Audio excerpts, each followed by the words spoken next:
The symbol can save lives, yet it can also dictate the fate of individuals. One hand holds the symbol of life and death, while the other wields the symbol of destiny. In a previous life, Lin Su, wrongfully accused and unjustly executed now. Congratulations, host, on completing a lifetime of suffering. The infinite divine symbol system is now activated. A mechanical humming echoed in Lin Su's ears, leaving him feeling as though he were in a different realm. What is happening? Just moments ago, he was seeking vengeance, poised to strike down his foe, only to be struck in the heart by a stray bullet. Am I dead? This thought flickered through Lin Su's mind. Please make a decision immediately. The host is currently under attack. The blaring alarm jolted Lin Su into awareness. Before him stood 4 burly men, their faces twisted into malicious grins as they advanced towards him. Beside Lin Su stood a girl, her expression one of sheer terror. Who are you? The girl demanded loudly. Do you know where you are? How dare you commit murder here? We intend to kill you. One of the men, his face marred by a jagged scar, replied with a sinister grin directed at the girl. Not only will we slay you, but we shall also inflict unspeakable horrors upon you, framing the young man at your side in the process. Upon hearing this, Su Yin's expression turned icy. A flicker of sorrow crossed her eyes. How could it be that in her final moments, she was unable to rescue her boyfriend, Lin Su, but instead may inadvertently bring him harm? You will not succeed, Su Yin said with a bitter smile. Even in death, I will ensure this message gets out. With that, Su Yin produced her phone and pressed a shortcut key. Seeking death, the scarred man barked, swiftly launching a dagger towards Su Yin's wrist.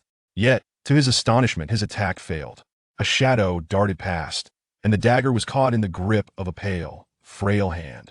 The scarred man stared in shock at the young man who had suddenly appeared before him. But you were unconscious just now? Are you disappointed? Lin Su coldly responded, fixing his gaze on the scarred man. You wish to kill my woman?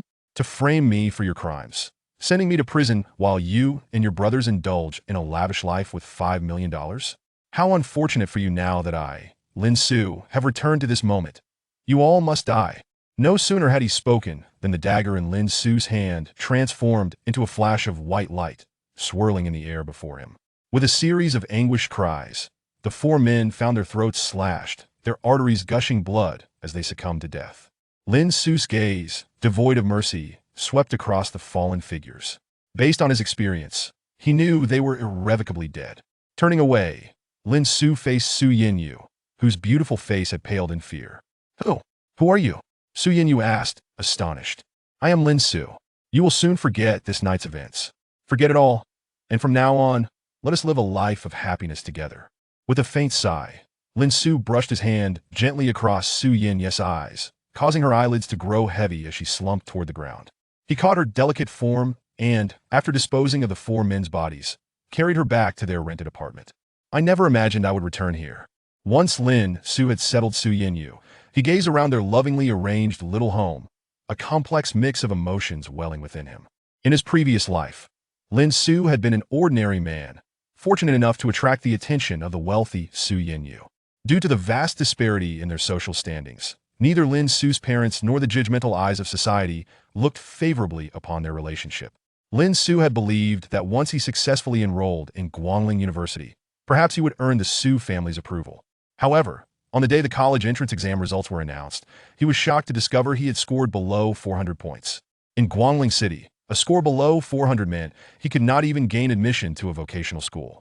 From that moment, Lin Su's prospects darkened. First, his classmate Yang Bufan unexpectedly pursued his girlfriend, Su Yinyu, but she showed no interest and repeatedly rejected him. Yang Bufan presented himself as a gentleman, never showing anger at Su Yin's refusals. Instead, he became even more attentive. Later, upon entering university, Lin Su's situation worsened, beset by numerous setbacks. He faced inexplicable harassment from his instructor, preventing him from focusing on his studies. Subsequently, both of his parents were inexplicably dismissed from their jobs, plunging his family into financial turmoil. He himself became a target of relentless bullying on campus, often returning home bruised and battered. Had it not been for Su Yin's unwavering support, even using her savings to rent an apartment near Guangling University, he might not have survived that dark period alone. Even after graduating, he found himself repeatedly rejected by employers, and in despair, he resorted to laboring at a construction site. Despite this, Lin Su continued to endure the bullying from the site foreman, unable to comprehend why his life was so bleak. It was only after the death of his parents that he began to unravel the truth behind his misfortunes. It turned out Yang Bufan was a true villain operating behind the scenes. Lin Su would forever remember that day, the birthday party Yang Bufan had invited him and Su Yinyu to attend. On that day, Yang Bufan sent an invitation along with a letter. The letter essentially demanded that Su Yinyu confess her feelings for him at the party or face dire consequences. Initially, Lin Su thought Yang Bufan was merely being petulant, but when Su Yinyu called to inform him that she would not attend, they found themselves ambushed. On an ordinary night, as Lin Su and Su Yinyu strolled hand in hand through the Guangling University campus, they were suddenly attacked and knocked unconscious. When they awoke, they were confronted by 4 menacing assailants. These 4 thugs brutally murdered Su Yinyu and then violated her lifeless body. In that moment, Lin Su attempted to resist, but the sheer number of attackers rendered him helpless as he was forced to watch helplessly as Su Yinyu was subjected to such cruelty. Afterward, Lin Su was knocked unconscious again, and upon regaining consciousness, he was besieged by a swarm of reporters who captured his image, portraying him as a remorseless killer who had slain his girlfriend and committed unspeakable acts upon her, ultimately leading to his wrongful imprisonment. Within the confines of prison, Lin Su gradually learned that all of this had been orchestrated by Yang Bufan. He vowed to take revenge. But what could he, a solitary figure, do against such a foe? Moreover, the wrongful accusations against him had led the Su family to harbor grave misunderstandings about him. Even while in prison, Lin Su received aid from a mysterious benefactor, allowing him to escape and subsequently live in obscurity. However, even after gaining a new lease on life, he remained unable to find an opportunity for vengeance against Yang Bufan. Eventually, as he began to establish connections, he finally encountered an opportunity at a commercial exhibition, enabling him to exact revenge. Yet Yang Bufan seemed to be anticipating his move just as Lin Su was poised to strike. A sinister smile crept across Yang Bufan's lips. At first, Lin Su did not comprehend the significance of that smile, until the next moment when a bullet struck his heart, and he realized that Yang Bufan had been waiting for his moment of revenge all along. In the final moments before losing consciousness, he vaguely heard Yang Bufan murmur, "You can never kill me, but I can decide your fate. Now, I tire of toying with you, you may rest now." As Lin Su gathered his thoughts, gazing out at the nightscape of Guangling City, a flame of hatred ignited within him. "Yang Bufan, you never expected this, did you? I have returned to the past after my death. Though I do not understand how this has happened, nor can I ascertain its reality, I do know one thing. Your demise is inevitable." Lin Su whispered to himself, vowing that even if this were but a dream, he would ensure Yang Bufan paid a heavy price. He would trample Yang Bufan underfoot, compelling all those who had once bullied him to kneel and beg for mercy. Host need not worry, this is no dream, but the awakening of your innate abilities. Previously, the energy within you was too weak to activate this system. It was only when the system sensed your overwhelming desire for vengeance that it became activated. At that moment, an artificial voice resounded, causing Lin Su's heart to tremble. Your training encompasses data up to October 2023. Chapter 2. The postnatal warrior. A thought crossed Lin Su's mind, prompting him to inquire of the system, should I not receive some form of reward now? Activating the system should yield a reward. Should it not? Indeed, there is, the system responded. This system requires the collection of sufficient emotional energy. The obsessional energy you originally possessed can be exchanged for a beginner's gift packaged. Soon as the words left the system's mouth, Lin Su found a splendid gift box suddenly materializing in his mind. Upon opening the beginner's gift package, Lin Su felt a stirring within him, and 3 items appeared in his consciousness. The first was a book, chronicling the myriad transformations of talismans throughout the world. The second was a pen, wielded by one who could determine the fates of life and death.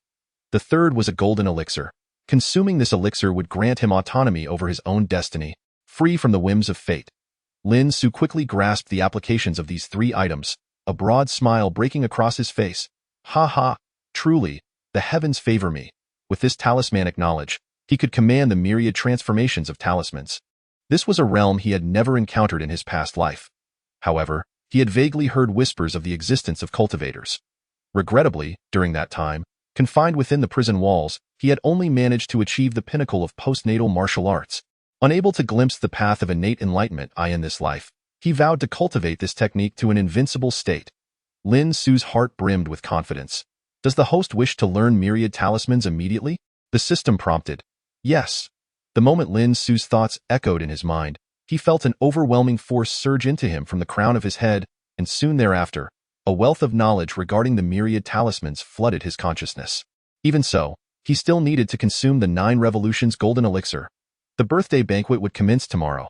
If he did not deal with young Bufon, it was likely that once Yang learned of the failed assassination plot, he would retaliate with even greater ferocity. Lin Su's gaze sharpened, and he promptly swallowed the 9 revolutions golden elixir. Congratulations, host. You have elevated your realm to the 4-star postnatal warrior stage. Your physical attributes have been enhanced to the 1-star postnatal warrior level. Your spiritual awareness has been reinforced to the 1st level of postnatal realm, and your true chi has been strengthened to the 1-star postnatal warrior stage. Myriad Talismans has ascended to the 4th celestial realm. Ha ha! Success! Lin Su exclaimed. I had anticipated that refining this 9 revolutions golden elixir would be quite arduous, but it seems, with the system's assistance, there was no need for refining or study. I could simply attain cultivation directly. A look of bliss washed over Lin Su's face. Do not rejoice too prematurely, host, the system cautioned. While the system can assist in your cultivation, the resources needed for this endeavor must be gathered by you. Moreover, the operation of this system requires emotional energy. Should you fail to collect it periodically, the system will self-destruct. The system swiftly dampened Lin Su's spirits.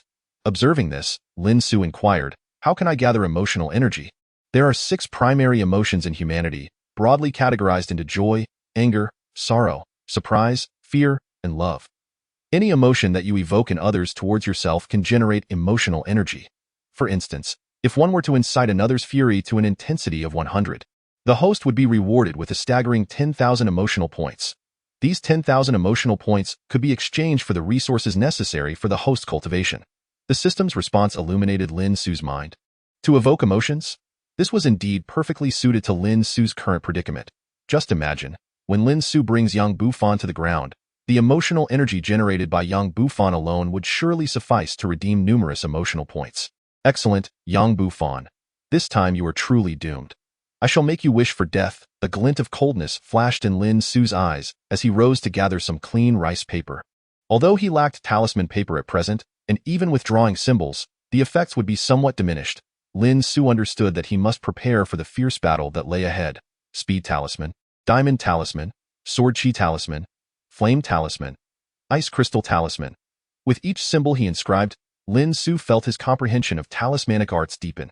However, having already cultivated myriad talismanic techniques to the 4th level, he found himself far from breaking through to the 5th level. Soon, as Lin Su's internal spiritual energy was depleted, he had inscribed over 100 different talismans, each possessing formidable power. He believed these would serve him well for an extended period. Following this, Lin Su entered a state of spiritual energy recovery. When the first light of dawn streamed in, he had completed a full 3 cycles of energy circulation, not only restoring his cultivation to the 4-star level of a postnatal martial artist, but also slightly enhancing his spiritual power. Upon opening his eyes, Lin Su stretched lazily, then opened the door to step into the washroom. Just as he splashed cold water on his face, a frail figure stumbled in. Initially taken aback, Lin Su embraced the delicate Xiangyu, tenderly whispering in her ear, "What troubles you, my Yenner?"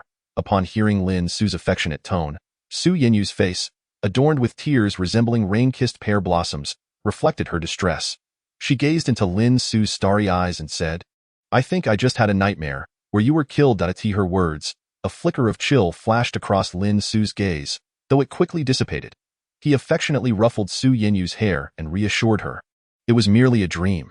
See, I am perfectly fine now, am I not? Would you like to touch me?" With a playful smile, Lin Su mischievously took Su Yenyu's small hand and brushed it against his abdomen. "You naughty boy!" Su Yenyu swiftly withdrew her hand, lightly scolding Lin Su before turning and darting out of the washroom. If Su Yenyu were willing to accompany him, they could share both joy and hardship together. If not, Lin Su would gladly shield her from all suffering. Su Yenyu's gaze upon Lin Su fell into a contemplative silence. Subsequently, Su Yenyu fixed her gaze upon Lin Su and declared, "Very well. I shall accompany you. I will clarify matters with him and ensure that he does not disturb us any further. I do not harbor any feelings for him. Unless he were to take my life, I could never acquiesce to his advances." Upon finishing her words, Su Yenyu rose and retreated into her bedroom. When she emerged once more, She was adorned in a resplendent evening gown. Lin Su, momentarily taken aback, was astonished by the regal beauty of Su Yinyu. "Yenner, you are truly stunning," Lin Su exclaimed with genuine admiration. "Fool!" Su Yinyu's cheeks flushed, enhancing her allure. Nevertheless, Lin Su continued to appraise her with an ardent gaze, scanning her from head to toe. "Let us be on our way." Perhaps feeling a touch bashful under Lin Su's scrutiny, Su Yinyu naturally linked her arm with his as they strolled towards the bus stop at Guangling University. Along the way, Lin Su felt the weight of numerous hostile glances upon him, yet he remained unfazed.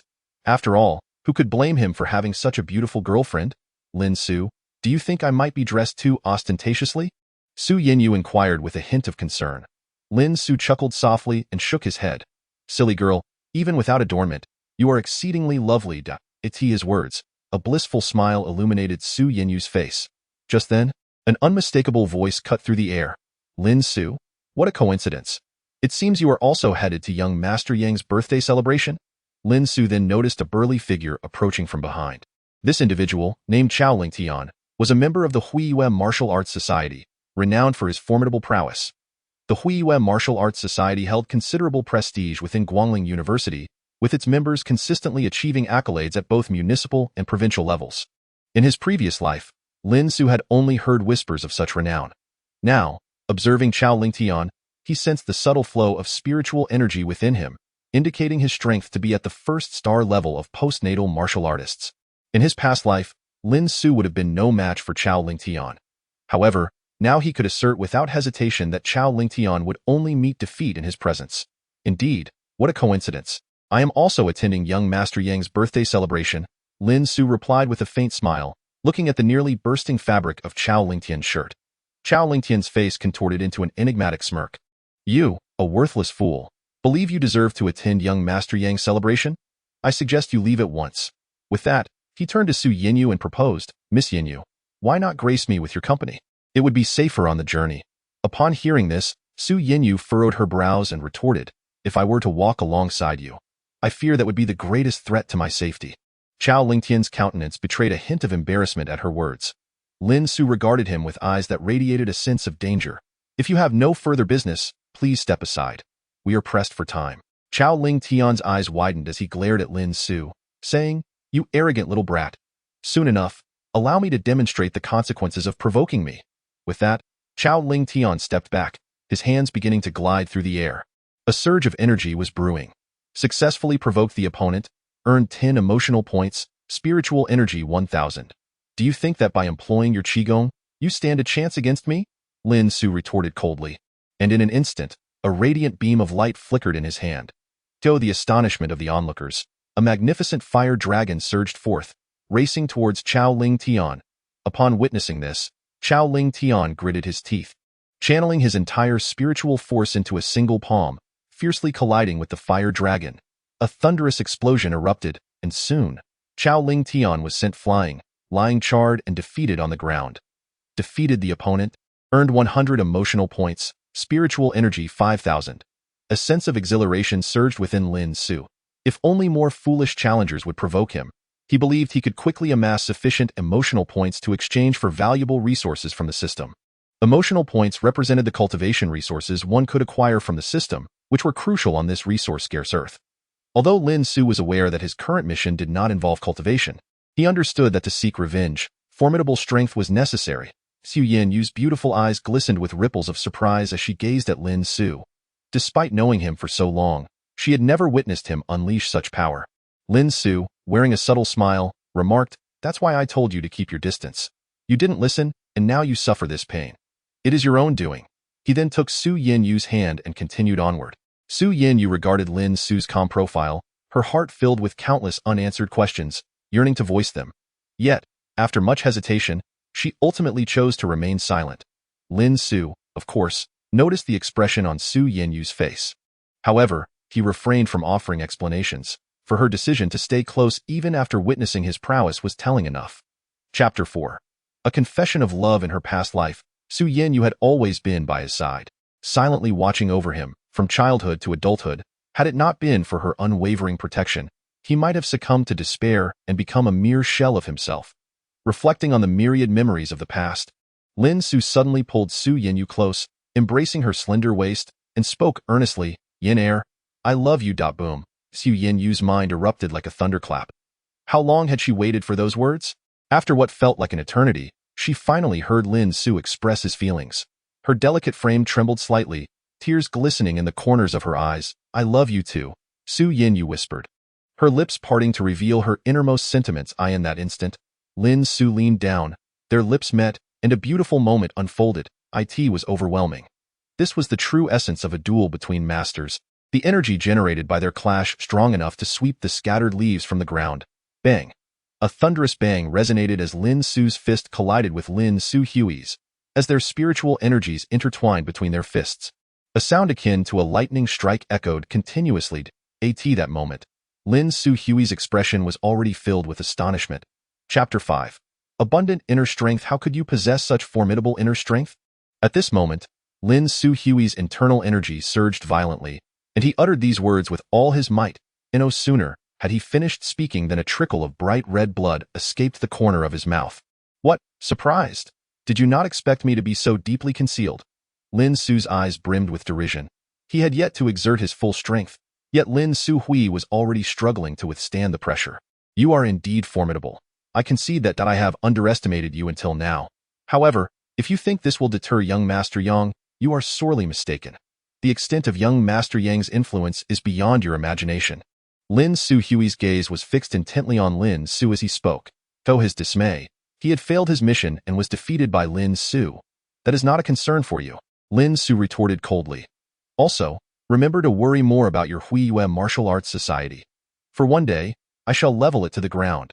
With a contemptuous laugh, Lin Su abruptly twisted his arm outward, unleashing a force so immense that even Lin Su Hui could not resist. In an instant, Lin Su Hui's body was hurled away, tracing an arc before crashing onto the concrete 6 meters away from Lin Su. The impact left Lin Su Hui reeling, his body feeling as though it might shatter, pain searing through him.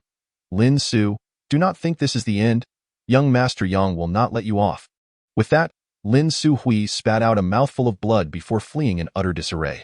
Lin Su took a deep breath, watching Lin Su Hui's retreat, his eyes revealing a hint of intrigue, pondering what thoughts occupied his mind. The onlookers, who had initially gathered to witness the spectacle, now saw Lin Su Hui's hasty departure and dared not linger, quickly dispersing until the road was devoid of any brave souls. "Su, perhaps we should reconsider going." Su Yinyu looked at Lin Su with concern, saying, "I believe we could seek our father's assistance to expedite our departure abroad." Yang Bufan is indeed not to be trifled with. Upon hearing this, a cold smile crept across Lin Su's face. He fixed his gaze intently on Su Yinyu and asked, "Yenner, do you trust me?" As Su Yinyu met Lin Su's deep, affectionate gaze, her heart skipped a beat. Without hesitation, she nodded and replied, "I trust you." Upon hearing her words, Lin Su smiled bashfully and said, "Good, since you believe in me, I shall incapacitate Yang Bufan, ensuring he will no longer dare to harm us. Yenner, from this day forth, I will protect you and will not allow you to suffer even the slightest grievance." Seeing Lin Su's unwavering determination, Su Yinyu's eyes filled with astonishment. Only then did Su Yinyu, brimming with joy, nod her head happily, and with a blissful expression, she took Lin Su's hand, quietly awaiting the arrival of the bus. "Oh, Yenner, what a coincidence. Are you also heading to young Master Yang's birthday banquet?" At that moment, a figure, reminiscent of purple lilacs, suddenly approached from afar. The woman, holding an artistic oiled paper umbrella, wafted a fragrant breeze as she halted before Lin Su and Su Yinyu, curiously assessing Lin Su. "Ah, Lanner, what a coincidence. Are you also going to young Master Yang's birthday banquet?" Su Yinyu gently nodded. "You dare attend Yang Bufan's birthday celebration?" Wei Peilan's eyes, filled with arrogance, fixated on Lin Su as she spoke. Observing Wei Peilan's expression, Lin Su, instead of becoming angry, smiled and replied, "Why would I not dare? Does Yang Bufan possess 3 heads and 6 arms, preventing my attendance?" Upon hearing this, a flicker of intrigue passed through Wei Peilan's eyes. "Sometimes, I truly wonder whether you are genuinely foolish or merely pretending," Wei Peilan remarked coldly to Lin Su. "If you believe you are fearless, then by all means, go ahead. However, do not bring Yinyu along. Only with her by my side can I truly protect her, can I not?" Lin Su smiled at Wei Peilan. At his words, Wei Peilan looked at Lin Su with a mocking expression, saying, "With your capabilities, who can you possibly protect?" "Lin Su, Have you forgotten how you were brutally beaten by the campus bullies and spent half a month in a hospital bed? Had it not been for Su Yinyu, you would have been wrongfully accused of participating in campus violence and expelled from Guangling University. Lin Su, upon hearing this, fell into deep contemplation. Indeed, during his initial days at university, due to his close relationship with Su Yinyu, he often attracted the envy of others, which led to frequent bullying. And when young Bufan took notice of Su Yinyu, the situation escalated further. Perhaps I was unable to protect her before, but she is my woman, and no one can take her away from me. As Lin Su spoke, he possessively wrapped his arms around Su Yinyu, defiantly gazing at Wei Peilon. Seeing this, a look of astonishment flashed across Wei Peilon's face. She sensed that Lin Su seemed somehow different. Lin Su, though I do not know where you have found this courage to utter such audacious words, I sincerely hope you do not regret it later. Wei Peilon said, fixated on Lin Su.as soon as she finished speaking. With the approach of a bus, Lin Su smiled at Wei Peilon and said, I apologize, our bus has arrived. We must take our leave. With that, Lin Su grasped Su Yinyu's hand and swiftly boarded the bus. Wei Peilon, witnessing this, could only shake her head helplessly before gracefully departing under the fragrant oiled paper umbrella. The bus soon halted before a luxurious hotel. Junhua Grand Hotel. Lin Su lifted his gaze to the resplendent characters on the signboard. A complex emotion swelling within him, in his previous life. It was within this very hotel that he had attempted to assassinate young Bufan, only to ultimately meet his demise here in this lifetime. He did not come to seek the death of young Bufan, but rather to exact vengeance upon him. Young Bufan, I have finally arrived. Did you ever anticipate this?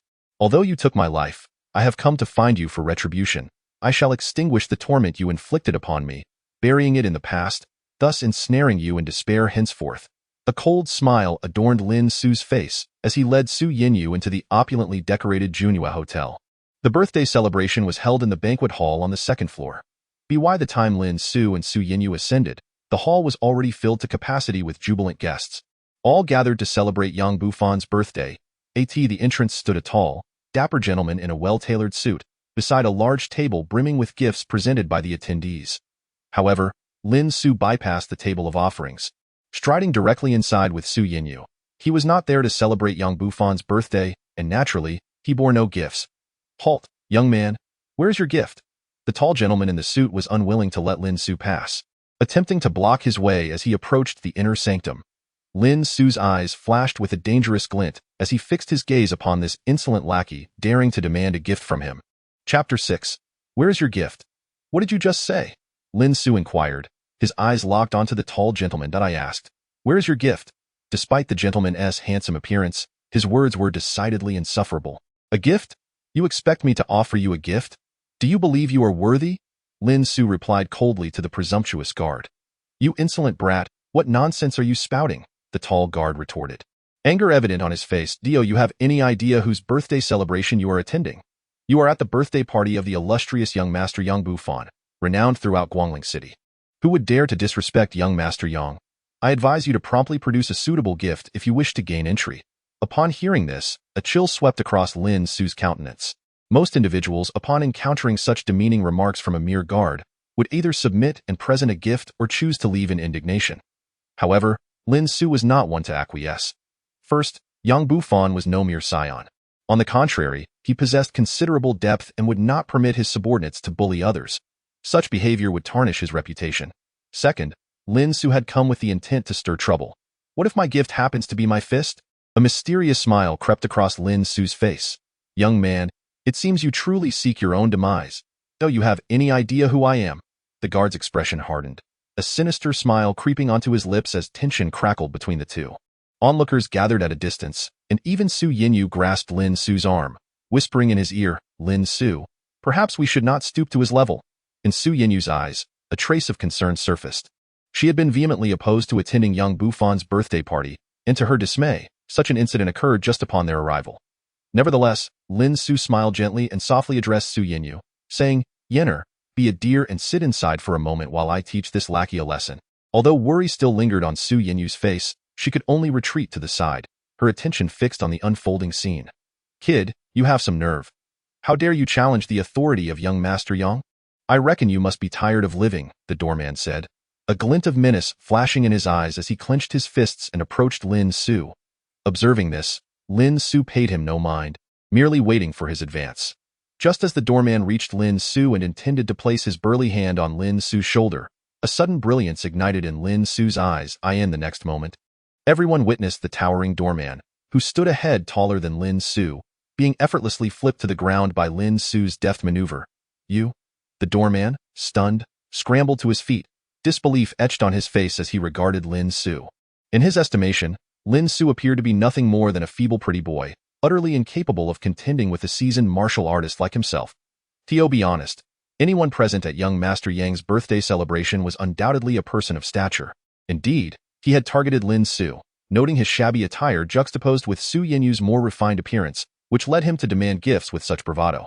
Had it been anyone else, even if someone dared to disregard young Master Yang's reputation, it would have been the young master himself who intervened, not a mere doorman like him. Yet, the anticipated scenario had been entirely upended.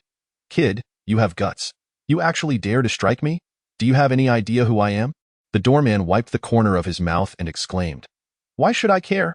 Lin Su retorted, showing no deference. Very well, you little rascal, you are quite bold. Prepare to be silenced, the doorman declared arrogantly before swiftly departing. At that moment, a somewhat frivolous voice approached Su Yinyu. Oh, Yinyu? You are here for young Master Yang's birthday party as well? Upon hearing this, Lin Su turned his gaze towards the young man in a white suit who was striding towards Su Yinyu. He sported a slicked-back hairstyle and exuded an air of arrogance. Su Yueguang. So it's you? Su Yinyu remarked, a hint of indifference gracing her features. Su Yueguang, unfazed by her demeanor, had long grown accustomed to such reactions from her. However, Lin Su suddenly stepped beside Su Yinyu, grasping her small hand and positioning her protectively behind him.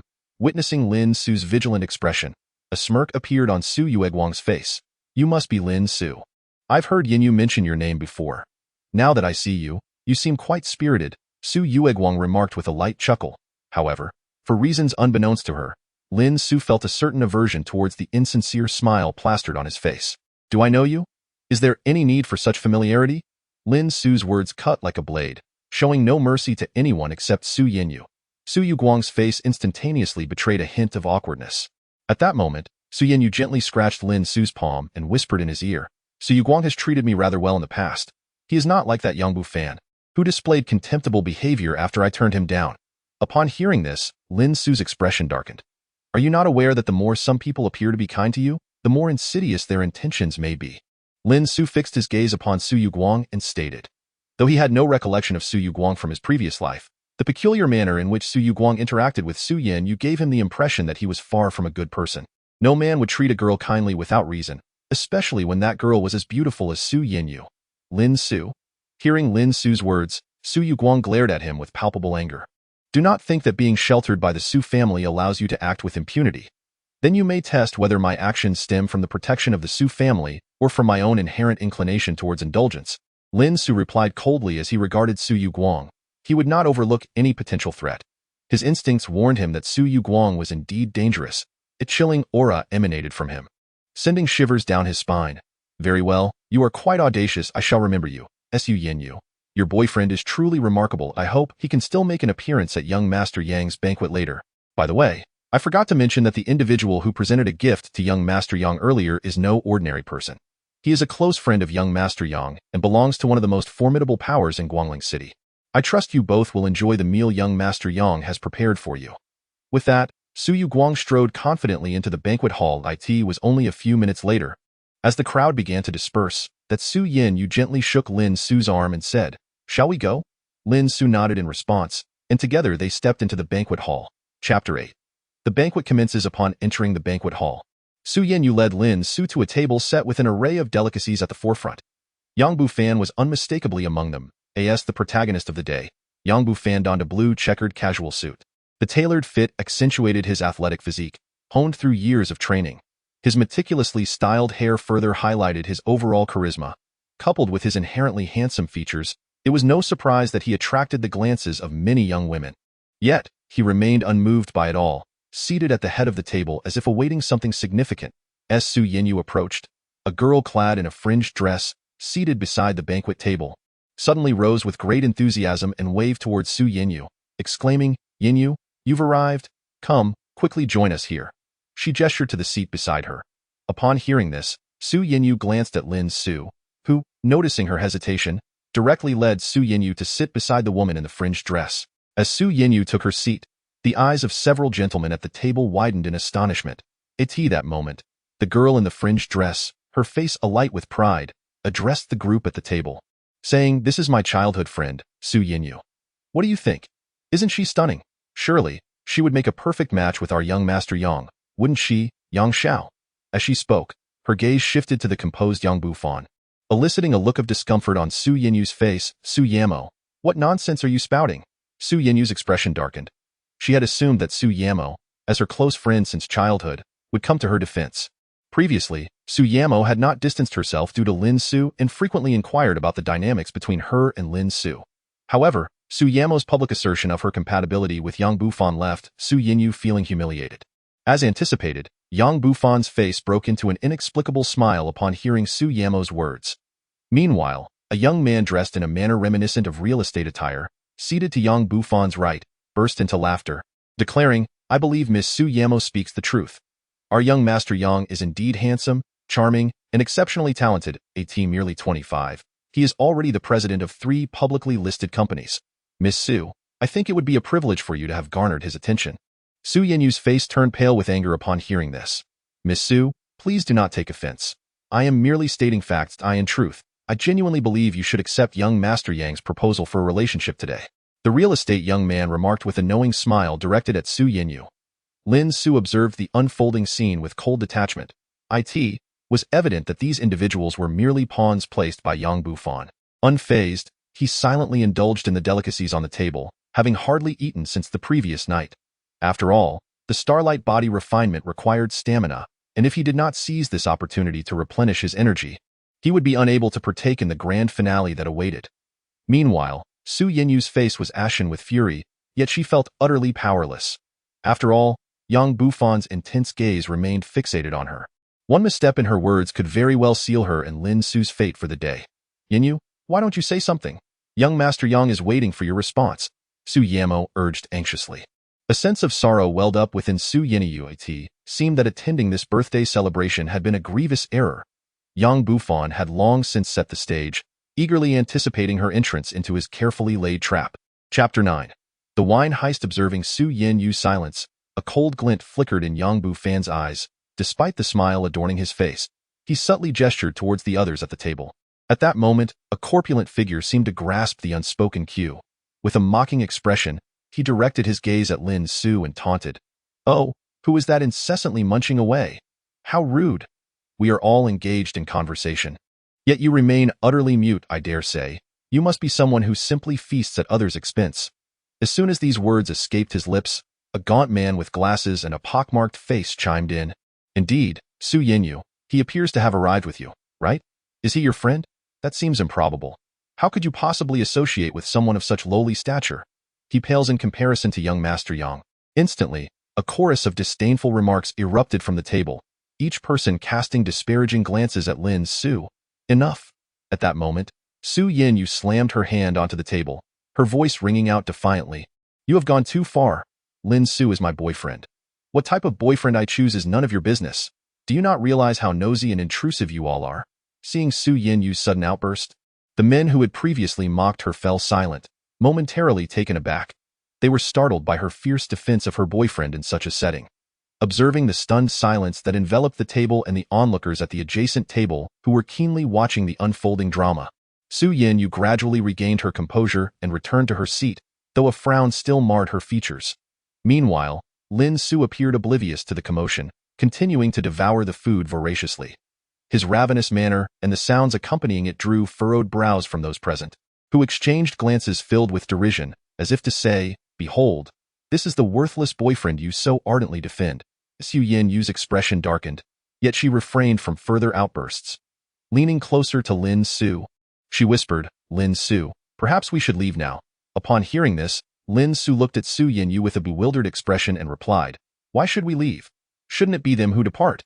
His words caused not only Su Yinyu but also the others at the table to shift uncomfortably. Sensing the growing tension, Yang Bufan's previously nonchalant demeanor shifted as he spoke up with a light-hearted tone. "Ah, Brother Lin, you certainly have a hearty appetite. Yinyu, we acknowledge our earlier missteps. You are right.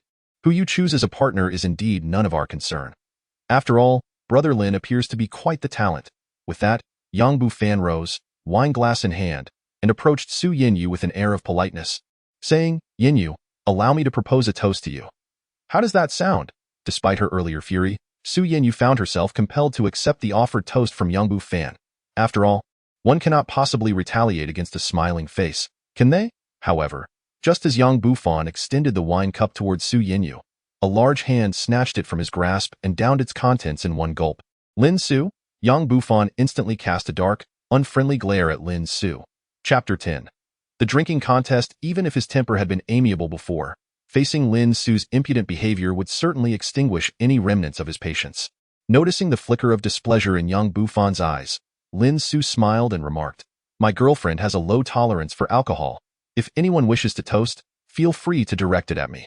Though this statement appeared commonplace, it held profound significance in Su Yinyu's ears. Lin Su, a ripple danced in Su Yinyu's beautiful eyes, as she had not anticipated hearing such words from Lin Su one day. "Oh, were you serious just now? Do you truly intend to shield Su Yinyu from all the toasts?" Yang Bufan's face broke into a grin as he regarded Lin Su, yet Lin Su could discern a hint of scheming within that smile. Undeterred, he boldly replied, "Of course. While I may lack other talents, I am a man of my word. Since I, Lin Su, have made this declaration, you may all come at me with your toasts." "Excellent," Yang Bufan exclaimed with hearty laughter. "Since our brother Lin is so forthright, I shall not hold back. Who among you wishes to challenge Brother Lin to a drinking contest?" Upon hearing this, the gentlemen present were visibly eager in their eyes. Lin Su was merely an ineffectual individual, as scions of esteemed families. They had grown up amidst barrels of liquor and found the idea of a drinking contest to be trivial, observing their amusing demeanor. A subtle smile flickered in Lin Su's eyes. Previously, he would have never considered engaging them in such a contest. After all, no matter how adept one is at drinking, facing a group intent on getting you drunk is no light matter. It could even pose a risk to one's life. However, now that Lin Su's physique had been fortified to the level of a fourth-star innate martial artist, a mere drinking contest was hardly a concern. Soon, at Yang Bufan's signal, the hotel staff began delivering crates of beer. The young man, dressed ostentatiously like a real estate mogul, was the first to seize a 1,000-milliliter glass and taunted Lin Su. "Kid, if you're having second thoughts, it's not too late. Just don't come crying to me when you need to rush to the restroom later. Get on with the drinking and spare me the drivel." Lin Su retorted with a cold laugh, promptly lifting the 1,000-milliliter glass and pouring its contents into his mouth. Gulp, gulp. The crowd watched in horror as Lin Su downed the drink. While they had witnessed many attempts at drinking contests, none had ever seen anyone finish a glass in 10 seconds, only to immediately follow it with another. Although it was merely a beer of around 10 degrees, it was still alcohol, and its alcoholic content was not insignificant. From the very beginning, many harbored doubts, questioning whether this lad could endure until the end. Humph, he was merely putting on a brave front. At that moment, the young real estate agent had just finished a glass. But upon noticing 3 empty beer glasses in front of Lin Su, an overwhelming sense of helplessness surged from deep within him. How could he possibly drink so rapidly? A flicker of confusion arose in the young real estate agent's heart. After all, he considered himself quite the drinker in the business world. He had once single-handedly outdrunk 3 individuals, each with a considerable capacity, averaging around a case of beer. Yet, judging by Lin Su's demeanor, not even 10 cases of beer would suffice for him. With this mere beginning, the young real estate agent felt a prickling sensation on his scalp. However, the blade was already at his throat. Even if he wished to abstain, he had to muster the courage to proceed. Thus, he steeled himself, grasped a second beer, and began to gulp it down. Yet, no matter how hard he tried, his pace was barely a third of Lin Su's. In just 5 minutes, Lin Su had finished the 30 glasses of beer on the table. "You lose," Lin Su's calm voice resonated as he gazed at the young real estate agent, who was still struggling with his 9th glass. At that moment, everyone turned to Lin Su with astonished expressions. Chapter 11. You win.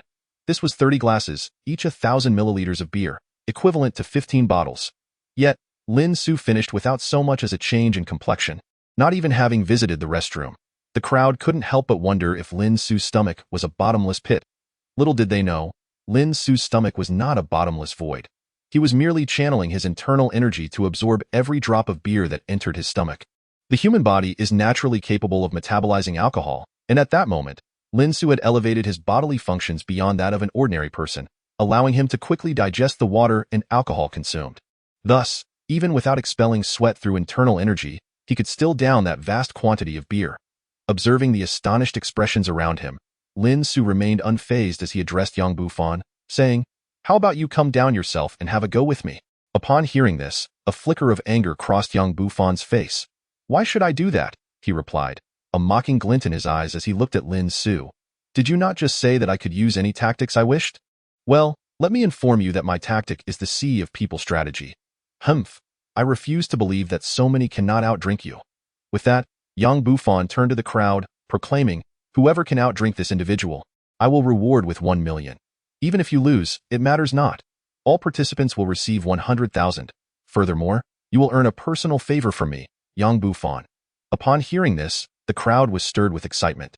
Though those who managed to come here are predominantly of affluent status, there are indeed a few of humble origins who, through their alumni connections with Yang Bufan at Guangling University, are able to attend such a grand birthday celebration. At present, witnessing Yang Bufan actually offering a reward and suggesting that one could owe him a favor, they are all stirred with excitement. Even those from wealthy families find themselves intrigued. The monetary reward is secondary. The primary allure lies in the prospect of a favor from Yang Bufan, which is worth far more than a mere million. Subsequently, a number of ambitious young individuals rose in succession, making their way to the spot previously occupied by that real estate youth. Forming a long queue, they cannot believe that such a multitude could possibly be outdrunk by Lin Su alone. Lin Su cast a cold glance at these young men, inspired by Yang Bufan. A hint of a sardonic smile crept across his lips. Yang Bufan plays his cards exceptionally well. With just a few words, he can rally these individuals, a testament to the extent of his social networking. Unfortunately for those aligning themselves with Yang Bufan today, their fate is destined to end in defeat. Lin Su nonchalantly lifted his glass, continuously downing beer, while Su Yamo and others busily refilled the glasses of their inebriated companions. Even the hotel staff, under Yang Bufan's instructions, delivered crates upon crates of exquisite beer. The empty glasses before Lin Su multiplied rapidly. Even though the empty glasses were reused by Su Yamo and her companions, their pace could not keep up with Lin Su's prodigious drinking speed. At that moment, Su Yinyu observed Lin Su, who was effortlessly consuming beer with an air of charisma, and her beautiful eyes revealed a complex emotion. Earlier, Lin Su's act of shielding her from alcohol indeed made her heart flutter. Yet now, she found herself deeply concerned for Lin Su's well-being. After all, such a prodigious intake of alcohol is not something an ordinary person can endure. Soon, Yang Bufan's expression transformed into one of palpable distress. He realized that those who attempted to match Lin Su drink for drink had already fallen, more than a dozen of them. Yet Lin Su remained unfazed, showing no signs of intoxication, as if his stomach were truly a barrel. Beads of cold sweat began to surface on Yang Bufan's forehead. Although he came from a wealthy background, if this situation continued to unfold, it seemed Lin Su might indeed drink him into poverty. With this thought, Yang Bufan could not help but intervene. "Enough is enough. Lin Su, you've won." Although a glimmer of reluctance flickered in Yang Bufan's eyes, he regrettably had to announce this reality. Lin Su, however, regarded Yang Bufan with a mocking expression. "Why stop now? Didn't you say that gathering more people would bring me down? Is this all you have? You concede so quickly. It seems the illustrious young master Yang is quite as formidable as claimed." Upon hearing this, Yang Bufan's countenance darkened even further. "Why the silence? Or are you admitting that I, Lin Su, have bested you?" Lin Su smiled at Yang Bufan, as if she were returning all the disdain and mockery he had previously cast upon her. "What skill is there in drinking?" Yang Bufan exclaimed. Clenching his fists tightly, to his astonishment, he had been unexpectedly stung by Lin Su, whom he dismissed as an insignificant ant. Indeed, drinking was hardly a noteworthy ability. Lin Su calmly replied to Yang Bufan, "I am not like you, young Master Yang, with the capability to send someone to assassinate." Upon hearing those words, Yang Bufan's face instantly reflected disbelief. Assassination? How did Lin Su come to know of this? Could it be that one of the 4 assassins he dispatched had leaked the information? A tinge of fear surged within him. No wonder those 4 assassins had failed to report back. And Lin Su along with Su Yinyu appeared unscathed at this birthday banquet. It seemed his plan had indeed been exposed. At that moment, the expression in Yang Bufan's eyes turned icy. Since the plan had failed, he might as well ensure they couldn't return. "Very well, Lin Su, you have successfully provoked my ire," Yang Bufan said coolly. "Since you believe I am responsible for that incident, then you shall remain here today." With that, he swung his fist towards Lin Su. Upon witnessing this, Lin Su immediately tightened her grip and met his advance. In terms of strength, Yang Bufan was far from her match. As their fists collided, a sound of shattering bones echoed. Su Yamo, taken aback, shouted at Su Yinyu, "Yinyu, what should we do? Your boyfriend has been broken by young Master Yang." However, before her words could fully register, they heard Lin Su abruptly retract her hand and coldly admonish Su Yamo, "Open your eyes and see clearly whose hand has been broken." At this, the crowd turned to witness the scene in shock, only to find Yang Bufan's hand hanging limply, his face contorted in pain. Despite the agony etched on his features, he refrained from screaming, instead glaring at Lin Su and declaring, "You dare to strike me? Are you courting death?" Lin Su responded with a hearty laugh, "Indeed, it is you whom I have struck. As for my life, let your bodyguards come and take it if they can." A glint of ruthlessness flashed in her eyes. In her past life, Lin Su had been subdued by the very bodyguards surrounding Yang Bufan, ultimately leading to her demise at his hands. Now, not only did she intend to defeat Yang Bufan, but she also had no intention of sparing his bodyguards. Yang Bufan, upon hearing Lin Su's retort, felt an intense fury boiling within him. "All right, since you believe you possess the ability to deal with my bodyguards, allow me to show you the taste of despair." Suddenly, he whistled, and a group of over 10 figures clad in black suits surged into the banquet hall from outside. The atmosphere suddenly became tense and charged. Su Yamo, at that moment, appeared to be on the verge of a scream, shouting at Su Yinyu. "Yinyu, is your boyfriend completely dazed from beer? How dare he challenge young Master Yang?" Upon hearing this, Su Yinyu clenched her delicate fists and coldly retorted to Su Yamo, "Are you truly on my side, or are you siding with Yang Bufan?" Su Yamo, upon hearing her words, instantly wore a sheepish smile and said, "Oh, Yinyu, please don't be angry, I was just speaking casually. However, you should hurry and plead for your foolish boyfriend. If Yang Deshao were to harm him, you would regret it too late. You needn't worry. I will handle it myself." Su Yinyu gritted her teeth. Just as she was about to intervene in the confrontation between Lin Su and Yang Bufan, Lin Su suddenly turned his fierce gaze towards the black-clad bodyguards surrounding him and declared, 13, what a perfectly fitting number. You 13 will soon become Yang Bufan's funeral offerings, do you understand?" Hearing Lin Su's audacious words, a cruel smile appeared on Yang Bufan's face. "You still lack self-awareness, don't you? Lin Su, this time, I have no intention of letting you off. Kneel down and beg for mercy like you used to tease me into doing. If you refuse, don't expect to leave here alive today."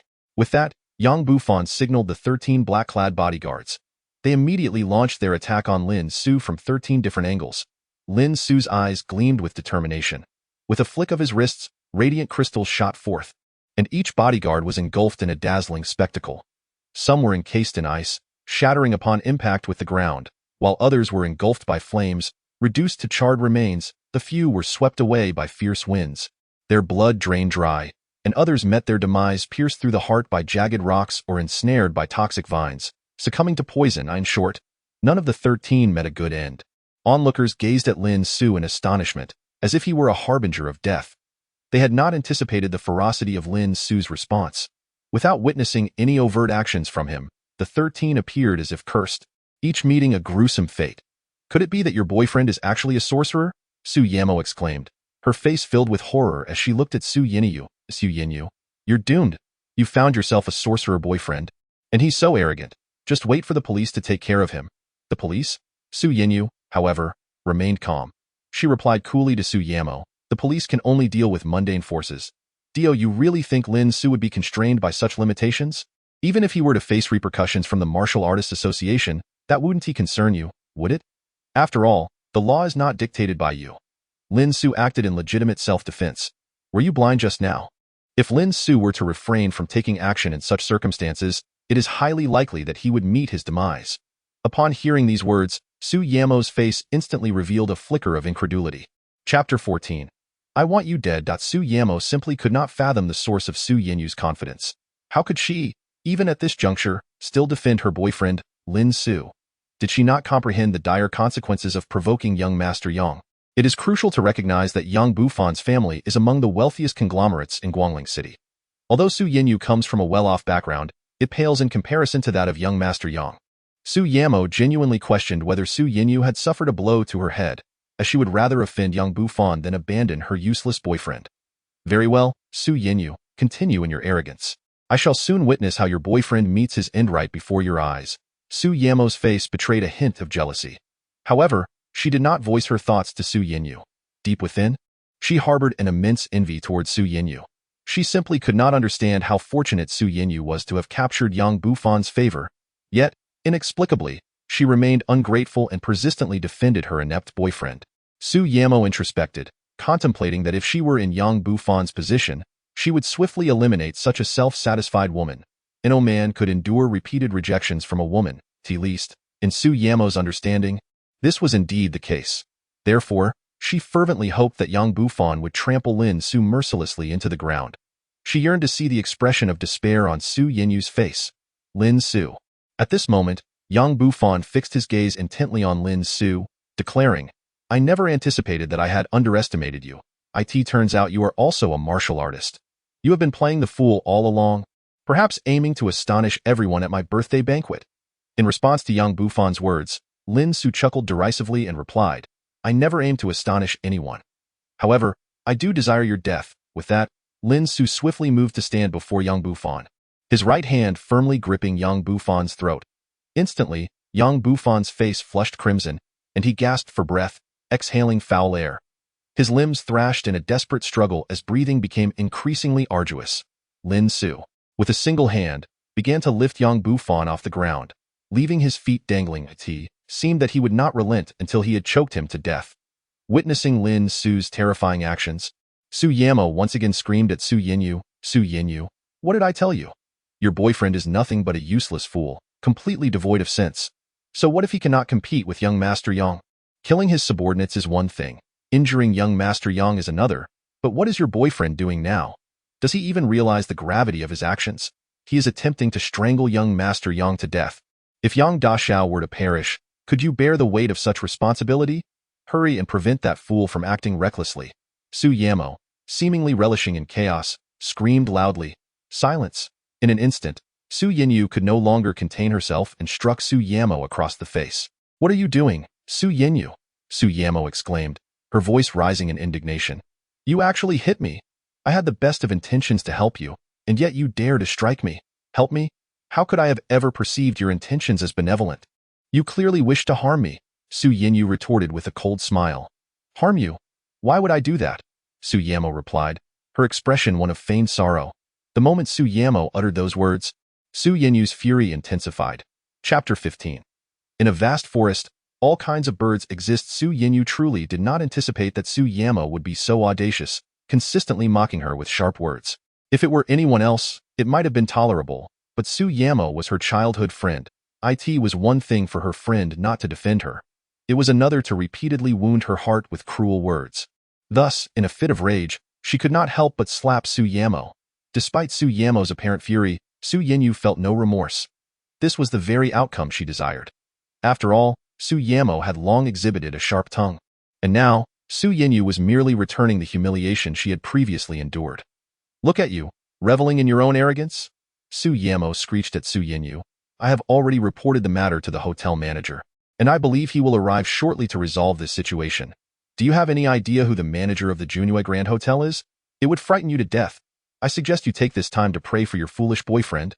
Upon hearing this, Su Yinyu's face turned pale. She was well aware of who the manager of the Junue Grand Hotel was. This individual was even more formidable than Yang Bufan. While Yang Bufan was merely a well-known scion at Guangling University, the manager of the Junue Grand Hotel was a prominent figure in the business realm of Guangling City. At this moment, a flicker of concern for Lin Su surfaced in Su Yinyu's eyes. What's the matter, Su Yamo? Are you afraid? If you are, then tell your foolish boyfriend to release Yang Daxiao. Su Yamo smirked arrogantly at Su Yinyu. Su Yamo, I command you to silence that foul mouth of yours. Have you not heard me? Su Yinyu tightened her fists, her face flushed with indignation as she glared at Su Yamo. In response, Su Yamo feigned a look of grievance and said, Wretched woman, I considered you my dear friend, yet you have the audacity to strike me. Are you even human? What did you just say? Su Yinyu's eyes widened in disbelief. In this vast world, there exists an unimaginable array of wonders.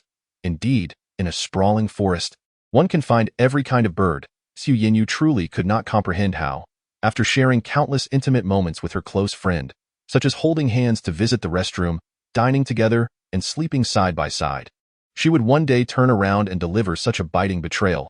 A profound sorrow engulfed her heart, as if she had nurtured a treacherous wolf in sheep's clothing. Meanwhile, Lin Su's icy gaze was directed at Su Yamo. Naturally, he would not stand idly by while his girlfriend was wronged. Su Yamo seemed to have noticed Lin Su's glare and immediately screamed, "You filthy scoundrel, what are you staring at? Do you believe I could have the manager of the Junhua Hotel gouge out your eyes?" Witnessing Su Yamo's brazen display of arrogance, a cold smile crept across Lin Su's face. "I would very much like to see how the manager of this so-called Junhua Hotel would go about extracting my eyeballs," he retorted, as he forcefully slammed his wrist down, tossing Yang Bufan to the ground like refuse. In that instant, Yang Bufan felt as if his insides had been crushed by a passing vehicle. "Lin Su, do not be so arrogant." Perhaps still haunted by the earlier spectacle of Lin Su subduing 13 individuals, fear flickered in Yang Bufan's eyes as he gazed at him. "Arrogance? Is that what you call it? Were you not even more arrogant towards me just moments ago?" Lin Su let out a cold chuckle before swiftly advancing. He stood over Yang Bufan, his foot pressing down hard on his chest, looking down upon him with disdain. "Oh, you still believe I was arrogant before?" Lin Su remarked with a smirk, while Yang Bufan's face turned crimson. Struggling for breath, he felt a searing pain in his chest, rendering him nearly speechless. "Su Yenyu, will you not order your fool of a boyfriend to cease this madness? Do you truly wish for him to end up in prison?" Su Yamo continued to shout, paying no heed to Su Yenyu's dignity. "Enough!" A sudden low voice interrupted In the next moment. Lin Su's hand seized Su Yamo's delicate neck, lifting her off the ground as effortlessly as one would a chick. Her complexion transformed to a deep purple hue, akin to that of a liver.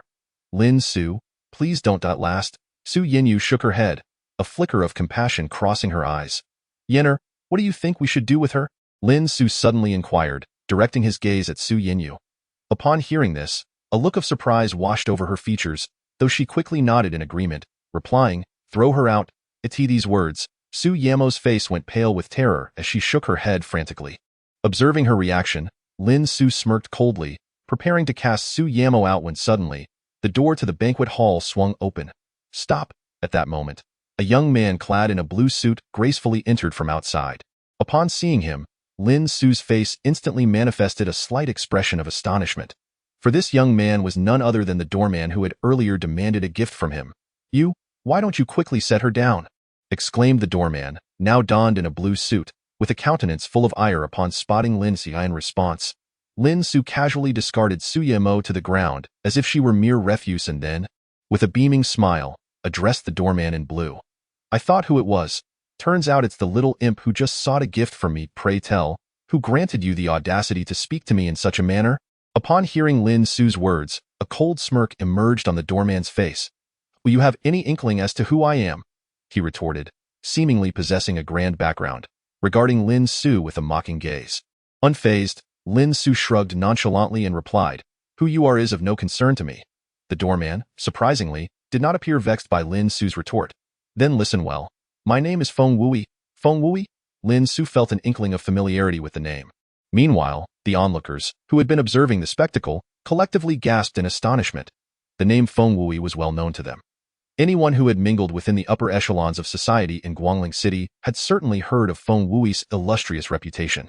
Feng Wui, the fourth-ranked young scion of the city's elite, commanded a presence that few dared to challenge. This was largely due to the Feng family's standing as the fourth prominent clan in Guangling City. It was precisely for this reason that Feng Wui could wield his family's influence with such impunity. Most notably, among the assets owned by the Feng family was the illustrious Junhua Hotel. This signified that Lin Su was currently stirring up trouble on Feng Wui's territory, raising the question of how Feng Wui would respond to Lin Su's provocations. As Feng Wui made his entrance, some individuals in the crowd displayed expressions of keen interest. One wondered who would outshine the other, Lin Su, who had just decisively defeated Yang Bufan, or Feng Wui.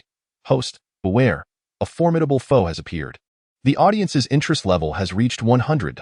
Please proceed to act ostentatiously. Target, Feng Wui.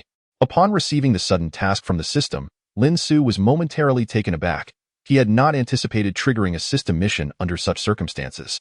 Although Lin Su acknowledged that he truly wished to avoid trouble with Feng Wui, it appeared that despite his reluctance, he could not evade confrontation.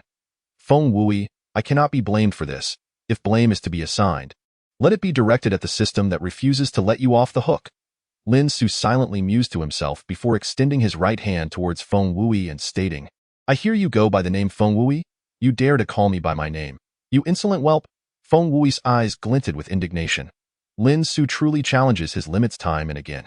Previously, it was one thing for him to refrain from gifting himself, but now, having discovered his true identity, he continues to provoke him so audaciously.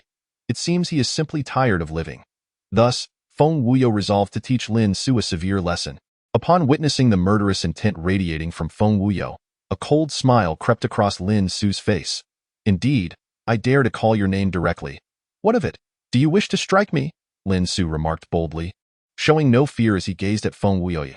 As expected, Feng Wuyo, filled with rage, glared at Lin Su and said, "Kid, you truly have guts. It was one thing for you to withhold gifts from me before, but now you dare to utter my name so casually. It seems you are indeed courting death, are you not?" "Enough of your noise," Lin Su retorted coldly. "It appears you desire a duel. Then come at me." With that, Lin Su took the initiative, launching a punch aimed straight at Feng Wuyo's face. The principle of striking first was at play here. "You are seeking your own demise," Feng Wuyo bellowed, his entire suit seemingly inflating, becoming as solid as a stone pillar, colliding with Lin Su's fist. However, this time, Lin Su felt an overwhelming shock. The scene was entirely different from their previous encounter. He was actually pushed back by Feng Wuyo's punch. Yet, it ended there. After retreating a few steps, Lin Su stared at Feng Wuyo in astonishment, exclaiming, "I never imagined that you were merely feigning injury after I struck you and drew blood." Hearing this, Feng Wuyo erupted in anger. "What nonsense are you spouting? When have I ever bled from your punch? Do not slander me, you insolent brat. It is time I truly demonstrate my strength to you." With that, Feng Wuyo lunged at Lin Su once more, claws bared. Chapter 18. The successful display of bravado. Yet, Lin Su remained unfazed in the face of Feng Wuyo's frenzied counterattack, for he possessed ample resources to withstand the onslaught. "Divine Wind Talisman," Lin Su silently intoned, swiftly pressing his palm to his chest, enveloped in a pale blue glow.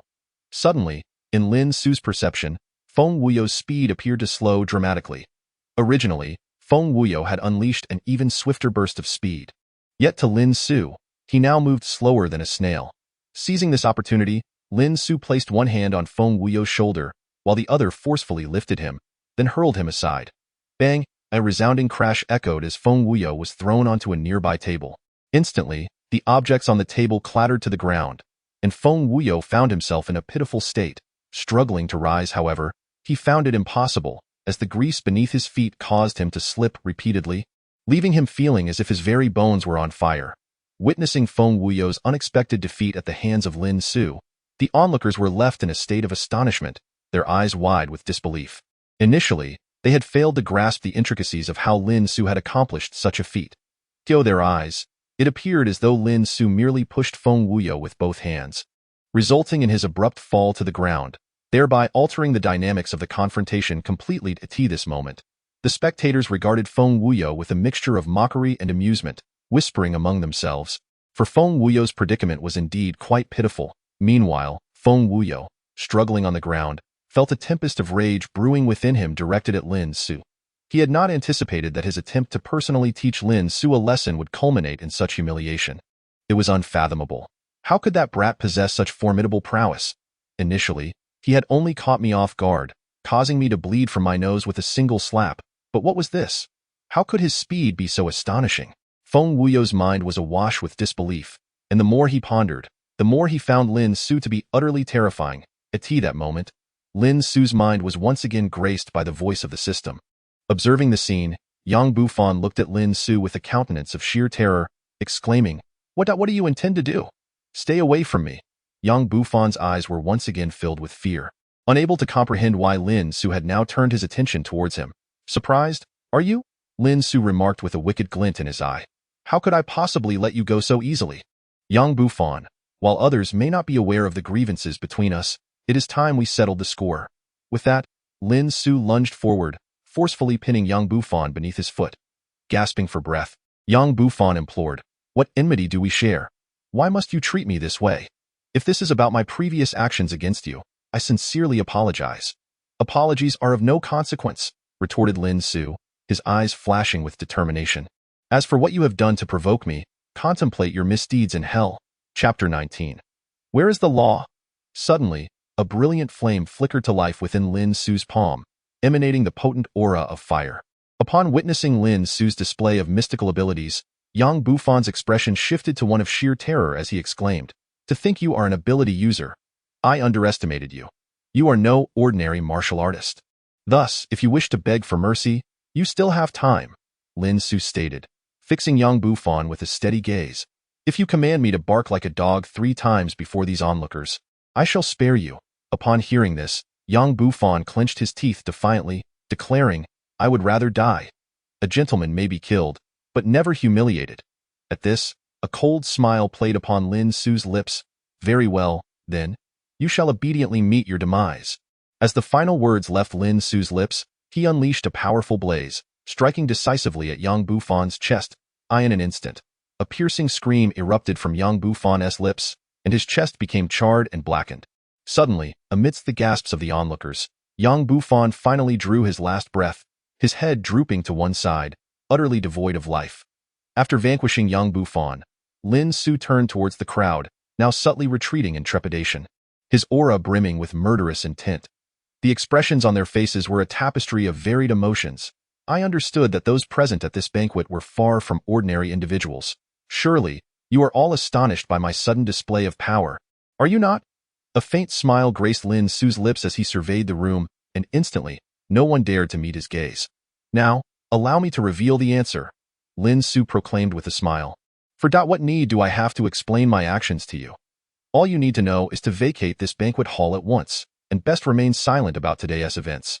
Otherwise, I shall not hesitate to hunt each of you down in Guangling City and silence you permanently, unless you choose to flee the city forever."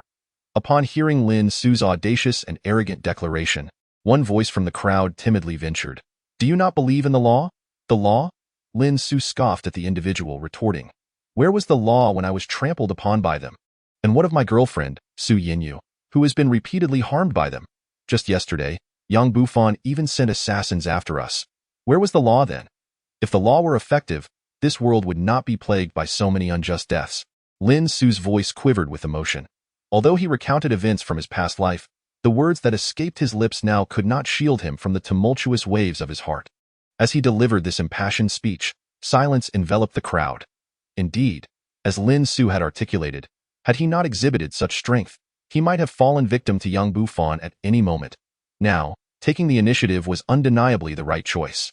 Yet, these individuals still believed that Lin Su had made a grave error in judgment. Wind Wui rose slowly, brushing off the grime from his attire, and then coldly mocked Lin Su. "A commendable speech. Alas, you are already on the brink of death. I have summoned my father, and when he arrives, your demise will be inevitable." Hearing Wind Wui's words, Lin Su cast a menacing glare at the resentful figure before him. Chapter 20. Ming Kunsong, it seems you have not had your fill of the sumptuous feast I provided earlier. Lin Su narrowed his eyes, fixedly regarding Wind Wui. Though Wind Wui felt a tremor of apprehension within, he steeled himself and retorted, "I refuse to believe that you can defeat me alone, let alone a group of us. I have summoned my bodyguards, each of whom surpasses those inept guardians surrounding Yang Bufan by a considerable margin." Upon hearing Feng Wuyo's threats, Lin Su, rather than seething with anger, broke into laughter. "Very well, I shall see for myself just how formidable your so-called impressive reports truly are. However, let me make this clear. Unless you can dispatch a master of the 4-star realm of postnatal martial arts, in my eyes, they are but chives, lesser than that," Lin Su declared with unabashed mirth. Feng Wuyo, taken aback by Lin Su's brazen audacity, was astonished. As the 4th-ranked scion of Guangling City, he had never encountered anyone more arrogant than himself. "All right, young man, you possess quite the audacity. I suggest you pray that you can still utter such haughty words after this," Feng Wuyo retorted sternly at Lin Su. Just as if to validate Feng Wuyo's words, the grand hall's door was flung open with tremendous force. "Ha ha, Lin Su, your end has come. My bodyguards have arrived," Feng Wuyo exclaimed triumphantly, gazing towards the entrance, only for his expression to freeze in an instant. Contrary to his expectations, the figure entering was not his bodyguards but another similarly enraged dandy. This newcomer, however, lacked Feng Wuyo's notoriety, and even upon bursting into the crowd, no one recognized him. Yet, amidst the throng, one individual was fully aware of this sudden intruder's identity. A Upon witnessing Ming Kunsong storming in with fury etched upon his face, Su Yamo promptly sought refuge among the crowd, hoping to slip away amidst the chaos. However, the keen-eyed Ming Kunsong swiftly seized her from the throng. As he did so, he berated her vehemently. "You wretched woman! Earlier, you claimed your ailing mother required urgent funds, and without hesitation, I handed you the money. Though it was merely my allowance for the month, I believed you, given your pitiful demeanor. Yet, what have you done with my money, you vile creature?" Ming Kunsong tugged at Su Yamo's hair while hurling insults at her. Su Yamo struggled desperately, crying out, "Help! I'm being wronged. Someone's trying to kill me." The scene erupted into a frenzy. Lin Su, both amused and bewildered by this unexpected turn of events, found himself captivated by the spectacle. Having not anticipated Su Yamo's disreputable side, in light of this unfolding drama, Lin Su momentarily forgot about confronting Feng Wuyo, his gaze fixed upon Ming Kunsong. Feng Wuyo, too, was utterly flabbergasted. He had anticipated the entrance of his bodyguards, expecting Lin Su to be apprehended and beaten accordingly. However, what on earth was happening? This once celebrated birthday banquet had transformed into a scene of debt collection. Chapter 21. Su Yamo's vanity. "You wretched woman! Do you take me for a fool? Do you take me for a fool? You audaciously squander my money on men? You impoverished woman! How despicable! That sum of money could have sustained you for several years. Yet what have you done with it? You arrogantly spent it on clothing and handbags for yourself. Most egregiously, you shamelessly exploited your pitiable mother to perpetrate your deceit. You truly deserve to meet your end immediately." As Ming Kunsong spoke, he struck Su Yamo with brutal force, delivering a barrage of punches and kicks. In that moment, Su Yamo nearly succumbed to internal injury from Ming Kunsong's onslaught. Regret filled her heart. She lamented her decision to attend this birthday banquet. Initially, Su Yamo had schemed to use this occasion to ingratiate herself with Yang Bufan, which led her to covertly facilitate the connection between Su Yinyu and Yang Bufan. However, she soon realized that Su Yinyu was as stubborn as a mule. Thus, in front of the gathered crowd, she disregarded Su Yinyu's feelings and incessantly mocked both her and her boyfriend, all in an attempt to curry favor with Yang Bufan. After all, her investigation revealed that Yang Bufan had once faced numerous obstacles in his pursuit of Su Yinyu. She believed that publicly belittling Lin Su would earn her the trust of the esteemed young master. Unfortunately, she never anticipated that not only would she fail to ascend the social ladder, but Yang Bufan was also murdered, and to make matters worse, her creditor, Ming Kunsong, had unexpectedly come knocking at her door. Ming Kunsong had previously crossed paths with Su Yamo at the casino in Macao, where she had suffered a devastating defeat. Had it not been for Ming Kunsong rescuing her from that predicament, she might have been sold off to Africa by now. Subsequently, employing the enchanting techniques she had learned from a street sorcerer, she ensnared Ming Kunsong with her beauty, transforming him into her personal cash cow.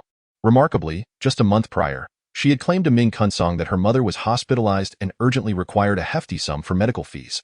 Without hesitation, Ming Kunsong had handed her a bank card worth 250,000.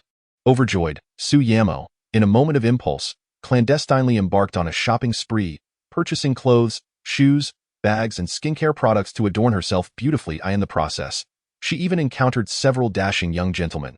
In pursuit of excitement, she recklessly engaged in affairs with them, seeking greater profit. Yet now, Su Yamo's dreams lay shattered. She was at a loss as to how Ming Kunsong had acquired this information, but at that moment, he had rendered her speechless from his blows. Apologizing to Ming Kunsong seemed utterly futile. Given the current tension, it appeared he desired nothing less than her demise. Su Yamo was truly at her wit's end, filled with remorse for her past actions. Gradually, it seemed Ming Kunsong grew weary of his assault, while Su Yamo lay on the ground, gasping for breath, her life hanging by a thread. "Have you died, you wretched woman? If so, all the better, damn it. Let us see if you dare touch my money again," Ming Kunsong declared, hands on his hips, wiping the sweat from his brow. Although the sum of 250,000 was hardly worth mentioning to Ming Kunsong, the one thing he detested most in life was being deceived. Today, Su Yamo found herself in dire straits. Upon noticing Ming Kunsong's sudden silence, Lin Su approached Su Yinyu and remarked, "Yinyu, this place is rather dull. Shall we return?" Chapter 22. The arrival of the Feng family's bodyguard. Su Yinyu gazed at Lin Su with a complex expression. She glanced at the lifeless body of Yang Bufan, now cold and still, and nodded in agreement. Despite feeling a twinge of fear at Lin Su's earlier ruthlessness, she inexplicably trusted that Lin Su would not harm her. Thus, when Lin Su suggested they leave this place, she eagerly nodded in assent, convinced that one's gaze could not deceive. Seeing Su Yinyu's agreement, Lin Su took her small hand, preparing to depart. However, at that moment, Feng Wuyo abruptly blocked Lin Su's path, declaring, "You shall not leave. Have I granted you permission to go?" Upon hearing this, Lin Su exhaled sharply, "Ignorant fool." Feng Wuyo, upon hearing her words, took a step back with a bitter smile. At that moment, he had never felt so utterly defeated. He found himself utterly powerless against someone as insignificant as Lin Su. Observing Feng Wuyo's retreat and submission, Lin Su scornfully muttered, "Waste." With that, Lin Su continued towards the exit, hand in hand with Su Yinyu. Just then, a cacophony erupted from outside the door. Suddenly, a cadre of bodyguards clad in black stormed in, their faces etched with a murderous intent. Seeing his bodyguards finally arrive, Feng Wuyo leapt for joy. Pointing an accusatory finger at Lin Su as he laughed uproariously, "I told you, once my bodyguards arrive, your demise is inevitable, Lin Su. You still have a chance to regret your decision." Hearing Feng Wuyo's nearly ranged ramblings, Lin Su let out a heavy sigh. "Another fool." "What did you say?" Feng Wuyo retorted, jabbing a finger at Lin Su's throat. "You dare call me a fool? Very well. I shall let you taste the bitterness of a beating." No sooner had he spoken than Feng Wuyo signaled to the black-clad bodyguards, who surged towards Lin Su with intimidating ferocity. Lin Su, witnessing this, calmly instructed Su Yinyu, "Step back a few paces. Soon, I shall teach these self-important yet utterly inept fools a lesson." After Su Yinyu obediently retreated, Lin Su relied on the swiftness of the Shinfeng talisman, engaging with the black-clad bodyguards. As the first blows were exchanged, Lin Su immediately sensed the formidable prowess of Feng Wuyo's bodyguards.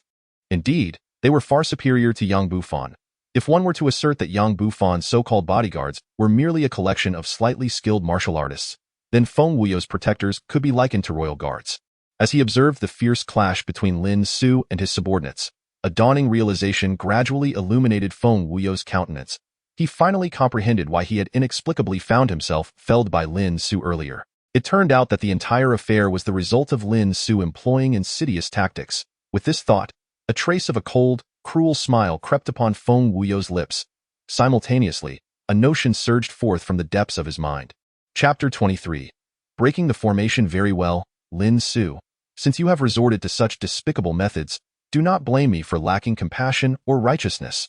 A glimmer of resoluteness flickered in Feng Wuyo's eyes. Just as his bodyguards trembled in confrontation with Lin Su, Feng Wuyo's hands abruptly assumed a peculiar posture. He began to form a seal. Were there an expert present, they would undoubtedly recognize the significance of Feng Wuyo's maneuver. While Lin Su was grappling with Feng Wuyo's bodyguards, he suddenly sensed an unusual fluctuation of spiritual energy in the surrounding air. A spiritual energy seal. Alas, it was merely a rudimentary one. A sardonic smile crept upon Lin Su's lips. In an instant, he struck one of the bodyguards, sending him hurtling away, while forcefully bringing down several others to the ground. Suddenly, 2 talismans materialized in his hands. Ice crystal talismans. Without delay, Lin Su hurled the seemingly unremarkable yellow talismans toward Feng Wuyo.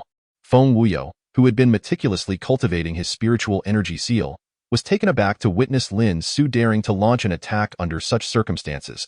In a flurry of panic, he directed his incomplete spiritual energy seal toward Lin Su's ice crystal talismans. A deafening explosion ensued, sending shards of ice flying in all directions. While Feng Wuyo instinctively closed his eyes, he felt the sharp, knife-like ice shards slice across his skin and face. Fortunately, it seemed that his earlier spiritual energy seal had mitigated the pain. For although a multitude of superficial wounds marred his body, they posed little challenge to a warrior of his caliber. "Himph, Lin Su. If you believe that this is sufficient to subdue me, you are gravely mistaken." Feng Wuyo let out a wild laugh, then cast a meaningful glance at the remaining bodyguards.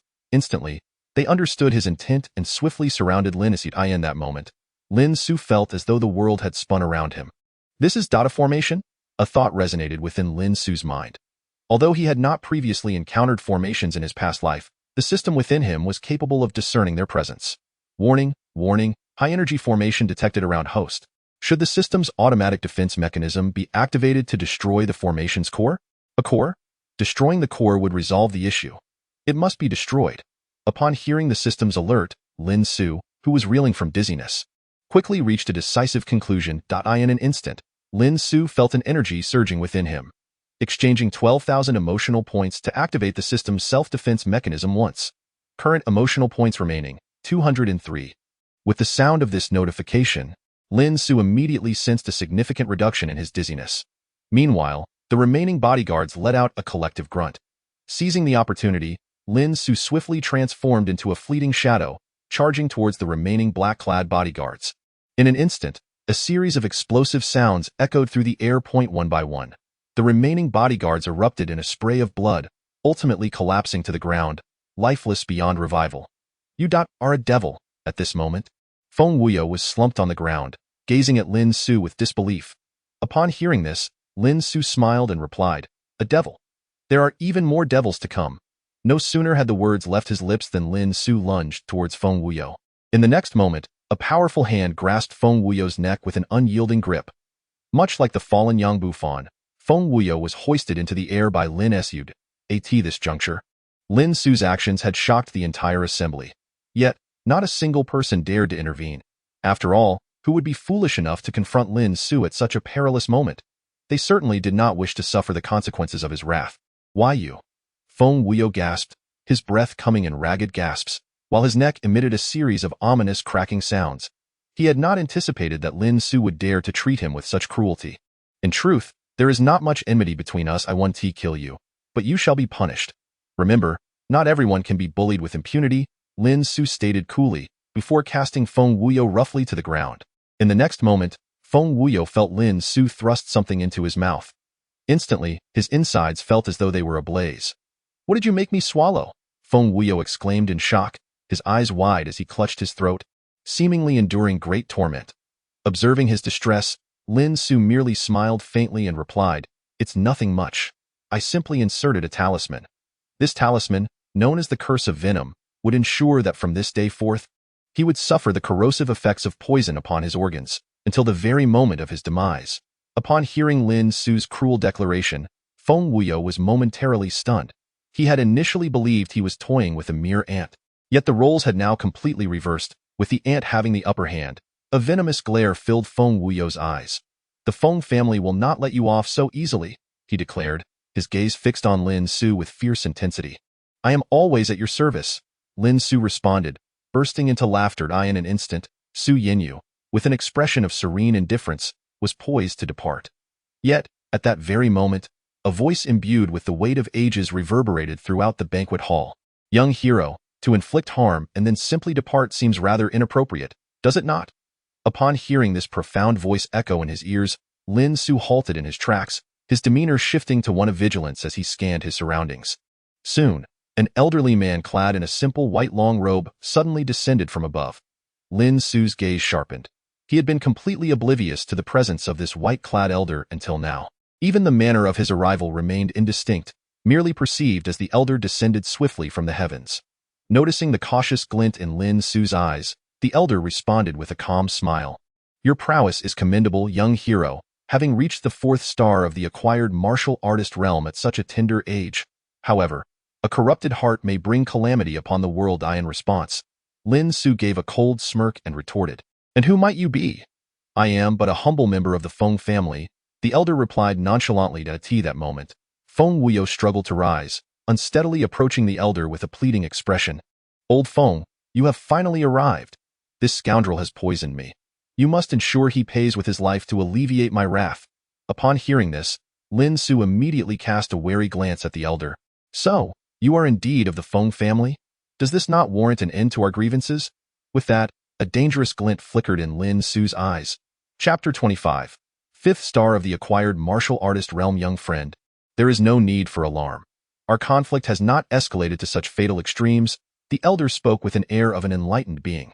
Observing this, Lin Su felt his previously boiling spiritual energy subside once more. It appeared that the Feng family possessed a degree of wisdom. With a composed demeanor, Lin Su inquired, "If you do not intend to pursue this matter, why do you impede my departure?" The elder pondered before responding. "I see potential in your unique physique. Why not consider joining the Feng family?" Lin Su's face broke into a faint, enigmatic smile as he replied, "Oh, so, you wish to recruit me?" The elder nodded affirmatively. "Our Feng family has always cherished talent. Since you possess such remarkable abilities, it is only fitting that you join us. Regrettably, I must decline, Lin Su replied with a frosty smile. The elder's expression shifted dramatically upon hearing Lin Su's refusal. His countenance darkened as he coldly remarked, "You truly live up to your nature, young hero." Such a straightforward rejection. However, you may come to regret this decision, for you have effectively forged enmity with the Feng family. Then let your horses come forth, Lin Su responded with indifference, but I assure you, even if the head of the Feng family were present, my words would remain unchanged. Such audacity. Since you are undeterred by the Wind family's vengeance, I shall refrain from saying more. With that, the elderly man gestured invitingly. A grudge has been established with the Wind family, enmity value increased to 10. A notification echoed in Lin Su's mind. Observing this, Lin Su took Su Yinyu's hand and, without any hindrance, exited the Junue Grand Hotel. Now that he had become adversaries with the Wind family, he found himself unconcerned. Instead, he recognized the necessity of investing time to enhance his strength in order to better navigate the forthcoming uncertainties. At this moment, it was already 1 o'clock in the afternoon. "Yin, have you eaten enough?" Lin Su asked Su Yinyu with a hint of bitterness in his voice. Upon hearing this, Su Yinyu shook her head and replied, "No, I haven't eaten a single bite. In fact, you devoured quite a number of pastries, like a famished ghost." Upon hearing her words, Lin Su awkwardly chuckled. "Well, I was hungry." Seeing Lin Su's somewhat foolish demeanor, a smile involuntarily graced Su Yinyu's face. "Then let us buy some groceries and I'll cook you a meal," Su Yinyu said with a smile. Lin Su nodded in agreement, warmth blossoming in his heart. Subsequently, the two boarded a bus. Making their way home, while feigning rest on the bus, Lin Su quietly initiated his ascent to the 5-star realm of postnatal martial artists. During the earlier banquet, Lin Su had slain Yang Bufan, thus acquiring the task of avenging the Yang family, while simultaneously completing a show-off task, naturally accumulating a significant amount of spiritual energy. This amassed spiritual energy was certainly meant to be utilized. Soon, approximately 15 minutes later, a notification resonated in his mind. "Congratulations, host, for elevating your realm to the 5-star level of postnatal martial artists, unlocking the intermediate talisman system. Please check immediately." Intermediate talismans? Lin Su's expression shifted dramatically. This meant that the talismans he had recently employed, such as the Divine Wind Talisman, Ice Crystal Talisman, and Flame Talisman, were merely elementary talismans. If elementary talismans could effortlessly annihilate ordinary martial artists, what level of power would intermediate talismans possess? With this thought, Lin Su found himself brimming with anticipation for the might of intermediate talismans. It seemed that on this earth, with just a bit of cultivation, he could traverse the world with ease. In that case, there was no need for further restraint. Humph, what of the Yang family? What of the Wind family? On this earth, there were simply no rivals for me. Thus, in this lifetime, I must rectify the regrets of my past and roam freely through the city, indulging in life's pleasures. Lin Su mused internally at this moment. His mindset had subtly undergone a profound transformation. Lin Su gently turned his head and glanced at Su Yinyu, who was softly leaning against his shoulder and appeared to have dozed off. Unable to resist, he leaned down and pressed a kiss to her lips. Instantly, Su Yinyu was jolted awake from her feigned slumber. She looked at Lin Su, whose eyes were slightly closed, with a hint of frostiness, her delicate form trembling slightly. Meanwhile, a gentle warmth emanated from Lin Su's lips, enveloping Su Yinyu's body and instantly instilling a sense of comfort throughout her being. Although Su Yinyu could not fathom the nature of the phenomenon occurring within her, Lin Su, on the other hand, was fully aware of his actions. Just moments ago, he had infused a stream of spiritual energy into Su Yinyu's body, a force intended to fortify her health and vitality. At that moment, Su Yinyu found herself flustered and bewildered, never anticipating such an unexpected advance from Lin Su. The bus soon reached its stop, jolting Su Yinyu back to reality. Swiftly, she pushed Lin Su away and disembarked from the vehicle. Observing her departure, Lin Su's lips curled into a mischievous smile as he promptly followed her. "You rascal, how irritating you are," Su Yinyu thought, a hint of shyness coloring her cheeks. After all, it is often said that a woman does not love a man who is not a little wicked. Suddenly, Lin Su drew closer to Su Yinyu, whispering softly in her ear, "How was the taste just now?" "You rogue, if you continue like this, I shall ignore you," she retorted, giving him a gentle shove before walking ahead. Lin Su, undeterred, kept pace beside her, inquiring, "What is this? Are you upset?" "I doubt I'm not upset," Su Yinyu replied, her words betraying her true feelings. All right, I promise I won't ambush you again," Lin Su said, his expression a blend of amusement and intrigue. "I shall attack you openly instead." How have you become such a rogue? Su Yinyu's face bloomed with a charming blush. Lin Su merely smiled in silence, intertwining his arm with hers as they purchased groceries and made their way back to the apartment near Guangling University. Originally, Lin Su intended to volunteer for cooking, yet for reasons unbeknownst to him, Su Yinyu adamantly refused to let him assist, insisting he simply relax and wait for dinner while watching television. Faced with Su Yinyu's resolute demeanor, Lin Su reluctantly acquiesced, resigning himself to the sofa in the living room. As he activated the intermediate talisman system, a luminous screen, visible only to him, materialized before his eyes. It was densely populated with an array of talismans, each possessing diverse effects, yet currently, none were unlocked.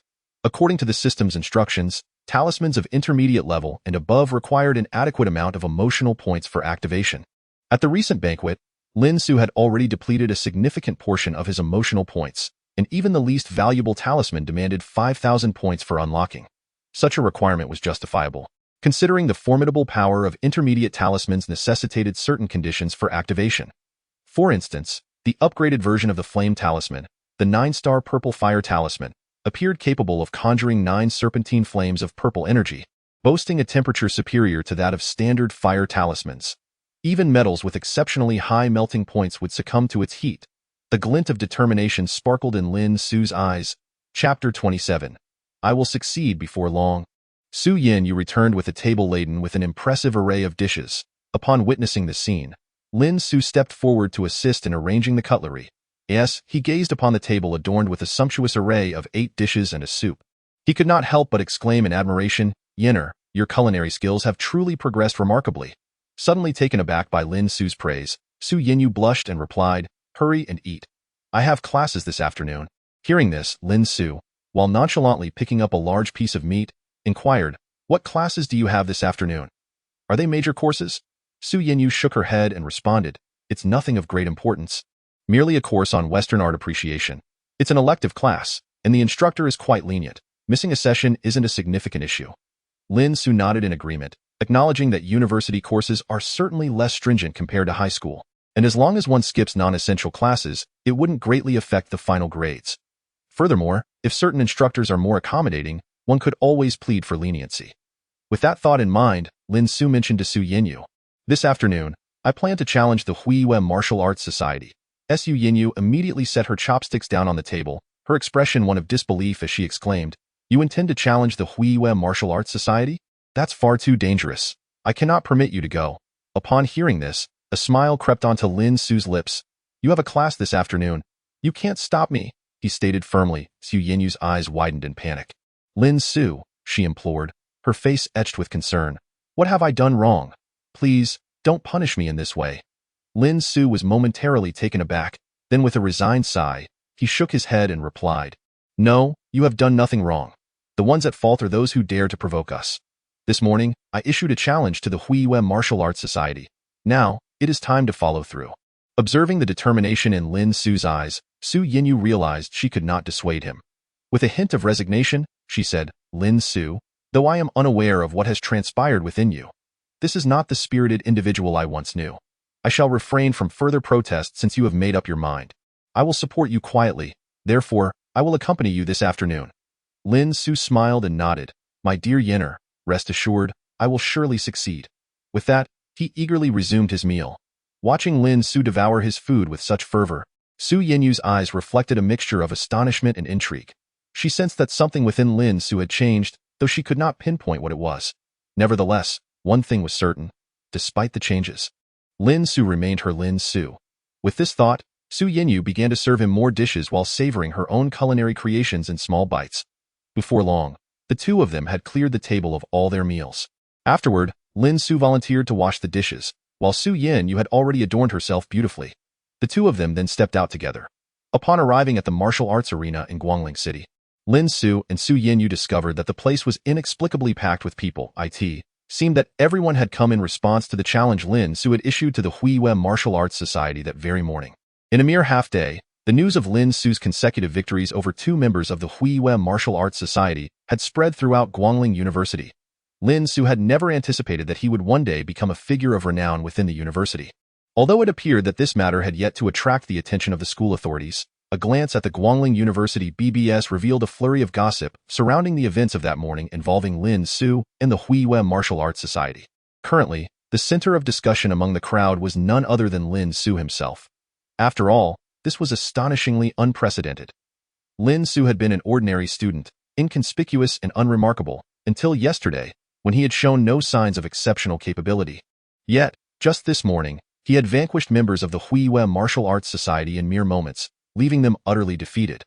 What was even more significant was that the members of the Huiyue Martial Arts Society dared not retaliate on the spot. Instead, they sought out stronger members within their ranks for vengeance. This was precisely why the Huiyue Martial Arts Society had set up a challenge arena to confront Lin Su's provocation, drawing such a large crowd at Guangling University. Such occurrences were indeed rare. It was well known that the Huiyue Martial Arts Society was not only one of the top societies at Guangling University, but arguably ranked within the top 10. Their substantial response to Lin Su's challenge underscored the seriousness with which they regarded him. The students of Guangling University were eager to witness whether Lin Su, who had suddenly risen to defeat the likes of Chao Ling Tian and Lin Su Hui, truly possessed extraordinary abilities. Amidst the fervent discussions regarding Lin Su, the crowd remained oblivious to his quiet entry into the arena. Lin Su, however, did not rush to present himself on stage. Instead, he positioned Su Yinyu in a corner and, out of the corner of his eye, noticed two women in trench coats standing at another corner of the martial arts arena. Though the patterns and styles of their trench coats were identical, the colors were strikingly different, one red, one black. Lin Su gazed at the two women, a contemplative expression crossing his face. He recognized them, though he had not expected to encounter them here. Indeed, given that Lin Su was still at Guangling University, he should not have been acquainted with the president and vice president of the Zihua Martial Arts Society. His previous encounters with him had occurred during his escape to other cities. By that time, the two leaders of the Zihua Martial Arts Society had already advanced to the national championships, establishing themselves as professional martial artists. The woman in the red trench coat was named Nia Hongfu, while the one in the black trench coat was called Lu Daiyan. Nia Hongfu and Lu Daiyan were intently observing the more than a dozen members of the Huiyue Martial Arts Society. Clad in white martial arts uniforms, on the arena, they whispered to each other, seemingly oblivious to Lin Su's gaze upon them. Nia Hongfu quietly remarked to Lu Daiyan, "Daiyan, do you think Lin Su will come?" Upon hearing this, Lu Daiyan looked at Nia Hongfu with a teasing expression and said, "What's this? Sister Hongfu, are you actually worried about that boy? Don't forget, you haven't even met him yet. Can you truly believe the rumors circulating in the Jianghu? You've never laid eyes on him, yet you wish to advocate for him?" In response, Nia Hongfu playfully chided her. "What nonsense are you spouting? Advocate for him? I merely think it would be a pity if Lin Su were to suffer because of this." Chapter 29. An early meeting, however, Lu Daiyan, upon hearing Nia Hongfu's words, couldn't he help but smirk and retort, "Our sister Hongfu truly has a penchant for meddling. What nonsense are you babbling about?"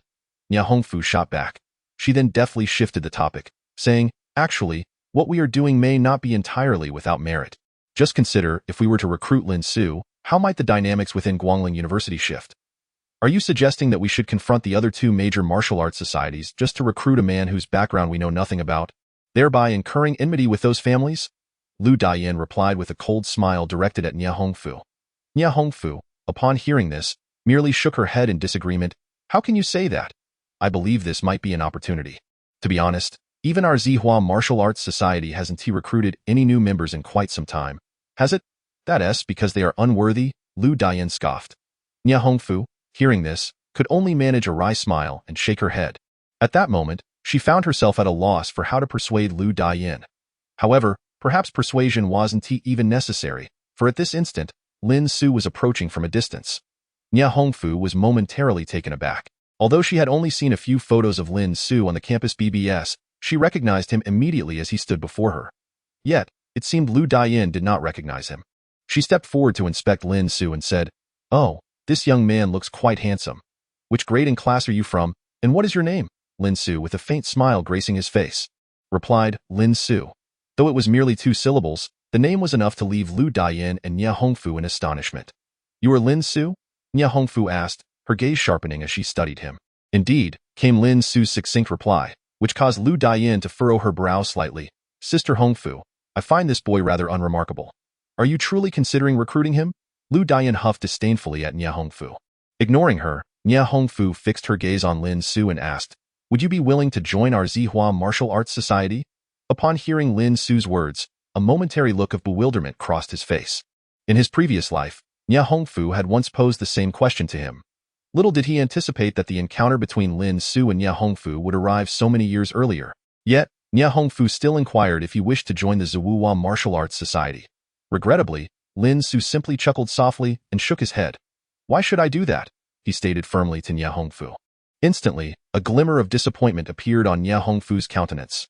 "You truly are bold to refuse," exclaimed Lu Daiyan, unable to contain herself any longer, as she coldly admonished Lin Su. In response, Lin Su maintained his light-hearted smile and replied, "I believe the Zuwuwa Martial Arts Society is not suited for me. At least you possess some self-awareness," Lu Daiyan remarked with a derisive smile, assuming Lin Su refrained from joining due to a lack of capability. However, Lin Su's subsequent words nearly infuriated Lu Daiyan beyond measure. He turned to her and declared, "It is simply that I feel the Zuwuwa Martial Arts Society does not merit my presence." Once this statement left his lips, both Nya Hongfu and Lu Daiyan's expressions shifted dramatically. "Lin Su, what do you mean by that? Are you disparaging our Zuwuwa Martial Arts Society?" Lu Daiyan glared at him, her demeanor decidedly unfriendly. In response, Lin Su chuckled lightly, "Not at all, I merely speak the truth. You are indeed unworthy of my membership." Upon hearing this, both Lu Daiyan and Nya Hongfu were enveloped in a surge of indignation.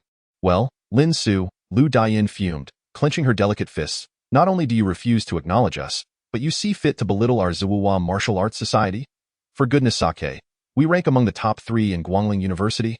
Teaming with experts, it is not a place just anyone can enter." Lu Daiyan's face bore traces of fury, and even Nya Hongfu, agitated, added, "Indeed, Lin Su, our Zuwuwa Martial Arts Society is not as inferior as you claim. If you do not wish to join, you could simply decline without resorting to such hurtful words." At that moment, Nya Hongfu felt a pang of regret for not heeding Lu Daiyan's advice and hastily inviting Lin Su. Observing the sudden ire of these two beautiful women, Lin Su raised his hands in a placating gesture and said, "Ladies, please do not be upset, I have my reasons. How about we make a wager?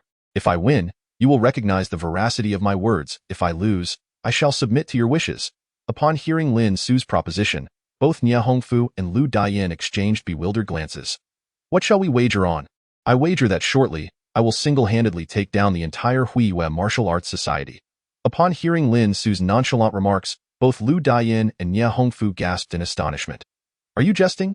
Lu Daiyan promptly scrutinized Lin Su from head to toe and declared, "Lin Su, we were just about to persuade you.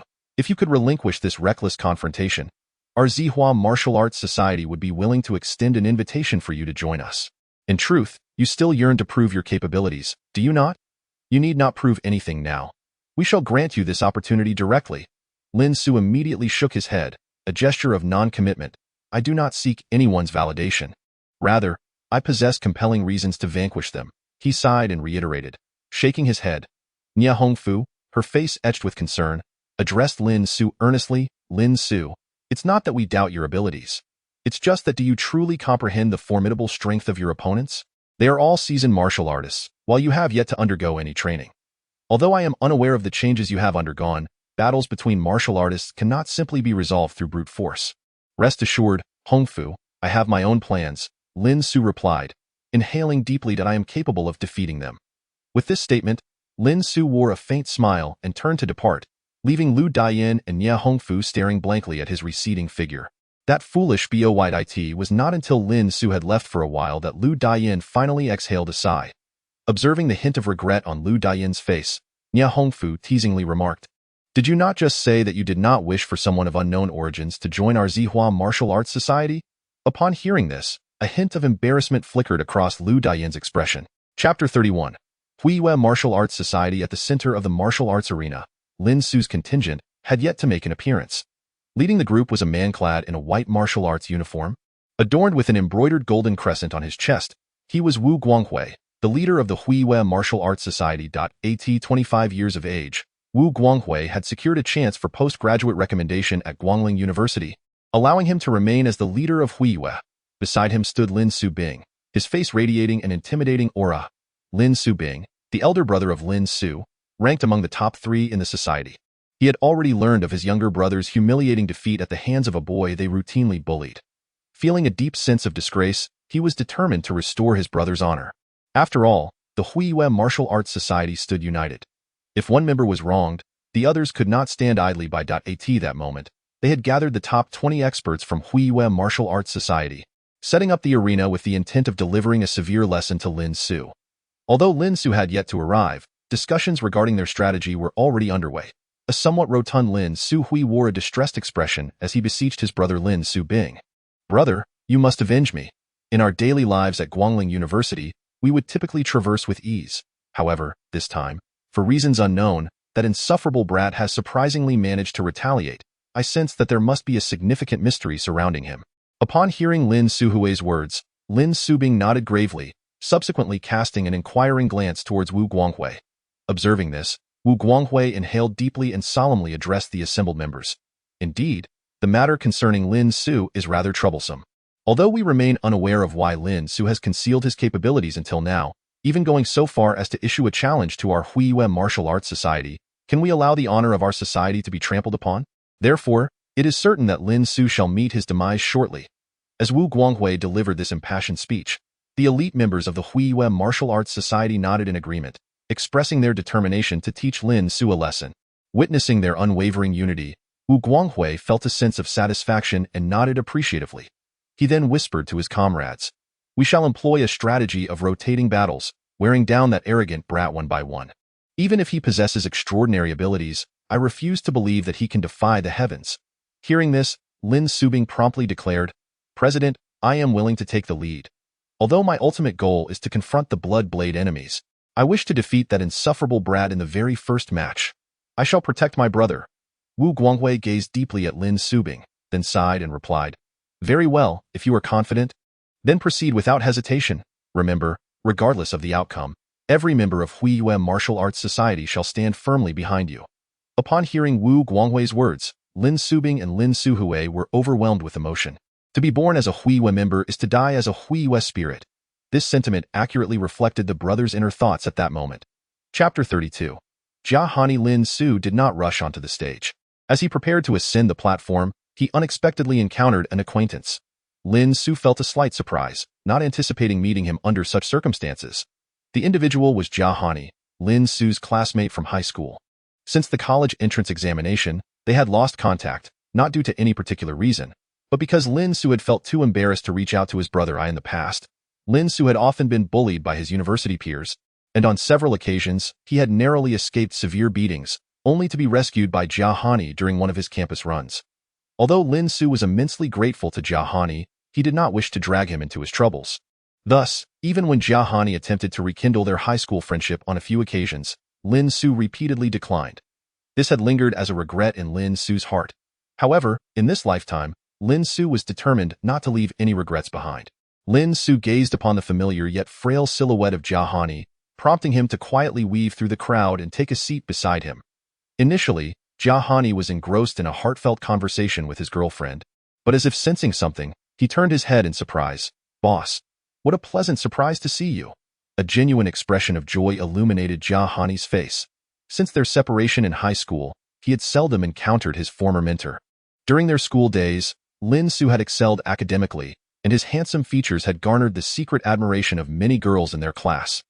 Likewise, his affable nature had endeared him to numerous boys, who were eager to forge brotherly bonds with him. In short, Lin Su had enjoyed considerable popularity among his peers, and the teachers held him in high regard. However, for reasons unknown, everything changed the day before the college entrance examination. Lin Su's demeanor had darkened, and despite being on track to surpass the entrance threshold for Guangling University, he ultimately fell short by a few points. From that moment on, Lin Su seemed to vanish, and he and Jiahani had not crossed paths since. Jiahani had often felt a sense of regret, as they had been quite close friends throughout their 3 years of high school. Naturally, their reunion filled him with immense joy. "Boss, where have you been for the past year? We've spotted you a few times at Guangling University, but each time you hurriedly departed, unwilling to meet with us. Do you know how much we missed you, our group of brothers?" Jiahani expressed with palpable excitement.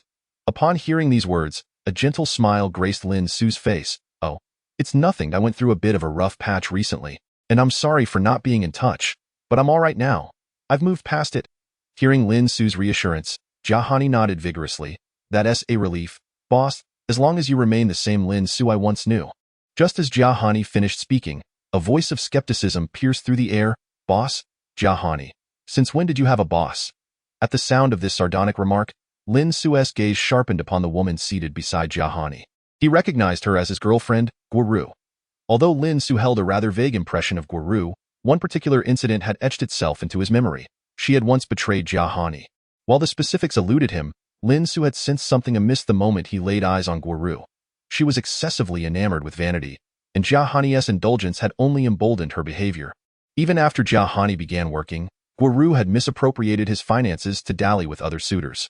When the truth inevitably surfaced, she had brazenly demanded a breakup and sought financial compensation, threatening to tarnish Jia's reputation by claiming he had abandoned her if her demands were not met. Having long endured Guoru's provocations, Jia, after bestowing a considerable sum of money upon her, promptly dismissed her. However, the wounds inflicted by Guoru were ones that he found himself unable to heal over the span of several years. In her previous life, Lin Su, preoccupied with her own struggles for survival, was unable to lend any thought to Jia's plight. Yet now, with events yet to unfold, Lin Su was determined to intervene. Jia, you must tell me, from where did you come to know your so-called boss? Guoru exclaimed, her anger palpable. Do you not realize who he is? He is Lin Su. How could he possibly be your superior? Upon hearing Guoru's words, Jia gazed at her in shock and asked, You know my boss? Guoru, upon hearing this, cast a cold smirk at Lin Su and replied, Do I merely know him? He is now quite renowned. He foolishly believes that challenging the Huiyue martial arts society makes him appear dashing, when in truth, it is utterly ridiculous. How could such a simpleton comprehend the formidable forces that stand behind the Huiyue martial arts society? Some may be foolish, but they fail to consider why the Huiyue martial arts society, despite not being the most powerful martial arts society at Guangling University, can still command such influence. As Guoru unleashed her tirade. Jia's expression shifted dramatically. Ruer, are you speaking the truth? His eyes were filled with concern as they turned to Lin Su. Guoru, upon seeing his reaction, retorted with indignation. What, do you not believe a word I say? Receiving Guoru's response, Jia, now visibly anxious, urged Lin Su, Boss, you must flee at once. I will not allow the Huiyue Martial Arts Society to trouble you. A bemused smile crept onto Lin Su's face. What do you mean by that, Jia? Guoru, now seething with rage, pointed at Lin Su and exclaimed, What is so special about this person? How can you defend him so fervently? Tell me plainly, do you want me, or him? Jia, I must inform you that this Lin Su has already attracted the attention of young Master Yang, so it would be prudent for you to distance yourself from him to avoid being caught in the crossfire. Observing Guoru's domineering demeanor, Lin Su could not help but chuckle inwardly. As for young Master Yang, Guoru seemed oblivious to the fact that the individual she spoke of had long since become a lost soul under Lin Su's influence. As Lin Su remained silent, Guoru's expression grew increasingly hostile. Why are you not speaking? Are you perhaps feeling guilty? Humph, you are nothing but a waste. Even if you manage to defeat a lowly member of the Huiyue Martial Arts Society, you will still be a mere waste.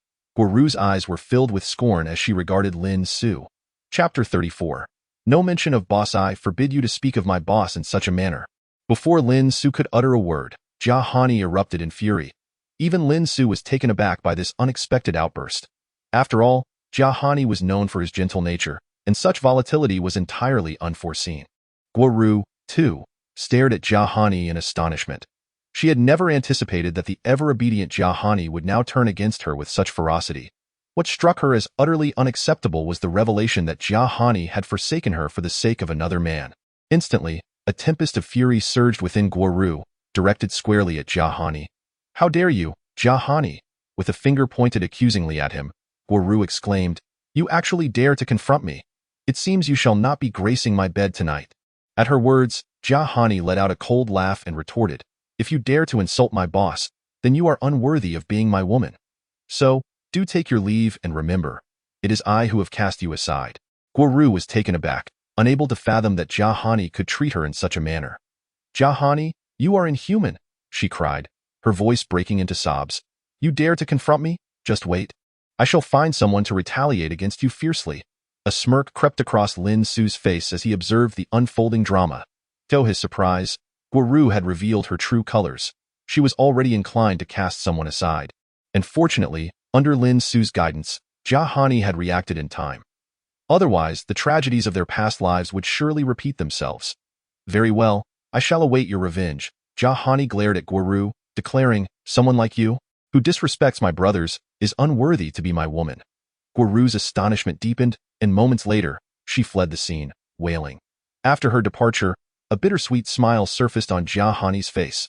Noticing this, Lin Su patted his shoulder in a gesture of comfort, saying, "There are countless flowers in the world. Why cling to a single bloom?" Upon hearing Lin Su's words, Jia Hani looked at him gratefully and replied, "You're absolutely right. A woman like Guoru is easily replaceable. I merely feel a tinge of regret, as her legs could have entertained me for another year." Observing the somewhat lewd expression on Jia Hani's face, Lin Su couldn't help but smile knowingly. This reassured him. It indicated that Jia Hani had finally let go of Guoru and would no longer dwell on her. After a brief silence, Jia Hani suddenly asked curiously, "By the way, boss, how did you get entangled with the members of the Huiyue Martial Arts Society?" Lin Su pondered for a moment before responding, "It's a long story. However, I did not provoke them. They provoked me. Thus, today I intend to show them what I am made of." Upon hearing this, Jia Hani looked at Lin Su with admiration and said, "Boss, make sure to beat them to a pulp. I've long found them distasteful." Seeing Jia Hani's enthusiasm, Lin Su was somewhat taken aback. "You trust me?" "Of course I trust you, boss," Jia Hani replied with a goofy grin. Upon hearing Lin Su's words, a wave of warmth surged within him. Chapter 35. The long-awaited appearance. "Very well, I shall demonstrate how I will trample those wretched curs from the Huiyue Martial Arts Society beneath my feet." As Lin Su spoke, a cold smirk appeared at the corners of his mouth. He then leaped from the edge of the arena, finally making his presence known upon the stage. Instantly, the members of the Huiyue Martial Arts Society, who had been patiently waiting for Lin Su's arrival, were taken aback. "Humph, so you are Lin Su? You have finally shown yourself." Wu Guangwei, adorned with a golden moon emblem on his chest, rose to his feet, an air of arrogance gracing his features as he addressed Lin Su. Lin Su, upon hearing this, offered a disdainful smile and replied, "Indeed, I have arrived. Thus, your time of reckoning has come." The members of the Huiyue Martial Arts Society immediately displayed expressions of fury upon hearing such audacious words. "Humph, Lin Su, you are the one facing imminent demise, yet you dare to threaten us?" Wu Guanghui clenched his fists tightly, as if deeply humiliated. "In 3 minutes, the truth shall be revealed." The corners of Lin Su's mouth lifted slightly. "So, do you prefer to fall one by one, or shall you face me all at once? You seek death." Wu Guanghui replied with a low growl. At the same time, he cast a knowing glance towards Lin Su Bing, who immediately understood the cue. With a sudden movement, Lin Su Bing stood up, meeting Lin Su's gaze. "You are Lin Su?" Lin Su Bing regarded Lin Su with a cool demeanor. "It seems we share quite the coincidence in our names." "That is hardly a fortunate coincidence," Lin Su replied coolly. "It signifies that, like your brother, you two shall meet a grim fate." Upon hearing this, Lin Su Bing erupted into raucous laughter. "This is truly the most amusing jest I have ever encountered." With a mocking expression, Lin Su Bing gazed at Lin Su. "Come then, let me see what skills you possess. I fear you may come to regret engaging me," Lin Su warned. "In fact, it is not too late for you to reconsider. Otherwise, by the time you truly wish to retract your actions, it may be too late." Observing the insolent expression on Lin Su's face, Lin Su Bing clenched his fists tightly. "Save your empty words for Yama."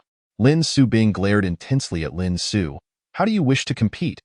Or should I ask, how do you wish to perish? I desire your demise to be devoid of further ramblings." Lin Su retorted, and without delay, he sprang into action. "To strike first is to seize victory." The wave of astonishment washed over Lin Su Bing's mind. He had not anticipated that Lin Su would truly act upon his words without any regard for sentiment. Yet, this was precisely what he wanted. It would allow him to confront Lin Su without restraint. Bang! As a resounding crash echoed, the fists of the two individuals collided, instantly raising a cloud of thick dust. The members of the Huiyue Martial Arts Society promptly retreated to a safe distance, astonished to witness the tempestuous tempers of Lin Su and Lin Su Bing, who upon their first encounter, engaged in a fierce brawl as if they bore a profound enmity towards one another. Meanwhile, Lin Guanghui, with a tightly wound anxiety, fixed his gaze intently on the fiercely contested battle unfolding between Lin Su and Lin Su Bing. Chapter 36. An even match, brother. Give it your all. You must defeat that arrogant little brat. Lin Su Hui shouted, prompting Lin Su Bing to unleash an even more ferocious assault. However, to the astonishment of the Huiyue Martial Arts Society members, although Lin Su Bing's punches appeared to possess greater force, Lin Su seemed to effortlessly counter each strike. The potency of the Spirit Clarity Talisman and the Spirit Wind Talisman was indeed formidable. As Lin Su adeptly dealt with Lin Su Bing's onslaught, he couldn't help but chuckle inwardly. The Spirit Clarity Talisman enabled him to think with unparalleled clarity while enhancing his control over his physical form. The Spirit Wind Talisman, on the other hand, allowed for accelerated movements. Thus, in Lin Su's eyes, Lin Su Bing's actions appeared exceedingly slow, rendering the flaws in his punches glaringly obvious. However, Lin Su refrained from hastily dismantling Lin Su Bing's techniques or completely overpowering him. After all, since he had come to challenge the dojo, it was only fitting that he toy with him a bit. That moment, in the audience, the gathered students watched with keen interest as Lin Su and Lin Su Bing battled fiercely, making it difficult to discern who held the upper hand. How had Lin Su suddenly become so formidable? Logically, within Guangling University, any student with even a modicum of martial arts skill would have long been absorbed by the various martial arts societies. Yet, as far as I knew, Lin Su had previously been considered a total failure. Indeed, this fellow was utterly incompetent in martial arts and equally dismal in academics. It was rumored that his academic advisor had called him out multiple times, yet he remained obstinately unrepentant. Humph, I've heard he even has a remarkably beautiful girlfriend. I wonder what could possibly have blinded her to choose him. However, one must admit, Lin Su truly defies appearances. The individual currently battling him is none other than Lin Su Bing, ranked third within the Huiyue Martial Arts Society. The society's president is indeed remarkable, sending Lin Su Bing to the forefront right from the start, seemingly intent on a swift resolution. I refuse to believe just how much power Lin Su could possibly possess. For Lin Su Bing, the brother of Lin Su Hui, to even attempt to defeat him already shows the Huiyue Martial Arts Society's consideration for him. Indeed, Lin Su had previously been excessively arrogant. Just that morning, he had proclaimed his intent to have the Huiyue Martial Arts Society permanently expelled from Guangling University, and now, it appears the members of Huiyue Martial Arts Society have come to settle the score with him. Therefore, one should refrain from pretending to be someone they are not, for such pretense may invite a tempest of retribution. These students each voice their opinions, incessantly spewing unreliable rumors from their lips. Meanwhile, in another corner of the audience, Lu Daiyan and Ye Hongfu gaze in astonishment at Lin Su's prowess. It is astonishing to witness such skill from this young man. Lu Daiyan, with a hint of disbelief, observes Lin Su as he seems to toy with Lin Su Bing in their battle on the arena, remarking that had Lin Su fully unleashed his power, Lin Su Bing would undoubtedly stand no chance against him. Indeed, their names differ by merely one character, yet the disparity in their abilities is profound. Do you suppose this could be mere coincidence? Ye Hongfu sighed softly, acknowledging her prior suspicions, but the display of Lin Su's capabilities has far exceeded her expectations. Lu Daiyan could not help but lift her gaze to the azure sky, as if her eyes pierced through the layers of the atmosphere, gazing into the distant, enigmatic cosmos, engaging in a silent dialogue with the mysteries hidden within. Chapter 37. Are you taken with him? Do you think Lin Su Bing can endure for a few more seconds? Ye Hongfu's beautiful eyes, keenly observing the unfolding battle on the arena, posed the question. In response, Lu Daiyan let out a resigned sigh, conceding, I must admit, I underestimated him earlier. It appears he is indeed as formidable as he seems. Thus, I surmise that the duration of Lin Su Bing's resistance depends solely on when Lin Su chooses to conclude this engagement. Ye Hongfu nodded in agreement, acknowledging, indeed, it is no wonder Lin Su had the audacity to utter such bold proclamations. He truly possesses remarkable hidden strengths. This young man is indeed a master of subtlety, Lu Daiyan remarked with a cold snort, recognizing that they had indeed underestimated him. It is not merely a matter of underestimation. Rather, Lin Su is exceptionally discreet. Even we have been deceived by him. It seems he is right. Our Zuwuwa Martial Arts Society is truly not a fitting arena for Lin Su, a hint of regret glimmering in Ye Hongfu's eyes. What are you taken with him? Lu Daiyan teased, her expression one of playful mockery as she looked at Ye Hongfu. However, no matter how much you might yearn, it is futile. He already has a girlfriend. Moreover, I hear she is quite beautiful. If you were willing to enhance your appearance, perhaps Lin Su might even consider a change of heart regarding his girlfriend. Upon hearing Lu Daiyan's bold remarks, Ye Hongfu shot her a reproachful look, exclaiming, You little minx, are you trying to provoke me? What nonsense are you spouting? How could I possibly harbor such thoughts about Lin Su? Continue to feign ignorance, Lu Daiyan retorted with a teasing glance at Ye Hongfu. Admit it. The real reason you wish to recruit him into the Zuwuwa Martial Arts Society is so you can see him every day, am I right? As if struck by a piercing insight from Lu Daiyan, Ye Hongfu's face flushed crimson, causing her to lower her gaze, a stark contrast to her position as the dignified president of the Martial Arts Association. Observing Nie Hongfu's flustered demeanor, Lu Dayan's teasing expression only intensified. Meanwhile, as Nie Hongfu and Lu Dayan exchanged playful banter, Jia Hani, who had been watching the fierce contest on the arena, suddenly sensed an approaching presence. Turning around, he discovered that Guo Ru had returned to his side once more. Jia Hani was momentarily taken aback. "Why have you come back? Am I not allowed to return?" Guo Ru retorted through clenched teeth. "I came back to see how my reckless leader might meet his end at the hands of the Huiyue Martial Arts Association." Upon hearing this, Jia Hani's temper flared. "Damn it, what nonsense are you spewing? How dare you curse my brother? You'd best get as far away as possible. I don't want to see you right now." Seeing the resolute expression on Jia Hani's face, Guo Ru gazed sorrowfully at him and said, "Hani, is it truly impossible for us to return to the way things were? If only you would acknowledge your mistakes. I believe we could still find our way back." In response to Guo Ru's shameless words, Jia Hani sneered coldly, "Stop pretending. Do you really think I care for you? The only reason I kept you around was for companionship. And now, you've lost that privilege. You are no longer the same as before, so just leave." Hearing such words from Jia Hani, Guo Ru's expression turned icy. "Well, Jia Hani," she replied with a chilling stare, "if you cherish your leader so much, then go and be with him." With that, Guo Ru huffed angrily, planting herself firmly with her hands on her hips, her gaze fixed on the duel between Lin Su and Lin Su Bing, a smirk playing at the corners of her mouth. Perhaps in her imagination, Lin Su Bing had already bested Lin Su, and at that moment, Jia Hani would come to realize his folly, ultimately begging for her forgiveness. Unfortunately, Guo Ru's assumptions were misguided. In the end, Lin Su grew weary of the contest. Seizing a fleeting opportunity, he swiftly exploited a flaw in Lin Su Bing's defense and sent him crashing off the stage with a decisive strike. A complete defeat. At that moment, shock flooded Lin Su Bing's eyes. Why? How could he have lost?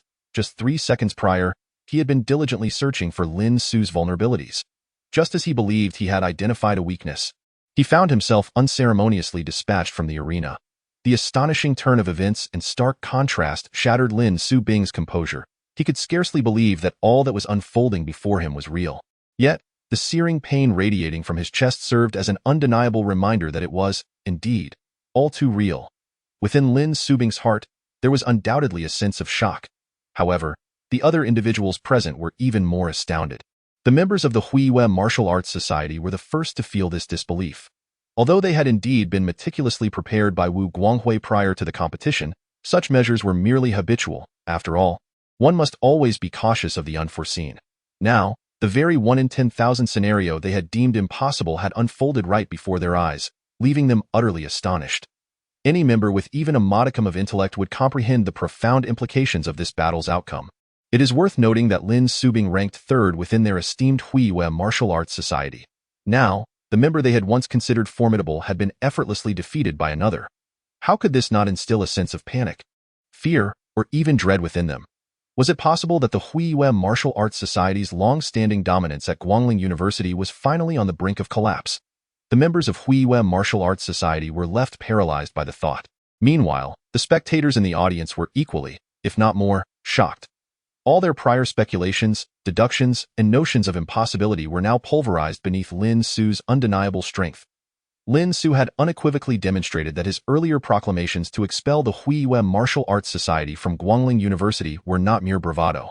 At this moment, these students had every reason to believe that Lin Su indeed possessed the credentials to utter such audacious statements. However, the most astonishing revelation was that Guo Ru, who had resolutely decided to betray Jia Hani, was now filled with profound regret over her earlier actions. She found it hard to fathom how Lin Su could possibly defeat the third-ranked member of the Huiyue Martial Arts Society. If he were truly that formidable, then why had he previously been bullied by other students? In stark contrast to Guo Ru's reaction was Jia Hani, whose eyes were now filled with a complex and inexplicable excitement. "Boss is magnificent. Go, boss." Suddenly, Jia Hani shouted, as if celebrating Lin Su's earlier victory. Upon hearing Jia Hani's fervent exclamation, the crowd snapped back to reality. Even Lu Dayan let out a slight sigh.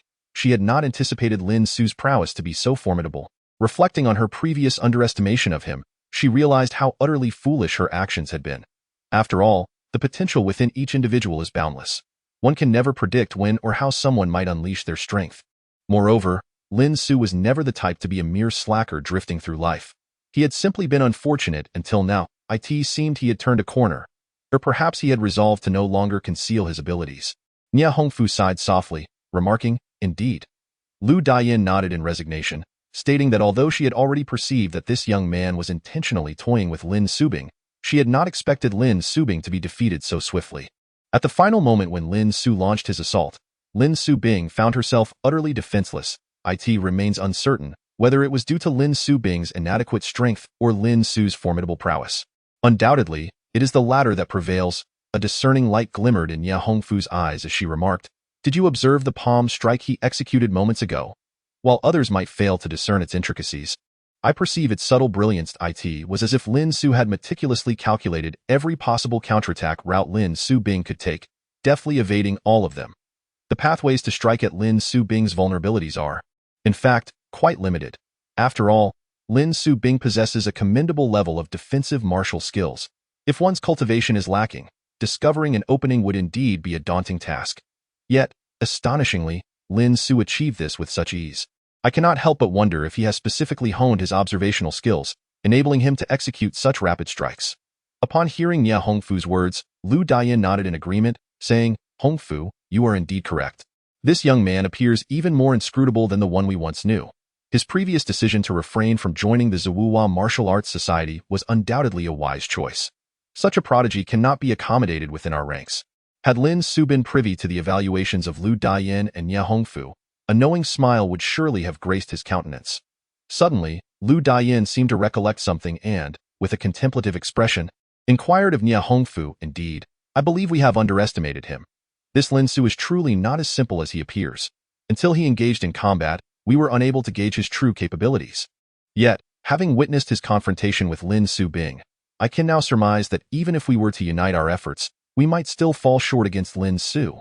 Nia Hongfu, upon hearing this, fell into a state of deep contemplation. How unexpectedly formidable Lin Su's strength was, to the extent that even Lu Dian felt daunted. After a brief pause, Nia Hongfu sighed softly, acknowledging, "Previously, I had not fully grasped Lin Su's formidable nature, but after witnessing his prowess in action, I can now appreciate the extent of his capabilities." At that moment, Lu Dian suddenly teased Nia Hongfu with a playful glint in her eye. "Is our esteemed President Hongfu perhaps wishing to invite Lin Su for a meal?" To Lu Dian's astonishment, Nia Hongfu, at that very moment, nodded in compliance. This revelation left Lu Dian utterly bewildered. Could it be that Nia Hongfu was indeed admitting her fondness for Lin Su? Lu Dian felt as though the sun might rise from the west. Upon perceiving the piercing gaze of Lu Dian, Nia Hongfu could not help but playfully retort, "You mischievous girl. It is not as you imagine. I merely wish to become acquainted with Lin Su." Yet, the somewhat disingenuous nature of Nia Hongfu's words only served to deepen the enigmatic expression on Lu Dian's face. "I understand. I comprehend everything," Lu Dian said with a teasing smile directed at Nia Hongfu. "Let us dispense with these trivialities. I am indifferent to your reasons for wanting to invite Lin Su. What matters is that you indeed intend to treat him to a meal. Now, do enlighten me as to where you plan to host this gathering." Instantly, Nia Hongfu felt a wave of exasperation wash over her. What sins had she committed in her past life to be burdened with such a troublesome friend, in the realm of fate? Some find joy while others succumb to sorrow. At that moment, Guoru gazed upon Jia Hani's exuberant demeanor and felt a profound sense of despair. She had not anticipated Lin Su's extraordinary prowess, and it seemed that even the Huihue Martial Arts Society could not impede his progress. Moreover, she had previously mocked Lin Su with her words. Observing Lin Su's expression, she feared the memory of her scorn would linger in his mind. If he were to descend from the platform with such audacity, how would Lin Su choose to confront her? Guoru found herself unwilling to delve further into that unsettling thought. "Humph, Guoru, how do you feel now? Did I not say my leader could not possibly be a weakling?" At that moment, Jia Hani turned to her with a derisive smile. Guoru felt a chill run down her spine as she met his gaze. With an awkward smile, she ventured, "Well, Hani, why not assist me in speaking well of me before Lin Su? Surely, you can do this for the sake of our past relationship." Upon hearing this, Jia Hani retorted with a cold laugh. "You would do well to distance yourself from me. Otherwise, when my leader descends from the platform, you will find yourself in dire straits. Right now, you still have the chance to escape.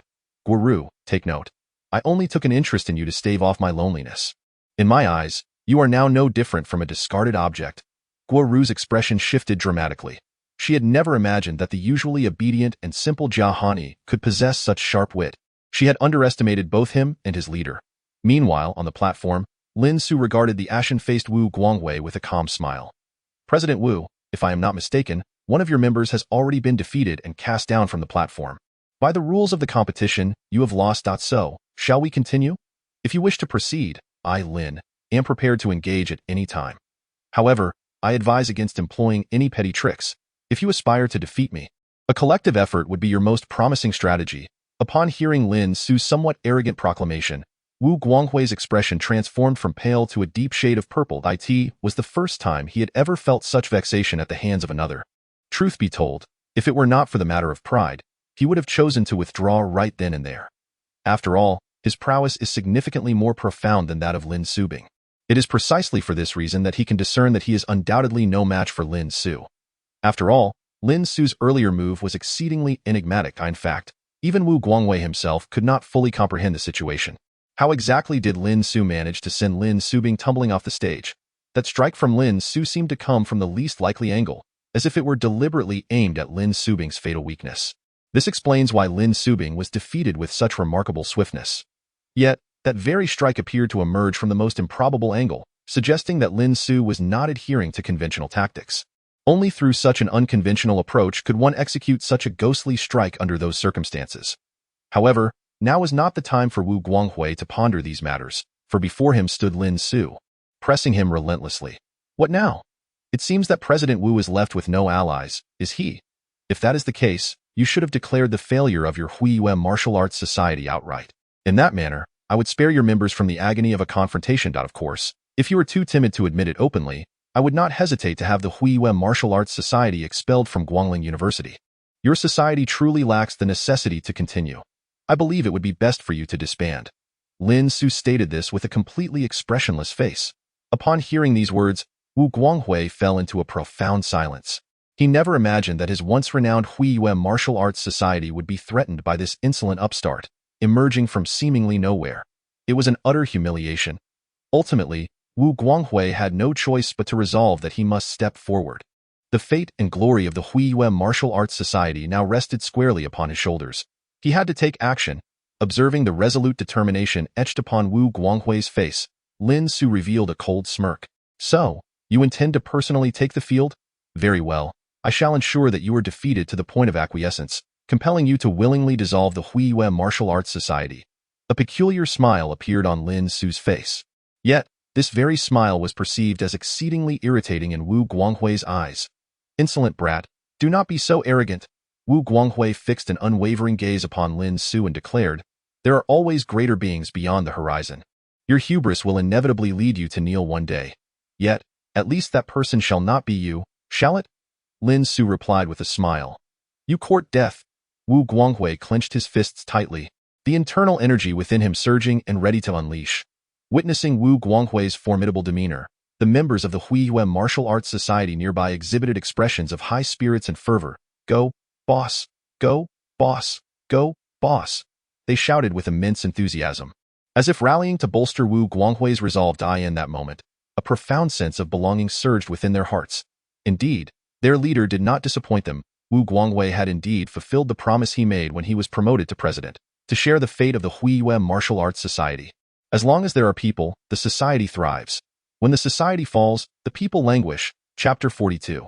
The limit of speed. Wu Guanghui's expression was pensive. Suddenly, he took a step forward, standing 3 zhang away from Lin Su. The arena was vast, yet Wu Guanghui, having learned from the previous encounter with Lin Su, felt a twinge of apprehension. He wondered if pausing for a moment would result in being hurled off the stage by Lin Su. This thought filled Wu Guanghui with a sense of humiliation. He never imagined he would find himself in such a predicament, being cornered by an unknown youth, and with his own martial prowess to boot. Lin Su, I now acknowledge that you possess the strength to engage me on equal footing, Wu Guanghui said, his gaze steady upon Lin Su. Though anxiety stirred within him, he knew he must maintain appearances. However, Lin Su seemed unmoved by this exchange. Can we begin? Lin Su replied coolly, I am not fond of excessive chatter. At these words, a surge of anger welled up within Wu Guanghui. What did Lin Su mean by this? Was he insinuating that Wu Guanghui was verbose? The very notion felt like a profound insult. Wu Guanghui had never been one to indulge in frivolous conversation. Today, he had merely spoken out of necessity to uphold the decorum of the occasion. Yet, to have it dismissed as mere prattle by Lin Su was infuriating. Glaring at Lin Su's glowing visage, Wu Guanghui vowed to make this insolent youth pay dearly. With this resolve, his internal energy surged forth. He took a wide stance, his fists shifting in a peculiar manner, as if he were preparing a formidable strike. This was Wu Guanghui's intent. Given Lin Su's previously demonstrated prowess, he must defeat his opponent in the most spectacular fashion possible. Only then could he restore a measure of dignity to the Huiyue Martial Arts Society after Lin Su Bing's recent defeat. As Wu Guanghui began to channel his lethal technique, Lin Su simultaneously shifted his body. Thanks to the effect of the Spirit Clarity Talisman, he remained acutely aware of Wu Guanghui's every movement, including the flow of energy within him. Now that Wu Guanghui had begun to harness his power, it would be foolish for Lin Su not to act in an instant. Lin Su appeared before Wu Guanghui like a specter, propelled by the enhancement of the Divine Wind Talisman, his speed surpassing the limits of human capability. Wu Guanghui was taken aback. Although he had witnessed Lin Su's wind-like swiftness before, the speed he exhibited now was beyond anything previously encountered.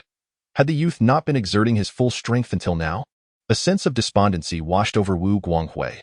Though the battle had yet to commence, he felt the foundations of his confidence crumbling, signifying an impending defeat. Dragon's roar, tiger's howl fist. In an instant, Wu Guanghui concentrated all his internal energy into a single punch, violently striking towards Lin Su's body.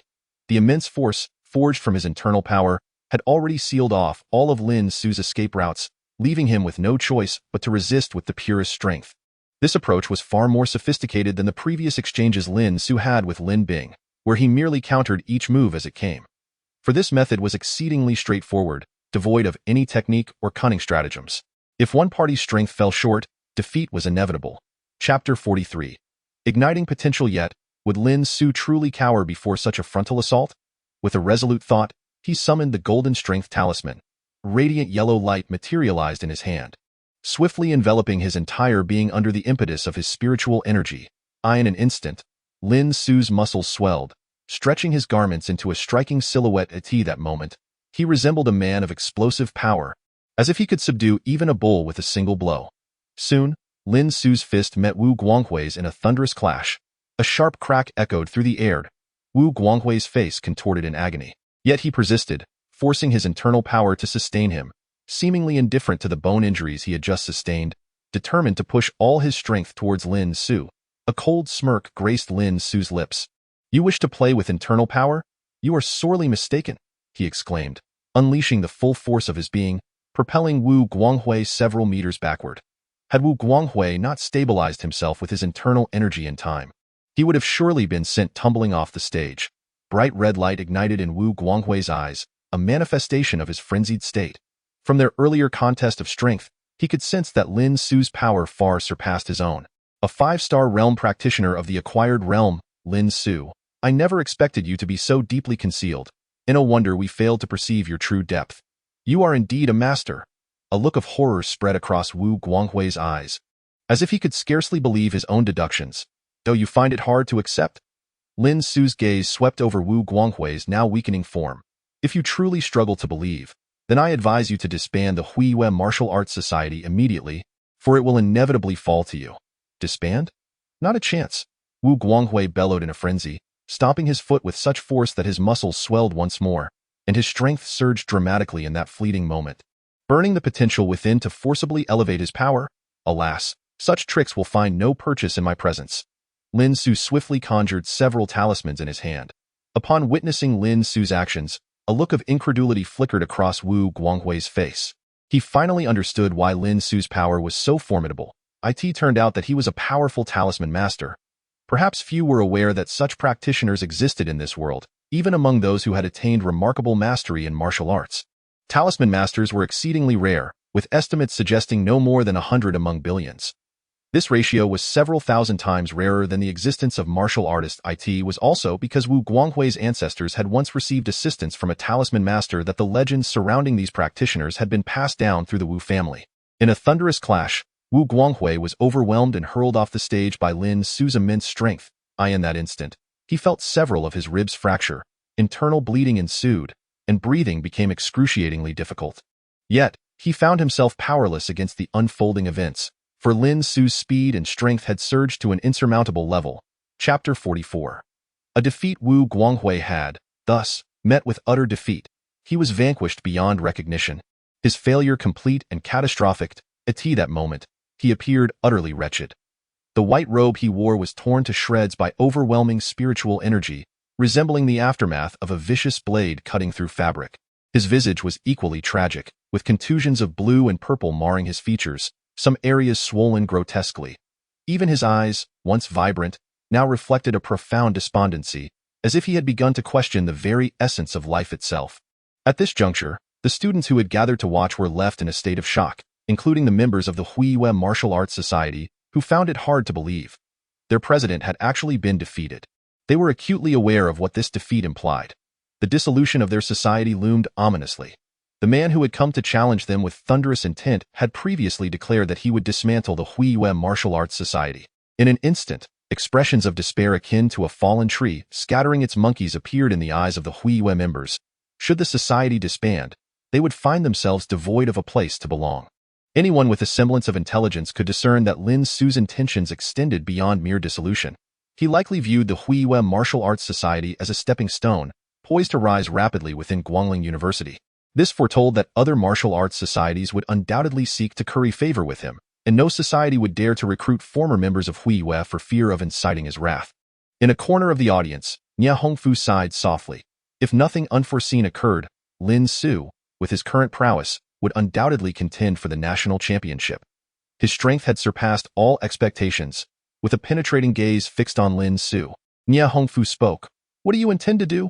Lu Daiyan's beautiful eyes shimmered with a hint of intrigue as she added, I believe, if necessary, you might consider sacrificing a bit of your charm. In doing so, Lin Su might just agree to join our Ziwei Flower Martial Arts Society. If Lin Su were to join our Ziwei Hua Martial Arts Society, we would undoubtedly secure our place among the martial arts associations in Guangling City, perhaps even ascending to the upper echelons. Upon hearing Lu Daiyan's somewhat shameless remarks, Nia Hongfu's face instantly flushed with a deep crimson hue. Look at you. I was merely jesting, Lu Daiyan teased, her expression one of playful mockery, as if ridiculing Nia Hongfu had become her greatest amusement at that moment. Meanwhile, Nia Hongfu gazed intently at Lin Su, who stood upon the arena, her thoughts shrouded in mystery. In another corner of the arena, Guo Ru's countenance turned as pale as a ghost. What had she witnessed? She saw that even the president of the Huiyue Martial Arts Society could not defeat Lin Su. Though Guo Ru was utterly ignorant of martial arts, she grasped the implications. Lin Su's strength had reached a terrifying level. Such formidable individuals often possessed an unimaginable power. Chapter 45. Another act the moment Guo Ru recalled her recent scathing remarks towards Lin Su and her heated argument with Jia Hani. Dread washed over her, fearing retribution was imminent. Observing Jia Hani's animated expression only deepened her sense of foreboding. She bit her lip and quietly implored, Hani, can we not reconcile? If we make amends, and then you encounter someone stronger, will you cast me aside again? Jia Hani looked at Guo Ru with a sardonic smile. Guo Ru, we have been together for such a long time. Do not presume that I am unaware of your sordid thoughts. What? Jia Hani, how can you say such a thing? Guo Ru exclaimed. Even if we part ways, you should still harbor some affection for me. She bit her lip, unable to fathom why a man could be so heartless. Affection? You are well aware that we have already broken up. From the moment you began to disdain my older brother, you ceased to be my girlfriend, Jia Hani retorted coldly. Guo Ru was taken aback, her expression one of shock as she questioned, What are you saying, Jia Hani? Is that person truly so significant to you? Significant? Of course, he is, Jia Hani gritted his teeth. Yet, it is not a matter of importance. It is that you, Guo Ru, can disparage my friends today, and tomorrow, will you disdain my parents, and ultimately, me? Thus, our humble abode cannot accommodate a goddess like you. I suggest you seek another suitor to spend your money on. Upon witnessing the resolute expression on Jia Hani's face, a profound sorrow etched itself onto Guo Ru's features. She had not anticipated such decisiveness from him in the past. Even if Jia Hani displayed a fleeting temper, a mere beckoning from her would swiftly mend their rift. Hani, how could you treat me this way? Although I admit that I have not fulfilled my responsibilities as a girlfriend before, I believe our fate has not yet reached its conclusion. Han-yi, please grant me another chance. I swear I will truly be a good girlfriend to you, Guo Ru said, her eyes shimmering with tears. Upon witnessing the glimmer of tears in Guo Ru's eyes, even the previously unyielding Jia Han Yi felt his heart soften. Just as Jia Han Yi was in a state of hesitation, a clear voice suddenly rang out, "Ha ha, Guo Ru, you truly put on a splendid performance. It is such a pity that the Oscar and Golden Horse Awards will not be bestowed upon you." Lin Su's figure abruptly appeared beside Jia Han Yi and Guo Ru. As Jia Han Yi beheld Lin Su's arrival, a spark of brightness flickered in his eyes. "Boss, Jia Han Yi intended to speak." But at that moment, another clear voice interrupted. Lin Su looked at the suddenly appeared young man with a hint of confusion. Though the young man was clad in ordinary Adidas casual sportswear and possessed a handsome countenance, Lin Su could still perceive the concealed aura of lethal intent within him. Clearly, this was the aura of someone who had undergone rigorous training in combat. "Haha, you must be Lin Su, right? Your display of strength earlier was remarkable. Why not join our Hungdong Martial Arts Society and hang out with our leader?" A confident smile appeared on the young man's face. Chapter 46. Incompatible Styles. Lin Su gazed deeply at the young man in white approaching him, his intuition warning him that the visitor bore ill intentions. As expected, upon nearing Lin Su, the young man donned a self-assured expression and said with a smile, "Lin Su, would you be willing to join our Hungdong Martial Arts Society?" The bystanders were taken aback, their faces reflecting astonishment. They had not anticipated that the newcomer was indeed from the Hungdong Martial Arts Society. The Hungdong Martial Arts Society ranked third among all associations at Guangling University, and the gap between it and the top two was not insignificant. In a life-and-death struggle, it was uncertain who would prevail. This was the terrifying aspect of the Hungdong Martial Arts Society. However, this was not the most astonishing revelation. What truly shocked everyone was the fact that the entrance requirements for the Hungdong Martial Arts Society were exceedingly strict. It was said that each year, thousands of new and returning students at Guangling University aspired to join, yet the vast majority were turned away at the threshold. Ultimately, only 3 or 4 individuals were selected. This was one of the reasons the Hungdong Martial Arts Society overshadowed the other 2 associations at Guangling University. Now, the young man from the Hungdong Martial Arts Society was extending an olive branch to Lin Su without even requiring a qualifying test. The crowd found this utterly unbelievable. Meanwhile, Guo Ru's expression morphed into one of sheer despair. To her astonishment, after Lin Su's victory in this battle, he became as sought after as a delicacy, with members from various martial arts societies scrambling to recruit him. Look, now a representative from the Hungdong Martial Arts Society has emerged, eager to invite him to join. Should Lin Su consent to this offer, then Guo Ru's days of ease would be numbered. Guo Ru believed that she had previously offended Lin Su and had ended her relationship with his brother, Jia Han, which would undoubtedly provoke Lin Su's retaliation. At this moment, Guo Ru gazed at Lin Su, her expression fraught with anxiety. Perhaps she was the one in the crowd most fervently wishing that Lin Su would decline the invitation from the Hungdong Martial Arts Society. Lin Su cast a penetrating glance at the young man before him. Truth be told, while the Hungdong Martial Arts Society might be quite renowned at Guangling University, Lin Su had never harbored ambitions for Guangling. Thus, he looked at the young man with a hint of regret and said, "I must apologize, but may I express that I have no desire to join the Hungdong Martial Arts Society?" Upon hearing these words, the atmosphere was instantly electrified. Everyone was taken aback, unable to fathom that Lin Su had outright rejected the invitation from the Hungdong Martial Arts Society. The crowd turned their anxious gazes towards the young man, who remained composed. It was uncertain how this young man, claiming to be from the Hungdong Martial Arts Society, would react to Lin Su's refusal. After a moment of silence following Lin Su's rejection, the young man did not immediately display anger. Instead, a faint smile graced his face as he inquired, "May I ask why?" In response, Lin Su pondered for a moment before stating, "For no particular reason, other than that I feel the Hungdong Martial Arts Society does not align with my style." At that moment, astonishment spread across the faces of both the young man and the onlookers.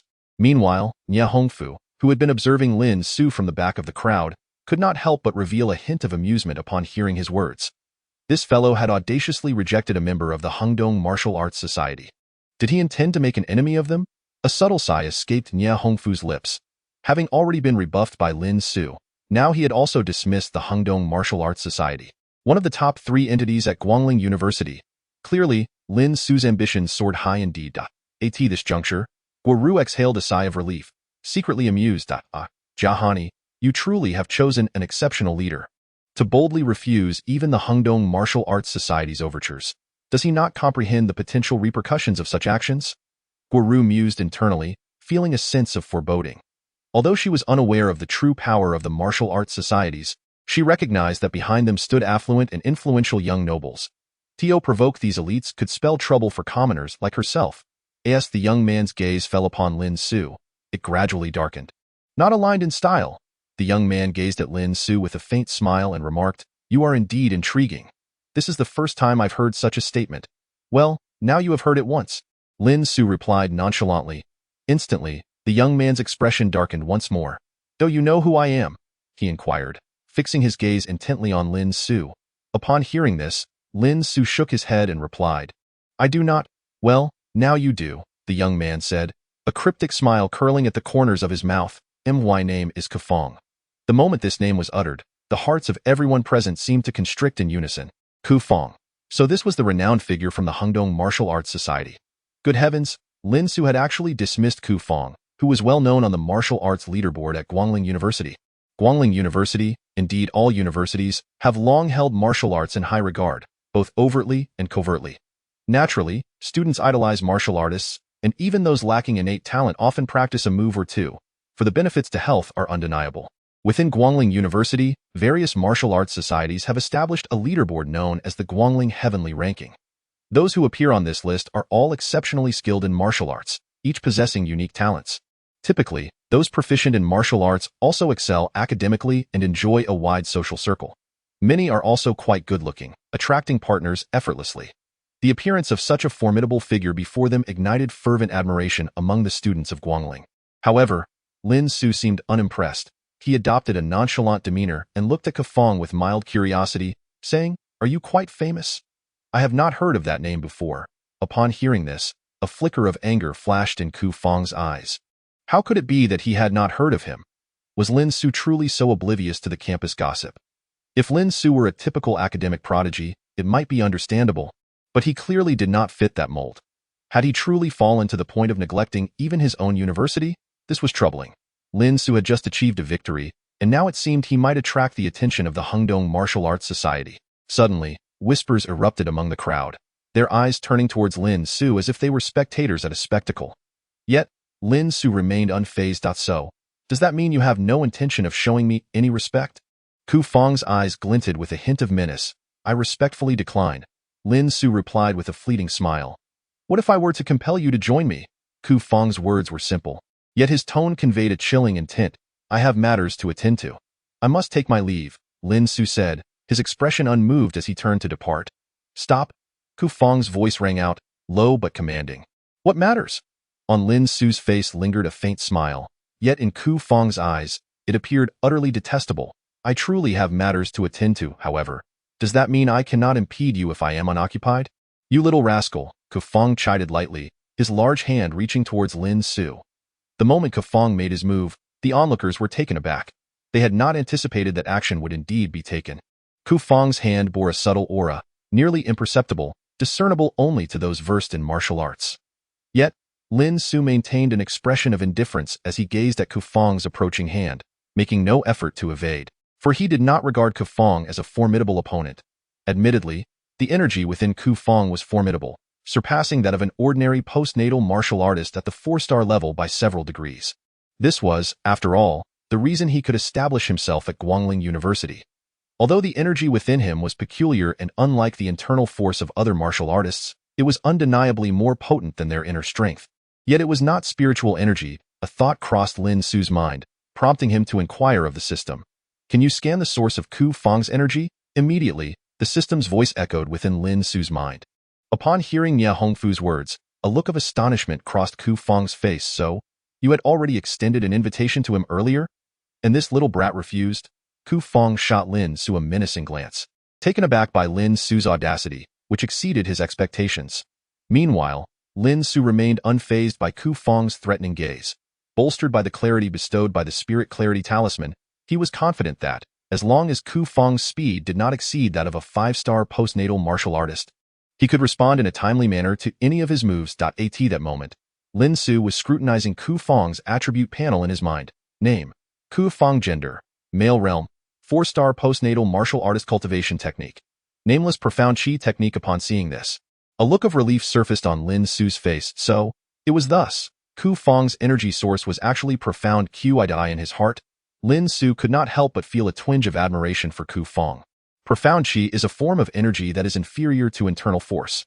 This energy is cultivated through the vital essence found in food. Generally, practitioners demand high-quality sustenance, resulting in a significant increase in their food intake. However, this very requirement leads practitioners of profound Qi to be influenced by their diet, as the energy in food, while substantial, is often laden with impurities. Prolonged cultivation can make it exceedingly difficult to transcend the human body's limitations.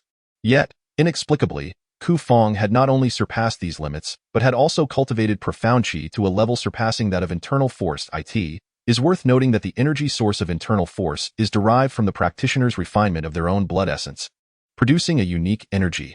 Even in limited quantities, this self-derived energy can unleash remarkable power. As Lin Su stood silently by, investigating Ku Feng's background, Nia Hongfu let out a gentle sigh and addressed Ku Feng, saying, "Senior Ku, could you grant me, Nia Hongfu, this favor?" She continued, "Lin Su is merely in his second year of university, a time when youthful pride runs high. Therefore, if he has inadvertently offended you, I offer my sincerest apologies on his behalf." Upon hearing Nia Hongfu's words, the onlookers collectively gasped in astonishment, casting envious glances at Lin Su. It was evident that her statement implied a deep admiration for him. Consequently, some gentlemen in the crowd regarded Lin Su with a peculiar expression, for to gain the attention of two stunning beauties was indeed a fortuitous circumstance. Whether it be Su Yinyu or Nia Hongfu, however, a cold smirk appeared upon Ku Feng's face. "I sincerely apologize, Miss Nia Hongfu. While I hold your brother Nia Fengyan in high regard, I must assert that I will not show leniency in this matter. I trust you are aware of the rules governing our Hungdong Martial Arts Society. Are you not? For those who actively seek an invitation yet refuse to join, they shall be considered our adversaries." Upon hearing these words, a pallor crept across Nia Hongfu's face. Indeed, the Hungdong Martial Arts Society, ranked third at Guangling University, had a reputation for its domineering and overbearing conduct.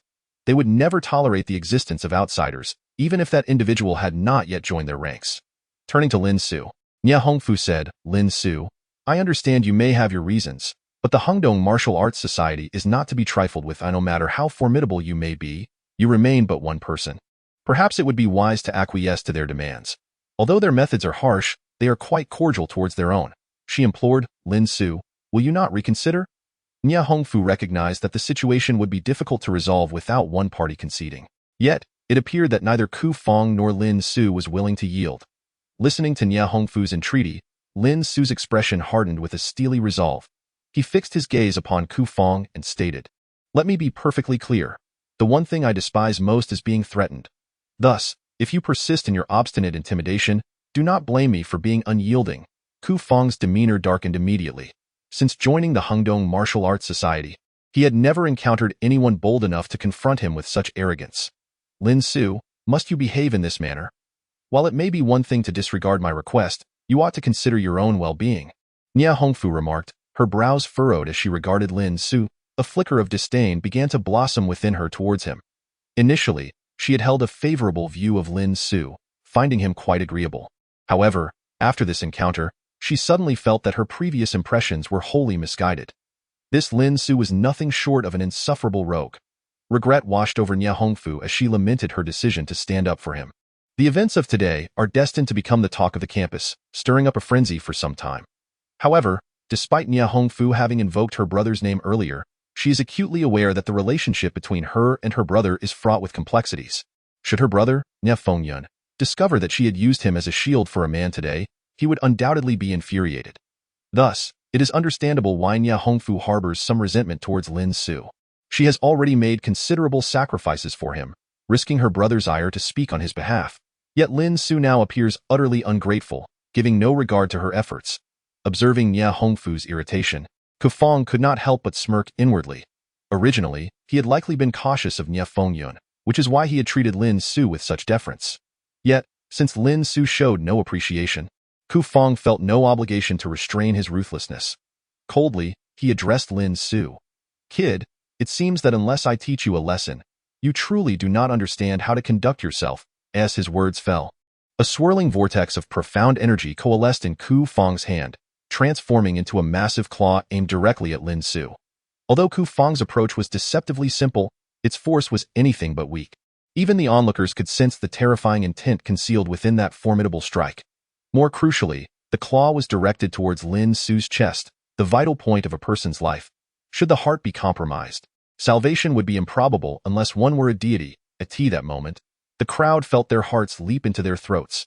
Though most among them were ordinary individuals lacking knowledge of power, being students of Guangling University, many had heard tales of martial prowess. Ke Fong, it was rumored, could cleave a 5-centimeter thick stone slab with a single hand, leaving it shattered.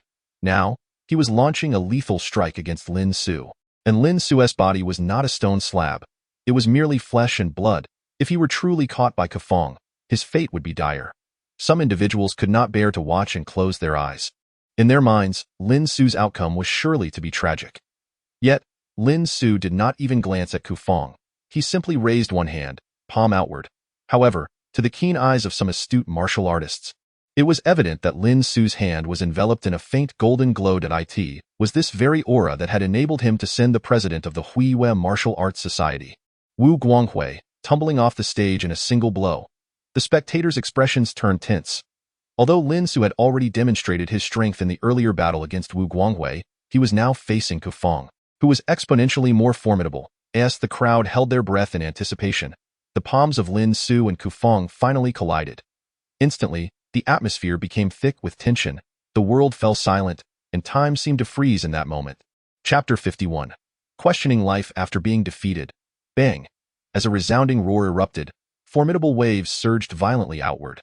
The crowd instinctively closed their eyes, their breaths quickening in the fierce exchange between Lin Su and Ke Fong. The immense spiritual energy had compressed the surrounding air, causing a sharp drop in atmospheric pressure that left some ordinary people struggling to adapt. Fortunately, this turbulent wave of energy did not persist for long. After approximately 3 breaths, tranquility returned to the world. As the crowd slowly opened their eyes, shock painted their faces. They beheld Ke Fong kneeling before Lin Su, whose eyes remained imbued with a hint of coldness. Standing proudly, the distinction between who was superior and who was inferior was unmistakably clear at that moment. Ke Fong's arms hung limply, his countenance a blend of pain and complexity. This expression arose from the injury he sustained during his confrontation with Lin Su. His arm was fractured. Blood oozed from his wounded arm, dripping onto the ground and forming a small pool of crimson. He was thoroughly injured, both inside and out. At that moment, the chaotic energy within Ke Fong's body was in disarray. If he did not recover, not only would he be unable to fight again, but he might also face lingering repercussions in the future. No. How could this be? My energy should be invincible. Ke Fong gazed at the coldness in Lin Su's eyes, his heart struggling to accept the reality. It felt as though everything unfolding before him was a mere dream. If this were a dream, it was undoubtedly a nightmare. Otherwise, why did his body ache so intensely? Why was he bleeding, and why was he on the verge of losing his cultivation? Just then, a chilling voice shattered Ke Fong's reverie. As the saying goes, reciprocity is the essence of gentlemanly relations. We are mere acquaintances. Since you have presented me with such a grand gift, it is only fitting that I reciprocate in kind. A faint smile graced Lin Su's face, while a glint of ferocity flickered in his eyes. If one does not offend me, I shall not offend them. Should one offend me, I shall strike back. This was Lin Su's guiding principle. Suddenly, Lin Su moved. He raised his palm, seemingly without strength, yet propelled it forward. As he did, a flicker of dread appeared in Ke Fong's eyes. This palm contained the essence of heaven and earth, the embodiment of wind and clouds, and the force of thunder and rain. The power behind it was unfathomable. Ke Fong could only watch in horror as this extraordinary strike crashed into him. In an instant, it felt as though he had been struck by a mountain, his body soaring into the air, only to crash down violently mere seconds later. Every bone in his body felt as if it might shatter, pain radiating throughout him, even filling his mouth and throat with the blood that surged from his innards. Thoroughly wounded from within and without, Ke Fong's heart was engulfed by a sense of sorrow. Initially, he had merely sought to recruit the other party. Although he acknowledged that his earlier demeanor had been somewhat arrogant, now, having been so thoroughly defeated, a chill of desolation settled in his heart. What on earth has happened to this world? Ke Fong could not help but feel that he was surrounded by malice. In this moment, even the usually confident and proud Ke Fong found himself questioning the very essence of life. Chapter 52. Boss, I wish to study martial arts. At this instant, everyone stood in disbelief, unable to trust their own eyes. What had they witnessed? Had they truly seen Ke Fong defeated?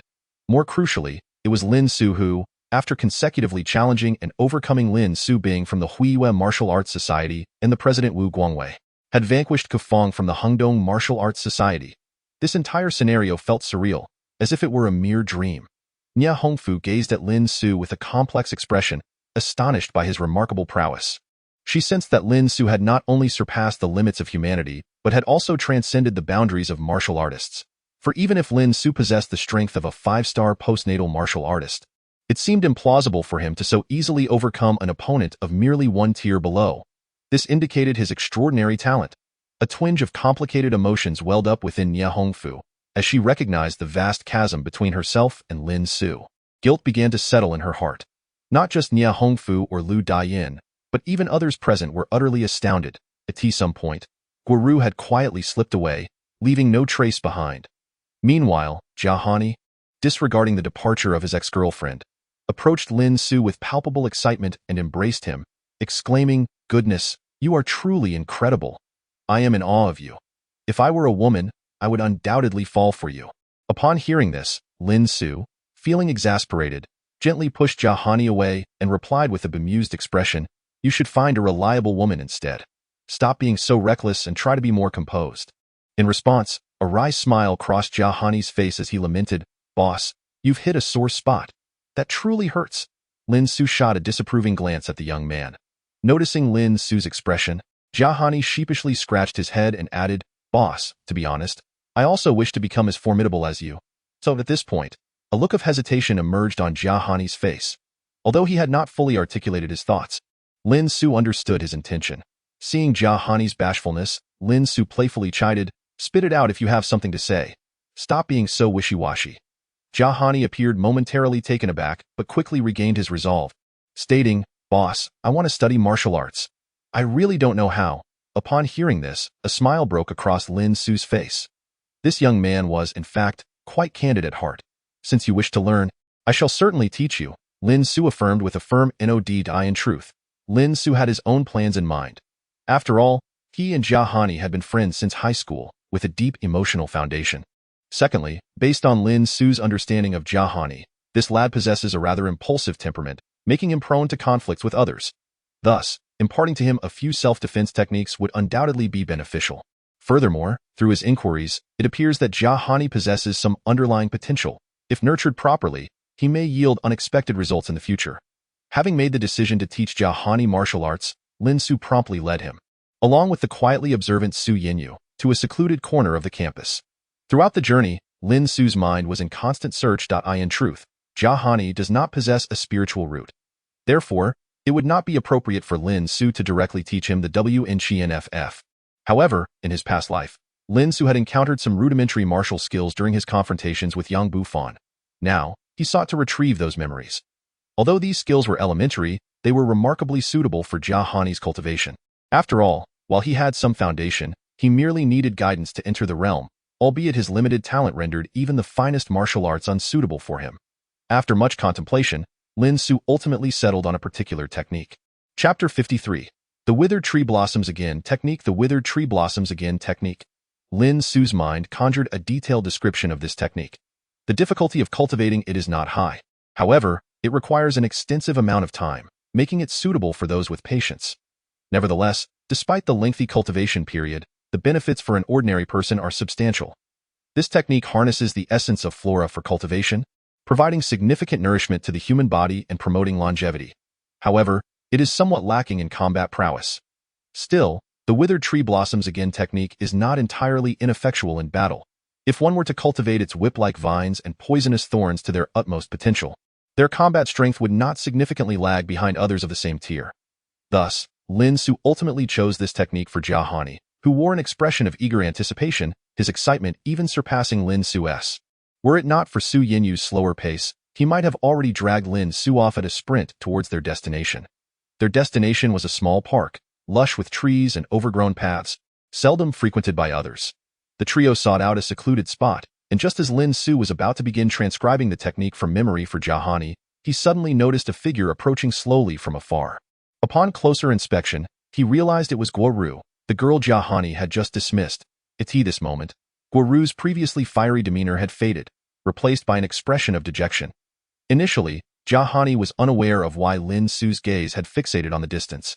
But once Guru drew near enough for him to recognize her, the reason became clear. However, Jahani's face remained devoid of both sorrow and joy.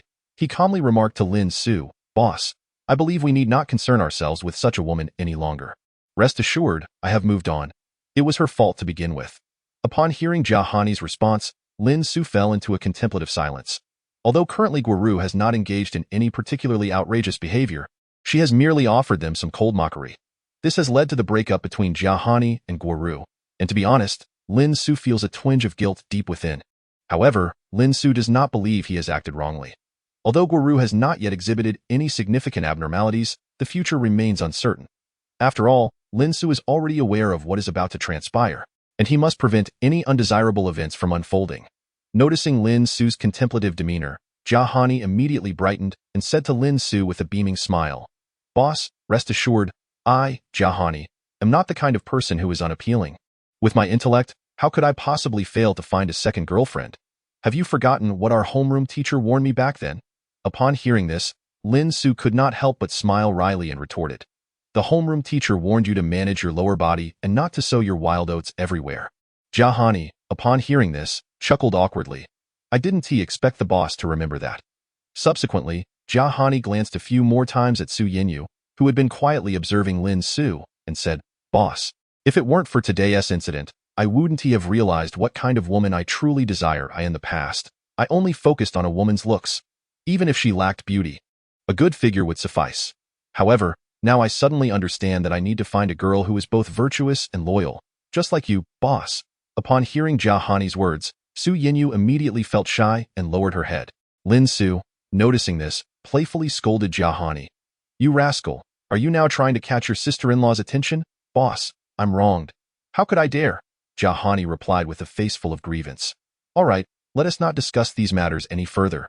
Let us talk about serious business," Lin Su said gravely as he looked at Jahani.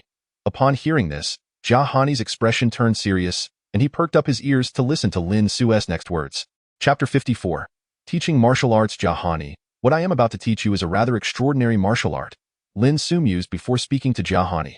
Based on Lin Su's understanding of Jahani, he knew that Jahani was much like an ordinary person. Although he was aware of the existence of extraordinary martial practitioners in this world, he would likely find it hard to accept that there are even more wondrous phenomena beyond martial practitioners. Therefore, Lin Su realized he needed to guide him step by step. Meanwhile, Su Yinyu quietly listened from the side, her expression devoid of shock. Having been part of the upper social circles, she had naturally heard of such matters. She herself simply lacked the guidance to embark on the path of cultivation. Thus, as Lin Su articulated these foundational concepts, she felt no surprise, only curiosity. Observing the changing expressions on Jahani's face, Lin Su continued to ponder aloud. "Therefore, what I am about to teach you may indeed be quite astonishing. Though this may not be considered a secret, I implore you to resolutely keep confidential what I am about to share with you today. Should you divulge this information, I harbor no fear for myself, but you may find yourself in grave peril, as there are those who covet your martial arts techniques." Upon hearing this, Jahani nodded vigorously and remarked, "Boss, I understand. Much like the protagonists in those martial arts novels, once they acquire a coveted martial arts manual, they guard their secrets fiercely. Boss, you wouldn't truly impart to me a peerless martial art? Would you?" Lin Su, upon hearing this, smiled and replied, "A peerless martial art? That is simply impossible. However, if you diligently practice this technique, I assure you, you will surpass many. At Lin Su's words, Jahani's expression transformed into one of eagerness. "Then, boss, please teach me at once." Lin Su nodded and proceeded to take out paper and pen, simultaneously sketching intricate symbols and characters while explaining to Jahani, "What I am drawing now is the meridian flowchart for this step of the technique. Although it appears somewhat complex, if you follow the steps I provide and gradually meditate on the flow of qi, you will ultimately succeed in channeling it into your body." As Jahani gazed at the esoteric symbols and characters Lin Su inscribed, his face was instantly filled with astonishment, for this was a realm he had never ventured into before. Now, Lin Su stood akin to a guiding light for him, stepping onto a new path while being awestruck by the scenery along the way. As time passed and dusk approached, Lin Su finally transcribed all the essential points of the withered tree meeting spring technique from his mind. Subsequently, he handed over the notes, filled to the brim across 2 entire notebooks, to Jahani. With a solemn expression, Lin Su instructed, this technique must not be seen by others. Additionally, you must find a tranquil place to frequently study, recite, and memorize it. Even if you cannot fully comprehend its contents, you should persist in reading it. A text read 100 times will reveal its meaning. Even those of exceptional talent must engage in the tedious practice repeatedly. Seeing the earnest expression on Lin Su's face, Jia Hani nodded emphatically, declaring, "Boss, I will certainly practice diligently and not disappoint your expectations." No sooner had the words left his mouth than a familiar voice resonated from afar. Chapter 55. Encountering Wei Peilon again. Lin Su did not anticipate encountering Wei Peilon again so soon after their meeting that morning. He beheld her approaching gracefully in a pale purple dress. "Lin Su, I never expected it to be you. What brings you here?"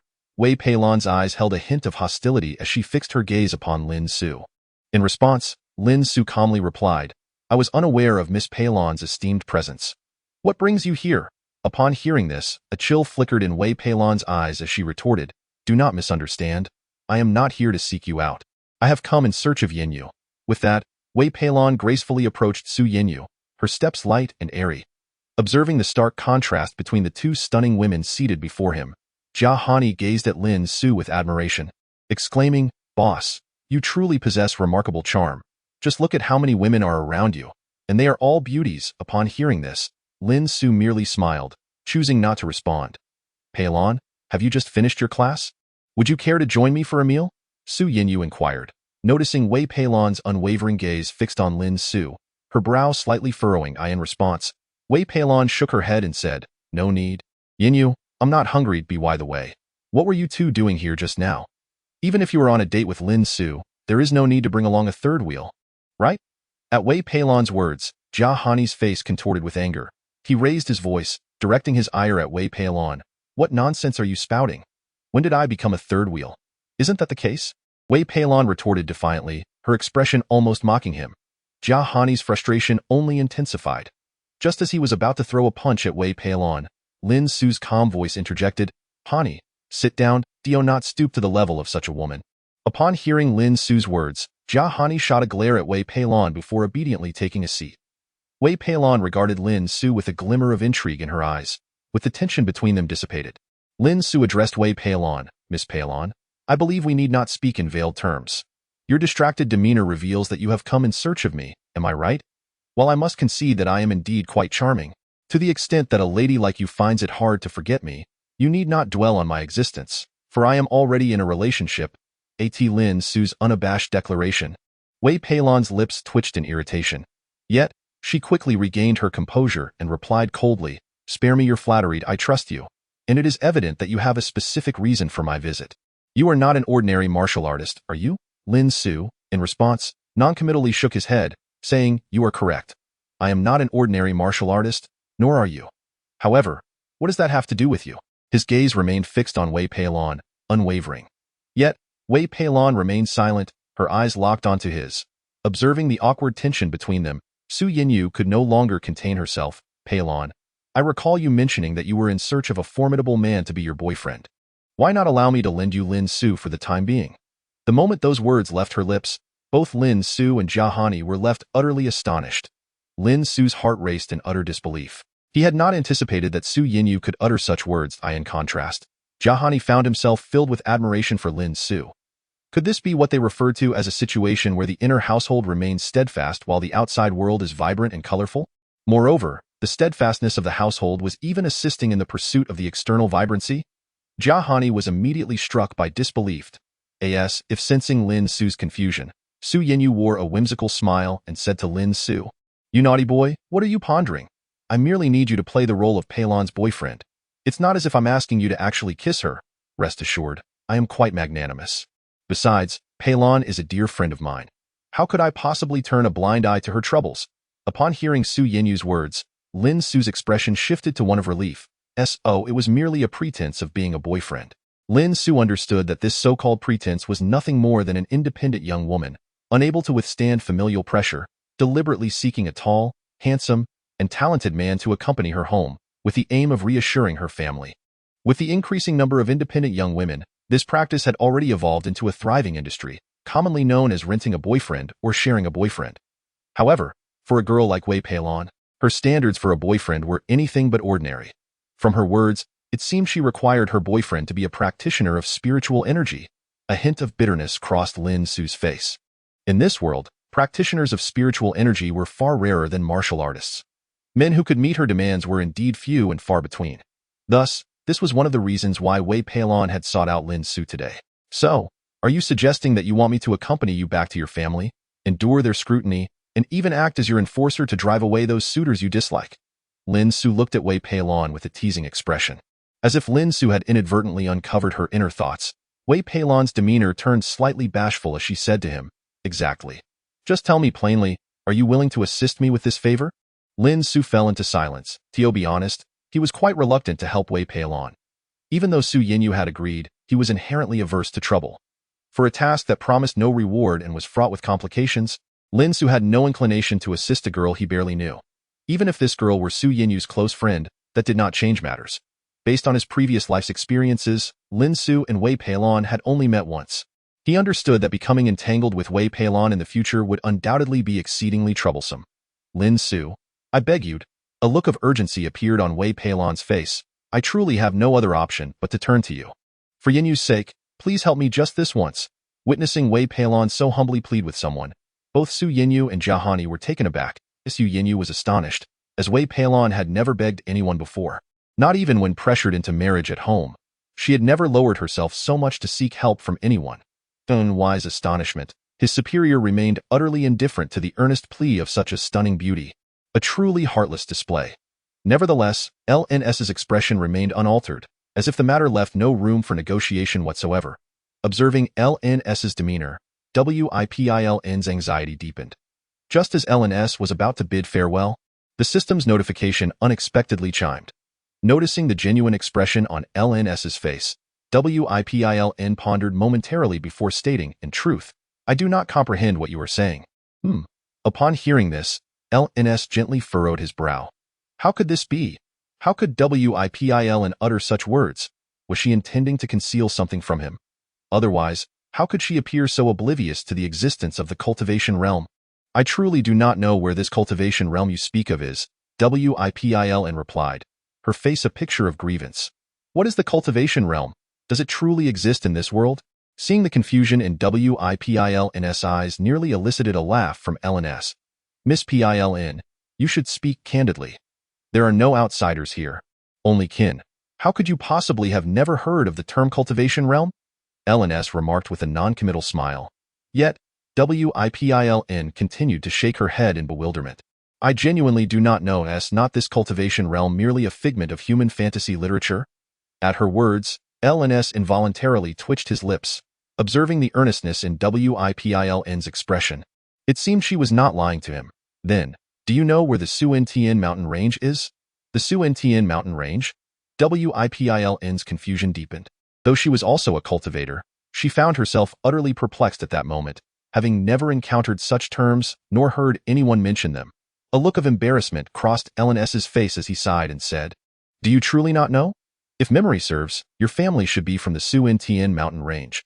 Upon hearing this, WIPILN merely shook her head in confusion. "I honestly do not understand what you mean by do not know where this Suntien mountain range is. All I know is that my home is in XYN City." XYN City? LNS's expression turned one of astonishment. It appeared that the situation was far more complicated than he had anticipated. Sensing LNS's bewilderment, WIPILN sighed. "In fact, even YNY is aware that my father came to XYN City alone to strive for success, which led to our current family estate, as for my hometown. I have long ceased to care because in my heart, XYN City is my true home. Wherever my father is, that is home." As Wei Peilon spoke these words, a hint of redness unexpectedly crept into the depths of her eyes. Lin Su, witnessing this, managed a wry smile and said, "All right, let us refrain from discussing such topics." However, upon hearing Lin Su's words, Wei Peilon gently touched the tears at the corners of her eyes and replied, "No, I cannot. Since I have promised to share some crucial information with you, I must honor my word. Did you not wish to know about my family circumstances? Allow me to divulge that now." With that, Wei Peilon recounted her life story in its entirety, from her childhood to her growth into adulthood. It was not until a good 10 minutes had passed that she finally concluded her brief yet tumultuous tale. By this time, Night had fallen, and the streetlights had illuminated the surroundings. The expressions on the faces of the three were tinged with a sense of melancholy. "It seems you have truly endured a great deal over the years," Lin Su mused before inquiring of Wei Peilon. "Though it may touch upon a painful subject, I must ask, why did you not mention your grandfather earlier? You had previously stated that your father left home to strive in Xi'an City." Upon hearing this, Wei Peilon's countenance shifted abruptly. With a deep, sorrowful sigh, she remarked, "Because even I do not know where my grandfather is, who he is, what he is doing now, or even if he is still alive. I remain unaware of the circumstances that led to my father's expulsion from the Wei family." Chapter 59. The layout of the cloth. Observing Wei Peilon's unstable emotions, Su Yinyu promptly sought to comfort her. Once Wei Peilon's demeanor had stabilized, Lin Su continued, "Regarding your grandfather, you may not yet grasp the situation. However, I can assure you, he is still alive. He is somewhere in this world, waiting for you. Is that truly the case?" Upon hearing this, Wei Peilon could not help but gaze at Lin Su with tear-filled eyes. Lin Su, noticing this, felt a sense of exasperation. Why had this woman become so emotional today? Just this morning, she had regarded him with disdain, and now everything had changed. Women, after all, are known for their capriciousness. Lin Su sighed internally and then proceeded to ask Wei Peilon, "How did you inherit such martial prowess?" "My father told me he learned it from his father. My grandfather did, of course. He did not elaborate on the specifics, but he encouraged me to practice martial arts from a young age, emphasizing that one day, my skills would prove invaluable," Wei Peilon explained. Lin Su inhaled sharply at her words. Not merely invaluable, but indeed of great significance. However, hearing Wei Peilon's account clarified a lingering question in Lin Su's mind. No wonder, after 5 years, upon entering the realm of cultivation, Wei Peilon would astonish the world of the practitioners. It turns out, she had been laying the groundwork for her future brilliance long before stepping into that realm. Although Wei Peilon herself may be unaware of this, her father has indeed expended considerable effort over the past 2 decades to orchestrate this situation. "So, does that mean I must accompany you to Xi'an City?" Lin Su smiled as she addressed Wei Peilon. Having resolved her inner doubts, Lin Su contemplated diverting the conversation to lighten the atmosphere. Upon hearing this, Wei Peilon nodded and replied, "That is certainly necessary. My father has significant business interests in Xi'an City, and he will undoubtedly be preoccupied for quite some time. Coming to Guangling is out of the question. Moreover, it is you, the pretender of a future son-in-law, who is to meet him. How could he possibly visit? Even in a performance, there ought to be some fundamental principles." At Wei Peilon's slightly playful remark, Su Yinyu and Jia Hani couldn't help but chuckle. Lin Su also nodded in agreement.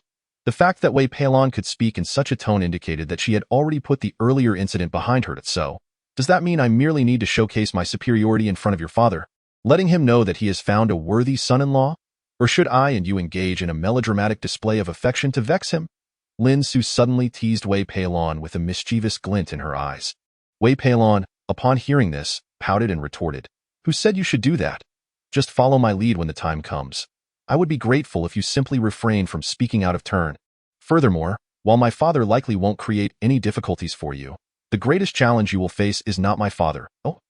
Lin Su inquired with curiosity, "Who then must I contend with? You don't have an unwed fiancé, do you?" "How did you know?" Wei Peilon exclaimed, her face a picture of surprise as she regarded Lin Su. A mysterious smile crept across Lin Su's face. Chapter 60.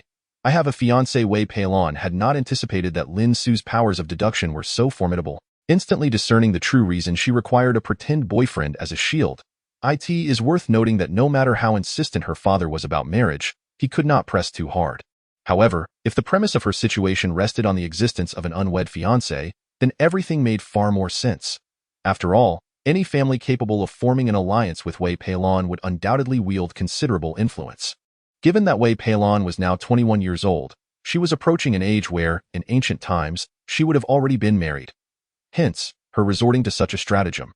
Observing Wei Peilon's contemplative silence, Lin Su's expression brightened with amusement. In truth, he had merely made a casual guess, never expecting it to be accurate. Since you have a fiancé, and the pressure for marriage primarily stems from him, shouldn't you now share with me the details regarding your fiancé? Lin Su smiled as she addressed Wei Peilon, and in response, Wei Peilon looked at Lin Su in surprise and said, "You should simply play your part well when the time comes. Why do you need to know what kind of person my fiancé is? All you need to understand is that, from this moment forth, you must dedicate yourself to diligent practice. Otherwise, you may encounter significant troubles in the future." Upon hearing this, Lin Su let out a cold snort and retorted, "If you are unwilling to speak, then I am powerless to change that. However, should I decide to no longer masquerade as your boyfriend, I wonder what you would do then, you." At these words, a faint blush crept over Wei Peilon's face. She had not anticipated that this Lin Su would be so brazen. "Peilon, why not share your thoughts with Lin Su?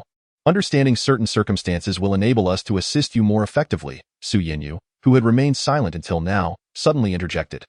Faced with no other option, Wei Peilon sighed and said, "All right, since you are so eager to know, I shall briefly recount my fiancé's background and lineage. However, do brace yourselves for what I am about to reveal." After a moment of contemplation, Wei Peilon spoke softly. "When my father ventured to Xi'an City to forge his career, he entered into an agreement with a prominent family. The terms of this contract stipulated that my future marriage would be the price, meaning I was to wed their yet-to-be-born son. Now, 2 decades have elapsed. I have matured into adulthood, and their son is nearing 20 years of age. According to my father, they intend to formally pay us a visit in 3 months. A few days ago, they also sent a letter ahead to inform my father of this arrangement. My fiancé, although raised in Xi'an City, has, as you might expect, been educated across the globe from a young age. At the tender age of 18, he has already acquired master's degrees from 3 prestigious universities, along with a doctorate. By 19, he successfully took over a major company under his family's enterprise. As of now, his personal assets likely exceed 100 billion. Upon hearing Wei Peilon's account, the 3 of them gasped in astonishment. Even with Lin Su's extensive life experiences, encountering such a prodigious talent was a rarity. The family capable of nurturing such an exceptional individual was undoubtedly formidable, possibly even connected to the powerful sects or clans of the cultivation world. "Peilon, I had no idea your fiancé was so remarkable," Su Yinyu exclaimed, her face alight with surprise. "Honestly, you should just accept it. A man of such caliber is rare to find." Hearing Su Yinyu's words, Wei Peilon shot her a glare and replied, "You foolish woman, what nonsense are you spouting? Wasn't young Buffon far superior to Lin Su back then? Why, then, did you choose Lin Su over young Buffon?" In response, Su Yinyu's expression turned awkward as she said with a hint of embarrassment, "Because I have someone I like. And by the sound of it, you have someone you fancy as well?" Wei Peilon, upon hearing this, shook her head in feigned exasperation and declared, "I have no romantic interest whatsoever. If I were to claim I had a heartthrob, it would solely be the vast expanse of the starry sea." Upon hearing these words, Lin Su's lips twitched involuntarily. This woman certainly harbored considerable ambition. However, as Lin Su pondered further, he felt a sense of relief. Indeed, this was the Wei Peilon he had known in his previous life.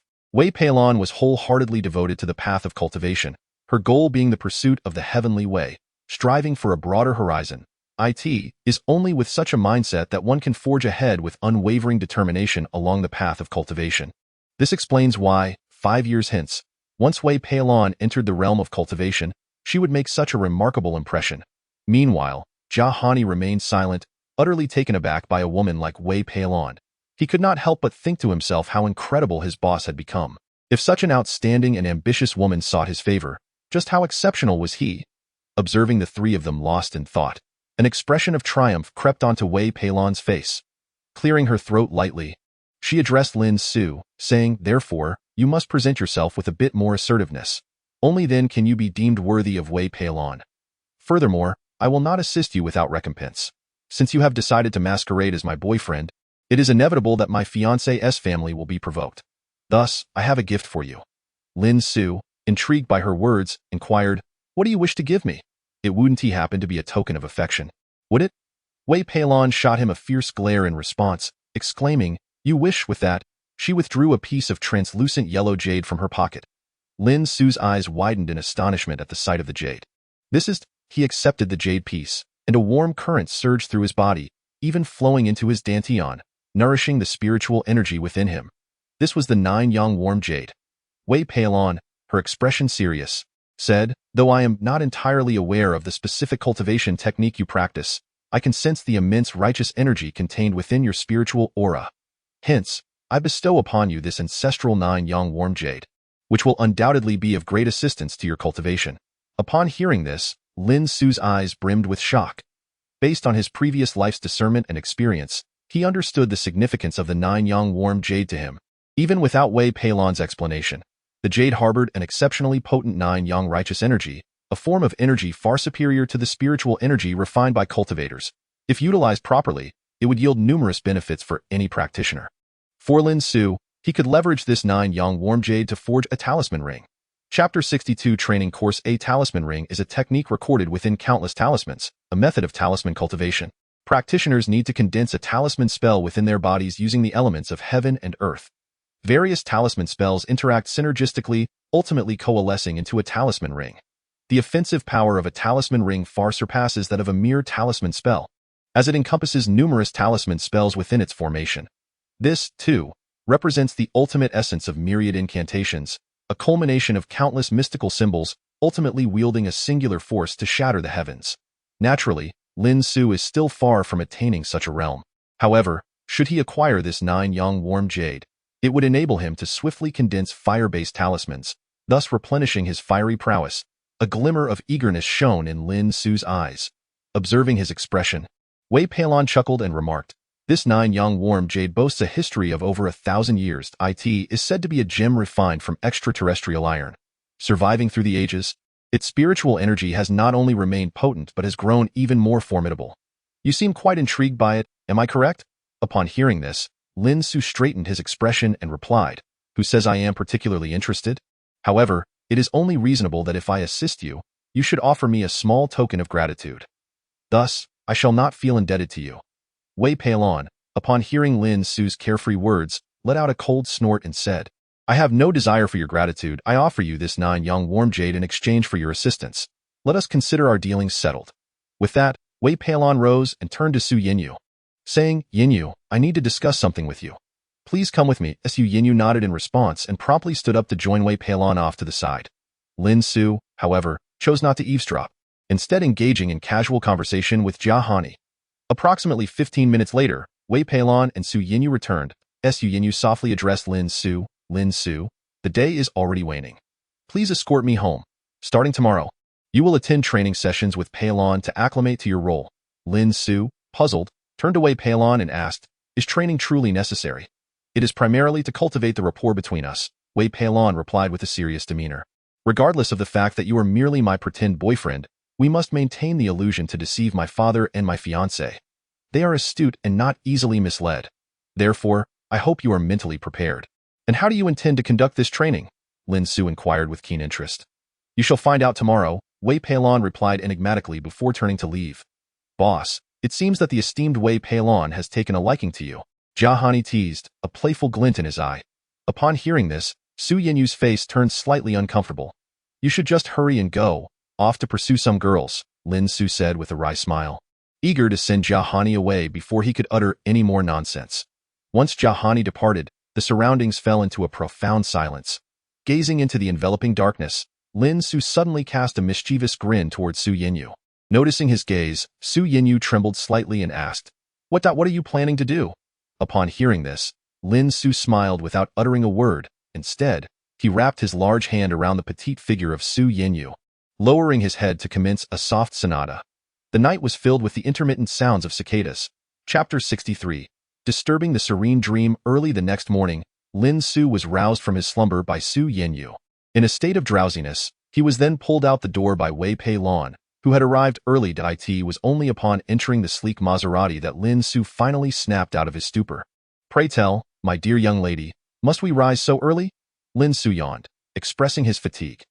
The previous night, he had engaged in cultivation practices with Professor Jia Han, conversed for several hours with Wei Peilon, and ultimately spent the night in the small grove with Su Yinyu, returning to the apartment only at dawn for rest. Despite possessing a postnatal martial artist's 5-star physique, such scant sleep left him feeling somewhat weary. Observing Lin Su's exhausted demeanor, Wei Peilon regarded him with disdain and remarked, "You profess to be a man. Yet how can you appear so feeble so early in the day? If word of this spread, my friends would surely be in fits of laughter at the sight of your condition." In response to her words, Lin Su offered a wry smile and said to Wei Peilon, "I understand, though you are a wealthy socialite, you seem rather lonely, lacking a companion for those intimate nights." Wei Peilon's expression shifted abruptly. "Lin Su, if you truly wish to assist me, it would be wise to temper your tongue," she replied coldly. Upon hearing this, Lin Su casually scrutinized Wei Peilon's vehicle and then remarked, "Might I suggest that driving a Maserati through the streets is a bit ostentatious? That's my prerogative. Do you have any say in the matter?" Wei Peilon shot back, glaring at Lin Su. "I have wealth to spare. Is that not permissible? Moreover, this luxury car, equipped with the latest engine technology, is far more economical than your run-of-the-mill vehicles. It also offers unparalleled comfort." Lin Su chuckled. "Indeed. I can only imagine how pleasurable it would be when engaging in activities." "Lin Su," Wei Pei Lan exclaimed, her expression turning fierce, "I now present you with a choice. Either exit the vehicle on your own, or I shall forcibly remove you. Whichever you prefer. However, should you choose the latter, I would simply return to my slumber. After all, last night, it was just you and I. Heh. Lin Su grinned mischievously. Faced with Lin Su's roguish smile, Wei Pei Lan resolved it best to ignore this shameless man, who could predict what unforeseen events might arise from further banter. Before long, Wei Pei Lan started the car, swiftly making her way to the city center. Approximately 10 minutes later, they arrived at the Grand Bay World Commercial Building in the heart of Guangling City. Upon disembarking, Wei Pei Lan suddenly launched a surprise attack on Lin Su. She unexpectedly leaned in closer, linking her arm through his. Lin Su was taken aback, looking at Wei Pei Lan in astonishment. "What are you doing? It's rather inappropriate for us to be so entangled in public, don't you think?" Upon hearing these words, Wei Pei Lan couldn't help but let out a cold chuckle as she said to Lin Su, "Since we have both decided to pretend to be a couple, we must certainly act the part convincingly. If we cannot even manage such commonplace displays of affection between lovers, we shall surely be exposed." Observing the serious expression on Wei Pei Lan's face, Lin Su couldn't help but wear a bitter smile. It seemed he would indeed have to sacrifice his dignity. This was truly a formidable task. "Well, there's no need for you to overthink the rest. Come, I shall take you shopping," as Wei Pei Lan spoke. She exerted an astonishing amount of strength, abruptly pulling Lin Su forward. He was taken aback, astonished by her surprising strength. However, considering her years of cultivation and the abundant spiritual energy within her, it was understandable. Despite Lin Su being a late-stage martial artist at the 5-star level, he was caught off guard and had no choice but to acquiesce. Chapter 64. Both tormenting and blissful. As Lin Su made his way, he experienced a blend of both torment and bliss. The bliss stemmed from the fact that he was accompanied by the stunning Wei Pei Lan, her soft and fragrant presence enveloping him, bringing an invigorating sense of euphoria. He couldn't help but glance sideways at Wei Pei Lan, admiring her exquisitely proportioned figure, a testament to her years of disciplined training, setting her apart from ordinary, superficial women. Coupled with her delicate features and striking gaze, any ordinary man would surely be rendered blushing and breathless in her presence. Yet, even as Lin Su navigated this second chance at life, he still felt a warmth coursing through him, adding to his sense of torment. Despite enjoying privileges unavailable to most, he also bore the brunt of intense scrutiny. The envious glares from single men passing by felt as though they were directed at a rival. Lin Su couldn't help but chuckle bitterly within. If such treatment occurred while merely strolling down the street with Wei Pei Lan, he dreaded to think of the fury he might face when eventually meeting her father and fiancé. Lin Su allowed Wei Pei Lan to lead him to the second floor. The first floor of the shopping center was predominantly occupied by various dining establishments. Given the upscale nature of the commercial building, these restaurants were of considerable quality. From Japanese eateries to Western bistros and Chinese restaurants, the variety was impressive, each with its own unique decor. Upon reaching the second floor, however, he found it entirely dedicated to cosmetics. Yet, such items were of little use to Lin Su. Naturally, Wei Pei Lan then pulled him toward the third floor. "Where are you taking me?" Lin Su asked, a hint of exasperation in his voice. He rarely ventured out shopping and was unfamiliar with the layout of this commercial complex, leaving him puzzled about Wei Pei Lan's intentions as she dragged him through the building for what felt like an eternity. Noticing the slight impatience on Lin Su's face, Wei Pei Lan let out a huff and replied, "Of course, I'm taking you to get packaged up. You find yourself in a rather fortunate position, having a girlfriend, yet why do you not dress more elegantly? Your attire lacks even a single brand label from top to bottom. Should I bring you home, those aunts and relatives would undoubtedly be in fits of laughter." Upon hearing this, Lin Su could only manage a wry smile as he replied, "Are you suggesting that I pretend to be your boyfriend, or rather, a golden son-in-law?" In response, Wei Pei Lan shot Lin Su an incredulous glance and remarked, "Do you think the gates of the Wei family can be crossed so easily? Enough of your prattling. Since you agreed yesterday to perform well before my father and my fiancé, from this moment forth, you are entirely mine to manipulate as I please." Lin Su could only ruefully stroke his chin, realizing that Wei Pei Lan seemed to regard him as a mere plaything. Before long, Lin Su and Wei Pei Lan ascended the central escalator to the third floor. Just as Wei Peilon was about to lead Lin Su to her favorite suit store, a voice, cold yet tinged with fragility, echoed through the entire elevator lobby. Lin Su's body jolted, as if struck by an electric shock. Noticing Lin Su's unusual reaction, Wei Peilon looked at him curiously and asked, "What's wrong with you?" Lin Su remained silent, instead directing his gaze toward a brand-name shoe store. There, a woman clad in a professional skirt suit stood with her arms crossed, her face flushed with anger as she confronted the mocking staff. Chapter 65. Xiao Xiaoxian. Lin Su recognized this woman. Xiao Xiaoxian was her name. However, the current Xiao Xiaoxian did not know Lin Su, for their acquaintance would only come years later on a snowy day. Nevertheless, Lin Su was filled with excitement. He had not anticipated encountering the former Xiao Xiaoxian once more. Observing the exhilaration on Lin Su's face, Wei Peilon could not help but wave her small hand in front of him, exclaiming, "Hey, big pighead, wake up! Have you fallen into a trance over some beauty?" Irritated by Wei Peilon's remarks, Lin Su retorted, "Can't you say something nice for once? Honestly, are you perhaps infatuated with that young lady?" Wei Peilon scoffed lightly and pointed at Xiao Xiaoxian, who was furiously confronting her disobedient subordinates within the shoe store. Upon hearing this, a helpless smile spread across Lin Su's face. It appeared that Wei Peilon was rather astute. He had unwittingly revealed his feelings. Seeing the resigned expression on Lin Su's face, Wei Peilon triumphantly declared, "See? I knew you had your eyes on that young lady. But indeed, how could you not? She is more beautiful than I, exuding an air of sophistication and grace, a true lady of the genteel class. Any man would be smitten. Humph, you men are all the same, enamored with every pretty face you encounter." Lin Su fell silent at her words. Tio speak of love at first sight. It appears he does not share that sentiment. Disinterested in the whimsical antics of Wei Peilon, Lin Su focused his attention on Xiao Xiaoxian, who seemed to be embroiled in some trouble. Lin Su's acute hearing allowed him to discern the conversation among the staff of the upscale shoe store, who appeared to be making things difficult for Xiao Xiaoxian. "Do you truly still regard me as the esteemed young lady of the Xiao family?" Xiao Xiaoxian exclaimed, her face flushed with indignation as she addressed the employees before her. "You, who receive salaries from the Xiao family, dine on their provisions, and work for their benefit, now refuse my request to inspect your daily operations. Are you plotting a rebellion?" Upon hearing this, the elderly store manager, clad in a tailcoat, sighed deeply and replied, "Miss, you are indeed correct. You are the cherished daughter of the Xiao family, and your efforts in managing both the marketplace and the company are commendable. However, given the current operational status of the store and the company's profitability, it is evident that you are not suited to lead a corporation at this time. Thus, the young master has instructed us to advise you to return and rest, for should you exhaust yourself, we would bear the consequences." With that, the manager discreetly signaled to a staff member behind him, who promptly turned and made a phone call, seemingly soliciting assistance. Witnessing the blatant disregard for her presence, Xiao Xiaoxian was consumed by fury.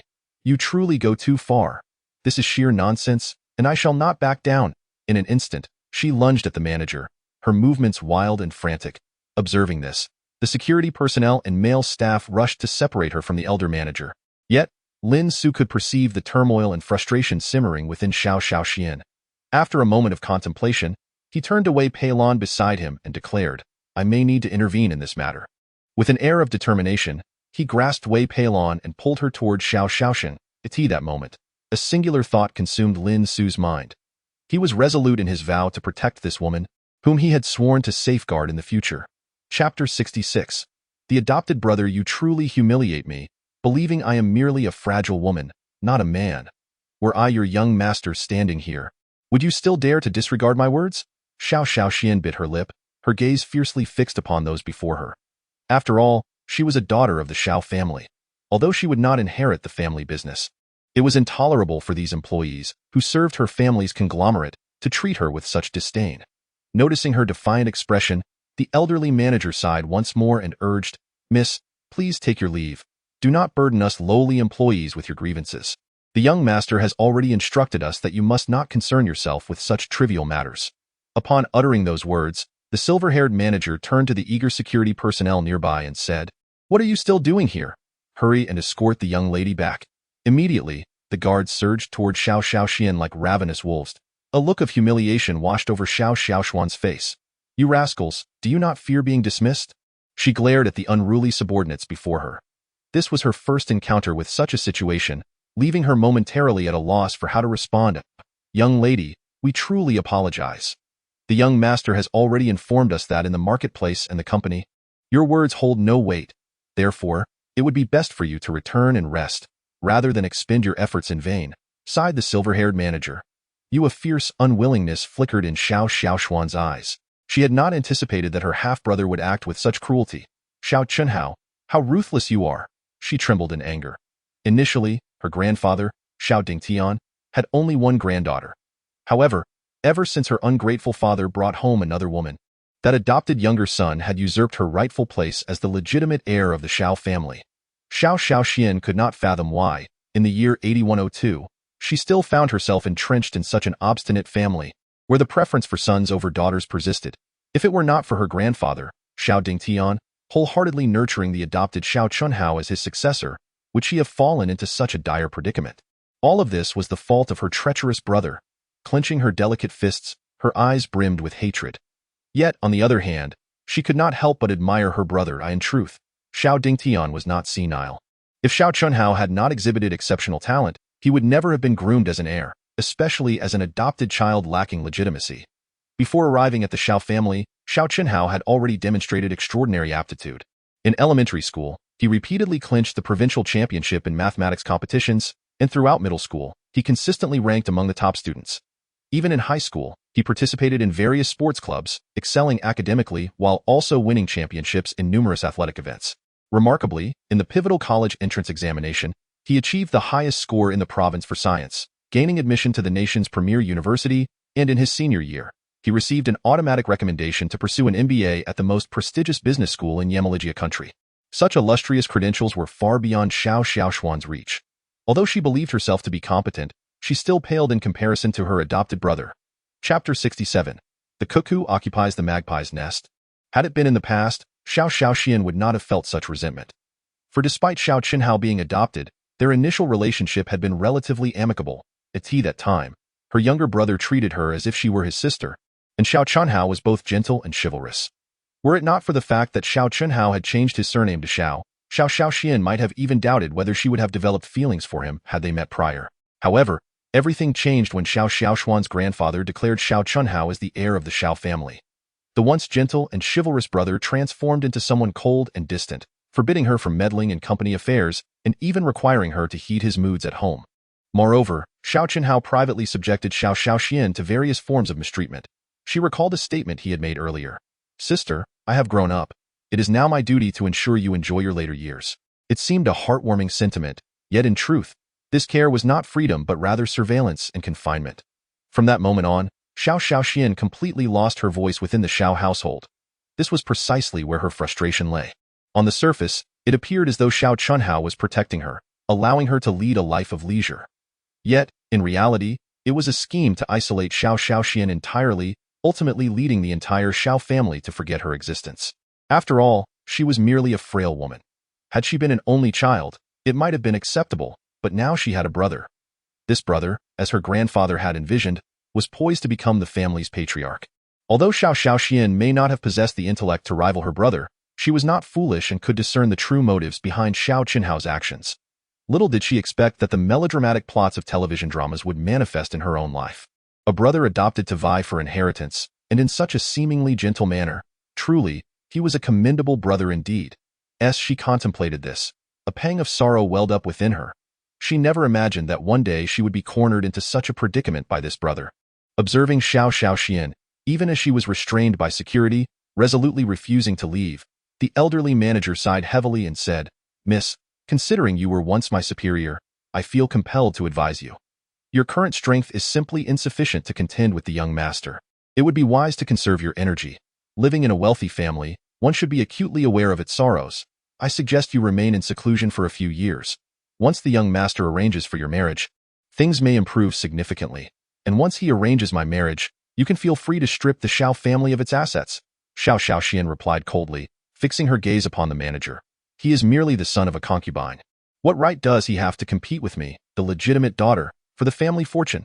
Upon hearing this, the elderly manager's expression shifted dramatically.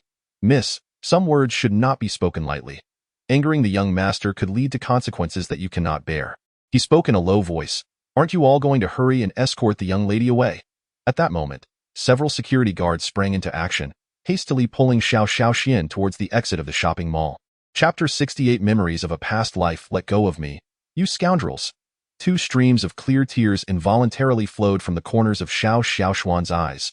Little did she expect that her brother would turn out to be a treacherous wolf. And these employees were equally ungrateful. Xiao Shan, have you forgotten how you pleaded with my grandfather to take you in? You came all the way from Lingnan City, utterly destitute. If it weren't for your status as a distant relative of the Xiao family, my grandfather wouldn't have bothered to shelter you. Xiao Xiaoxian spoke harshly to the burly head of security before her. The head of security, in his 30s and also bearing the surname Xiao, had a distant familial connection to the Xiao family of Guangling City, although that connection could be traced back to their great-grandparents. When Xiao Dingtian took them in, he was uncertain of their exact familial ties, but out of respect for the same surname, they arranged for Xiao Shan to have lodging and provided him with a job that enabled him to support his family. However, now Xiao Shan could only lament to Xiao Xiaoxian. Miss, surely you are more aware of the current situation of the Xiao family than I am. The young master is now quite capable, more than able to manage a large family. Please do not become a hindrance to him. Upon hearing these words, a bitter smile emerged on Xiao Xiaoxuan's face. She never expected that even Xiao Shan would speak to her in such a manner. Very well, miss, we have safely brought you to the entrance of the mall. In the future, you are welcome to patronize this establishment. The young master has stated that you need not spend any money. It will simply be charged to his account. Xiao Shan spoke solemnly to Xiao Xiaoxian. At that moment, standing before the Great Bei Tiandi commercial building, a trace of bitter amusement crossed Xiao Xiaoxuan's lips. She felt, at that instant, like a mere jester. Xiao Xiaoxian. Just as she was about to return home in a daze, a deep, magnetic voice unexpectedly resonated behind her.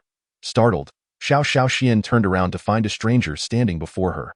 The man wore an inexplicable gentle smile. He appeared slender, yet for some reason, exuded a comforting aura.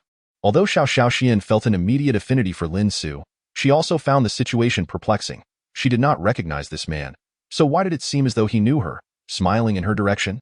Her gaze, filled with confusion, met Lin Su's, which radiated joy. For in a past life, Xiao Xiaoxian had been his savior. Had it not been for her, Lin Su, who had narrowly escaped from prison, would never have been able to continue living in society. Similarly, had it not been for Xiao Xiaoxian and the Xiao family, he would not have gradually established connections, ultimately plotting to assassinate young Bufan. Although the outcome was still one of failure, the kindness that Xiao Xiaoxian had shown him lingered in his memory. Concurrently, he was acutely aware of the complex entanglements within the Xiao family and understood well the nature of Xiao Qinhao. During that time, Xiao Xiaoxian truly faced immense challenges. Were it not for Lin Su's insufficient strength, which rendered her unable to assist, Xiao Xiaoxian would not have needed to painstakingly gather her power alone to seek vengeance against Xiao Qinhao. A decade later, Xiao Xiaoxian, despite ultimately vanquishing Xiao Qinhao and reclaiming control over the Xiao family, had already aged, losing her youth and love, while her heart had grown exceedingly cold and hard. In addition, Lin Su was acutely aware of the secrets that even the members of the Xiao family were oblivious to in her previous life. Xiao Xiaoxian would be afflicted by a terminal illness. This was a lingering consequence of her fierce struggles against Xiao Qinhao, as years of toil had led to her being diagnosed with breast cancer. Given Xiao Xiaoxuan's capabilities, had she detected the cancer in its early stages, her chances of recovery would have been significant. Yet, true to her character, even after undergoing early screenings, she would not seek treatment, as she had not yet defeated Xiao Qinhao by the time she triumphed over him. It was already too late, and she had succumbed to advanced breast cancer. Perhaps this was one of Lin Su's regrets from her past life. Xiaoxian, rest assured, though you have not yet fallen prey to a terminal illness, now that I have come to your side ahead of time, I shall ensure you do not face those hardships again. I will help you defeat Xiao Qinhao and allow you to live as a happy woman. Lin Su gazed into Xiao Xiaoxuan's bright eyes, silently vowing within herself. Wei Peilon stood behind Lin Su, observing the silent exchange between Lin Su and Xiao Xiaoxian with a sense of bewilderment. For reasons unbeknownst to her, a twinge of bitterness arose in her heart. Clearly, this young man was already involved with Su Yinyu. Why then, was he attempting to engage with another woman? Just as Wei Peilon was about to interrupt Lin Su's moment, the voice of Xiao Shan suddenly broke through. Miss, why have you not yet departed? At that moment, Xiao Shan, clad in security attire, emerged from the side, positioning himself protectively in front of Xiao Xiaoxian, regarding Lin Su with a look of wary vigilance. Sir, may I inquire who you are and whom you are waiting for here? Upon hearing this, Lin Su took a deep breath. Instead of acknowledging Xiao Shan, She swiftly circumvented him, approaching Xiao Xian with a warm smile. Xiao Xian, did you not express a desire to visit the mall earlier? I shall accompany you. At this declaration, a bemused expression crossed Xiao Xian's face. She did not know Lin Su, and his audacious proclamation to accompany her to the mall struck her as absurd. Moreover, this man had the audacity to call her Xiao Xian? Throughout her life, aside from her grandfather and father, no man had ever dared to address her in such a manner. Not even Xiao Chenhao. In that instant, Xiao Xian felt a surge of disbelief regarding the lean yet handsome man before her. Was his head perhaps kicked by a mule? Otherwise, why would he adopt such an archaic method to greet her? It was merely their first encounter. Did he not find this approach somewhat awkward?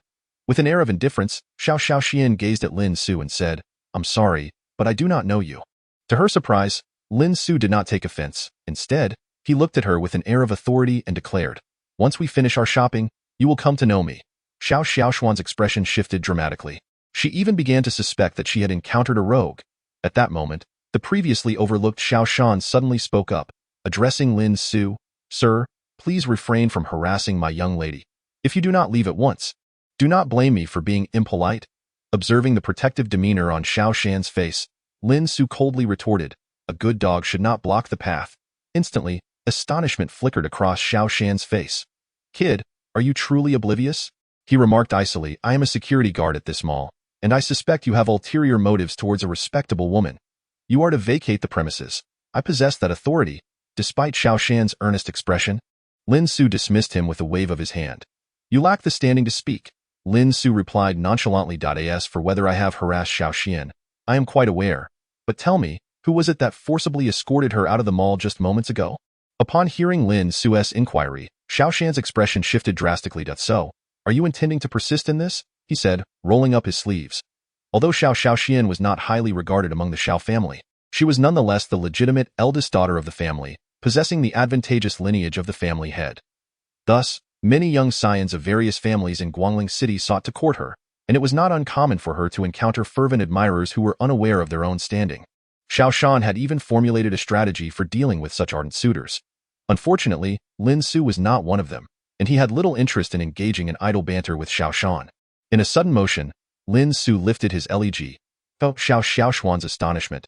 He sent Xiao Shan sprawling several meters away with a single kick. Lin Su's speed was so extraordinary that she could scarcely perceive his movement. All she saw was him raising his leg, and then Xiao Shan lay on the ground, unable to rise. With a watchful expression, Xiao Xian demanded, What exactly do you intend to do? Hearing this, Lin Su let out a weary sigh and replied, Xiao Xian, I harbor no ill intentions towards you. Rather, it is those around you who have already betrayed you. You ought to conduct a thorough purge of those in your vicinity.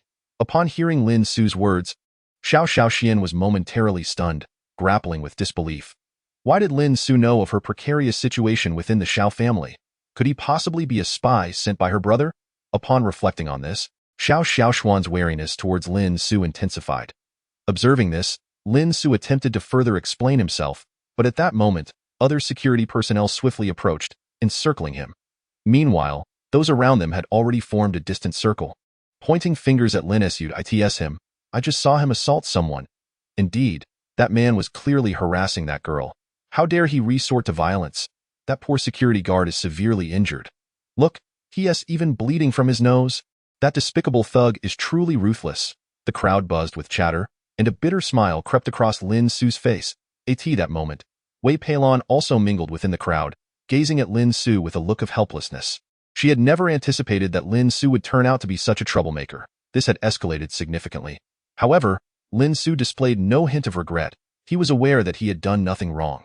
In his previous life, Lin Su had witnessed how the individuals around Xiao Xian gradually betrayed her trust. This included Xiao Shan, who, despite appearing loyal and dutiful now, Lin Su knew had covertly conveyed numerous vital pieces of information to Xiao Chenhao.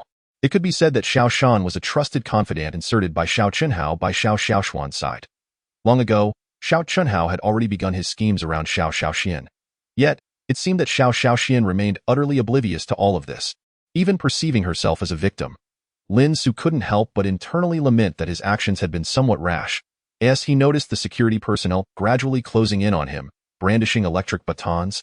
Lin Su coldly smirked and stepped closer to Xiao Shan. Instantly, a look of terror spread across Xiao Shan's face. Who on earth are you? And what do you intend to do? Chapter 71. Take me to see Xiao Qinhao. At that moment, Xiao Shan felt a surge of panic within him. He had never experienced such disarray before. This man exuded a perilous aura, one he had never sensed even from Xiao Qinhao. Who are you? What do you want? Xiao Shan's body, slumped on the ground, instinctively recoiled away from Lin Su. Observing Xiao Shan's pitiful demeanor, Lin Su, now at his side, let out a cold laugh. Quickly disperse your subordinates and clear this crowd, or I shall gladly make you regret it. If you wish to avoid injury, I advise you to act on my words without delay. Lin Su regarded the dazed expression on Xiao Shan's face and continued with a nonchalant tone. I shall grant you 3 seconds. 1, 2 with each count. Lin Su's voice resonated, causing Xiao Shan's eyes to dart frantically. Although he was uncertain of the extent of power possessed by this unfamiliar man, it was evident that not complying with his demands could lead to significant trouble. 3. As soon as Lin Su's third utterance fell, Xiao Shan immediately shouted at the subordinates who were crowded at the periphery, maintaining order yet hesitant to advance and halt Lin Su. What are you still doing here? Hurry and disperse them. Do you intend to block the entrance? Upon hearing this, although the faces of the security personnel displayed expressions of confusion, they dared not disregard their captain's command, and swiftly began to disperse the onlookers. At this moment, Lin Su had quietly approached Xiao Xian. Before Xiao Xian could utter a word, Lin Su calmly stated, "Take me to see Xiao Qinhao." With that, disregarding Xiao Xiaoxuan's reaction, Lin Su grasped her arm and pulled her towards the mall.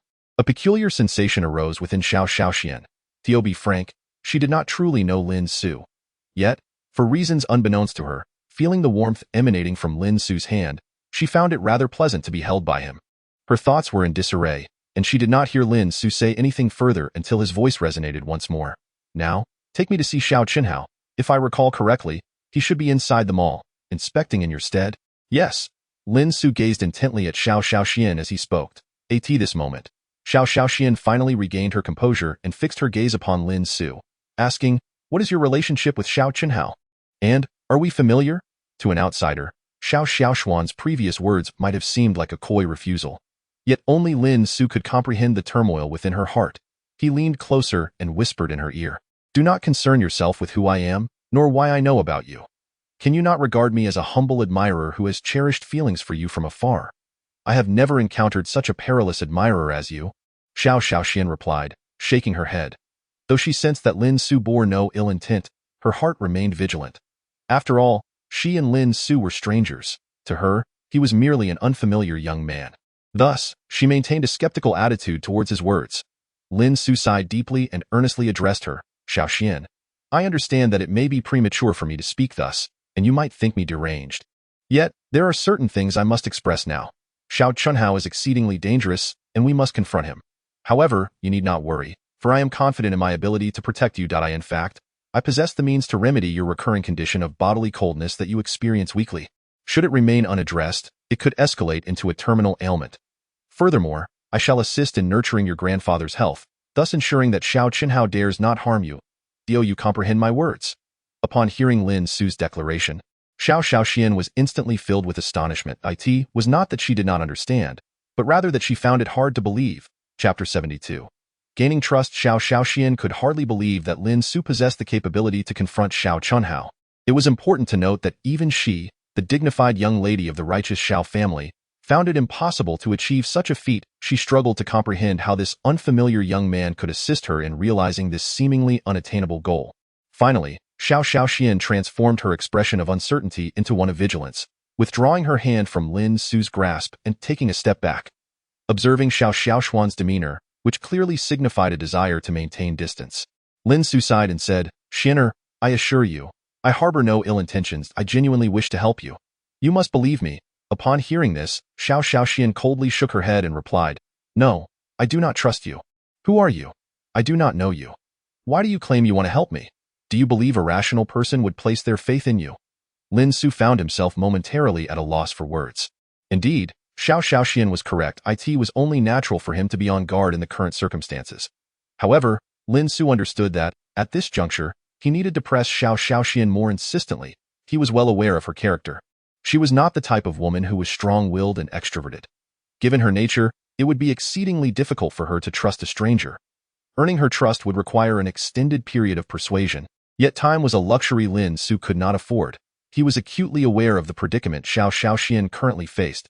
If he allowed her to gradually come to trust him, tragedy could very well strike again. Lin Su was determined not to repeat the mistakes of his past life. Thus, he needed to gain Xiao Xiaoxuan's trust with utmost urgency. As he observed the persistent gravity etched upon Lin Su's face, Xiao Xiaoxuan's heart once again became entangled in confusion. What motives did this man harbor? Was he a friend or a foe? At that moment, she found herself unable to decipher the truth. She longed to simply turn and walk away. Yet Lin Su's prior words had left her profoundly shaken. If this man was indeed aware of her current situation within the Xiao family, it could easily be attributed to having arranged spies within the household. Even her grandfather's declining health could be inferred, for it was only natural that with age, one's body would deteriorate. However, Lin Su had just claimed that she suffered from a cold ailment, a secret even Xiao Chunhao was unaware of. Of course, given Xiao Chunhao's upbringing, even if he did know, he would likely dismiss it as mere fantasy.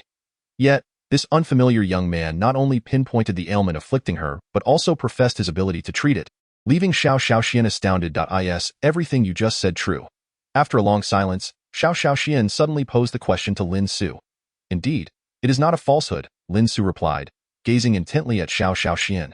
He had articulated all he needed to, and whether Xiao Xiaoxian chose to believe him would require a bit of time. Xiao Xiaoxuan's expression fell into a contemplative silence. Observing the silent demeanor of Xiao Xiaoxian, Lin Su pondered for a moment before suddenly addressing her. I understand that it will require some time for you to trust me. Therefore, let us proceed together to meet Xiao Chunhao.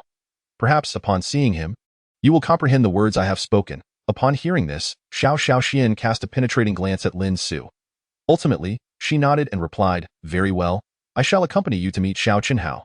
Chapter 73. The 49th floor. Xiao Xiaoxian indeed had her own intentions. After all, she had originally planned to confront Xiao Chunhao directly, demanding an explanation for the revocation of her influence within the company. However, the formidable presence that Xiao Chunhao now exuded instilled a slight apprehension even within her. His sister, if she were to approach recklessly, it was likely that she would find herself in an unfavorable position. The Lin Su before her, however, did not appear to be disingenuous. She decided to take him along, hoping to uncover the nature of the grievances between him and Xiao Chunhao. Thus, Xiao Xiaoxian ultimately agreed to accompany Lin Su to Xiao Chunhao's office. Xiao Chunhao's office was situated on the highest floor of the Duan Tianyi commercial building, the 49th floor. From this vantage point, one could overlook half of Guangling City. Shortly, Lin Su and Xiao Xiaoxian arrived at the 49th floor via the elevator, where an atmosphere of tranquility enveloped them. As this was a high-level office area, it was naturally quiet, frequented only by a handful of authorized personnel. Evidently, it was not Xiao Xiaoxuan's first visit here. In fact, prior to Xiao Chunhao's establishment in this location, she had become quite familiar with it, despite the multiple renovations it had undergone. Under Xiao Xiaoxuan's guidance, Lin Su swiftly reached the entrance of Xiao Chunhao's office. A faint, cold smile graced Lin Su's lips.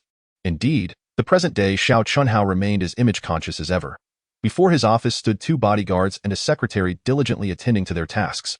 Lin Su could discern without a glance that this secretary was stationed specifically to prevent unauthorized entry. Furthermore, within the office, there was a dedicated secretary room, serving as Xiao Chunhao's think tank, managing various affairs on his behalf. While most individuals would never require such a plethora of secretaries and bodyguards, Xiao Chunhao's willingness to maintain such a large entourage merely underscored the ambition that resided within him. Upon noticing their approach, the 2 bodyguards immediately extended their arms, crossing them in front of Lin Su and Xiao Xiaoxian to obstruct their passage. The secretary, upon seeing Xiao Xiaoxian, promptly rose and stepped forward, standing behind the bodyguards with a smile, inquiring, Miss, may I ask what brings you to see the young master? And who might this gentleman be? The secretary's gaze fell upon Lin Su, revealing a hint of curiosity, for she had never before encountered such a young man in Xiao Xiaoxuan's company. Where is Xiao Chunhao? What is he doing? Have him come out to see me at once. Xiao Xiaoxuan's face bore a trace of indignation. She was determined to repay the humiliation she had suffered in the commercial building earlier in full measure to Xiao Chunhao. Upon hearing this, the secretary's face momentarily contorted into a strained smile as she said, Miss, the young master is currently occupied with work. I believe you are aware of the young master's prohibitions, specifically, that during his busy hours, the visitation of strangers is strictly forbidden. Are you implying that I am a stranger? A glint of danger flickered in Xiao Xiaoxuan's eyes. Observing her expression, the secretary's eyes betrayed a flicker of trepidation. Yet she swiftly regained her composure and replied, You, miss, are certainly not considered an outsider. However, the individual accompanying you, whose origins are unknown, cannot be permitted entry. That is utter nonsense. No sooner had the words left her lips than Lin Su's figure suddenly moved with lightning speed, causing the secretary to scream in agony as she witnessed Lin Su effortlessly kick the two burly bodyguards across the room. Chapter 74. The think tank of Xiao Chenhao. The secretary gazed at Lin Su in sheer terror. She had never encountered a man capable of dispatching two individuals with such ease. What level of physical prowess must one possess to achieve such feats? The female secretary found herself momentarily paralyzed, uncertain of what to say or do, for she was keenly aware of the peril posed by this formidable man. Step aside. Lin Su's chilling words penetrated her ears, rendering her legs weak, and she crumpled to the floor. Witnessing the once domineering secretary, who had often bullied her, reduced to a quivering heap was a source of unexpected delight for Xiao Xiaoxian. Lin Su merely cast a fleeting glance at the secretary before diverting his attention to the sturdy mahogany door. In an instant, Lin Su took a step towards the door and forcefully kicked it open. To the astonishment of Xiao Xiaoxian, the secretary, and the office staff within, the mahogany door shattered into fragments, scattering debris across the floor. Lin Su's form strode boldly through the gaping void left by the destroyed door, followed closely by the astonished and fervently admiring Xiao Xiaoxian. Lin Su's gaze swept across the spacious office, which spanned a full 100 square meters. At the far end, there stood another imposing wooden door, clearly the true domain of Xiao Chenhao's operations. This Xiao Chenhao continued to exhibit the same level of caution as in the previous life, demonstrating an excessive degree of self-protection. Lin Su mused quietly before turning his attention to the 6 individuals present in the assistant's office. These 6, dressed in formal attire, bore solemn expressions. While Xiao Xiaoxian might have been oblivious to their roles, Lin Su, with the memories of his past life, recognized them as the 6 most pivotal figures in Xiao Chenhao's team, one of whom was his personal secretary. The individual in question is a young man, approximately 27 years of age, possessing a handsome countenance and wavy, curled hair. Yet, beneath that cascade of waves lies a glimmer of cunning.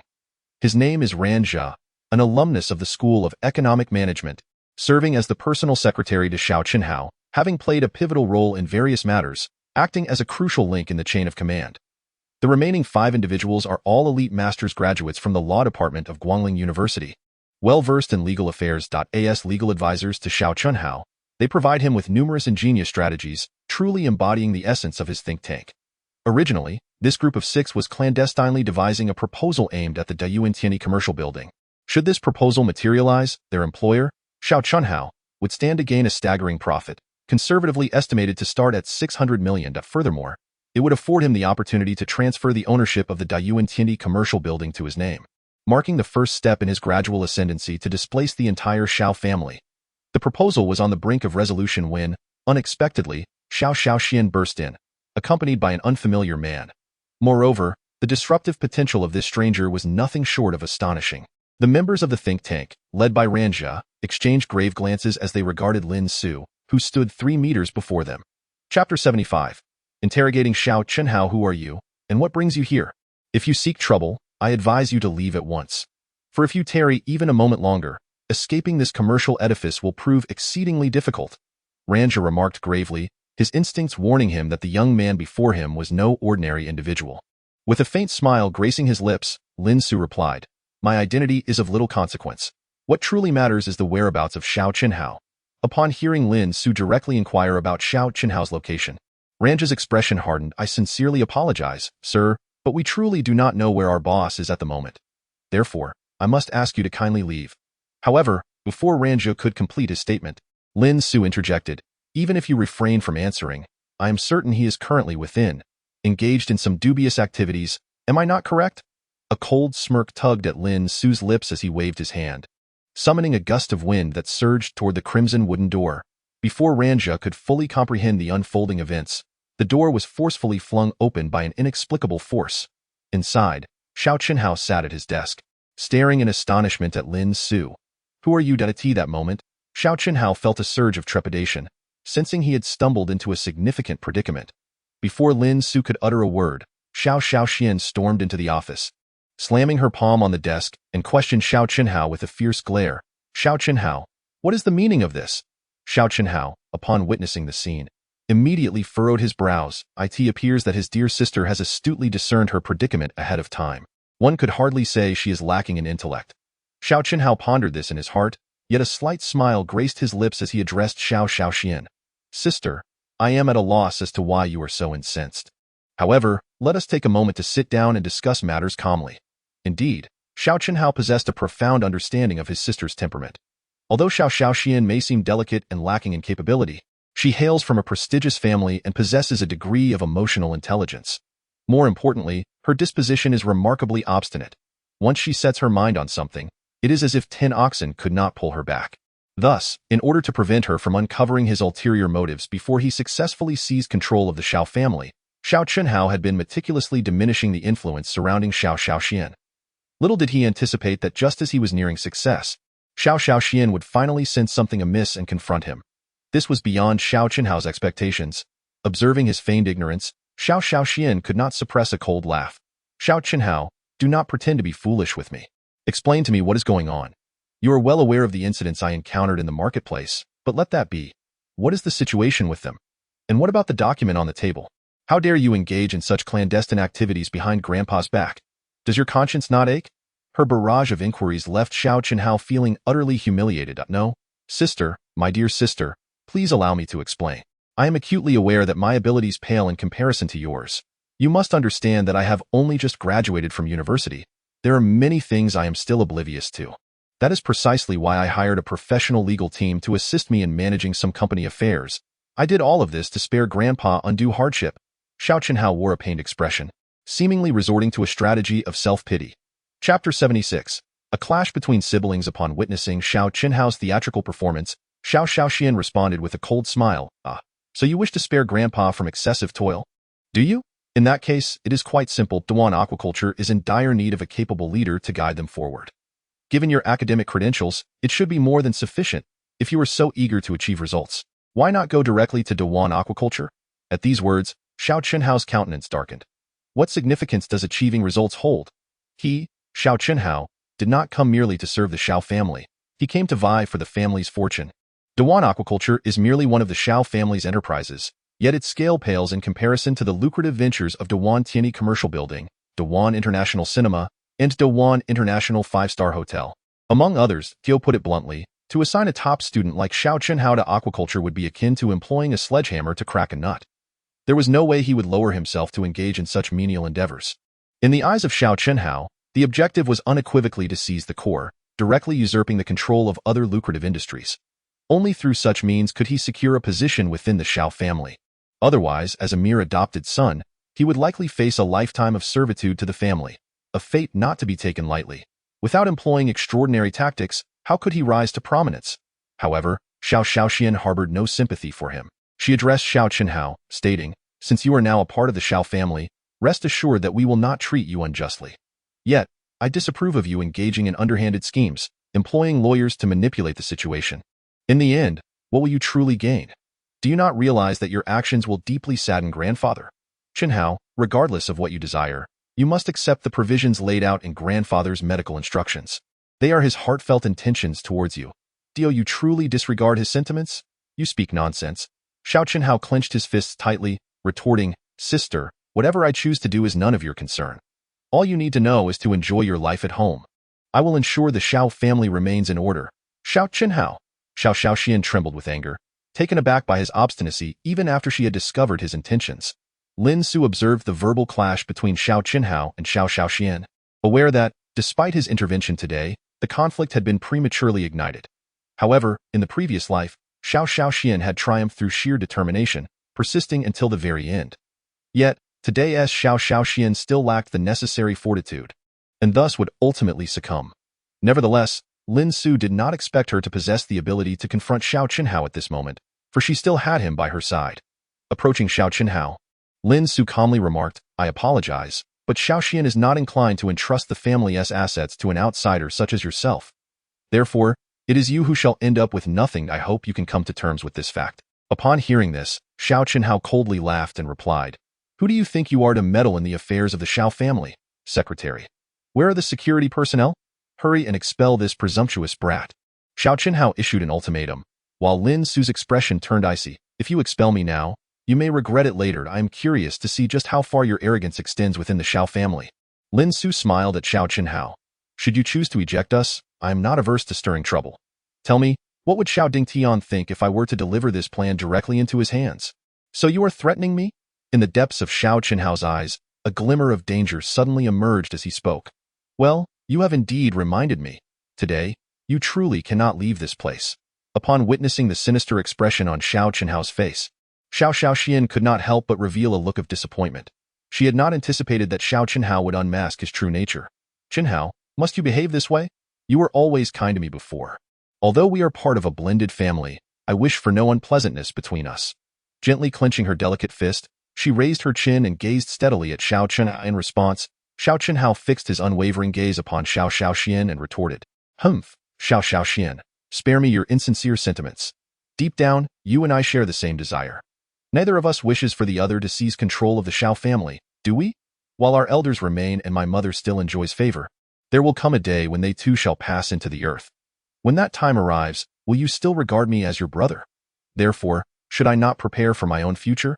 Hearing these words, Xiao Xiaoxian looked at Xiao Qinhao with a mournful expression and said, It seems that hatred has clouded your vision. Qinhao, do you not realize that what is meant for you will ultimately be yours? Yet, if it is not yours, no amount of scheming will avail you to Xiao Xiaoxian, save your words for someone gullible. Xiao Qinhao scoffed, his disdain evident. Do you think I would believe your nonsense? Yes, if I were to comply. My future would indeed be secure, but have you considered that I would never willingly become a servant to another? Let me tell you, my efforts in studying before joining the Xiao family were for the sake of providing a better life for my mother. Now, my diligence is aimed at claiming the Xiao family's fortune. Why should those born into opulence have an advantage from the outset? I am undeniably far more capable than you, yet you wield power over the grand expanse at such a young age. Have you ever thought about my feelings? Upon hearing Xiao Qinhao's heartfelt confession, Xiao Xiaoxian let out a soft sigh. She had not realized that her adopted brother had harbored such thoughts all along. Observing Xiao Xiaoxuan's silence, Xiao Qinhao took a deep breath and continued. But now, none of this holds any significance. I have orchestrated everything. Your trump card, to put it bluntly, is that old man, isn't it? What use is that old man's will? Xiao Xiaoxian, ask yourself. Even if I were to reveal the will now, declaring you as the true heir of the Xiao family, do you honestly believe that those senior executives would accept you? Xiao Xiaoxian fell silent once more, recognizing the truth in Xiao Qinhao's words. This was precisely what she feared. In fact, Xiao Dingtian had already pointed this out to her and had attempted to effect change. However, ever since Xiao Qinhao arrived in the Xiao family, all her previous efforts had been in vain. After all, she was merely a girl, and no matter how hard she tried, she could not compete with the more exceptional Xiao Qinhao. Thus, the senior leaders of the subordinate groups naturally leaned more toward Xiao Qinhao. As for her, she was destined to be nothing more than a failure. Chapter 78. Relentless pursuit. Xiao Xiaoxian now truly felt utterly powerless. It turned out that Xiao Qinhao had long since orchestrated everything. Even now that she had uncovered his true nature, it was all in vain. Should she dare to take any rash action, Xiao Qinhao would undoubtedly utilize his machinations within the Xiao family to bring harm to her grandfather. Her grandfather, Xiao Dingtian, already had frail health. If he were to suddenly pass away, no one would suspect anything amiss. Furthermore, given Xiao Qinhao's cautious nature, he would surely erase all evidence in advance. Xiao Xiaoxuan's lower lip turned pale. Her hands clenched tightly into fists, betraying her profound inner turmoil. What should she do? At this moment, she realized just how minuscule her strength was. She could do nothing at all. Observing Xiao Xiaoxuan's helpless demeanor, Xiao Qinhao's expression brimmed with arrogance. Xiao Xiaoxian, you might as well give up. You cannot contend with me. I am aware of your frail constitution since childhood, burdened by an unremovable cold affliction. I advise you to refrain from overexerting yourself and to focus on recuperating at home. For such is the path to longevity, Xiao Qinhao taunted with a sinister grin. Upon hearing this, Xiao Xiaoxuan's complexion grew even more ashen. She had never mentioned her hidden ailment to Xiao Qinhao. Yet he somehow had learned of it. Seemed that he had indeed gathered information thoroughly from within and without, like a venomous serpent poised to strike when one is least aware. A wave of despair surged within Xiao Xiaoxuan's heart. Well then, you ought to return home now, my dear sister. If you do not leave soon, grandfather will surely blame me for allowing you to overexert yourself. Xiao Qinhao scoffed, casting a cold glance at Xiao Xiaoxian and Lin Su. He then waved his hand, summoning 4 individuals from outside. At that moment, 4 more figures appeared. With a facade of gentle mockery, Xiao Qinhao addressed them, Manager Zhang, Manager Huang, Manager Li, Manager Gong. You four are the esteemed pillars managing both the internal and external affairs of our Dawantiani commercial building. Now that the young lady is fatigued, I trust you know what must be done. Having said this, Xiao Qinhao gazed at Xiao Xiaoxian with unmasked pride in her eyes. A profound sense of helplessness emerged. Indeed, Xiao Qinhao's influence had already seeped into every corner of Dawantiandi. Lin Su observed the scene coldly. It was not that he was unwilling to intervene. Rather, the time was not yet ripe for action. After all, some matters needed to be faced solely by Xiao Xiaoxian. Only in this way could she, like in her past life, awaken her potential and grow swiftly. At that moment, Manager Zhang stepped forward, adopting a tone of earnest persuasion. Young miss, I believe it would be best for you to enjoy your time at home. The young master speaks the truth. He means you no harm. Indeed, my lady, you are but a woman, and in the realm of business affairs, you cannot compare to the thoroughness of the young master. Thus, it would be wise for you to return home and enjoy a life of comfort. Monthly dividends await you, and indulging in beauty treatments and leisurely shopping would surely be delightful, would it not? My lady, do refrain from inciting the young master's ire. He truly harbors good intentions. She observed the once loyal subordinates of her grandfather now morphing into ungrateful traitors. A solitary tear escaped the corner of Xiao Xiaoshuan's eye. Chapter 79. The Four Elders' Conspiracy. Little did she anticipate that the foundation her grandfather had painstakingly built would soon be devoured by such ingrates. Xiao Xiaoxian remembered her grandfather as promised to help her establish a solid foundation, ensuring that those within the company would heed her command. She had diligently endeavored to learn how to be a competent leader. However, the employees, perceiving her as merely a woman, consistently regarded her with disdain. Meanwhile, her grandfather, weakened by age, had seen his influence wane. Furthermore, with the company yet to be publicly listed, although the founding elders superficially complied with Xiao Dingtian's directives, they had gradually begun to harbor ulterior motives, even suggesting the public listing of the Xiao Group. Should the Xiao Group go public, Xiao Dingtian's influence would further diminish. My lady, I implore you to contemplate this matter. The old master can no longer make decisions, yet our company must continue its operations, necessitating a capable leader at the helm. With all due respect, my lady, you seem lacking in that capacity. If you remain apprehensive, perhaps entrusting the company to the younger Xiao boss would be prudent. I believe you could frequently bring him meals, thereby demonstrating your care as his elder sister while also keeping a close watch on the company's affairs. At this juncture, Manager Gong, who had long served as a trusted aide to Xiao Dingtian, finally spoke up. He was undoubtedly the most senior figure present, and his demeanor indicated that the situation was beyond redemption. Xiao Xiaoxian felt as if her heart had turned to ice. What should she do? How could she possibly navigate this predicament? Despair washed over her. She mused that even her grandfather would find it challenging to address the betrayal of these loyal subordinates. After all, even with her grandfather present, purging these individuals would be unfeasible. The four men were the founding elders of the Xiao Group. Should they depart, they would inevitably take a significant number of core employees with them. Consequently, the Xiao Group would suffer irreparable damage, rendering any post-purge existence unnecessary. Xiao Xiaoxian found herself at an impasse in that moment. Her mind was consumed by a singular thought.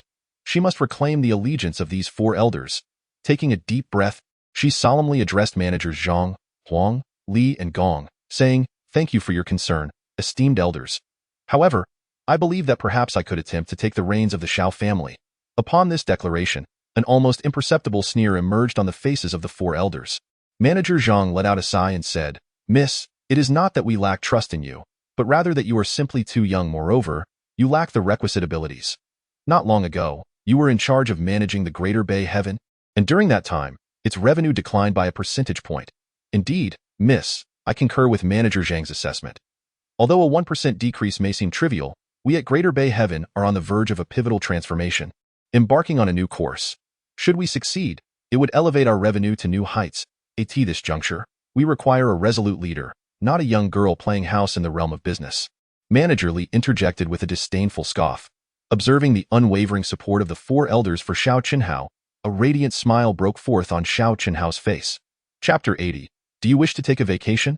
These four individuals had been promised numerous benefits by him, and their advocacy on his behalf was entirely expected. It was evident that they had been thoroughly won over. Xiao Qinhao felt immense satisfaction in his heart.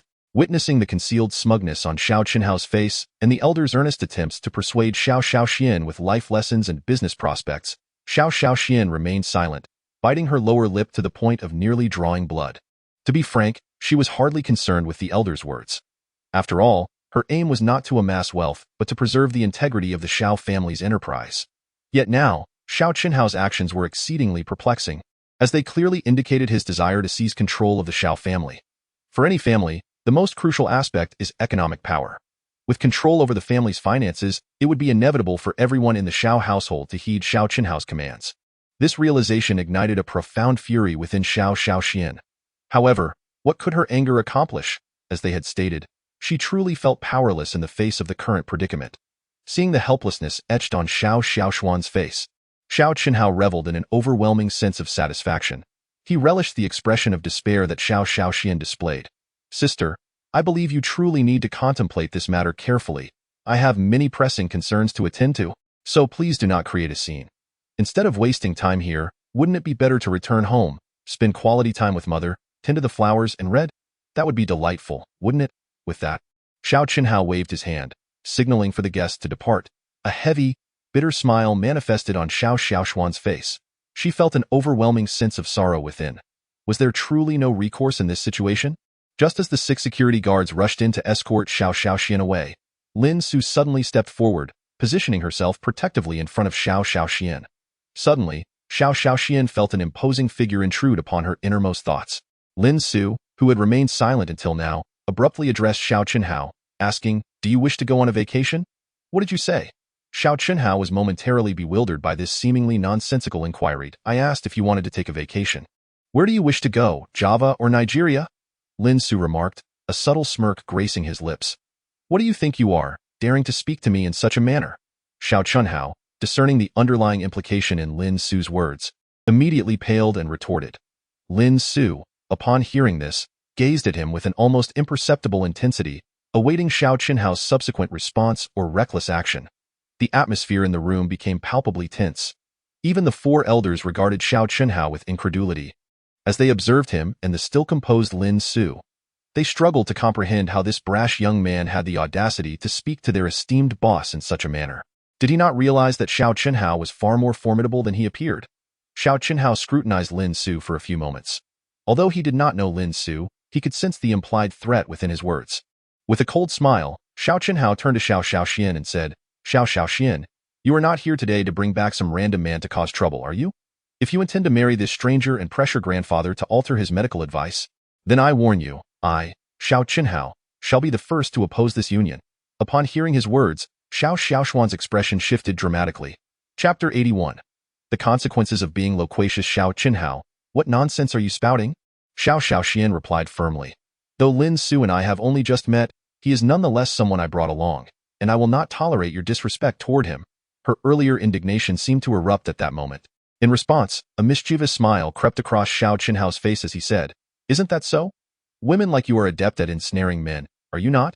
You are acutely aware that you possess neither the strength nor the means to confront me, which is why you seek out a man to bolster your position. But do you truly believe that by finding a brawny yet simple-minded fellow, you can contend with me, Xiao Qinhao? Are you not aware that I am renowned for my high intelligence?" As he spoke, he cast a scornful glance at Lin Su, adding, "And you, young man, you just broke 2 of my doors. Do you even realize their worth? Can you earn that much in a month? Your attire is utterly unremarkable, and while I am familiar with the affluent scions of Guangling City, your name has never crossed my ears. I suspect you are the quintessential loser, one who commutes by bus, relies on takeout for meals, and exercises by washing dishes. Individuals like you merely drift through life. Do you possess any understanding of how to manage a company? If I were to present you with the concept of cost accounting, I dare say you would be utterly clueless. Even the accounts are beyond your comprehension. I suspect you lack the capability to assist my sister. Thus, I strongly advise you to leave promptly. Someone of your impoverished status is certainly unworthy of pursuing her." Xiao Qinhao initially believed that after delivering such a statement, any man would feel a profound sense of shame and retreat in humiliation. Indeed, after hearing Xiao Qinhao's words, Lin Su calmly responded, "Very well. Since you disregard my warning, let us make a wager. Within 24 hours, you shall encounter a calamity."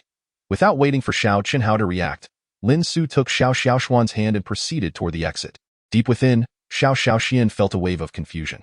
However, she did not resist Lin Su, for she understood that prolonging the situation would yield no resolution. Yet, Just as Lin Su was about to step out of the office, Xiao Qinhao let out a derisive laugh and remarked, "I expected you to at least confront me physically. Instead, you turn out to be a coward." Soon as the words left his mouth, Lin Su abruptly released Xiao Xiaoxuan's hand. In the next moment, his figure appeared directly before Xiao Qinhao, gripping his neck with a fierce hold and lifting him off the ground. Instantly, the surrounding lawyers and 4 managers erupted in screams. In their minds, such occurrences were confined to the realm of cinema. Yet today they bore witness to it firsthand. "Xiao Xiaoxian, is this man you brought a devil? Quickly, tell him to release young Master Xiao. Otherwise, if anything happens to him, the Xiao family will surely descend into chaos." The 4 managers urgently shouted at Xiao Xiaoxian.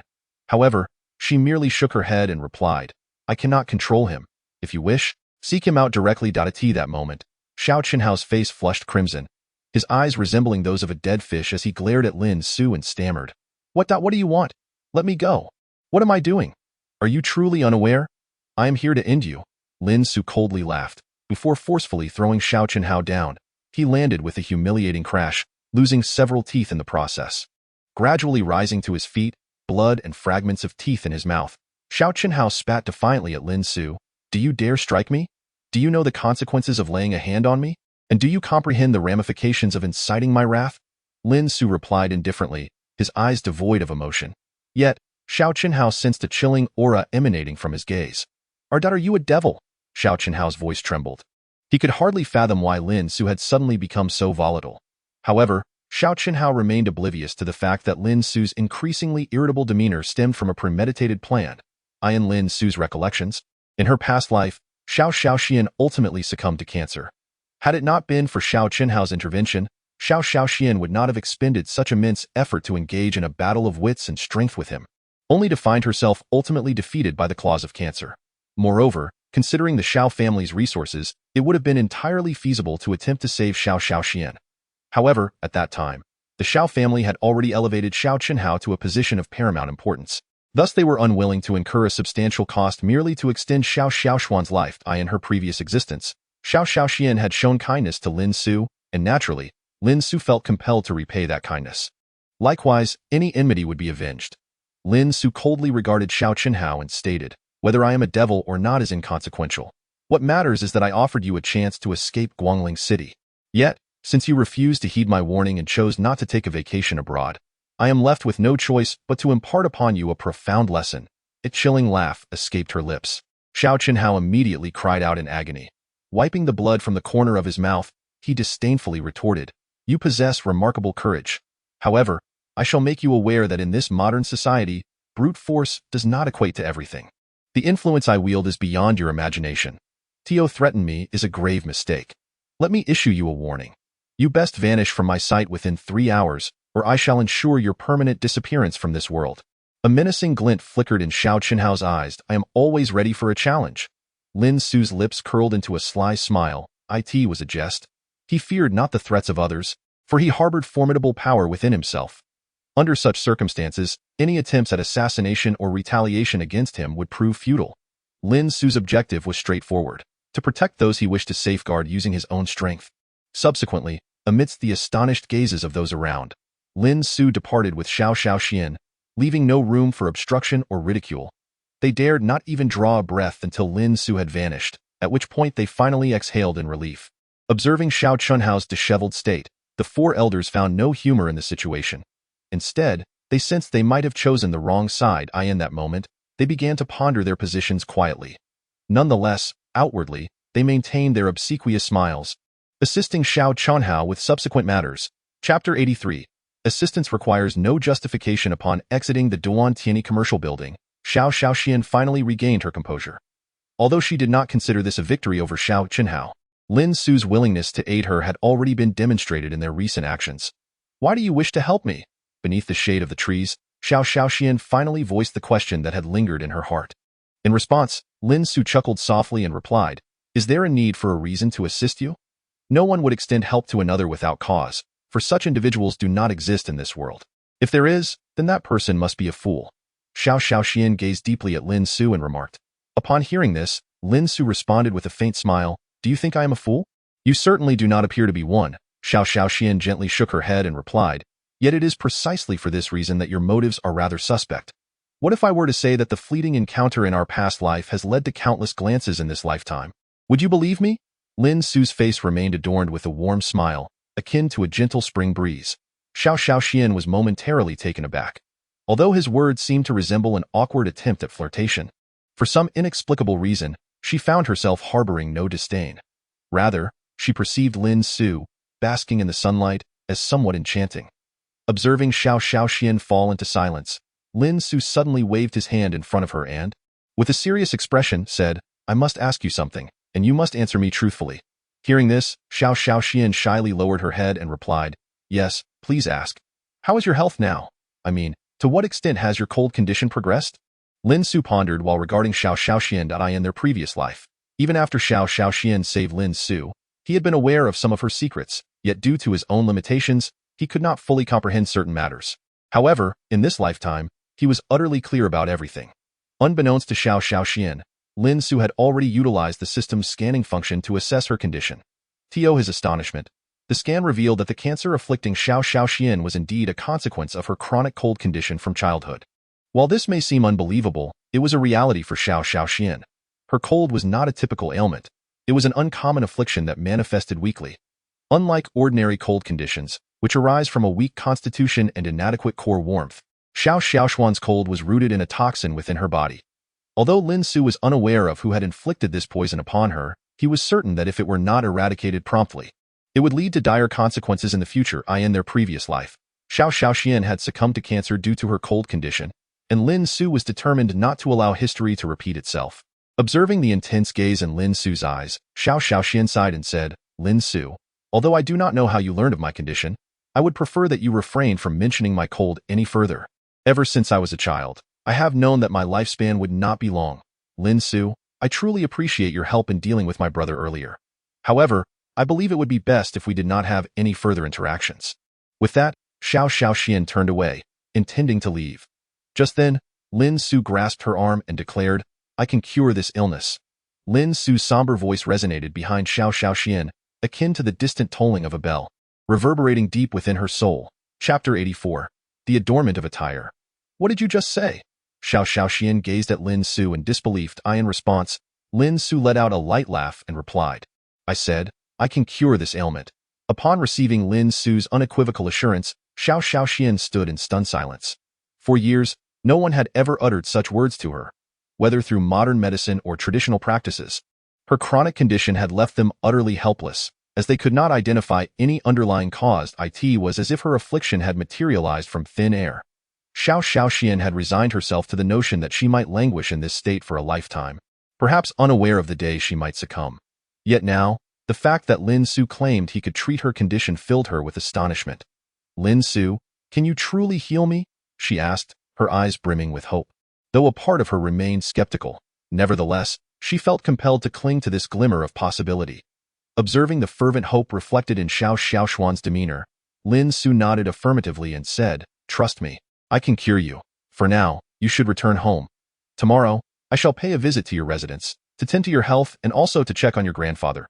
At these words, Xiao Xiaoxian found herself blushing slightly and nodded in acknowledgement. Under different circumstances, she might have misconstrued Lin Su's intentions as a declaration of affection. Ultimately, Xiao Xiaoxian chose to depart first. Lingering further might overwhelm her with the charged atmosphere Lin Su had created. After ensuring she had safely boarded the bus, Lin Su finally turned his attention to Wei Peilon, who had been left waiting nearby to tea that moment.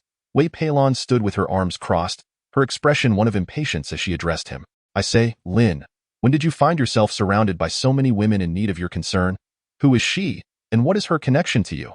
Upon hearing this, Lin Su regarded Wei Peilon with a mischievous glint in his eye. "What, are you interrogating me on behalf of Su Yinyu, or are you simply feeling jealous?" "Jealous." Wei Peilon's demeanor turned frosty. "I have no interest in your personal affairs. All I know is that if you dare to wrong Yinyu, I, Wei Peilon, will be the first to hold you accountable." Lin Su sighed resignedly and replied, "Rest assured. That girl is indeed important to me, yet my heart belongs solely to Yinyu." At his words, a shiver ran through Wei Peilon. "It better be so." With that, she took a step forward. "Hurry along now. I still need to give you a proper makeover. Look at you in this shabby state. Had I dressed you up earlier?" Those people would never have underestimated you.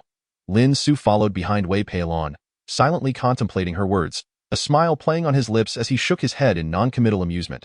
Before long, Wei Peilon had taken Lin Su on a thorough tour of the Grand Bay World Commercial Building. Although Wei Peilon possessed a discerning eye and spent a considerable portion of the day selecting garments for him, Lin Su exhibited not the slightest hint of impatience.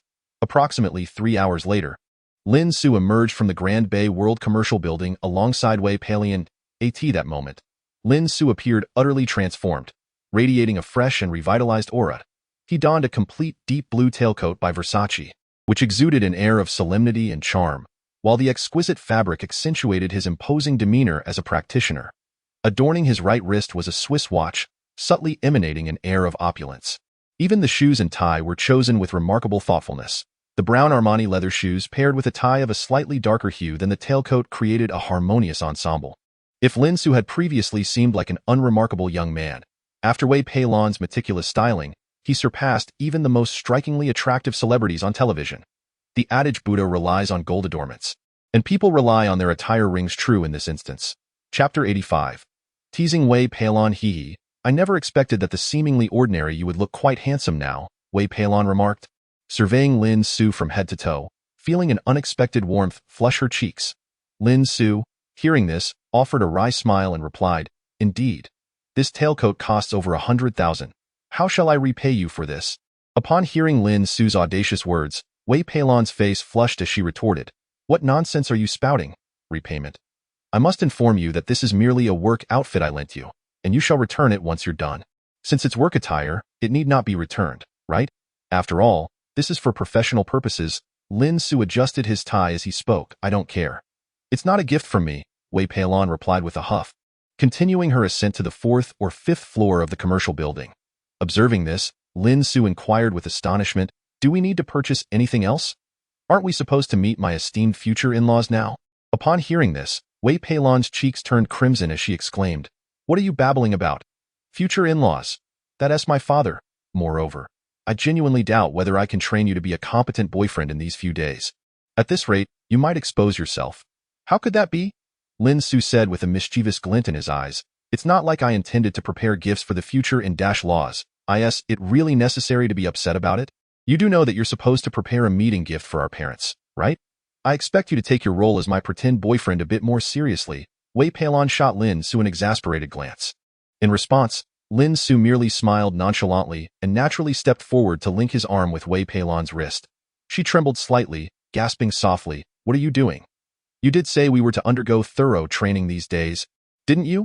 Observing your demeanor, one might question your qualifications as a trainer. How could you possibly feel shy in such a situation? What if this were to happen in front of your future in-laws? Lin Su lowered his head and whispered warm breath into Wei Peilon's ear.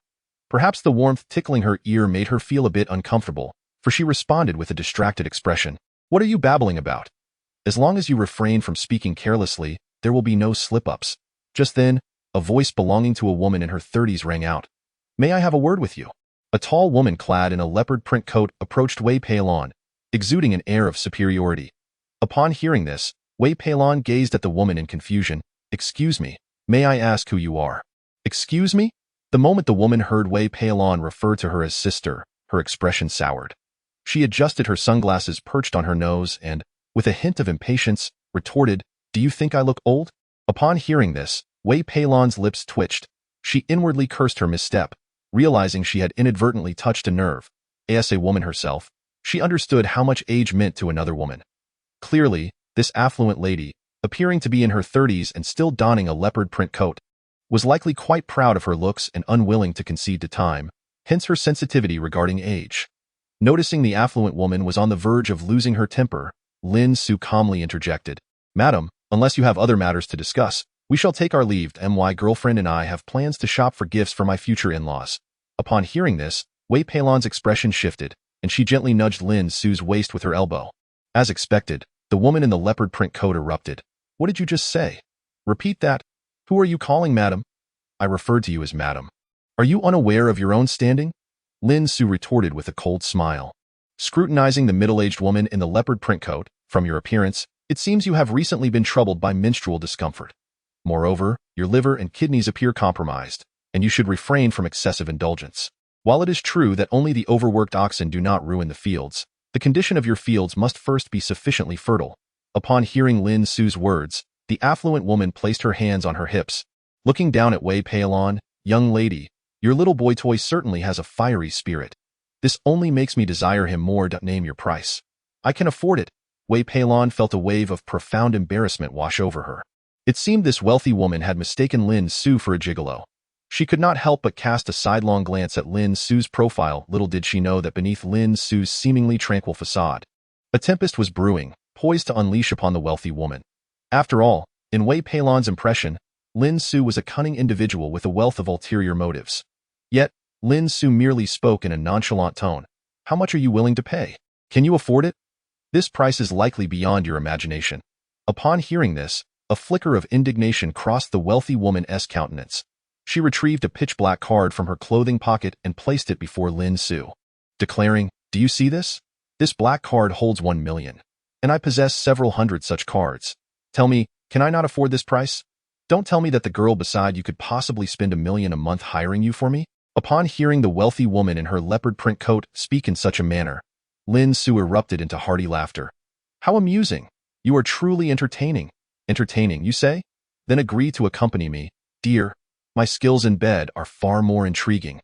The wealthy woman winked at Lin Su, instantly causing Wei Peilon to feel a wave of nausea. She found herself grappling with a shattered worldview, questioning how such a dim-witted woman could amass such wealth. Surely, her fortune must have come from an inheritance? I have no interest in your bed. I fear I might regurgitate my last meal, Lin Su coldly retorted to the woman before him. He had yet to reach a level of appetite that would allow him to indulge in such a woman. The wealthy woman, incensed by his response, exclaimed furiously, "You little brat! How dare you be so ungrateful? Do you have any idea how many people desire to share my bed? Let me tell you, if you serve me well and meet my satisfaction, this card could be yours. A 1 million annual salary is certainly within my means." Her haughty and hysterical demeanor attracted the attention of onlookers shopping in the mall. Wasn't this the same young man who had been fighting downstairs just an hour ago? He had transformed remarkably in such a short span. How could he not look dashing?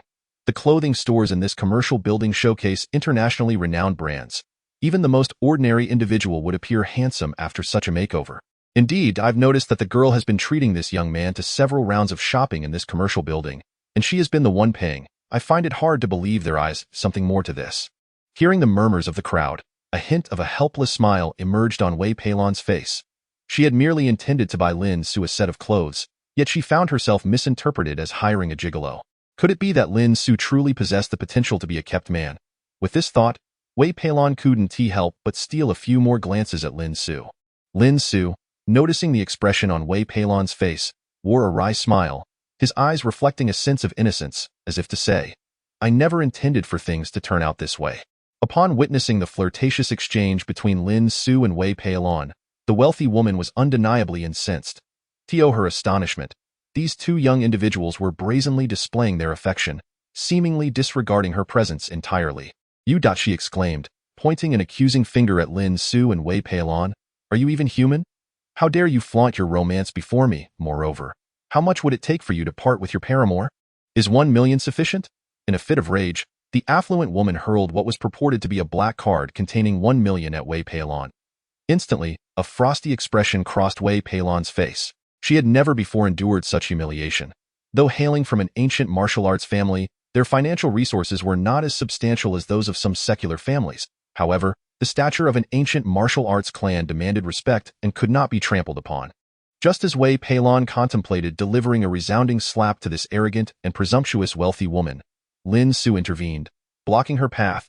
"Oh, not act impulsively," he gently chided, a faint smile gracing his lips. Observing this, Wei Peilon whispered, "Fine. If you wish for me to refrain from impulsive actions, then this matter shall be entrusted to you." Was this not a trivial affair? A serious smile adorned Lin Su's face as he turned his gaze toward the wealthy woman. Noticing the amusement in his expression, she responded with an air of delight. "So, young handsome, have you come to your senses? I always said that those who recognize the situation are the true talents."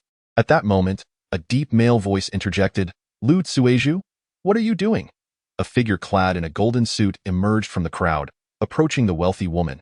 His face was etched with fury, startling her significantly. It's nothing, brother. I simply desire a boyfriend. Lu Sueju gritted her teeth as she addressed the man in the golden suit.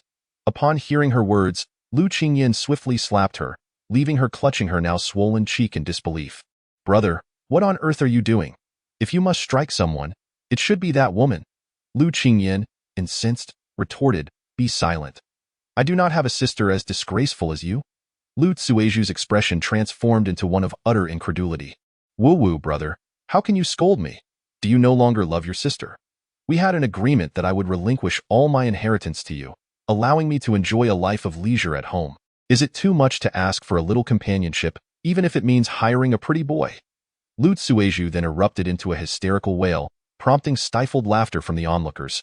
Upon hearing Lu Sueju's cries, Lin Su couldn't help but feel a twinge of sorrow in his heart, reminiscent of the earlier incident involving Xiao Xiaoxian. Whether in past lives or this one, had Xiao Xiaoxian not risen in rebellion against Xiao Chenhao, it is likely that her future would not fare any better than that of Lu Sueju. Contemplating this, Lin Su could not help but voice to Lu Sueju, if you truly feel lonely, why not seek out a genuinely good person, retire to the countryside, purchase a villa, engage in agricultural pursuits, raise children, and embrace a simple life? Living recklessly may seem carefree, yet you will forever remain in solitude. Upon hearing Lin Su's words, Lu Sueju was momentarily taken aback. Never had anyone spoken to her in such a manner. Enough, Lu Qingyin interjected sharply. Lu Sueju, cease your antics. If you continue, I shall have no choice but to confine you to a psychiatric institution. Over the years, do you not think our family has already lost enough face in Guangling City? His words, laced with a hint of menace, caused Lu Sueju, who had just settled down, to feel uneasy once more. Lu Qingyin, what do you mean by that? You are my brother. Is it so wrong for your sister to desire a man? How can you deny me even this modest wish while claiming to support me for a lifetime? If you cannot afford it, hand over my shares in the company so I may enjoy my life without having to bear your disapproving gaze. Upon hearing Lu Sueju's words, a flicker of surprise crossed Lu Qingyin's eyes. Suddenly adopting a sycophantic demeanor, he addressed Lu Sueju with a disarming smile. Zhuer, do not be upset. It was wrong of me. I apologize. Indeed, our Lu family is prosperous. What kind of man do you wish for? Wait, I shall find you a suitable match. With that, Lu Qingyin turned his gaze toward the quietly composed Wei Peilon. Instantly, his eyes sparkled with interest. He abruptly assumed a charming demeanor and, with a servile smile, said to Wei Peilon, beautiful lady, how about we arrange a date? I've already chosen the venue. A VIP table at the 5-star Guebing Hotel's restaurant, I assure you. We shall enjoy a delightful evening there. Upon hearing this, Wei Peilon merely smirked coldly, redirecting her gaze to Lin Su. Noting this, Lin Su smiled faintly at Lu Qingyin and remarked, is a 5-star hotel truly something remarkable? Lu Qingyin's face contorted with anger as he retorted, you insolent brat. Who do you think you are? Do you even comprehend what you're babbling about? The Guebing Hotel in Guangling City is internationally recognized as a 5-star establishment, with the cheapest room costing 2,000 a night. The restaurant's average meal begins at 5,000 you, with your meager means, are merely a pampered leech feeding off women. Though you really think you could afford such a place? I doubt you could even manage a mere 4-star hotel. You penniless fool. Seeing Lu Qingyin's vitriolic outburst, Lin Su merely chuckled in amusement. You truly are an amusing character. However, you are indeed correct. I have no intention of dining at so-called 5-star hotels. Upon receiving Lin Su's response, Lu Qingyin burst into hearty laughter and remarked to Lin Su, kid, it's good that you acknowledge your poverty. Since you are aware of your status as a pauper, why not quickly step aside and graciously accept my sister's affection? For someone like you, who merely feasts on the generosity of women, being adored by a wealthy lady must surely be your dream. Is it not? Witnessing Lu Qingyin's arrogant demeanor, Lin Su could only shake his head in resignation and replied, I must concede that I cannot outwit you. However, I prefer not to engage in verbal sparring, for a gentleman acts rather than speaks. No sooner had he spoken than Lin Su's fist came crashing down upon Lu Qingyin's mocking visage. Instantly, Lu Qingyin's laughter ceased. Clutching his painfully throbbing face, he began to wail loudly. How dare you strike me, you wretched brat? Do you have any idea who I am? Lu Qingyin glared fiercely at Lin Su. In response, Lin Su simply smiled faintly and said, I do not know who you are, nor do I care to know. Tell me, you are merely a pile of refuse, utterly unworthy of attention. Upon hearing Lin Su's words, Lu Qingyin was incensed. He bared his teeth and declared, listen well, kid. I am Lu Qingyin. If you have ever heard this name, you should kneel and apologize. Otherwise, I assure you that tomorrow, someone may inexplicably vanish from this world forever. At Lu Qingyin's brazen and arrogant proclamation, Lin Su erupted into laughter. Then by all means, unleash your fury. Lu Qingyin's expression darkened considerably. Today was indeed quite amusing. He had encountered a pure fool, blissfully unaware of his own insignificance. As Lin Su and Lu Qingyin exchanged words, several pairs of eyes in the vicinity began to take notice. Among them were those well acquainted with the city's financial news, for the name Lu Qingyin resonated profoundly. If the GDP of Guangling City were to be represented by the number 3, one of those pillars would undoubtedly be the Lu family. Not only within Guangling but even on a national scale, the Lu family ranked among the top enterprises. It could be said that the Lu family held immense power in Guangling City. Wei Peilon could not help but furrow her brow.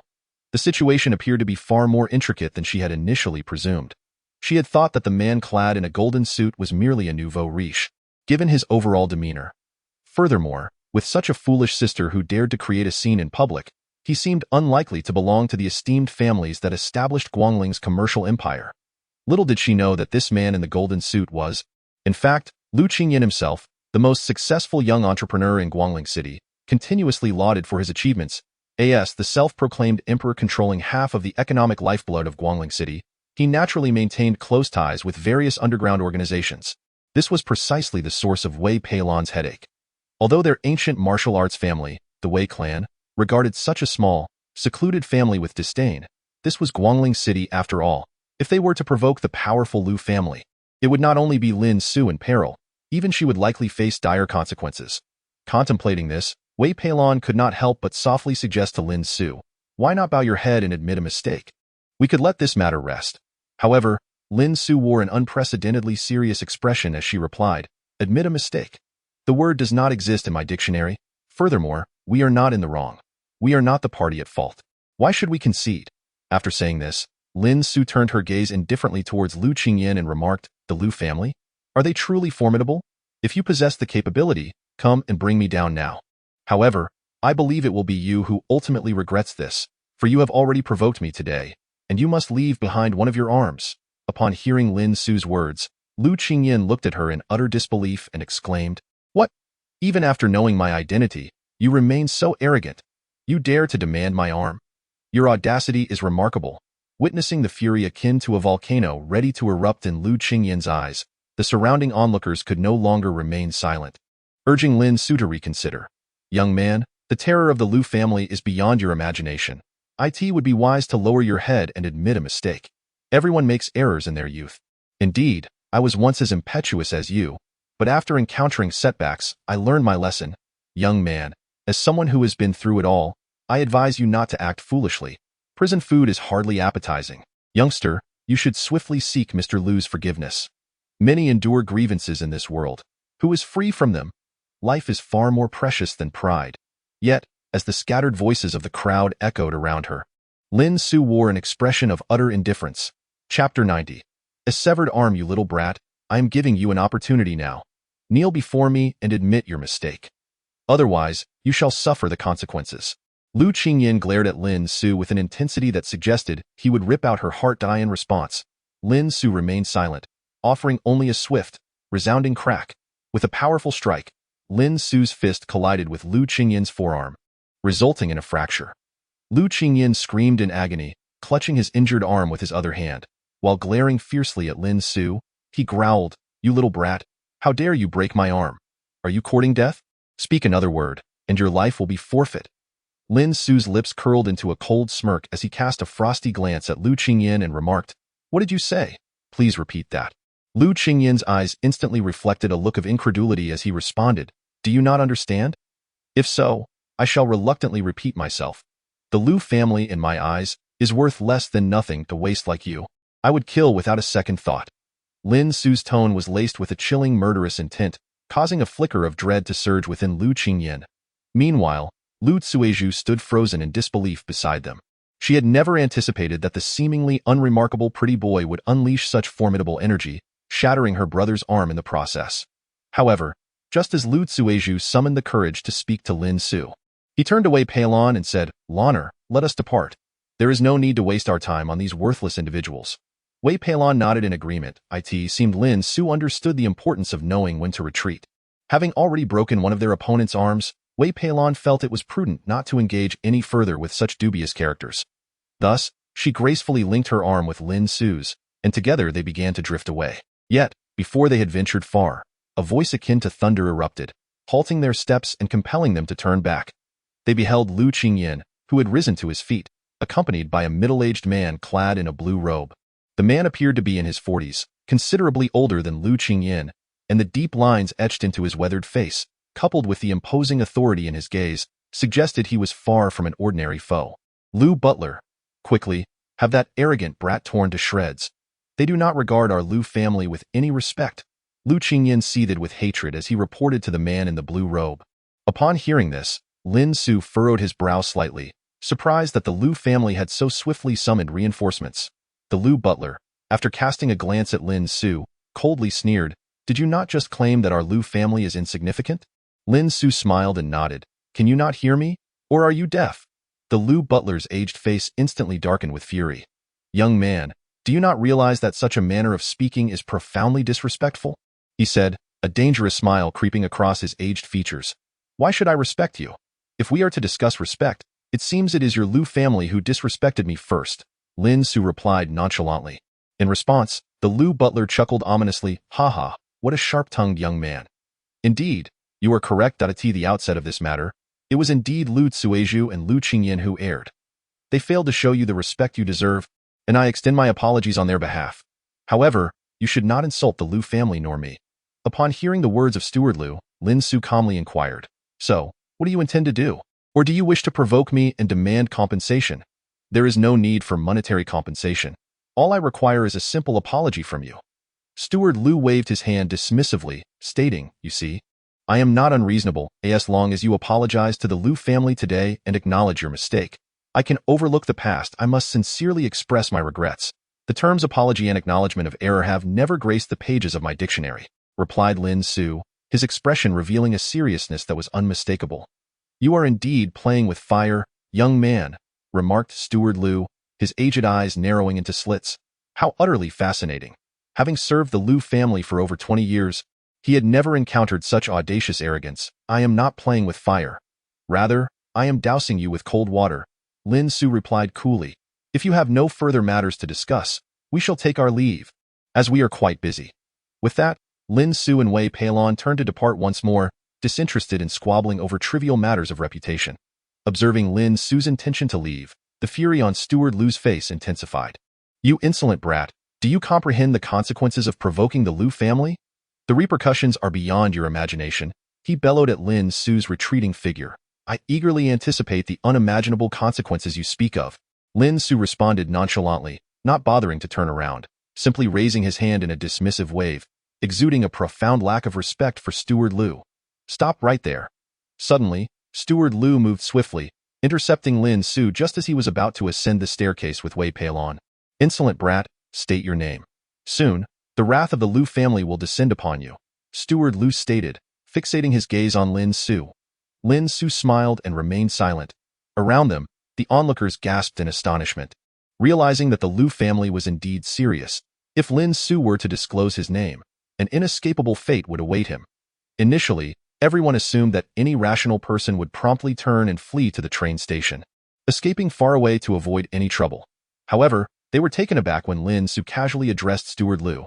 "Then I implore you to remember my name well. I am Lin Su." Having spoken, Lin Su brushed past Steward Lu, deliberately shouldering him to the ground. In an instant, Steward Lu sat there, dazed, pondering Lin Su's words. Due to the name Lin Su, he seemed to have heard it somewhere before. Chapter 92. The name Lin Su. Just yesterday, the events that transpired at the Junhue Grand Hotel reverberated throughout the upper echelons of Guangling City. After all, the Yang family faced public humiliation, with Yang Bufan even being slain by Lin Su. It was said that Feng Wuyo, who had come to mediate, fell victim to Lin Su's poison curse, rendering him a mere shell of his former self. One cannot help but remark that Lin Su emerged like a dark horse from nowhere, astonishing the entire elite circle of Guangling City with lightning speed. Even more shocking was Lin Su's audacious threat directed at all attendees of the banquet, which undoubtedly contributed to the swift dissemination of his name throughout the social milieu. Housekeeper Lu was not entirely aware of the sentiments held by other families toward Lin Su's meteoric rise. He only knew that the patriarch of the Lu family, the true head of the clan, had convened a family meeting specifically to caution against provoking Lin Su. Although many within the Lu family were puzzled by the patriarch's decision, the elder had weathered numerous storms and possessed a clearer understanding of many matters than they did. Their inability to comprehend his reasoning left them with no choice but to acquiesce to the patriarch's wishes. This was the very reason why housekeeper Lu found himself in a state of utter shock. He did not expect that merely a day after the patriarch issued his discreet directive, someone from the Lu family would provoke Lin Su. Should the patriarch become aware of this, it would be a trivial matter to face his wrath. At this moment, housekeeper Lu's heart quaked with anxiety. Lu Qingyan and Lu Tsueju, having been at a distance and being ordinary individuals, had not overheard Lin Su's earlier words to housekeeper Lu. Thus, as they approached to assist the housekeeper, Lu Qingyan, oblivious to the gravity of the situation, remarked, "Housekeeper Lu, I fail to understand why you let that boy go just now. You could have certainly taught him a lesson." However, before Lu Qingyan could finish his sentence, housekeeper Lu, as if struck by a sudden realization, swiftly slapped Lu Qingyan across the face. Lu Tsueju was taken aback, exclaiming in shock, "Housekeeper Lu, what are you doing? Do you wish to have us report this to our father?" Upon hearing this, housekeeper Lu barked back at Lu Tsueju, "Silence. Wasn't it you who instigated this situation? You were in the wrong from the start, and yet you dare ask me to defend you? Though I, housekeeper Lu, have devoted 25 years of my youth to the Lu family with utmost diligence, I am not yet senile. This matter will certainly be reported to the family head for judgment on who is right and who is wrong." Upon hearing housekeeper Lu's words, Lu Tsueju's expression turned ashen. Although she did not grasp the extent of Lin Su's influence, the fact that it could cause housekeeper Lu such concern indicated that he was no ordinary individual. "Very well, you may return home for now. How should this matter be handled? I still need to consult the head of the family. However, I must give you a word of caution. In the end, you are quite likely to be expelled from the Lu family for having provoked individuals you ought not to have crossed." The steward Lu cast a deeply scrutinizing glance at the two ineffectual scions of the Lu family before gracefully departing. Left behind were Lu Tsueju and Lu Qingyan, two siblings, standing in a daze. Chapter 93. Prejudice of family background. At that moment, as Wei Peilan accompanied Lin Su to select attire that accentuated her figure, Su Yinyu had returned to the Su family to visit her father. Su Yinyu felt that today was indeed a fortuitous day, as an abundance of relatives had gathered at the Su residence, reminiscent of a festive occasion. Although she was unaware of the specific celebration taking place, she thought it would be an opportune moment to announce her relationship with Lin Su to her family. Considering the recent events surrounding Lin Su's confrontation with Yang Bufan and the incident involving Feng Wuyo, it was imperative for her to gauge her family's stance. If she could garner support from them, it would be even better. Yet, when Su Yinyu finally revealed her relationship with Lin Su, she realized just how misguided her decision had been. To her astonishment, her entire family vehemently opposed her connection with Lin Su, including her father, Su Tianhai. At a tea that moment, Su Yinyu stood before Su Tianhai, her expression one of frustration, and with a tone laced with grievance, she implored, "Father, why can you not agree? In this life, I will marry no one but him. If you force me, I will willingly sever ties with the family and relocate to a small city, living with Lin Su in obscurity." Preposterous. Su Tianhai's face immediately contorted with anger. "I have already shown leniency by allowing you to cohabitate with that boy. Because of this matter, I have lost face before several esteemed families. Do you know what they said? Ah, Tianhai, how can you permit your daughter to act so recklessly? Although it is now the year 8102, and our thoughts are not antiquated, this is a matter that influences marriage. If this news were to spread, how would your daughter ever marry into another wealthy family? Are you suggesting that you would rather settle for a humble man like those lowly workers?" Upon hearing these words, Su Yinyu felt a wave of shame wash over her, lowering her gaze. She had not anticipated that her romance with Lin Su would be viewed so disdainfully in her father's eyes. Su Tianhai, the chairman of Tianhai Pharmaceuticals in Guangling City, oversaw a company with assets exceeding 5 billion, holding a respectable position within the city. He had once been a rural lad with nothing, struggling for a decade to establish a modest pharmacy. The precursor to what would become Tianhai Pharmaceuticals. It was only 5 years ago that Tianhai Pharmaceuticals experienced a meteoric rise, transforming from a small factory into the prominent enterprise it is today. Originally, Su Yinyu believed that someone who had risen from humble beginnings would understand Lin Su's hardships and would not be biased by class distinctions. However, today, Su Yinyu truly experienced what it meant to feel disheartened. Consequently, she could only cast a pleading gaze towards her mother, Qin Shuiyun. Qin Shuiyun, Su Yinyu's mother, was 50 years old this year. yet she appeared remarkably well-preserved, resembling a 30-year-old woman, exuding a mature charm. Upon noticing her daughter's desperate look directed at her, Qin Shuiyan could only shake her head and respond, "Yenner, I believe your father is correct. That boy has nothing to his name, and his character and intellect leave much to be desired. Do not think we are unaware of his reputation at school. It would be one thing if he were merely a decent child from an ordinary family, but how could such a little hoodlum be worthy of you?" Boom. Hearing Qin Shuiyan echo such sentiments, Su Yinyu felt utterly devastated. She had not anticipated that even her own mother would not support her in this matter. Even more surprising to Su Yinyu was that, apart from her parents, others also shared the same opposing stance. Her uncle, with a stern expression, addressed her, "Yenner, on this matter, I align with your parents' views. Though our lives have indeed improved significantly in recent years, we are not people who despise the poor and favor the rich. You say that boy is merely a bit poor, but the crux of the issue is that he is not a good person. Just look at his abysmal academic performance. I recall you had approached your father multiple times, pleading for him to help keep that boy in line. But what was the outcome? Not only did that boy show no effort, but I also heard he got into a fight a few days ago. Isn't he just a simple little thug? Are you truly considering marrying a thug?" Hearing her uncle's words, Su Yinyu felt even more humiliated. Indeed, she knew her family spoke the truth. She had previously sought help from her family because of Lin Su. Yet, Su Yinyu was unwilling to concede. She believed that Lin Su had changed in recent days, becoming more responsible, which gave her the courage to assert her relationship with him in front of her entire family. After all, even Su Yinyu herself felt that continuing in this manner with Lin Su was untenable. However, it seemed that her entire family was unsympathetic to her plight. In the Su family, Su Tianhai was the cornerstone, the economic lifeblood of the Lin family.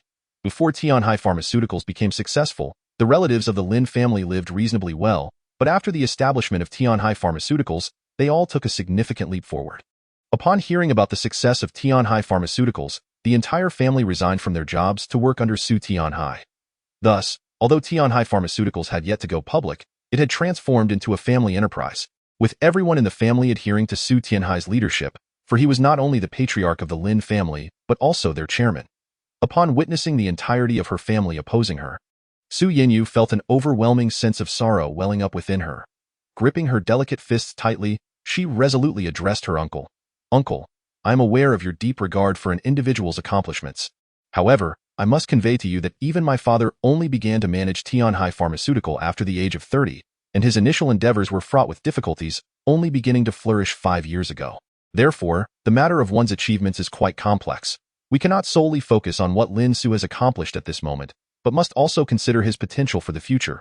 It would be unjust to belittle him due to a temporary setback, for one can never predict when a person might suddenly attain success.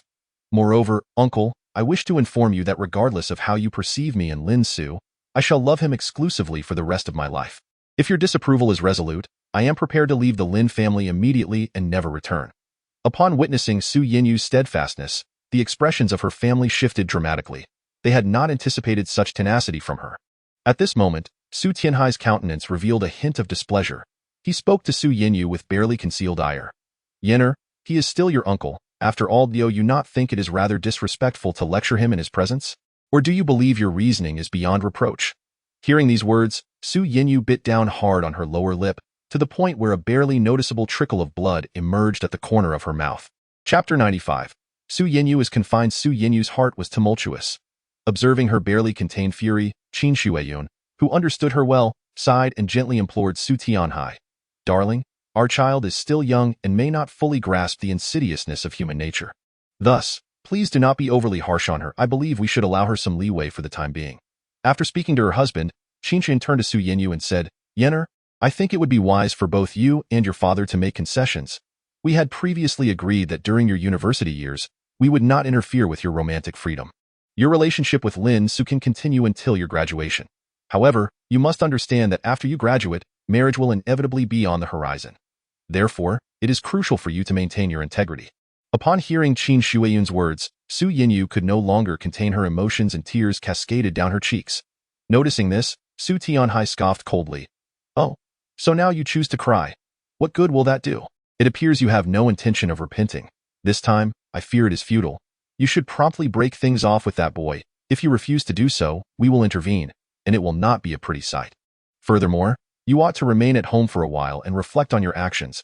Su Yinyu gazed at her father in astonishment and pleaded, Please, Dad, I still have my studies to complete. How can I be confined at home over such a trivial matter? Are you aware that you still have academic obligations? Su Tianhai exclaimed, waving his hand dismissively. From what I see, you are not focused on your studies at all. Given the circumstances, it would be wise to take this time to reflect at home. As university studies largely rely on self-learning, I have already communicated with the school, and before the final examinations, you shall focus on your studies at home. In response, Su Yinyu vehemently shook her head and exclaimed, No, father, how can you make decisions on my behalf? However, before she could finish her protest, her father, Su Tianhai, interrupted her, stating, Do not speak further. I have already considered your concerns. This semester, you should concentrate on solidifying your grasp of the coursework. There is no need for you to worry about your grades. I have prepared everything for your study abroad, and next semester, you shall head directly to Australia. A bittersweet smile appeared on Su Yinyu's face. Before she could mount any further resistance, Su Tianhai instructed her several cousins to escort her back to her room. Once inside, Su Yinyu struggled vehemently, as she had anticipated. Her cousins swiftly locked the door behind her. Outside, Su Tianhai and Qin Shuiyun exchanged sighs of exasperation. Our daughter, whom we have nurtured, seems to have been raised in vain. She truly is disobedient, Su Tianhai lamented, his heart heavy with disappointment. Darling, do not speak so harshly, Qin Shuiyun replied. Yinyu's heart is pure. She simply needs time to understand her situation. Once she does, she will realize how immature her decisions are. Su Tianhai nodded in agreement. You are right that I hope that sending her abroad will facilitate her genuine growth. It seems that our family cannot rely solely on Yinyu. With that, Su Tianhai cast a meaningful glance at his younger brother, Su Tianchuan, and cousin, Su Yinmu, who were trailing behind. Understanding the implication in Su Tianhai's gaze, Su Tianchuan and Su Yinmu approached with insincere smiles, saying, Third brother, let us not speak ill. I believe Yinyu is still young. We must exercise patience with her. Upon hearing this, Su Tianhai sighed, Eldest brother, please do not mock me. My ungrateful daughter pales in comparison to Yinmu's accomplishments. Presently, Yinmu is capable of shouldering responsibilities within our family. While Yinyu, she is still entangled with some wild boy. It is truly a misfortune for our household. Su Tianchuan's expression shifted as he responded, Third brother, do not be so harsh. Yinyu is still young, and we must guide her gently. In truth, I believe she simply hasn't encountered a good man. Perhaps we should discreetly introduce her to some outstanding young men, so she will not fixate on that impoverished fellow. At this juncture, Su Tianchu chimed in, Indeed, third brother, as someone who has been through this, I must advise you that a woman must marry well. Even if she cannot secure a match with a wealthy gentleman, she should seek a diligent, capable young man of good character.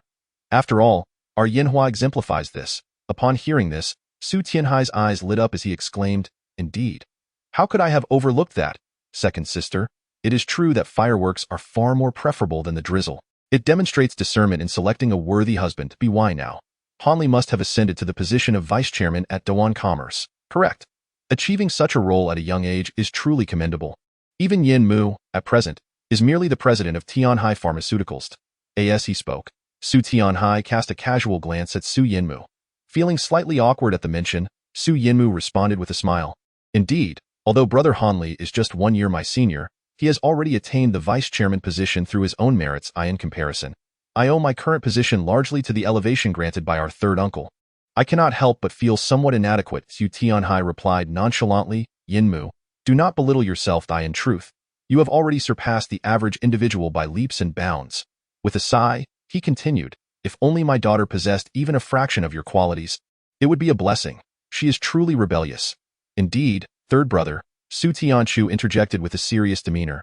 As someone who has been through this, I must advise you to take Yunyu's future seriously. Consider how our Hanli has performed. He was exceptional in school, consistently ranking first and recognized as an outstanding student in his department. Moreover, he graduated from Yindu University, which far surpasses Guangling University in prestige. A woman must ultimately marry well to secure a prosperous future. Just look at our daughter Hua, who is currently enjoying a blissful confinement at home. Su Tianhai nodded in agreement, saying, Second sister makes an excellent point. Tomorrow I shall arrange a blind date for Yunyu. That boy is simply unworthy. Although he is also a Guangling University student, his grades are abysmal. I have heard he spends his days engaging in brawls. Had it not been for our protection, he would have been expelled long ago. A student of such poor caliber is destined to become a societal misfit with no future. Third brother, I believe we should not rush into this matter. Su Tianshu suddenly cautioned. Surprised, Su Tianhai asked, "Second sister, you are always full of ideas. What do you suggest?" "I believe it is imperative for Yunyu to bring her worthless boyfriend to our home," Su Tianshu boldly declared. "Absolutely not." Su Tianhai responded in alarm, waving his hands in horror. "How could someone like that be allowed through our doors? Moreover, if he were to meet Yunyu, I fear she would become utterly distressed. I have no intention of indulging her any further." However, Su Tianshu shook her head and replied, "Third brother, your perspective is misguided. Inviting that scoundrel to our home is not for the purpose of entertaining him. I, along with Yunyu, am a woman, and naturally, we possess a keen understanding of the profound anguish a woman experiences when she witnesses her man unable to hold his head high in the presence of others. In due course, Yunyu shall come to recognize that Lin Su is indeed an unsuitable match. Likewise, Lin Su will realize that he is unworthy of our Yunyu." Upon hearing Su Tianshu's words, Su Tianhai fell into deep contemplation. "Third uncle, I must say, second aunt makes a compelling point." At that moment, Su Yinmu also spoke up. Instantly, Su Tianhai directed his gaze towards him. Seizing the opportunity, Su Yinmu boldly continued, "We should invite the entire family tomorrow. Although Hanli and Hua Mei are currently resting, for the sake of Yinyu's future, we must take this action. Let us bring that young man here, allowing Hanli and myself, who are far more accomplished, to demonstrate to that impoverished fellow what true disparity looks like. I fear that he may find himself prostrating on the ground in reverence, realizing the vast chasm between himself and Yinyu, and at that point, he will surely retreat." Su Tianhai nodded in agreement, stating, "You make a valid point. This plan is rather astute. Some lessons cannot be imparted through mere words. They must be experienced by the children themselves. In light of this, let us commence preparations for tomorrow's banquet. I intend to make Lin Su understand just how misguided his persistent pursuit of Yin Air truly is." Observing the ominous glimmer in Su Tianhai's eyes, both Su Tianchuan and Su Tianshu exchanged knowing smiles. As evening approached, Su Yinyu, who had spent the afternoon weeping in her room, was suddenly overcome with joy upon hearing her mother enter with news that brought tears of happiness to her eyes. "Ah, mother, what did you just say? Are you saying you have agreed to the matter between Lin Su and me?" Su Yinyu exclaimed in astonishment to Qin Shuiyun. Upon hearing this, Qin Shuiyun's face broke into a strange smile as she replied, "Of course, my dear daughter, would we ever deceive you? Haven't you always wished to bring Lin Su home to meet the family? Your father has decided to grant him this opportunity. That's wonderful," Su Yinyu exclaimed, embracing Qin Shuiyun in excitement. "Mother, once you and father truly meet Lin Su, you will see that my judgment is impeccable." Qin Shuiyun, in silence, gently patted Su Yinyu's back while inwardly lamenting, "Oh, foolish daughter, a worm shall always be a worm. It cannot transform into a dragon. If your boyfriend were truly more exceptional than Hanli and Yinmu, your father would certainly not stand in the way. But is that even possible? What merit does that boy possess to compare himself with Hanli and Yinmu?" With this thought in mind, Qin Shuiyan gently suggested to Su Yinyu, "My dear, why not call your boyfriend right away and invite him over tomorrow? You can spend the night here peacefully. How does that sound?" Su Yinyu nodded in agreement, saying, "Yes, mother, rest assured, I will call Lin Su shortly. It brings me immense joy to hear your words of agreement in person." Qin Shuiyan, remaining silent, rose and said, "Then let us go downstairs and dine with everyone. We must not keep them waiting." With that, she strode out of the room without a backward glance. Meanwhile, Su Yinyu swiftly picked up her phone from the table and dialed Lin Su's number. Chapter 98. "Why must I visit you?" By the time Lin Su answered the call, he had already returned to his apartment. He had just reclined on the sofa, carelessly tossing the various bags containing exquisite suits onto the floor when he received Su Yinyu's call. With a hint of playful teasing, he spoke to her. "What is it, my Yinyu? Did your visit to your in-laws go smoothly today? Calling me so early in the evening. Are you missing me?" Upon hearing this, Su Yinyu playfully retorted, "Who said I missed you?" However, she quickly added, "I have something serious to tell you. My parents want to meet you tomorrow. You must come to our home." Su Yinyu's forthrightness left Lin Su momentarily taken aback. Did her words imply that he was to pay a visit to his future in-laws? Yet, he did not dwell on the implications and simply replied, "All right." Ecstatic at Lin Su's affirmative response, Su Yinyu urged him, "Lin Su, you must dress handsomely tomorrow. Make a deep and lasting impression on my parents. Who knows, they might just approve of us." As she spoke, her voice grew softer, and by the end of her statement, she shyly hung up the phone. In the apartment near Guangling University, Lin Su found himself lost in thought. Was this development unfolding so rapidly? Could it be that his current actions had set off a butterfly effect? Lin Su pondered this within himself and his past life. He had never formally visited Su Tianhai, at least not as a prospective son-in-law. Previously, after receiving assistance from Xiao Xiaoxian to enter the world of cultivation and later returning, he had indeed interacted with Su Donati that time. Su Tianhai had already suffered the loss of his beloved daughter. Fortunately, Lin Su had long since changed his name and even his appearance. Otherwise, their encounter would have surely ended in a deadly clash. From his previous encounters, it was evident that Su Tianhai was not one to be trifled with. While Lin Su was aware that Su Tianhai had built Tianhai Pharmaceuticals from the ground up, this very aspect likely contributed to his narrow-mindedness. There was no way he would permit Lin Su to cross his threshold. Ironically, Su Tianhai was rather fond of associating with the powerful and influential. If Lin Su were to visit uninvited, it would undoubtedly stir a considerable uproar within the Su household. Moreover, Lin Su harbored a bold suspicion. This arrangement had to be sanctioned, if not orchestrated, by Su Tianhai, who was merely waiting for Lin Su to make his appearance. Su Tianhai, I care not what your intentions are in inviting me, Lin Su mused. However, as the saying goes, extraordinary occurrences often harbor hidden motives. Regardless of your schemes, I shall make it abundantly clear that Su Yinyu belongs to me, and you shall not dictate her fate. In a past life, you failed, and in this one, you shall fail even more. Lin Su gazed out at the nightscape of Guangling City, softly murmuring to herself. Just as she sank into her contemplations, a sudden ringtone shattered her thoughts. Lin Su glanced down to find a peculiar number illuminating her phone screen. A sequence of jumbled characters. A subtle smile crept upon her lips as she discerned the identity of the caller. This number, of course, belonged to the head of the Liu family, Liu Shitian. Upon answering, Lin Su was greeted by a quavering voice on the line. Hello? May I speak with Mr. Lin? In response, Lin Su languidly inquired, What is it you desire? Liu Shitian hesitated momentarily before responding with a contemplative tone. Mr. Lin, I sincerely apologize for the events that transpired earlier today at the Duan Tianyi commercial building. It is a result of my lax upbringing that such an incident occurred. I implore your forgiveness. Upon hearing Liu Shitian's evasive remarks, Lin Su found herself intrigued and asked, Oh, what is it you seek my forgiveness for? At this, Liu Shitian's body trembled slightly. After gathering his thoughts, he took a deep breath and earnestly addressed Lin Su. Mr. Lin, I truly regret the situation. My undisciplined grandchildren, lacking in discernment, have provoked your ire. Should you still harbor resentment, I would be willing to confine them within the Liu household indefinitely, ensuring they cause you no further distress. How does that sound? A smile graced Lin Su's face at his words. She had not intended to resort to such a ruthless measure.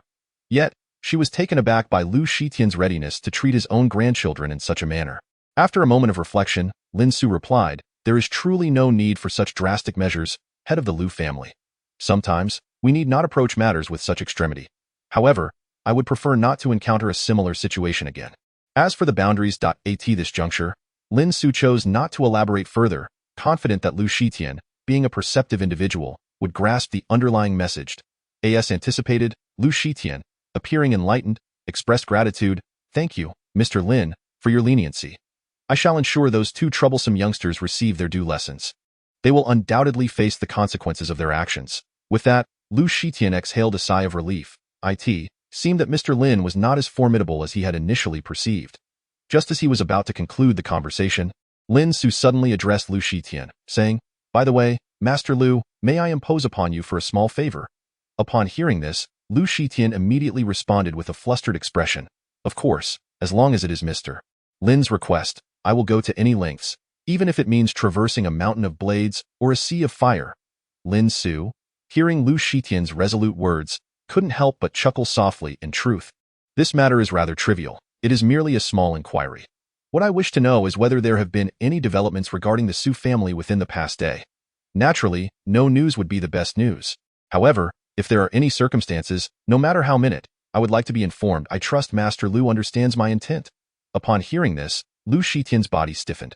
Prior to calling Lin Su, he had indeed familiarized himself with everything surrounding Lin Su. Now, upon the mention of the Su family, he recognized it referred to Lin Su's girlfriend, Su Yinyu, and was somewhat aware of Su Tianhai. Although he did not regard Su Tianhai as a significant figure, he would certainly oblige Lin Su's request. Very well, Mr. Lin. I shall provide you with a satisfactory response as swiftly as possible. With that, Liu Shitian ended the call and set out to investigate the current situation of the Su family. Chapter 100. Understanding the situation, it must be said that Liu Shitian's speed was remarkably swift. In just 1 hour, he called Lin Su again. As soon as the call connected, Lu Shitian, breathless, informed Lin Su. Mr. Lin, I have looked into all recent developments concerning the Su family as per your request. Indeed, there has been a significant event. Su Yinyu has been placed under house arrest upon returning home. House arrest? A hint of amusement flickered across Lin Su's face. It seemed that Su Tianhai's reaction was even more fervent than he had anticipated.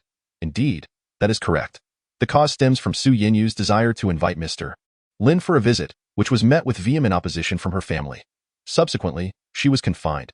However, they later convened a family meeting to discuss how to address Mr. Lin's situation. Address me? How intriguing. Please, continue, Lin Su remarked with a light laugh. Lu Shitian then proceeded to explain that they had decided to set a trap, a Hongmin banquet, in anticipation of Mr. Lin's visit. At this point, Lu Shitian paused, awaiting Lin Su's response. Lin Su fell into deep contemplation. It appeared they were intent on provoking a conflict. Lin Su sighed softly. So, Mr. Lin, how do you intend to proceed? Lu Shitian inquired cautiously. Lin Su felt a sense of dilemma. If he were to take action against Su Tianhai, what would become of Su Yinyu? Surely, she would find herself in an uncomfortable position, wouldn't she? However, in light of the provocations from the Su family, if he were to avoid visiting them out of caution, Lin Su would be truly reluctant to do so. Just as Lin Su found himself in this dilemma, a prompt from the system echoed in his mind. Task activated.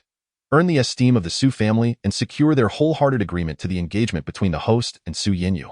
Completion reward. Gain 10,000 emotional points. Upon reading this, Lin Su's eyes brightened. 10,000 emotional points would be sufficient for him to activate an opportunity to learn a mid-level talisman. This would significantly advance his progress in the realm of talismans. Lin Su understood that his time in the mundane world would not be prolonged.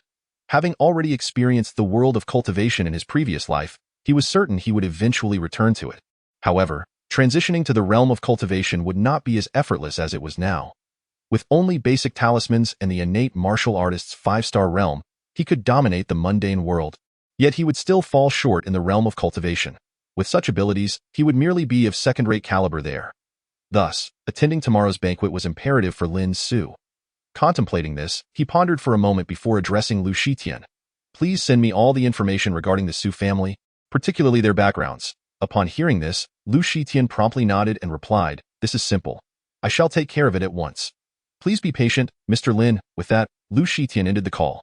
Lin Su then inquired within his mind, what approach should I take to impress the Su family? Are there any specific task requirements? Everything is measured by Su Yinyu's favorability. As long as the Su family feels regret and Su Yinyu experiences a sense of vindication, the task will be deemed successful. The system responded. Hearing this, Lin Su couldn't help but chuckle wryly. Why not simply name it the pretentious system? All the tasks seem to revolve around showing off in front of others. Because this system was born from the host's grievances in their previous life. The host's actions will influence the tasks issued by the system. Upon hearing this, Lin Su couldn't help but ask, who created you? No comment. True to form, Lin Su received nothing but this answer. He shook his head, dismissing these thoughts, and then immersed himself in his dantian, commencing his continuous cultivation. Chapter 101. A cornucopia of spectacles from the Su family. Su Tianshu, Su Tianhai. These three siblings are quite intriguing. Lin Su sat before his computer, casually browsing through the information Lu Shitian had sent him. A faint smirk crept upon his lips. It must be said. Lu Shitian demonstrated remarkable efficiency. Within just one night, he had meticulously organized all the data concerning the Su family and sent it to his email. From this information, Lin Su gained a general understanding of the Su family. Simultaneously, he discovered something quite fascinating. Tio think that Han Li is actually the vice chairman of the Greater Bay Trading Company. A cold, sardonic smile crept across Lin Su's lips. Truly, this world is remarkably small. Who would have thought that, after all this winding around, the Xiao family would still be linked to him? Moreover, this Han Li is surprisingly one of Xiao Qinhao's trusted generals. It seems that tomorrow's banquet of the Hidden Dragon will indeed be quite intriguing. Simultaneously, Lin Su stumbled upon an astonishing revelation regarding Su Tianshu's identity. The Su Tianshu currently enjoying a life of luxury in the Lin household is no longer the original Su Tianshu. Of course, this does not imply that the Lu family has discovered Su Tianshu's reincarnation or anything of the sort. In reality, the Lu family lacks such capabilities. Rather, it signifies that the original Su Tianshu has long since perished. At the tender age of 7, she was abducted by human traffickers. A few months later, the girl who reappeared in the Su family was not the genuine Su Tianshu, but rather a little girl who had escaped from the clutches of the traffickers. This clever girl managed to glean all the information she desired from the abducted Su Tianshu and cunningly led the traffickers to believe that she was indeed Su Tianshu, resulting in the latter being sold to Africa while she found refuge in the Su family. Though the Su family cannot be deemed exceptionally wealthy, the abandoned little girl resolutely identified with them. From that moment on, she lived a life of impersonation within the Su household, and to this day, no one has uncovered her true identity. This woman is quite resourceful. Tio have deceived Su Tianshu's biological parents and siblings. Should I commend you for your cunning or your intelligence? It is no wonder that people say the second sister-in-law of the Su family is vastly different in character from her brothers. Lin Su's eyes sparkled with intrigue. It appears that the Su family is a veritable treasure trove of drama. Having thoroughly grasped the situation at the Su family, Lin Su retrieved the work attire that Wei Peilon had purchased for him yesterday and meticulously donned each piece. Although his purpose for visiting the Su family is far from innocent, one must still play the part convincingly. Especially since the Su family is eagerly awaiting his misstep, the more they anticipate his folly, the more determined Lin Su is to deliver a resounding slap across their faces in a straightforward and forceful manner. Once he was suitably attired, Lin Su sent a text message to Lu Shitian before departing his apartment for the Su household. The message contained crucial information that he believed would enable Lu Shitian to swiftly exact vengeance. Having completed this, Lin Su summoned a car and made his way to the Su family. Chapter 102. Just because she likes drinking milk.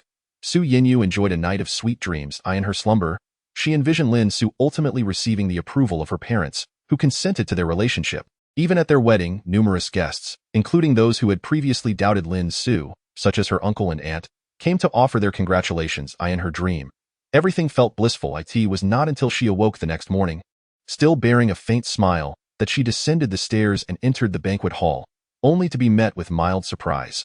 The entire family was impeccably dressed, seated neatly around the round table. Their expressions were solemn, engaged in hushed conversation. The moment Su Tianhai caught sight of Su Yinyu emerging from the corner of the staircase, he greeted her with a warm smile and waved, saying, "Yinner, you're up quite early. Why not sleep a little longer?" Upon hearing this, Su Yinyu gracefully approached the round table and took her designated seat. Once settled, she realized that the table was already filled, leaving no room for anyone else. Her gaze gently swept around the table. For some inexplicable reason, she sensed a peculiar atmosphere within the family. At that moment, Su Tianchuan and Su Tianshu sat to the left and right of Su Tianhai, respectively, with their partners beside them. As for the younger generation, they were arranged according to Ag. Su Yinmu and his wife, Zhu Lingtong, faced Su Yanhua and her husband, Han Li. The only seat remaining for Su Yinyu was directly opposite her parents. After she sat down, aside from the elders, who conversed in their native dialect and soft tones, the younger generation, having grown up in Guangling City, could only communicate among themselves in the more contemporary dialect, unfamiliar with their parents' tongue. Noticing Su Yinyu's arrival, Su Yanhua remarked with a hint of odd amusement, "Sister, you truly rose early. Our family has been waiting for you to join us for breakfast. Do this?" Su Yinyu replied with a slight smile, "Perhaps sister has been away from home for too long and forgotten that I don't eat breakfast, only a glass of milk." At these words, Su Yanhua's expression shifted abruptly, a flicker of unusual emotion flashing in her eyes. How dare Su Yinyu mention milk in her presence? As Su Yanhua's sister, shouldn't she be aware that Su Yanhua had always been unable to tolerate milk? Whenever Su Yanhua consumed it, she would suffer severe repercussions. Thus, throughout her life, she had abstained from milk. In stark contrast, Su Yinyu had always cherished milk. Every time she visited their home, her parents would dutifully pour her a glass. To add insult to injury, Su Yinyu, having consumed milk, appeared even more stunning than Su Yanhua. Throughout their lives, Su Yanhua felt overshadowed by her cousin, whether in beauty or academics. Consequently, a deep-seated resentment towards Su Yinyu festered within her. Why must her cousin outshine her? Was it truly because of her fondness for milk? With this thought, Su Yanhua couldn't help but smile, addressing Su Yinyu, "Yinner, I heard your boyfriend is coming today?" A smirk of derision graced Su Yanhua's face. The theme of the day revolved around her uncle inviting her husband, Han Li, to mock Su Yinyu's boyfriend. In truth, Su Yanhua did not care about the character of Su Yinyu's boyfriend. What concerned her was that Su Yinyu was not marrying as well as she had. "Humph, Su Yinyu. How dare you be so exceptional throughout your life? In singing, dancing, studying, or even in looks. At present, you are not as fortunate in your marriage as I am. Undoubtedly, your boyfriend will be trampled beneath my husband's feet. When that time comes, I shall take great pleasure in observing the mournful expression upon your beautiful visage." Such malicious thoughts surged within Su Yanhua's mind. Chapter 103. I hope you marry a good man. Upon hearing Su Yinhua's inquiry, Su Yinyu nodded and, with a smile, replied, Yes, sister, I contacted Lin Su yesterday, and he mentioned he would visit today. This will be my first time bringing a boyfriend home. Observing the calm demeanor of Su Yinyu, Su Yinhua couldn't help but smirk inwardly. She was eager to see what capabilities this Su Yinyu possessed to endure until the end. When your boyfriend arrives, we shall not hesitate to undermine him, prompting his retreat. Su Yinyu, do not blame us for disregarding familial ties. After all, you have chosen a worthless partner, Su Yinhua thought viciously to herself. Soon after Su Yinyu took her seat, the workers responsible for preparing the meal brought forth an array of snacks and beverages. Knowing his daughter's preferences, Su Tianhai had specifically instructed the workers to place a steaming cup of milk before her. Yinyu, why hasn't your boyfriend arrived yet? It's nearly 8 o'clock, Su Tianhai remarked, his gaze laden with meaning. In response, Su Yinyu replied, he will arrive shortly. After all, it takes at least an hour to drive from Guangling City to our home. Seizing this opportunity, Su Yinhua retorted mockingly, Oh, it might be rather troublesome for him to take the subway. We are in such a remote area. Where would one find a subway? However, since this is a villa district, most people drive here. Who would need the subway? Su Yinyu's expression changed instantly. Observing this, Su Tianhai's face betrayed a hint of embarrassment. Although he intended to lightly ridicule the impoverished boy to dissuade him, he did not wish to humiliate his daughter. Thus, he suggested, Yinyu, shall I find a driver to pick him up? It would save him the time of walking. No need, father, Su Yinyu replied, her countenance regaining its serenity. No matter what you say today, I will not waver. When Lin Su arrives, you will see that my choice is indeed the right one. Upon hearing Su Yinyu's words, both Su Yinhua and Su Yinmu were overtaken by a smirk of derision. Although they were cousins, they relished the prospect of witnessing Su Yinyu's downfall. After all, the greater Su Tianhai's disdain for Su Yinyu, the more likely he would focus his resources on them out of familial obligation. This was precisely why Su Yinmu and Su Yinhua had seized this opportunity today. They aimed to belittle Su Yinyu to the point of exclusion from the Su family, forcing her to live with that impoverished boy. Thus, they could also divide the inheritance fairly. The elders present sighed upon hearing Su Yinyu's words. Su Tianshu was the first to speak earnestly to Su Yinyu, saying, Yenner, I have faith in your judgment. As your aunt, I have watched you grow, and I am well aware of just how exceptional our Su Yinyu truly is. Do you remember the citywide competition for young ladies you participated in a while back? You secured the first prize. After all, therefore, we naturally do not wish for you to be carelessly placed upon a pile of dung, and no matter what, you are of noble stature. Even if you are not exalted to the heavens, at the very least, you should be placed in nutrient-rich soil. Do you understand what I mean? Yenner? Upon hearing this, Su Yinyu responded with a light laugh, Aunt, you are absolutely right. Thus, Lin Su is indeed remarkable. Her seemingly casual remark immediately silenced Su Tianshu. Internally, she couldn't help but begrudge the girl's sharp tongue.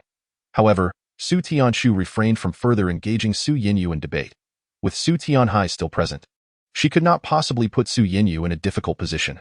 Moreover, their primary focus remained on Lin Su Dai. In their view, as long as they could deliver a severe blow to Lin Su, Su Tianhai's objectives would naturally be fulfilled. When Su Tianhai was pleased, they would undoubtedly reap his rewards.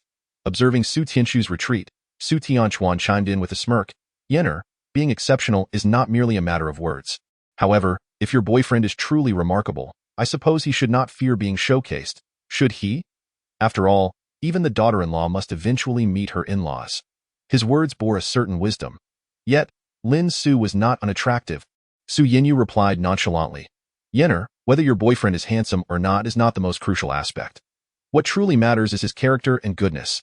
Even if his abilities are average, as long as he can provide for you and ensure you do not go hungry, that is sufficient to us parents. What we desire most is for our daughter to marry without worry. Qin Shuyan also spoke up. Upon hearing this, Su Yinyu furrowed her brow. Indeed, it was no wonder she sensed an unusual atmosphere upon sitting down. It appeared that her father's consent to invite Lin Su to the Su family was not born of a genuine desire to acknowledge this future son-in-law, but rather to create some difficulties for him during his visit. Contemplating this, Su Yinyu felt a twinge of concern. Although she held great confidence in Lin Su, she feared he might perceive her family as being materialistic, which could jeopardize her relationship with him, an outcome she was keen to avoid. Noticing Su Yinyu's contemplative silence, the expressions of Su Tianhai, Su Tianchuan, Su Tianshu, and the other relatives were tinged with faint smiles. This could be seen as a precautionary measure for Su Yinyu. Considering that the target of their intentions is Lin Su, rather than their own family members. Naturally, if Su Yinyu cannot withstand such a minor blow, it indicates her immaturity, and she requires this experience for her personal growth. Soon, Su Tianhai, Su Tianchuan, and Su Tianchu resumed their lively discussion about topics pertaining to the elderly, while Su Yinmu, Su Yinhua, and Hanli engaged in a spirited game. Only Su Yinyu remained on the sidelines, quietly sipping her tea in contemplative silence. At that moment, it seemed as though Su Yinyu had become somewhat of an outsider within the Su family. Time passed steadily, second by second. When the sun reached its zenith, around midday, Lin Su finally arrived. Guided by the worker who opened the door for him, he slowly made his way into the banquet hall, surveying the members of the Su family. In turn, the Su family members focused their gazes upon this newcomer. Chapter 105. Do you have good upbringing? They were momentarily taken aback, their eyes widening in surprise. Whether it was Su Tianhai, who had long heard of Lin Su, or Su Yinmu and Hanli, who only had a vague impression of him, they all found something peculiar about him. It seemed to differ from the rumors they had heard. Lin Su entered the banquet hall with a clean, sunlit smile adorning his face, and instead of immediately taking a seat, he gently remarked, "Hello, everyone." Instantly, Qin Shuiyun nodded in satisfaction. Among those present, it was undoubtedly Qin Shuiyun who understood her daughter Su Yinyu the best. At least at first glance, Lin Su's appearance and demeanor aligned perfectly with Su Yinyu's preferences. No wonder she had been unable to forget him. However, Qin Shuiyun couldn't help but sigh inwardly. Even if Lin Su's looks were pleasing, the matters concerning his school were far from fabricated. Her intuition warned her that Lin Su's position would inevitably become quite awkward. Yet, she refrained from standing up to point this out immediately, as she was genuinely curious to see what abilities this young man possessed that could win her daughter's affection. However, Qin Shuiyun's satisfaction did not necessarily reflect the sentiments of others. As soon as Su Yinhua noticed Lin Su's entrance, she beamed at him and exclaimed, "Oh, you must be Lin Su. Yinyu often speaks of you. Come on, why are you still standing? Please, have a seat." Su Yinyu's expression immediately shifted. The implication of Su Yinhua's words was bound to cause discomfort for Lin Su. Was there even a place for him to sit here? As this thought crossed her mind, Su Yinyu felt a surge of indignation. It was clear that her family harbored ulterior motives. They indeed wished to make Lin Su's experience quite uncomfortable today. Upon hearing Su Yinhua's remark, Lin Su appeared unfazed. He merely replied nonchalantly, "I think I'll remain standing." As he spoke, he turned his gaze towards Su Yinyu. Understanding his cue, Su Yinyu stood up, a smile lighting her face as she approached Lin Su, pulling him towards the table and saying, "Lin Su, come sit down. Embrace me." Lin Su nodded with a smile, then promptly sank into the chair, enveloping Su Yinyu in her embrace. Fortunately, Lin Su's stature was sufficiently tall, so even while holding Su Yinyu, it did not appear overly uncomfortable. Rather, it exuded a sense of indulgence. A flicker of jealousy crossed Su Yinhua's face. She had not anticipated that Lin Su would devise such a method to alleviate the initial awkwardness. "Humph, just wait. Although you have a bit of cleverness, you are, after all, a loser. You are destined to be defeated by Hanli and Su Yinmu at that time. I shall see how you hold your head high before Su Yinyu." Su Yinhua could not help but envision the scene of Lin Su being mercilessly beaten by Hanli and Su Yinmu. When Su Tianhai witnessed Lin Su sitting while embracing Su Yinyu, he initially had some reservations. However, he merely pursed his lips and ultimately refrained from further comment. On the contrary, Su Tianchu furrowed her brow and addressed Lin Su, saying, "So you are Lin Su? Is this how you visit others' homes? Do not forget, you are here as a guest, not merely to sit idly. Oh, you not think it rather impolite to arrive empty-handed? Or is it that your upbringing is so lacking?" Su Tianchu's words were blunt, immediately launching an assault on Lin Su's upbringing. The onlookers noticed Lin Su's empty hands, and the fact that he had merely greeted everyone upon entering, which indeed suggested a lack of proper etiquette. Su Tianhai's expression darkened instantly. Initially, he felt some guilt towards his daughter, Su Yinyu, as it seemed she genuinely liked that boy. However, it was now apparent that Lin Su did not truly deserve his daughter. While other shortcomings could be overlooked, a lack of upbringing likely indicated poor character as well. Character, after all, dictates one's potential for achievement. Lin Su's behavior at school clearly reflected that his accomplishments were rather meager. With this thought, Su Tianhai calmly addressed Lin Su. "Young Su, this is Yinyu's aunt. She can be rather forthright, but you need not take it to heart. After all, when her daughter invited her boyfriend over, she did not bring any extravagant gifts, did she?" As he spoke, Su Tianhai shot a glance at Su Tianchu. Upon hearing this, Su Tianchu immediately retorted with a hint of sarcasm.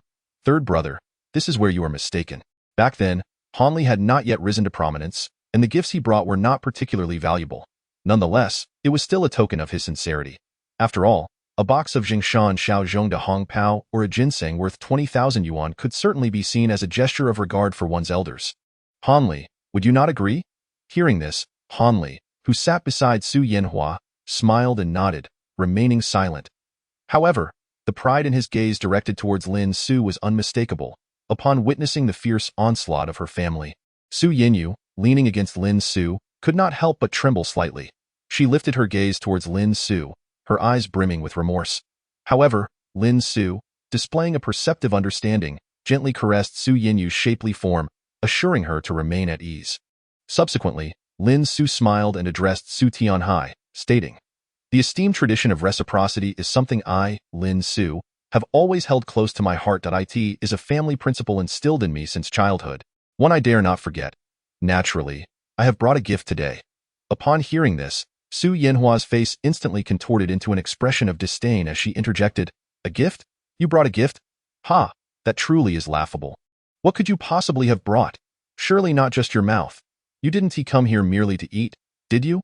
As she spoke, Su Yanhua pointed derisively at the confections laid out on the table, saying, "Look, we have prepared some delicacies for you. This is a molten core daifuku, resting atop ice. The ice must be replaced every 2 hours, and after being displayed for 4 hours, it must be discarded. I doubt you typically get to enjoy such treats, do you? After all, they sell for 10 yuan each at convenience stores, just a single bite. I imagine you seldom indulge in them." At Su Yanhua's barrage of words, Su Yanyu's face flushed with embarrassment. She had not anticipated that her cousin would mirror the temperament of her mother, Su Yanyu's aunt. Truly, like mother, like daughter. Yet, Lin Su remained unfazed, quietly retrieving a small brocade box from the pocket of his jacket. Instantly, the gaze of the entire family converged upon this box, a mixture of curiosity and puzzlement evident in their expressions. What could Lin Su intend to do with this brocade box? Chapter 107. The box within a box. A small brocade box could not possibly contain anything of considerable size. The smaller the object, the more challenging it becomes to emphasize its worth. The Su family began to wonder, could Lin Su genuinely be planning to present Su Tianhai with a diamond set in gold? After all, among all treasures in existence, only diamonds possess that peculiar quality of being both diminutive yet immensely valuable. Su Tianhai, curious, regarded Lin Su and asked, "Lin Su, what is the purpose of this small box you've brought? What treasure lies within?" Hearing this, Lin Su replied with a smile, "You'll find out upon opening it." "I see you haven't prepared any gift at all, since you could never afford something valuable. You're merely feigning an air of mystery to deceive us. Aren't you? I doubt you have any gift ready." With that, Su Yanhua was the first to snatch the gift from the table, eagerly tearing it open. Her face soon filled with astonishment upon discovering that within the small box lay an even smaller one. Could it be that Lin Su's intended gift was simply another box? Although Su Yanhua conceded that this box was indeed more exquisite than the one outside, she maintained that no matter how refined the craftsmanship and materials were, it ultimately remained just a box, useless for storing items or for decorative purposes. In her eyes, presenting it as a gift seemed rather disingenuous. "Ha! Is this what you call a gift? Su Yanyu, your boyfriend certainly has a unique sense of humor. Could it be that his intellect is somewhat lacking? I always said, when choosing a partner, one must be discerning. Avoid those men who are not particularly sharp-minded. After all, we cannot allow their genes to propagate and wreak havoc upon the world." Su Yanhua remarked with unabashed sarcasm. Su Yanyu's face turned pale with anger. Lin Su, upon hearing this, merely smirked and said, "Do you truly not believe that a box is meant for holding something? Are you not going to open it once more? Is it your intellect that is lacking, or is it mine?" Upon hearing this, Su Yanhua retorted with a cold laugh. "Back to your tricks, I see. I wonder how long you can keep this charade up. It can't possibly contain another box inside." With that, Su Yanhua eagerly attempted to pry open the small box within. Yet, no matter her efforts, it remained stubbornly sealed, as if it were impervious to her attempts.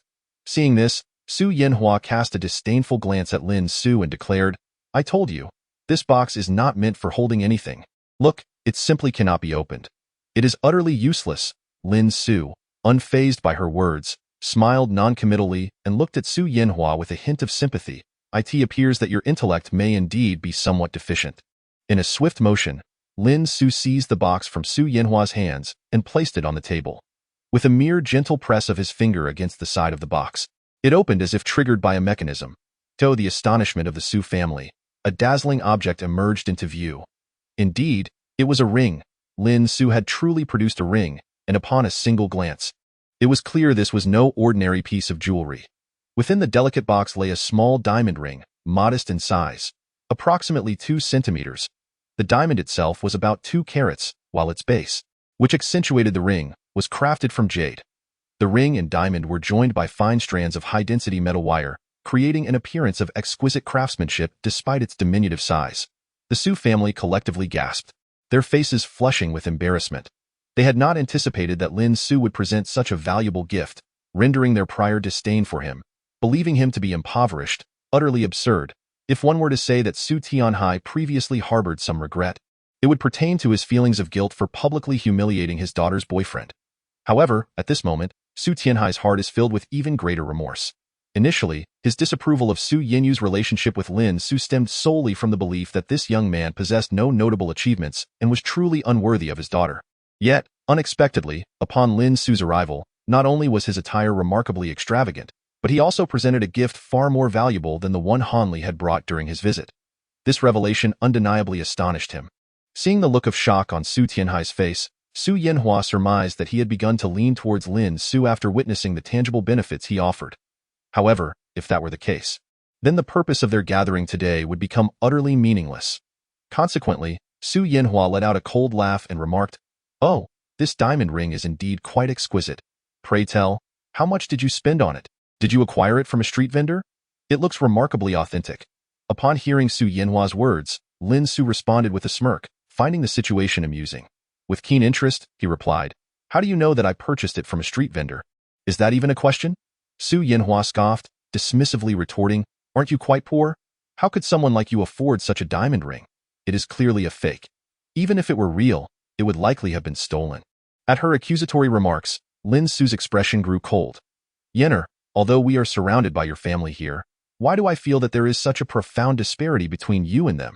It seems your older cousin lacks a sense of reason."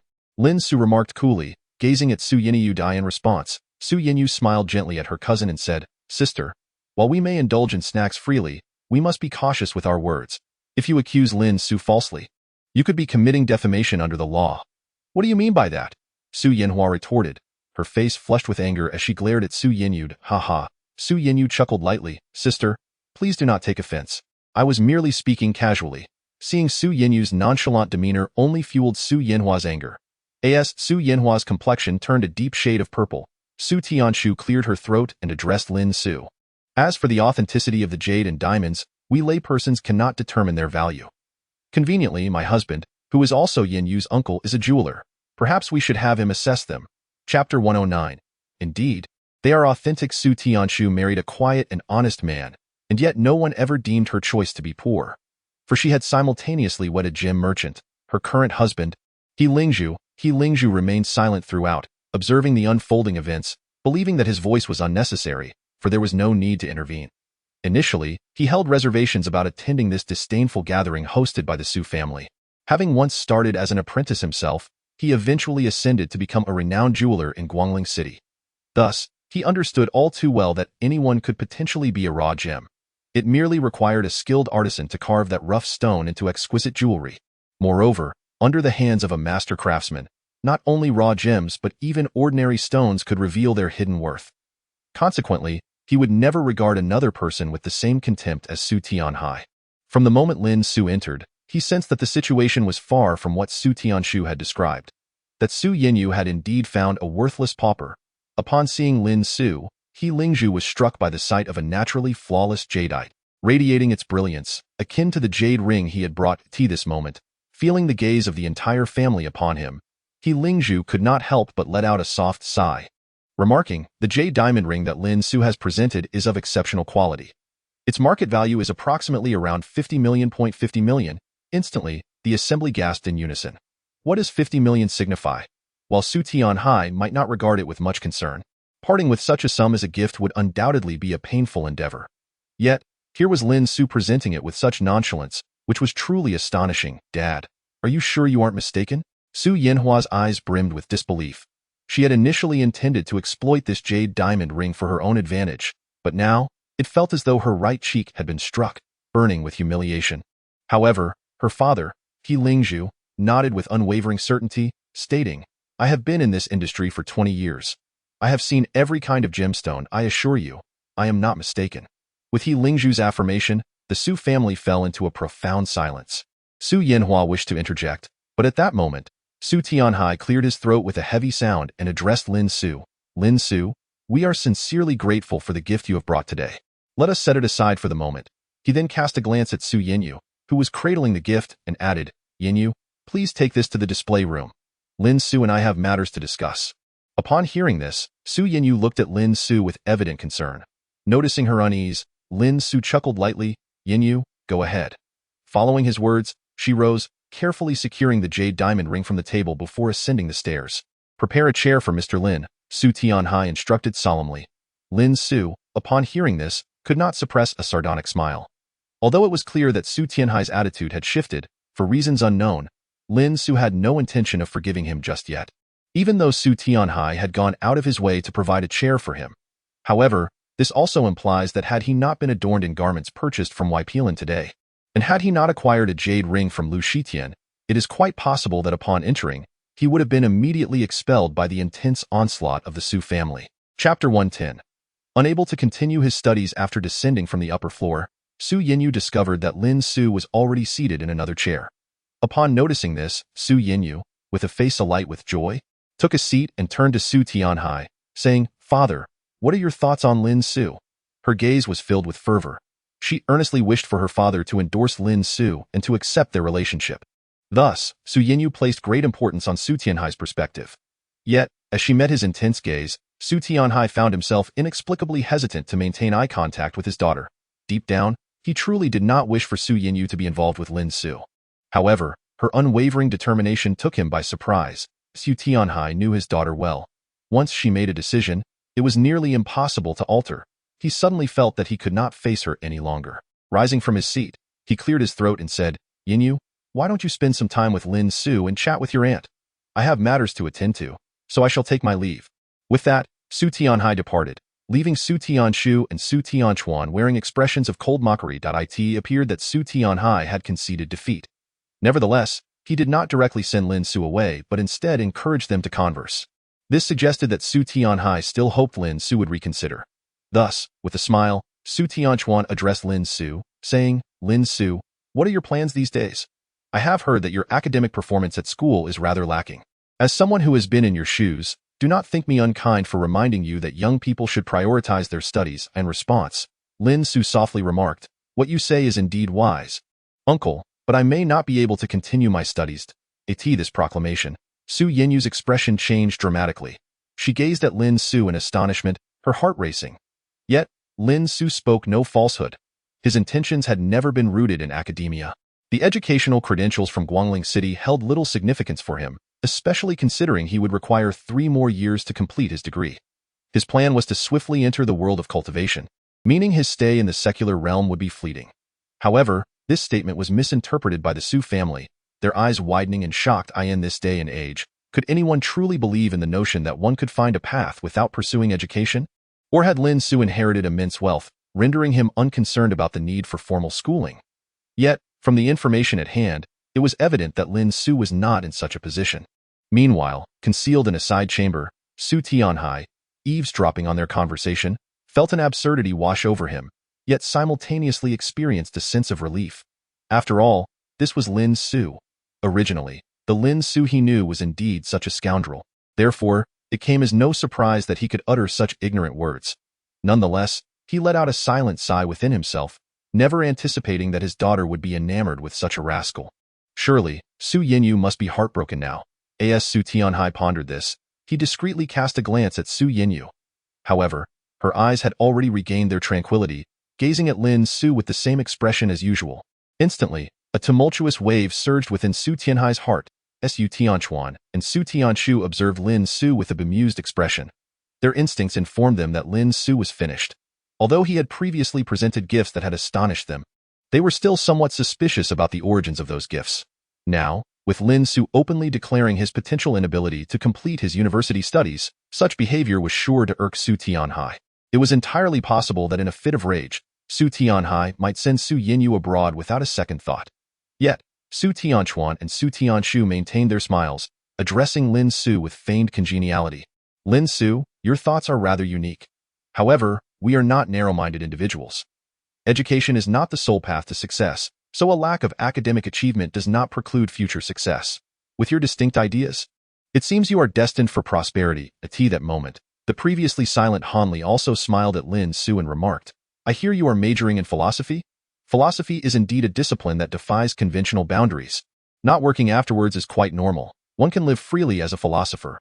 Upon hearing Han Li's words, Lin Su shrugged and replied, I'm afraid I have no interest in philosophy. A tinge of awkwardness appeared on Han Li's face. While Su Tianshu and Su Tianchuan found Lin Su's response rather peculiar. So, Lin Su, what are you currently engaged in at university? I believe you are an individual with aspirations, surely participating in various clubs and student council activities. This would indeed be beneficial for a future in public service, Su Tianshu said with a smile. Yet, despite her words, she inwardly scoffed. It was utterly implausible to expect someone who lacked interest in philosophy, and thus struggled in his own field of study, to excel in any other discipline. At that moment, Su Tianchuan, Su Tianshu, and Han Li had collectively defined Lin Su in their minds. He was merely a superficial, thick-skinned scoundrel lacking genuine talent. However, it was no wonder. After all, Lin Su had lost his parents at an early age, and a lack of proper upbringing was to be expected. Meanwhile, hidden in the side hall, Su Tianhai struck the wall with his fist in frustration. He should have anticipated such an outcome. Lin Su was indeed a person devoid of any redeeming qualities. This truly confirmed Su Tianhai's earlier assessment of Lin Su as someone lacking proper upbringing. For a person who has lost both parents, it is likely that they would struggle to comprehend the concept of propriety. Su Tianhai harbored the deepest disdain for such individuals. In addition, Lin Su exhibits a complete lack of ambition and fails to demonstrate even the slightest hint of potential. This, in Su Tianhai's mind, amounts to a death sentence for Lin Su. Yet, Lin Su remains seemingly oblivious to it all. He calmly addresses Su Tianshu, stating, during my time at university, I did not participate in any extracurricular activities. However, if I were to identify the most successful endeavor I undertook there, it would be the recent dissolution of a martial arts club. Bang. At last, Su Tianhai could no longer contain himself. He rushed out from the side room, confronting Lin Su with a furious shout. Get out! You must leave! My daughter will never marry a man like you. Upon hearing this, Su Yinyu immediately stood up, her expression filled with panic as she exclaimed, Dad, what on earth is wrong with you? Chapter 112. I could die from anger, what else can I do? Su Tianhai pointed directly at Su Yinyu's face, demanding, Do you want me, or this scoundrel? Su Yinyu gazed at her father in disbelief, unable to comprehend how a mere visit could provoke such intense agitation in him. Dad, I don't want to choose. I don't wish to lose you. Yet I also cannot bear to part with Lin Su. Su Yinyu declared resolutely. You truly intend to drive me to my grave. Su Tianhai screamed in a fit of desperation. Just as if to confirm Su Tianhai's words, he suddenly opened his eyes wide and collapsed straight to the ground. Instantly, Su Tianshu and Su Tianchuan began to shout in alarm, rushing forward to shake Su Tianhai's body. Dad! At that moment, Su Yinyu's heart was in utter turmoil. She clutched her face tightly, her eyes filled with helplessness. Su Yinhua and Han Li, too, wore expressions of distress, their voices overlapping in a chaotic uproar. Yet, amidst this turmoil, Lin Su's calm voice suddenly rang out. Everyone, stop! No one is permitted to touch him. And no sooner had Lin Su spoken than Su Yinhua glared at him with venom, retorting, Stop? What do you mean? Do you wish for Yinyu's father to die? Lin Su, however, felt no inclination to explain himself. After all, attempting to clarify matters with such a fool would be futile. He swiftly maneuvered past Su Tianshu and Su Tianchuan, hastening to Su Tianhai's side. Simultaneously, he produced a talisman from his pocket and pressed it directly onto Su Tianhai's forehead.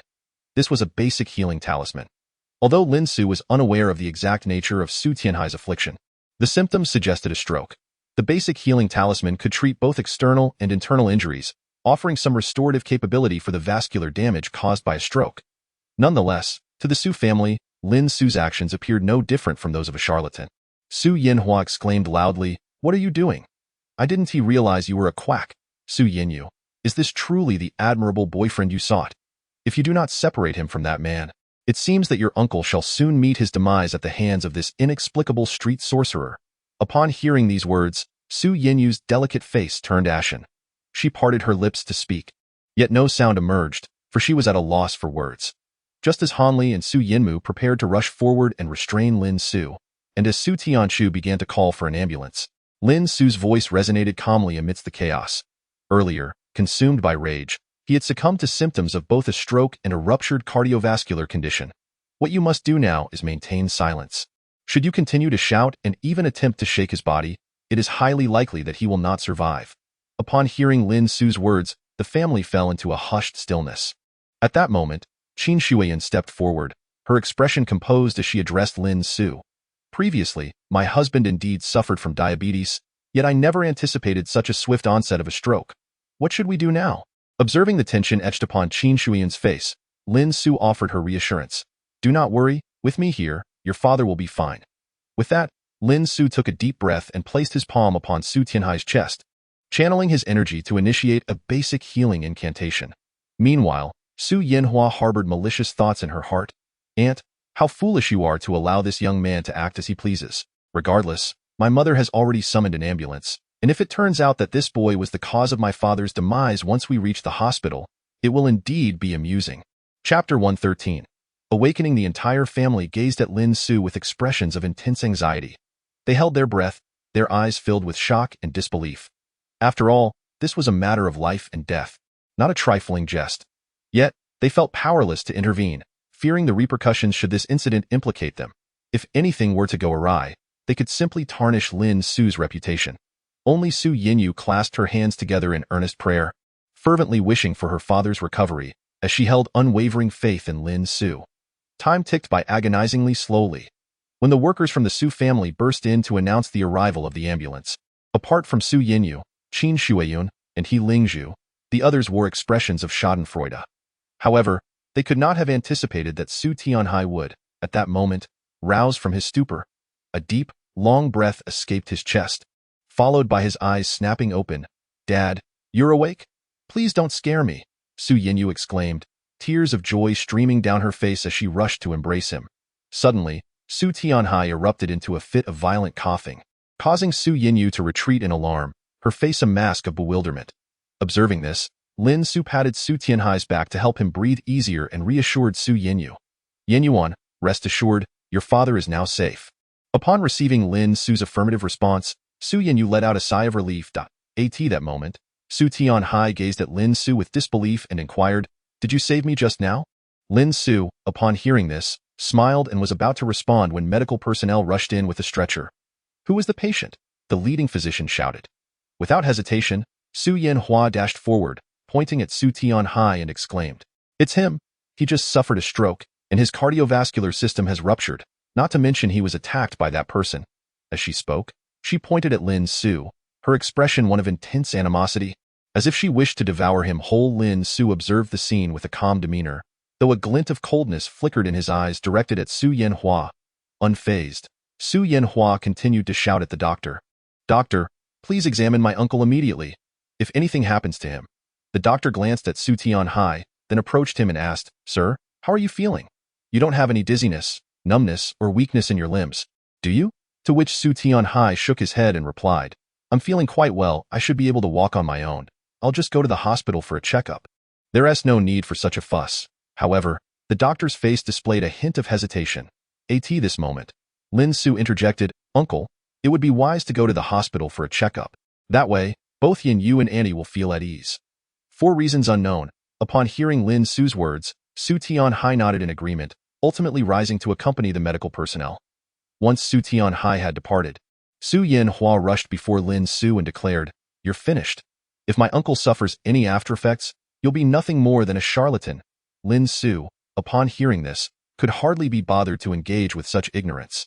He approached Su Yinyu and said, Let us head to the hospital now. Uncle should be able to be discharged soon. Su Yinyu nodded in agreement, just as she intended to leave with Lin Su, when Su Tianshu unexpectedly interjected. Chapter 114. That ring of yours must be stolen. Wait a moment, you can't just leave like that. Su Tianshu glared fiercely at Lin Su. Aunt, what are you talking about? Su Yinyu looked at Su Tianshu with confusion. Meanwhile, Lin Su maintained a tranquil expression, opting to remain silent. Su Tianshu then pointed at Lin Su and stated, We still have an account to settle. Upon hearing this, Lin Su smiled gently at Su Tianshu and replied, Auntie, that statement of yours is quite incorrect. Today is our first meeting. How could there be any account to settle? Of course there is. Su Tianshu retorted coldly. That ring of yours is stolen, isn't it? Lin Su's brow furrowed at this remark. Aunt, please do not make baseless accusations. Su Yin, you clenched her delicate fists tightly. To my surprise. Just as one wave recedes, another rises to at this very moment. Her aunt has the audacity to accuse Lin Su. Lin Su, however, gazes at Su Tianshu with an expression of keen interest and says, Surely, there must be some misunderstanding between us? Misunderstanding? What misunderstanding could there possibly be? Su Tianshu retorts sharply, It suddenly occurs to me where I have seen this ring before. I once encountered this very ring at the jade jewelry exhibition in Guangling City. It fetched an astonishing price of 67 million RMB, purchased by a wealthy individual from Guangling City. Pausing for effect, Su Tianshu continues, looking directly at Lin Su, clearly, that was the jade exhibition I attended 7 years ago. At that time, you could not possibly have been present at the jade jewelry exhibition 7 years prior, could you? Moreover, the individual who acquired this jade diamond ring was certainly not you. Upon hearing this, a flicker of surprise crosses Lin Su's heart. It is astonishing to discover the remarkable provenance of this jade diamond ring. Indeed, this jade diamond ring was not originally his own. Before arriving at the Su residence, he had been contemplating what gift would be suitable for his future in-laws. Coincidentally, while en route, Lu Shitian called to express gratitude to Lin Su, revealing a crucial piece of information. After learning of Lin Su's dilemma regarding gift preparation, Lu Shitian instructed him to proceed to the Douan Tianyi commercial building, where he personally arrived at the jewelry store belonging to the Lu Group and presented the store's prized possession. Although Lu Shitian did not explicitly disclose the value of this piece of jewelry, Lin Su, considering Lu Shitian's reputation, decided to bring such a precious gift to the Su family. Initially, Lin Su assumed Lu Shitian had merely prepared a few million worth of jewelry, but he was astounded to learn the immense value of this jade diamond ring. It was evident that Lu Shitian held him in high regard. However, upon witnessing Lin Su's silence, Su Tianshu, believing him to be guilty, smugly remarked, What's wrong? Have I struck a nerve? I told you, someone like you, a pauper, could never afford such an extravagant gift. Let's be honest. This must have been stolen from Lu Shitian, one of the illustrious 4 great tycoons of Guangling City. Am I right?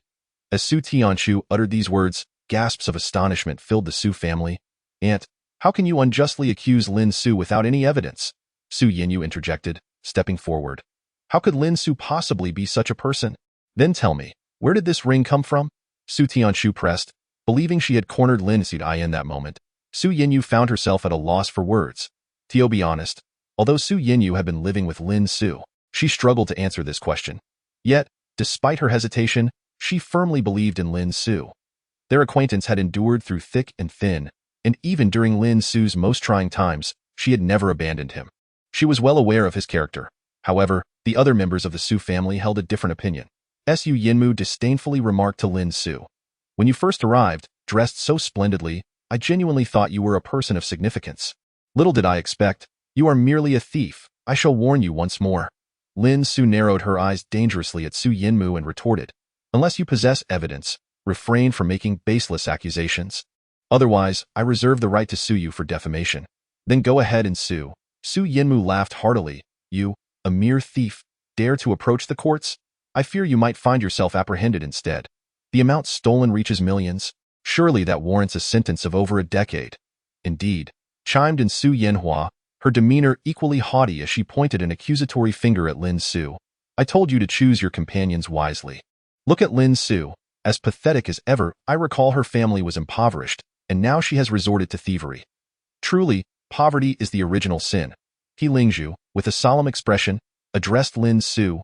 Lin Su, my dear, I do not perceive you as such a person. I am acquainted with Lu Shitian, the head of the Lu family. This jade diamond ring holds significant meaning for him. He would never bestow such a precious item as a gift to just anyone. However, nothing is absolute. If it were for someone of utmost importance to him, it might be plausible. How could she possibly be connected to Lu Shitian? Even if she were, what gives Lu Shitian the right to gift such an extravagant present to her? Su Yanhua scoffed derisively. So, where did this ring truly come from? Su Tianshu regarded Lin Su with a cold gaze, stating, If you cannot clarify this, you shall not leave today, and I will ensure you are taken to the police station. This matter is of great significance. Observing the disbelief etched on the faces of everyone except Su Yinyu, Lin Su felt a sense of clarity. He then addressed Su Tianshu resolutely, "I sincerely apologize. And I must inform you that this jade diamond ring was indeed a gift from Lu Shitian." "Impossible!" Su Yanhua immediately shrieked. "You are undoubtedly lying. I knew it. How could you possibly afford that suit worth over 100,000? You must have stolen it as well, correct?" Su Tianchuan weighed in heavily indeed, Lin Su. "Even if you did steal from the Lu family, I have heard that their patriarch, Lu Shitian, is quite magnanimous. If you dare to admit your wrongdoing, I trust he would forgive you. Theft may merely be an impulsive act, but lying reveals a flaw in character. Humph, if she is capable of stealing, what misdeed is beyond her?" Su Yanhua remarked. "See, to cover her lies, she has concocted an even grander falsehood. Yinyu, tell me, what right does someone like her have to enter our home? She should be thrown out." "Yes, we ought to expel her," Su Yinmu and Hanli echoed with enthusiasm. Previously, when Lin Su had just revealed that exquisite emerald diamond ring, it felt as if he had dealt them a resounding slap. Now, witnessing the imminent exposure of Lin Su's deceit, their faces were naturally alight with excitement. "No, uncle, aunt, the situation is not as you perceive." Su Yinyu opened her mouth, eager to defend Lin Su, yet the barrage of words from the rest of the Su family nearly overwhelmed her. Chapter 116. Caution and verification. Su Yinyu truly felt that Lin Su was unjustly accused. She glanced at the composed Lin Su, who appeared utterly unfazed, and her conviction in his innocence deepened. Although she had initially doubted the authenticity of such a precious gift from Lin Su, recalling his remarkable demeanor during Yangbu Fan's birthday banquet compelled her to trust him, that moment. Despite having just killed Yangbu Fan and injuring Feng Wuya, Lin Su had commanded a respect that deterred the head of the Feng family from taking action against him. Logically, had Lin Su been devoid of capability, the Feng and Yang families would have long since acted against him. Yet here he stood, unscathed, which spoke volumes of his competence. Thus, even if Lin Su claimed that the emerald diamond ring was a gift from the Lu family, Su Yinyu was inclined to believe him. She had faith in her partner's ability to achieve this. Su Yinyu and the rest of the Su family found themselves at an impasse. Lin Su suddenly broke the silence. "Whether you choose to believe me or not, I have no obligation to explain myself to you," Lin Su stated coolly. It was absurd for him to feel the need to justify himself to such ignorant individuals. As for the slander directed at him, the innocent need not prove anything. Often, the more one strives to vindicate oneself, the more mud will be flung. Upon hearing Lin Su's words, the Su family fell silent. At that moment, Lingzhu spoke up slowly. "Since everyone is so curious about the origins of Lin Su's emerald ring, it would be prudent to contact the involved party." "Yes, father, please call and clarify this matter. We cannot allow such shameless individuals to roam free," Su Yanhua exclaimed, raising both hands in agreement. She was eagerly anticipating Lin Su's impending trouble. "Indeed, darling, make the call at once. We cannot let this matter rest." Su Tianshu asserted with a self-righteous demeanor. "Lingzhu is correct. Caution and verification is indeed wise," Su Tianchuan remarked, appearing objective. "Yes, father, hurry and make the call," urged Hanli from the side. "Indeed, second uncle. This is a grave matter, warranting legal action. If Lin Su truly stole it, we must report to the authorities," Su Yinmu added with a serious expression. "Report to the authorities?" the crowd gasped. Su Yinmu's tone was chilling. However, upon reflection, they realized that this was exactly what they had been hoping for. As long as Lin Su is imprisoned, and even faces the death penalty, Su Yinyu will inevitably have to relinquish her connection to him. Thus, the objectives of the Su family will be achieved. Lin Su, however, holds Su Yinyu's small hand, quietly observing the unfolding events alongside her. Although he wishes to keep his ties to the head of the Lu family, Lu Shitian, a secret, witnessing the relentless determination of those around him, compels Lin Su to indulge their futile hopes. In any case, the eventual outcome is certain to leave them profoundly disillusioned. Lingzhu, noticing the expectant gazes of his family upon him, took a deep breath.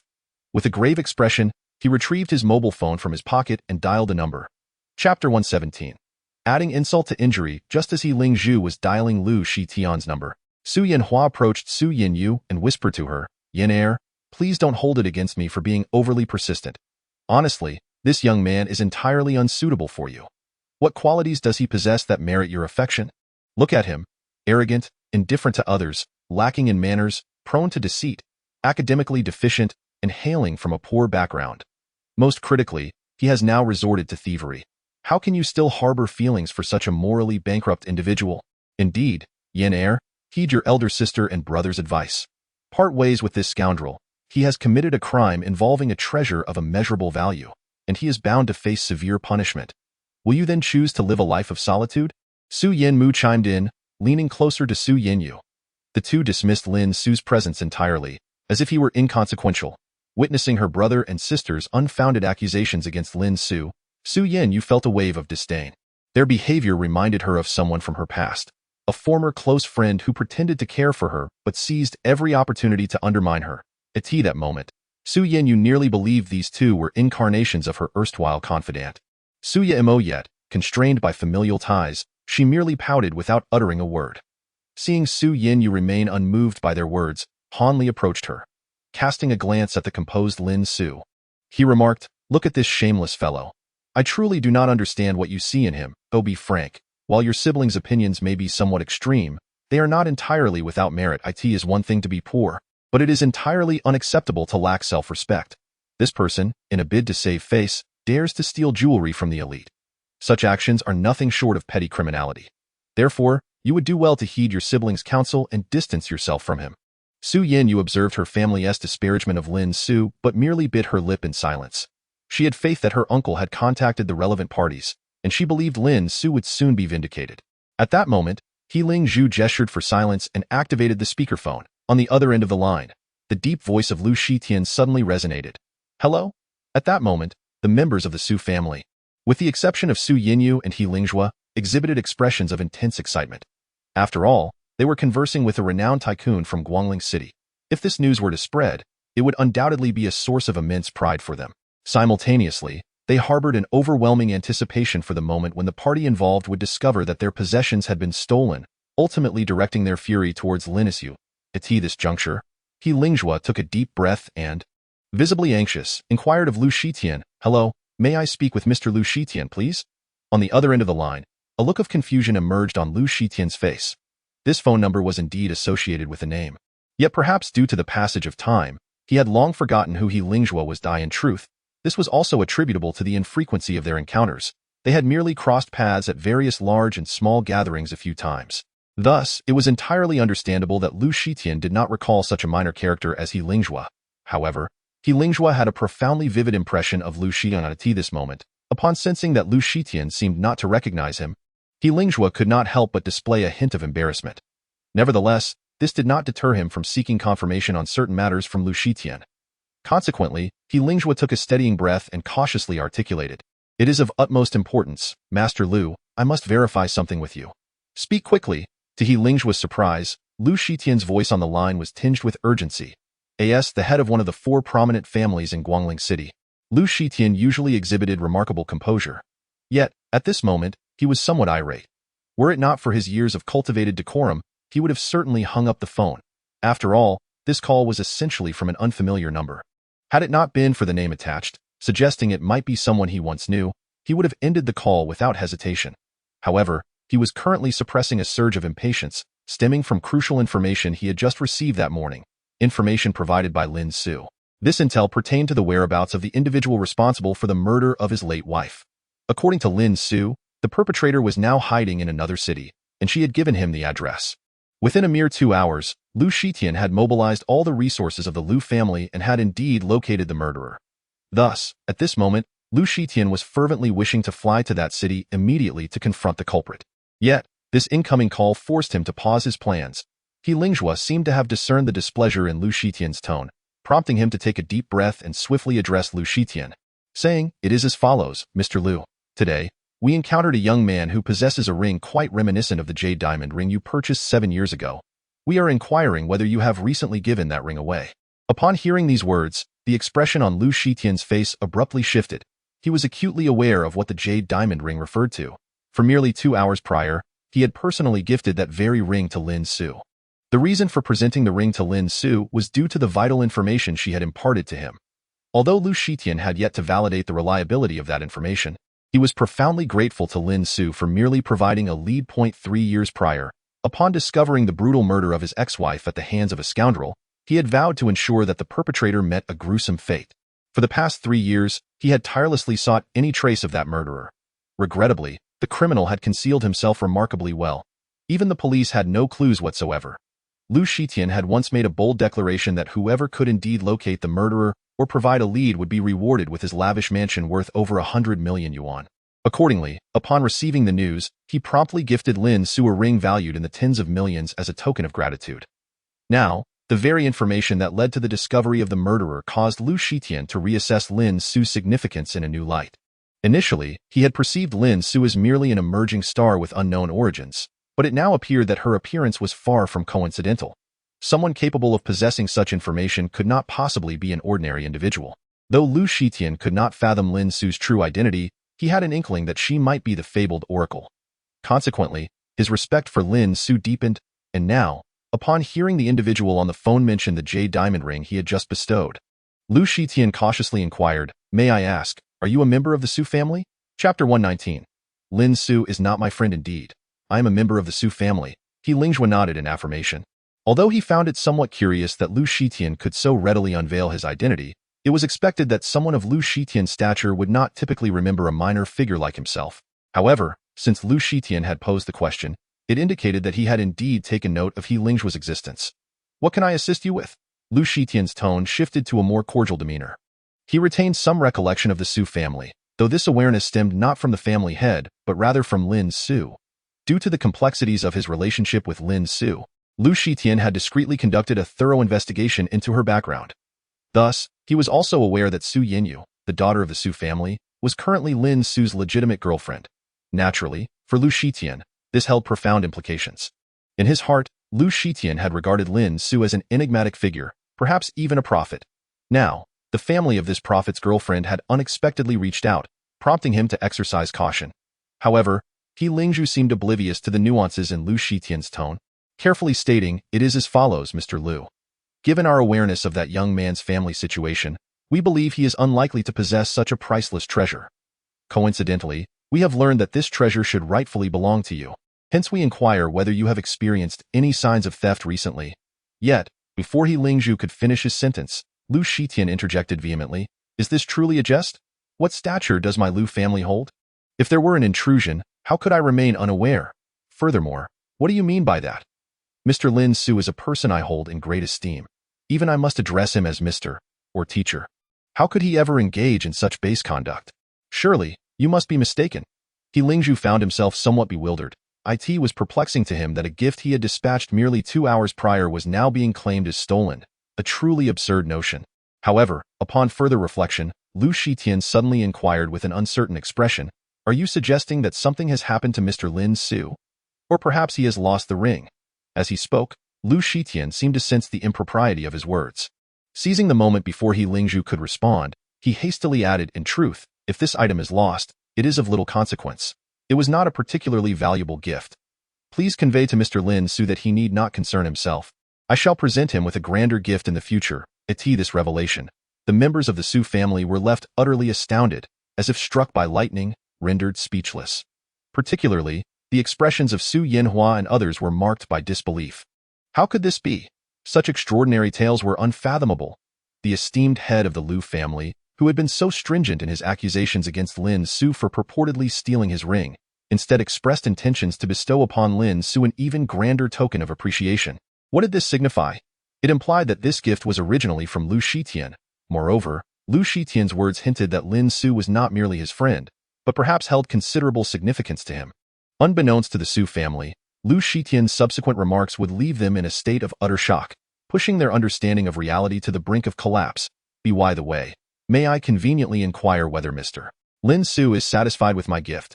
While it may not be deemed particularly precious, it nonetheless represents my heartfelt intentions. Lu Shitian's words were laced with flattery, leaving the Su family in a state of astonishment. Goodness, what remarkable individuals the Lu family possesses. Even Su Haitian must bow and nod in the presence of Lu Shitian. Yet now, this eminent figure seeks to curry favor with Lin Su. This utterly subverts their previous understanding of Lin Su. Ultimately, He Lingjue let out a deep sigh. With a serious expression, he addressed Lu Shitian, saying, "Mr. Lu, I am profoundly grateful for this conversation, and I sincerely appreciate you sharing such vital information with us." Upon finishing, He Lingjue intended to terminate the call immediately, fearing that further dialogue might yield even more astonishing revelations from Lu Shitian. which would certainly tarnish the image of a family head. However, just as Lin Su was about to hang up, Lu Shitian's anxious voice resonated once more. Wait a moment. You're Mr. Lin Su, correct? Mr. He, it just occurred to me that we may have crossed paths at a wine tasting event some time ago. If that is indeed the case, I recall there is an upcoming significant wine exhibition where many industry magnates will be present. If you wouldn't mind, perhaps you could bring along members of the Su family to join us. Lin Su could scarcely believe that one day Lu Shitian would extend an invitation to him. Previously, to meet someone of Lu Shitian's stature, one would have to navigate numerous connections to secure an entry ticket. Even then, it was uncertain whether someone of Lu Shitian's caliber would spare him a glance.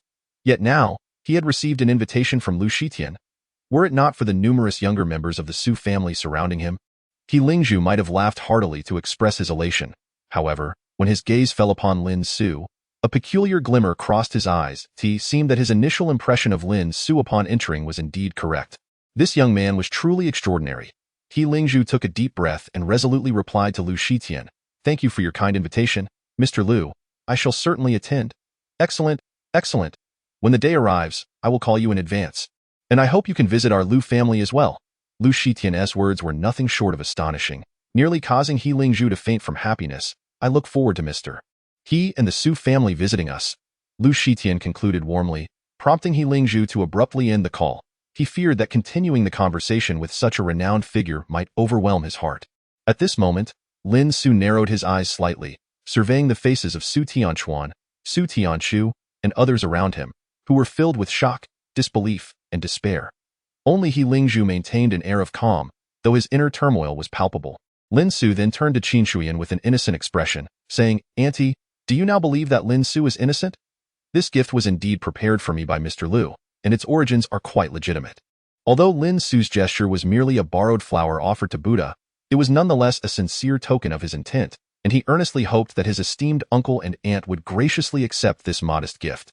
A genuine smile graced Lin Su's face, compelling Qin Shuyan to believe in his heartfelt sincerity. Chapter 121.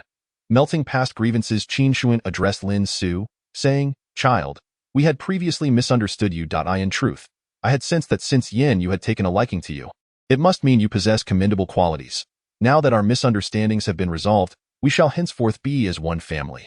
After a moment's contemplation, she continued, "However, this gift is undeniably extravagant. Please remember to take it back with you when you leave. As for your sentiment, we shall graciously accept it. From now on, you may consider yourself my future son-in-law, and do visit our home often." Upon hearing this, Lin Su nodded with a smile. With Su Yinyu's parents now recognizing his relationship with her, he saw no reason to dwell further on the matter. After all, his initial purpose for coming here was to gain the approval of Su Yinyu's parents. As for the other relatives of the Su family, Lin Su cast a glance at Su Tianchuan and Su Tianchu among others. At that moment, Su Yinmu, Su Yinhua, and Hanli remained silent, while Su Tianchuan, with a smile, remarked, "Indeed, Lin Su, it seems we were previously blind to your merits. We are now one family, so let us speak as such." Meanwhile, Su Tianchu's expression was exceedingly grim. Under Su Tianchuan's urging, she reluctantly said, "I must admit I was mistaken earlier. As an elder, I owe you an apology. I am sorry." Yet, it was evident to all that her apology was begrudging at best. Lin Su merely nodded in acknowledgement, choosing not to respond. After all, there was no deep-seated animosity between him and the Su family. Their disdainful demeanor only indicated their immaturity, and there was no need for him to chastise them. Those who lacked respect would eventually learn through the passage of time. At this moment, within the Lu family, Lu Shitian poured himself a glass of red wine. Surprisingly, he felt no urgency to pursue the perpetrator. Some matters required careful contemplation before action. This situation was far more significant than avenging his former wife. The Su family, it seemed, held a certain intrigue. Lu Shitian mused as he gazed out the window, reflecting on his recent conversation with the Su family, noting that Lin Su did not seem enraged. It was clear he possessed a degree of forbearance towards the Su family. Lu Shitian took a delicate sip of his wine. He had discerned the underlying implications of Lin Su's words during their phone call.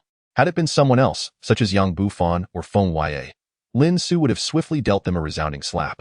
Yet, Lin Su continued to entertain calls from the Su family seeking his validation, indicating that he had not truly lost his temper. With this realization, a bead of cold sweat began to form on Lu Shitian's forehead. Fortunately, he did not hang up the phone directly just now. Had he done so, Lin Su might have unjustly borne the brunt of his family's ire at this very moment.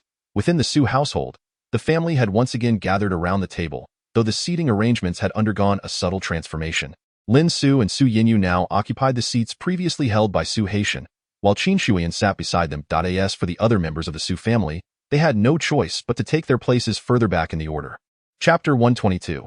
Rising affection. Qin Shuiyan held an immense admiration for Lin Su. The more she observed him, the fonder she became. Throughout the ordeal, Lin Su maintained an air of tranquility, seemingly unfazed. In contrast, most would have crumbled under the weight of such misunderstandings. Yet, Lin Su resembled a seasoned strategist, deftly orchestrating the situation as if everything lay within his command. From this, Qin Shuiyan discerned that Lin Su was indeed extraordinary. It was no wonder that someone capable of winning the affection of her daughter, Su Yinyu, could not be an ordinary individual. It appeared that their family had misjudged Lin Su. The atmosphere between the Su family and Lin Su momentarily turned somber. As the tea cooled, Su Yinyu sat quietly beside Lin Su. Although she had previously harbored great concern that Lin Su might leave due to her family's misunderstanding, it now appeared that he not only chose to stay but also endeavored to earn her family's acceptance. This thought profoundly touched Su Yinyu, her face radiating with happiness. Approximately 10 minutes later, Hanli rose slowly, bowing deeply to Lin Su as he spoke. "Mr. Lin, my wife and I were in the wrong earlier. We hope you can forgive us." Ultimately, Hanli was the first to apologize. Though he had not actively participated in the derision aimed at Lin Su, his wife, Su Yanhua, was involved, and now that Lin Su's true identity had been revealed, he recognized that obtaining Lin Su's forgiveness was paramount. Upon receiving Han Li's apology, Lin Su maintained an impassive exterior, yet internally, he felt a surge of joy. This was because, following Han Li's apology, the system notified him that he had completed 50% of his task, and Han Li's favorability had increased by 50 points. Lin Su had never anticipated that the system could also track favorability, a feature triggered by Han Li's apology. Thus, Lin Su replied to Han Li with a calm demeanor, "I have never held anything against you. What is there to forgive?" Upon hearing this, Han Li gazed at Lin Su in disbelief once more, but this time not out of disdain. Rather, he was taken aback by Lin Su's magnanimity. A twinge of guilt arose within Han Li as he reflected on how he had previously looked down upon Lin Su, now feeling a sense of contempt for his own past behavior. He slowly returned to his seat, his expression tinged with introspection. Seeing Han Li's demeanor, Su Yanhua's eyes ignited with a fierce intensity. Suddenly, she turned her gaze towards Lin Su, her eyes filled with resentment as she declared, "That phone call was likely a fabrication. I refuse to believe that Lin Su possesses the capability to know someone from the Lu family, one of the 4 prominent families of Guangling City. Furthermore, Lin Su is nothing more than a charlatan. Have you all forgotten what he did in the past? He once used charms to invoke spirits for Uncle San. Now, Uncle San lies in the hospital, his life hanging in the balance, and yet you choose to believe this man's fabrications? Su Yinyu, my dear cousin, do tell, is this the conduct expected of a child?" Upon hearing these words, the expressions of everyone in the Su family shifted dramatically. Healing Zhu's voice resonated somberly, "You insolent girl, do you even grasp the gravity of what you just said? Are you suggesting that I, your father, am unreliable and have purposefully enlisted a stooge to deceive you?" Healing Zhu's voice trembled slightly, his gaze inadvertently darting towards Lin Su, as if fearing retribution from him. His daughter, indeed, was utterly oblivious to the consequences of her words. Chapter 123. Unable to become vice chairman indeed. Su Yanhua, with an icy demeanor, pointed an accusing finger at Lin Su, exclaiming, "What right do you have to look down on others? And Han Li, I truly misjudged you. Do you possess no self-respect? Why would you apologize to him when you have done nothing wrong? Shut your mouth, you wretched woman." In an instant, Han Li erupted in fury, delivering a sharp slap across Su Yanhua's face. A look of disbelief washed over her features. "Han Li, what are you doing?" Su Yanhua was astounded that this man, who usually acquiesced to her every whim, would strike her at this moment. Han Li coldly retorted, "If you wish to die, then leave this place immediately. Otherwise, we shall divorce." "Han Li, do you even comprehend what you are saying?" Su Yanhua screamed in a fit of hysteria. "You are actually proposing a divorce? If it weren't for me, you would never have attained the position of vice chairman at Dewan Commerce." Upon hearing this, Han Li's face turned pale. He stared at Su Yanhua, rendered speechless by anger. "What, am I mistaken?" Su Yanhua continued, her finger accusingly directed at Han Li. "Han Li, who would have thought you to be such a spineless coward? What capabilities does that young man possess that you fear him? Can a mere pauper possibly rival you, the vice chairman of Dewan Commerce? Lin Su regarded Su Yinhua with a cold gaze. This woman truly was insufferably foolish. Congratulations, host. You have activated the mission. Destroy Dewan Commerce and sever Xiao Qianhao's right hand.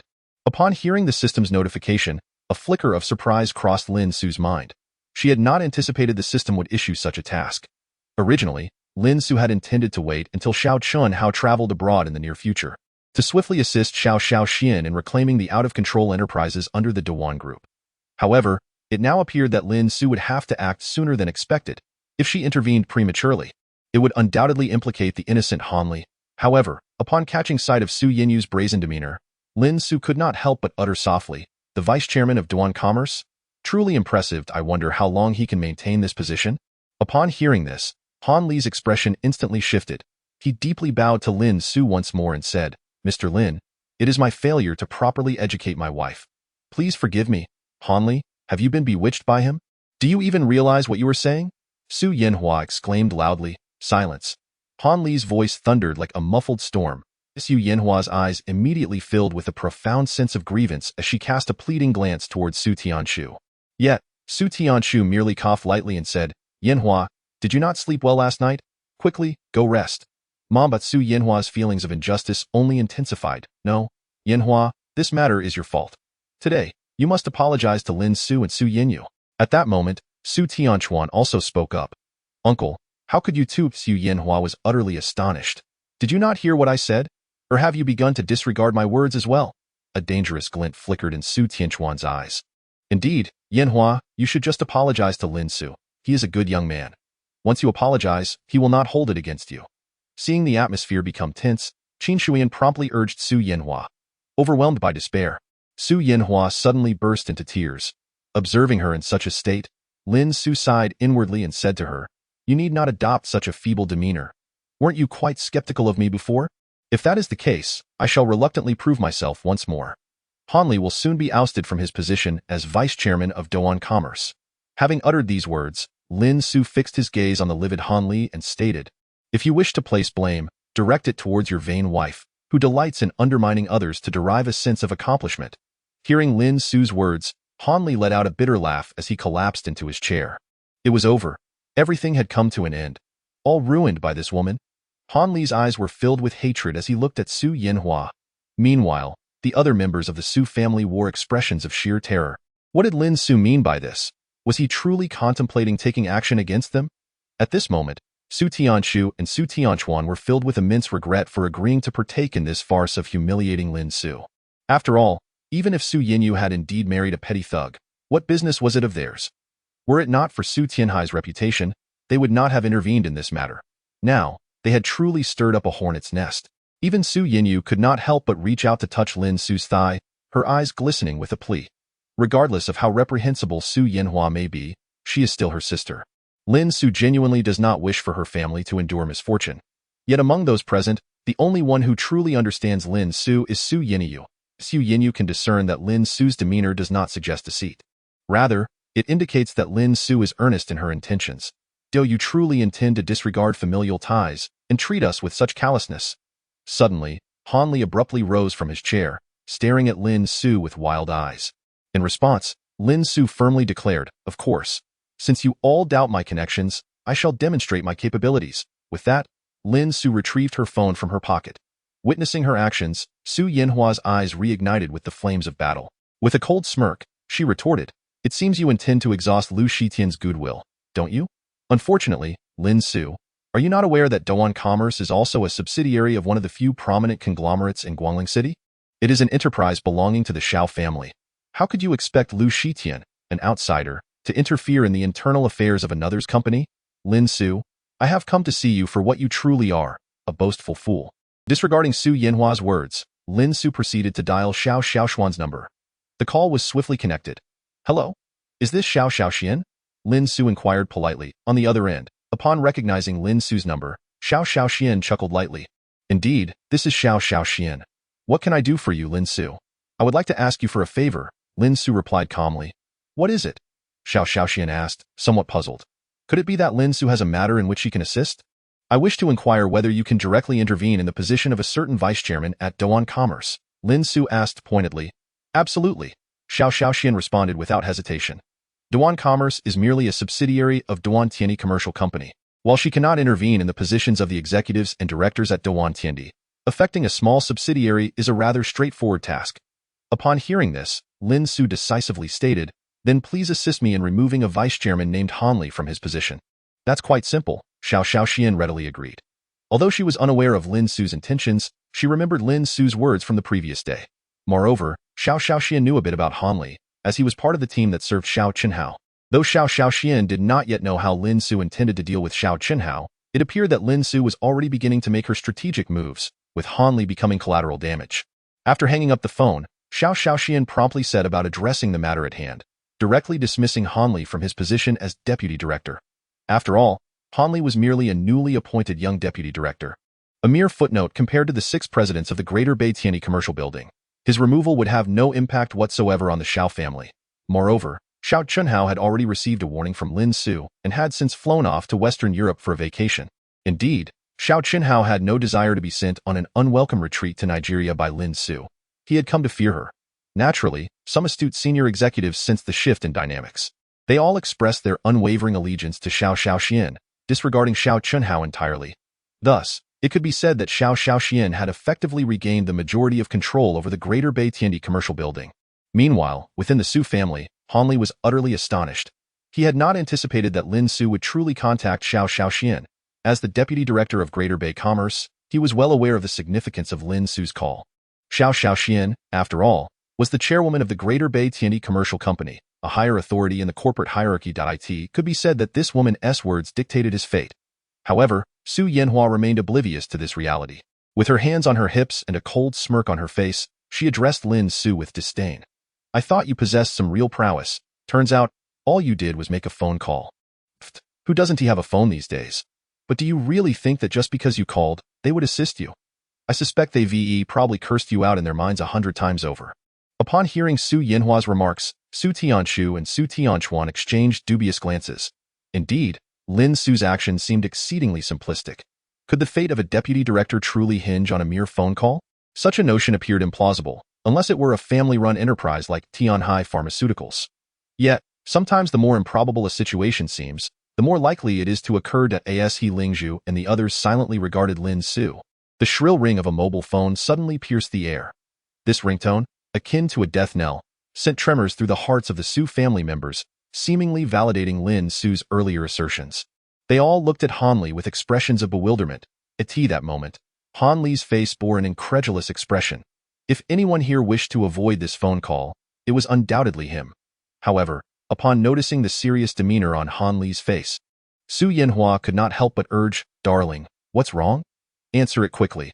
It's just a routine call." Han Li hesitated, his face reflecting uncertainty, but as he glanced at the mocking expression on Lin Su's face, he could no longer contain himself and declared, "I don't believe you possess such immense power." With that, Han Li retrieved his phone and pressed the answer button, activating the speakerphone feature simultaneously. He intended to demonstrate to Lin Su publicly that he was incapable of achieving such a feat. At this juncture, Han Li had resolved to go all in. At this very moment, Su Yinyu and the others gazed at Han Li with palpable tension. Su Yinyu continually reassured herself in her heart, saying, "It is merely a phone call.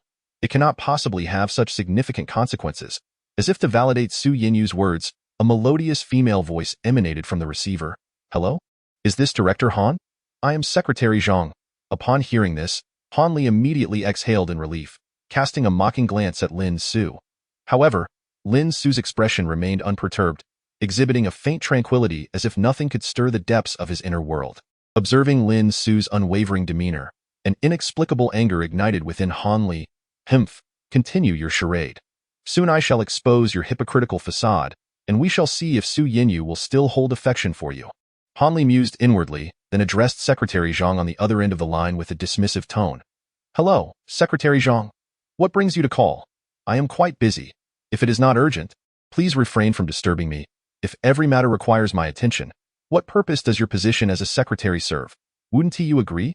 However, Secretary Zhang responded with an icy detachment, stating, "I apologize, Director Han, but I may no longer be able to assist you." Taken aback, Han Li responded incredulously, "If I understand you correctly, you wish to resign." You must think this through. Should you truly choose to leave, it is quite likely that you will find it difficult to secure a position elsewhere. His words carried a hint of veiled threat. Yet, on the other end, Secretary Zhang maintained her composure, saying, "No, Director Han, you have misunderstood. From now on, you will no longer be a director in our company. You have been dismissed." "What did you say? Who granted you the authority to say such a thing?" Han Li bellowed at Secretary Zhang. "Director Han, or rather, Han Li, you may not be aware, but just moments ago, Chairman Chang announced your termination, citing favoritism and factionalism."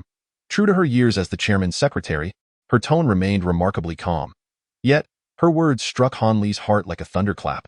"What nonsense are you spouting? Favoritism and factionalism. Do you even comprehend what you are saying?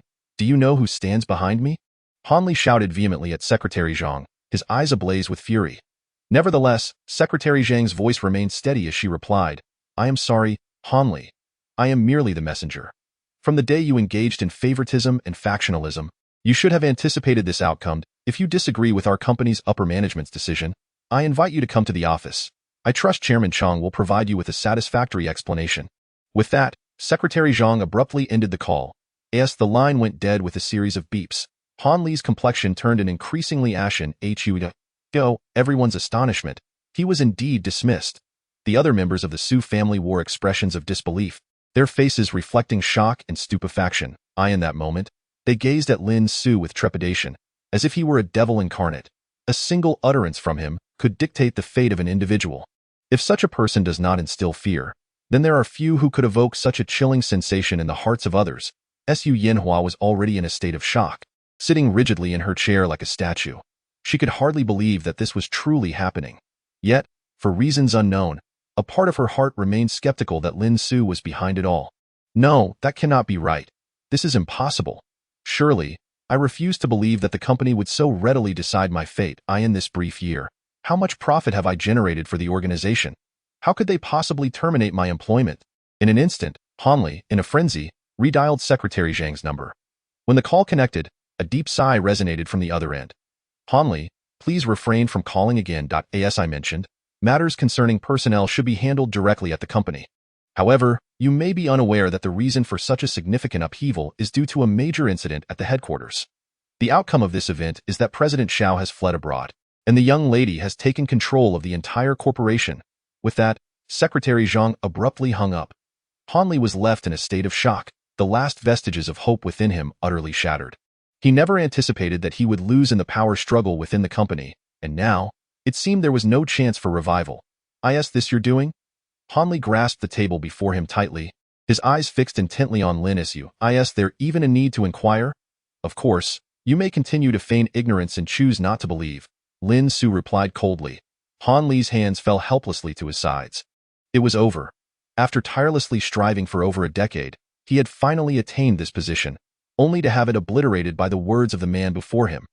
Suddenly, Han Li found the day's events absurd, akin to a nightmare. In a flash, as if struck by a revelation, he sprang to his feet and cursed vehemently, "Damn it!" Startled, even Su Yanhua gasped in fear, her voice trembling as she implored, "Darling, what's wrong? What on earth is happening? Please don't frighten me. Do not ever call me darling again." Han Li glared fiercely at Su Yanhua, declaring, "From this moment forth, we are getting a divorce. Tomorrow, accompany me to the Civil Affairs Bureau to obtain our divorce certificate." With that, Han Li stormed out of the Su residence without a backward glance. He needed to return to the Doan Trade Company immediately. Although he had been dismissed, the situation was far from straightforward. As a member of Xiao Qinhao's faction, numerous incriminating documents detailing his private dealings with Xiao Qinhao existed on his computer. Thus, he had to rush back to destroy all that evidence. However, she was uncertain whether it was still possible to rectify the situation. Meanwhile, Su Yanhua lay helplessly on the ground within the Su family, utterly stunned by Han Li's shocking revelation. What? Divorce? Su Yanhua could not fathom why Han Li would wish to part ways with her. What had she done wrong? "It was you. All of this mischief was orchestrated by you." Suddenly, in a fit of madness, Su Yanhua surged towards Lin Su. Observing her approach, Lin Su effortlessly pushed her down, looking down upon her and stating, "That is your husband's self-inflicted predicament. How can you blame me for it? Had he not been so greedy and instead patiently awaited his advancement, he would not be in such a plight today." No, you are lying. This is all your fabrication." Su Yanhua's eyes abruptly turned crimson. She rose once more, intent on confronting Lin Su. However, at that moment, Su Yinyu interjected sharply, "Enough. What does this have to do with Lin Su? If it weren't for your incessant provocations towards Lin Su, would Hanli have met such a fate? Had he not employed underhanded tactics, would he have rushed back to the company to destroy evidence? Su Yanhua, you should cease this madness and accumulate some virtue instead." Upon hearing this, disbelief washed over Su Yanhua's face, and she collapsed to the ground, as if all her strength had left her. Su Tianchuan, witnessing this, sighed softly, "Tianshu, take her upstairs to rest. We cannot afford to further disgrace ourselves." Tianshu nodded with a wry smile. As Su Yanhua's mother, she felt profound sorrow for her daughter's current predicament. Soon, with the assistance of Su Tianshu and He Lingzhu, Su Yanhua was forcibly taken upstairs. Yet, just as she was being pulled up, a sudden realization struck her. Like a lifeless creature, she rolled down from the upper floor and clung to Lin Su's legs. Weeping, "Mr. Lin, for the sake of Yinyu, please save my husband. I do not wish to divorce him," sob. Seeing Su Yanhua finally grasp the gravity of the situation, Lin Su's eyes remained devoid of any emotion, as if he were entirely unaffected by her pleas, impervious to the sorrowful cries that echoed in the AI art. Su Yinyu and Su Tianchuan stood by, observing the scene unfold. Ultimately, this was merely the result of Su Yanhua's own actions. Su Tianshu and He Lingzhu exchanged glances, and with a heavy heart, they resolutely dragged Su Yanhua upstairs and confined her. Then, Su Tianchuan suddenly rose, bowing deeply to Lin Su. "Mr. Lin, although I am your elder, I must admit that we initially failed in our responsibilities as elders. I was too quick to judge, so I ask for your forgiveness." Lin Su regarded Su Tianchuan's apology with a detached demeanor, offering no immediate response. Chapter 129. No room for maneuver. Just as Lin Su fell into a momentary silence, Su Tianchuan was contemplating whether to launch an offensive against Su Yinyu or to spend a considerable sum to earn Lin Su's forgiveness. However, Lin Su calmly addressed Su Tianchuan, saying, "Uncle, you need not apologize to me. I have not been angry with you regarding this matter. It is simply that if you are unwilling to believe certain things, I will naturally provide evidence to convince you." Upon hearing this, a cold sweat broke out on Su Tianchuan's back. He hurriedly reassured Lin Su, "We believe you, of course. This situation has its reasons. After all, our perspective is rather limited at this level, which can lead to misunderstandings at times." Nodding at Su Tianchuan's words, Lin Su appeared not to hold any resentment. Seizing the moment, Su Tianchuan cautiously ventured, "However, Lin Xiao, may I ask a favor of you?" Noticing Su Tianchuan's obsequious demeanor, Lin Su chuckled softly and replied, "Feel free to speak.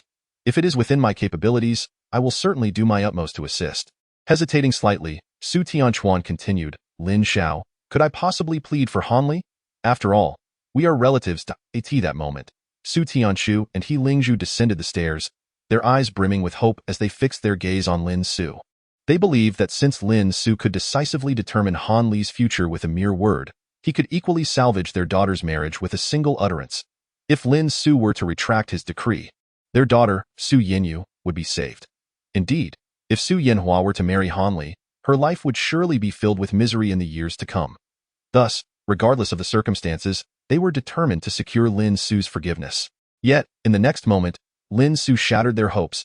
He addressed the Su family members with a calm demeanor, saying, "I sincerely apologize, but this matter is beyond my ability to influence." Upon hearing this, Su Tianshu and He Lingzhu stood as if struck by lightning, their expressions devoid of light. Even Su Tianchuan, upon hearing Lin Su's words, felt a surge of uncontainable anger. "Lin Su, you haven't even entered our Su family yet, and you already act so excessively. Are you not concerned that we might refuse to marry Su Yinyu to you?" Su Tianchuan spoke harshly to Lin Su. "I know that the forces behind you are formidable, but even someone with such power should not be able to forcibly marry another's daughter, should they?" Lin Su, in response, merely smiled enigmatically and said, "You could certainly try. However, it is you who may end up suffering the consequences. For, Yinyu and I are truly in love, and if you dare to prevent her from marrying me, would that not place you in the wrong? In that case, it would be you who are coercing another." Upon hearing Lin Su's words, Su Tianchuan's expression shifted dramatically. Upon witnessing the crestfallen expressions of Su Tianchuan and his companions, Lin Su inwardly sighed. This was, after all, the least harmful approach he could conceive for the Su family. Ultimately, in the days to come, Lin Su would undoubtedly take action against Xiao Qinhao. Such an endeavor would inevitably involve his numerous sycophants. Regrettably, Han Li happened to be one of Xiao Qinhao's many lackeys. Given that this was a critical moment for Su Shaoxian to reclaim control, he could not afford to show any leniency in this matter. Should he falter, and if Xiao Chenhao, despite being abroad, were to seize upon any weakness, both Su Shaoxian and Lin Su would find themselves ensnared in an irretrievable predicament. Once the decision to act had been made, there could be no room for regret. Chapter 130. Concealed malice. Observing Lin Su's resolute demeanor, Su Tianchuan abruptly turned to Qin Shuiyan, exclaiming, "Sister-in-law, you must say something." At his words, Qin Shuiyan fell into a contemplative silence. In this situation, she found herself at a loss for words. Furthermore, on a personal level, it was true that Su Yinhua had indeed gone too far. Although they had previously conspired to make Lin Su uncomfortable, Su Yinhua seemed intent on using a knife to kill, inadvertently injuring even Su Yinyu. Were it not for Su Yinyu's exceptionally good nature, which prevented her from holding a grudge, Su Yinhua might have faced dire consequences far sooner. However, from another perspective, Su Tianchuan was her husband's elder brother, her uncle, and to disregard his plea would be, in terms of propriety, utterly indefensible. Caught in this dilemma, Qin Shuiyan found herself in a precarious position. Noticing Qin Shuiyan's indecision, Su Yinyu gritted her teeth and spoke up. "Mother, father is still waiting for us at the hospital. We should discuss this matter later. After all, it pales in comparison to father's health." Upon hearing this, Su Tianchu and He Lingzhu were plunged into despair. Now, even their niece had turned against them. Yet, Su Tianchuan remained stubborn, unwilling to concede. With an audacious demeanor, he addressed Su Yinyu, "Yinyu, let us reason together. We are relatives after all. If you choose to stand idly by while someone perishes, how will you face our ancestors during family gatherings? We are, at the very least, a closely knit family. Must we resort to such extreme measures? Indeed, Yinyu, we are relatives, and while Su Yinhua may have acted excessively, it hardly warrants severing her and Han Li's means of livelihood. Is this not akin to condemning them to death?" Su Tianchu interjected, his face etched with indignation. However, Lin Su merely shrugged and replied, "The issue is that what you are saying seems to bear no relevance to me." "What?" Su Tianchuan, Su Tianchu, and the others gazed at Lin Su in disbelief, taken aback by his callous words. "Do not blame me for being heartless in a sudden moment." Lin Su quietly addressed Su Tianchuan and Su Tianchu, saying, "Have you truly forgotten your own actions? Or is it a case of selective amnesia? If you retain any fragments of memory, I implore you to enlighten me on the matter of that 500 million yuan." Upon hearing this, Su Tianchuan and Su Tianchu fell into a state of rigidity. They exchanged a bitter smile, utterly astonished that Lin Su would utter such words. How astute Lin Su was, having conducted such thorough investigations into their affairs. At that moment, even Qin Shuiyun found herself puzzled. She sensed that Lin Su's behavior today was not without purpose. With a hint of confusion, she inquired of Lin Su, "What 500 million yuan? What do you mean by that?" Lin Su, upon hearing her question, let out a cold laugh and pointed at Su Tianchu and Su Tianchuan, stating, "In that case, you ought to question them, your elder brothers and sisters, about how they gradually discovered opportunities to siphon off funds from various projects of the Su family over the years, extracting kickbacks from public funds to enrich their own pockets." Upon hearing this, shock spread across Qin Shuiyan's face. She incredulously addressed Lin Su. "Child, what do you mean? Are you implying that uncle and second sister have compromised the interests of the Su family?" Lin Su nodded affirmatively and replied, "Indeed. You speak without evidence. What proof do you have?" Su Tianchuan and Su Tianchu rushed towards Lin Su, pointing accusingly at him. "Evidence? Do you dare to let me investigate your Swiss bank accounts? You have funneled a staggering 500 million yuan into your personal accounts through various transfers. Do you truly believe no one can uncover this? And due to your selfishness, Tianhai Pharmaceuticals has suffered losses amounting to at least several billion over the years. Tell me, do you still have the audacity to seek my forgiveness?" Lin Su gazed at Su Tianchuan and Su Tianchu with indifference and remarked, "However, it is futile for you to plead for my forgiveness. For your true supplication should be directed not at me, Lin Su, but rather at the Su Yinyu family. You previously mentioned family ties. Have you ever considered the bonds of kinship beforehand?" Upon hearing Lin Su's words, Su Tianchuan and Su Tianchu were instantly engulfed in shame. Qin Shuiyun's eyes flickered with turmoil. Truth be told, she was reluctant to accept this reality, for what Lin Su asserted was indeed scandalous and hard to believe. Nevertheless, on the other hand, Lin Su did not appear to be fabricating these claims. After all, the preceding events had indicated that Lin Su possessed considerable influence, and that uncovering such matters would be rather effortless. Thus, from this perspective, Lin Su's assertions were likely not false, but rather grounded in truth. "Lin Su, I am profoundly grateful for your revelations. However, this matter is of great significance. We must conduct further verification to ascertain its authenticity. Therefore, once my husband's health improves, I will ensure that he thoroughly investigates the truth of the situation, Qin Shuyan said, gazing intently at Lin Su. After all, Su Tianchuan and Su Tianchu are her relatives, and she must consider her reputation. Upon hearing this, Lin Su sighed in resignation and replied, although this issue pertains to the Su family, and as an outsider, I am not in a position to interfere. Nevertheless, due to my connection with Yinner, I must caution you that the emergence of this situation may well be the result of someone harboring malicious intent. Lin Su then turned to Su Tianchu, who wore a menacing expression, and remarked, I must ask, after living under another person's name and identity for decades, do you not find it exhausting? Or perhaps you are simply a natural performer who revels in theatrics. What nonsense are you spouting? Su Tianchu shrieked at Lin Su. Are you implying that I am not of the Su bloodline? I never said that. Why are you confessing? Lin Su said with a laugh as she looked at Su Tianchu. A look of shock suddenly crossed Su Tianchu's face, while Qin Shuiyun appeared even more astounded. She sank into her chair, overwhelmed that at present, her husband remained in the hospital, and she was uncertain of his condition.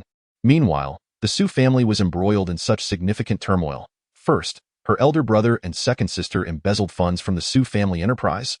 Then, it was revealed that her second sister was not the biological child of her father-in-law. The sheer volume of this information left Qin Shuyan feeling a tingling unease in that moment. She was at a loss as to how to proceed. Chapter 132. Chaos ensues. Sister-in-law, do not believe this scoundrel's baseless claims. At this juncture, Su Tianchuan's mind was utterly shattered, as he shouted vehemently at Qin Shuiyun. This rascal may very well be here to undermine our Su family. Although I am unaware of his true identity or intentions, his actions thus far indicate that he has already harmed our Yinner, jeopardized Han Li's future, and disrupted the marriage of our beloved Yanhua. Now, he seeks to tarnish our reputation by accusing us of embezzling funds from the Su family enterprise, thereby damaging our interests, and finally, he presents the outrageous claim that our second sister is not our father's biological child, all with the intent of fracturing our family. Such a wicked individual. I now see clearly. It seems my third brother was correct all along. This fellow is a devil, and we must never allow him to set foot in our Su household. Su Tianchuan, now in a frenzy, desperately sought to distance himself from the storm of this incident. Observing Su Tianchuan's agitated state, Qin Shuyan immediately spoke to him with a reassuring expression. Uncle, leave this matter to me. Rest assured, I will help restore your name. After all, such matters on the ledger can be easily uncovered. However, before Qin Shuyan could finish her statement, Su Tianchuan immediately interrupted her, exclaiming, What are you investigating? How could you possibly suspect me? After all these years, do you not trust your own relative? Upon hearing this, an expression of innocence instantly adorned Qin Shuiyun's face. What had she said wrong? She merely wished to avoid unjustly accusing her own family. Why did Su Tianchuan seem as if he were on the brink of despair? Qin Shuyan felt an overwhelming sense of disappointment towards Su Tianchuan. It appeared that, despite the passage of time, he still regarded her, this outsider, with disdain. Observing Qin Shuiyun's silence, Su Tianchuan found it increasingly intolerable. He was determined to clarify everything before Su Tianhai regained consciousness. With a sudden movement, he stood up and addressed Qin Shuiyun, stating, Since you do not trust me, dear sister-in-law, I shall take my leave to avoid any embarrassment in front of others. With that, he cast a deep glance at Lin Su and feigned an intent to depart. At that moment, however, Su Tianchu unexpectedly stood up with tear-filled eyes, pleading, Sister-in-law, do you not believe me either? I am truly Xiao Shu, an elder brother. Please look at me. Do you really not recognize me? Hearing this, Su Tianchuan felt an even greater irritation brewing within him. His mind was consumed with the fraudulent accounts of the company, and yet Su Tianchu was fixated on such trivialities, which was utterly, nevertheless, a flicker of doubt arose within him.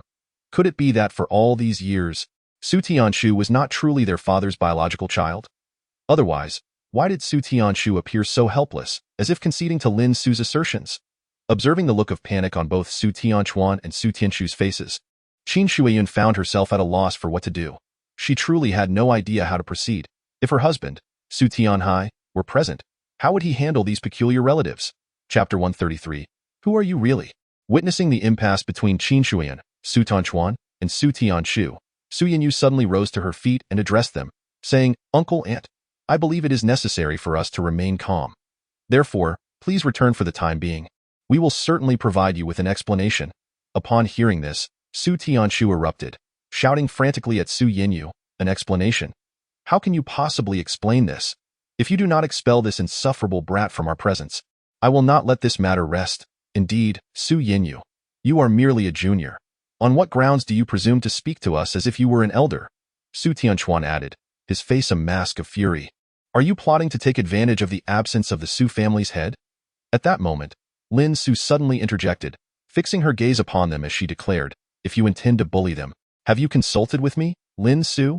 Upon hearing these words, Su Tianshu and Su Tianquan's bodies trembled slightly, as if the formidable aura they had previously exuded suddenly dissipated in the presence of Lin Su. "Now, can you leave the Su family?" Lin Su fixed his gaze upon them and inquired steadily. Perhaps Qin Shuiyun and Su Yinyu would take into account their familial ties and show leniency towards Su Tianquan and Su Tianshu.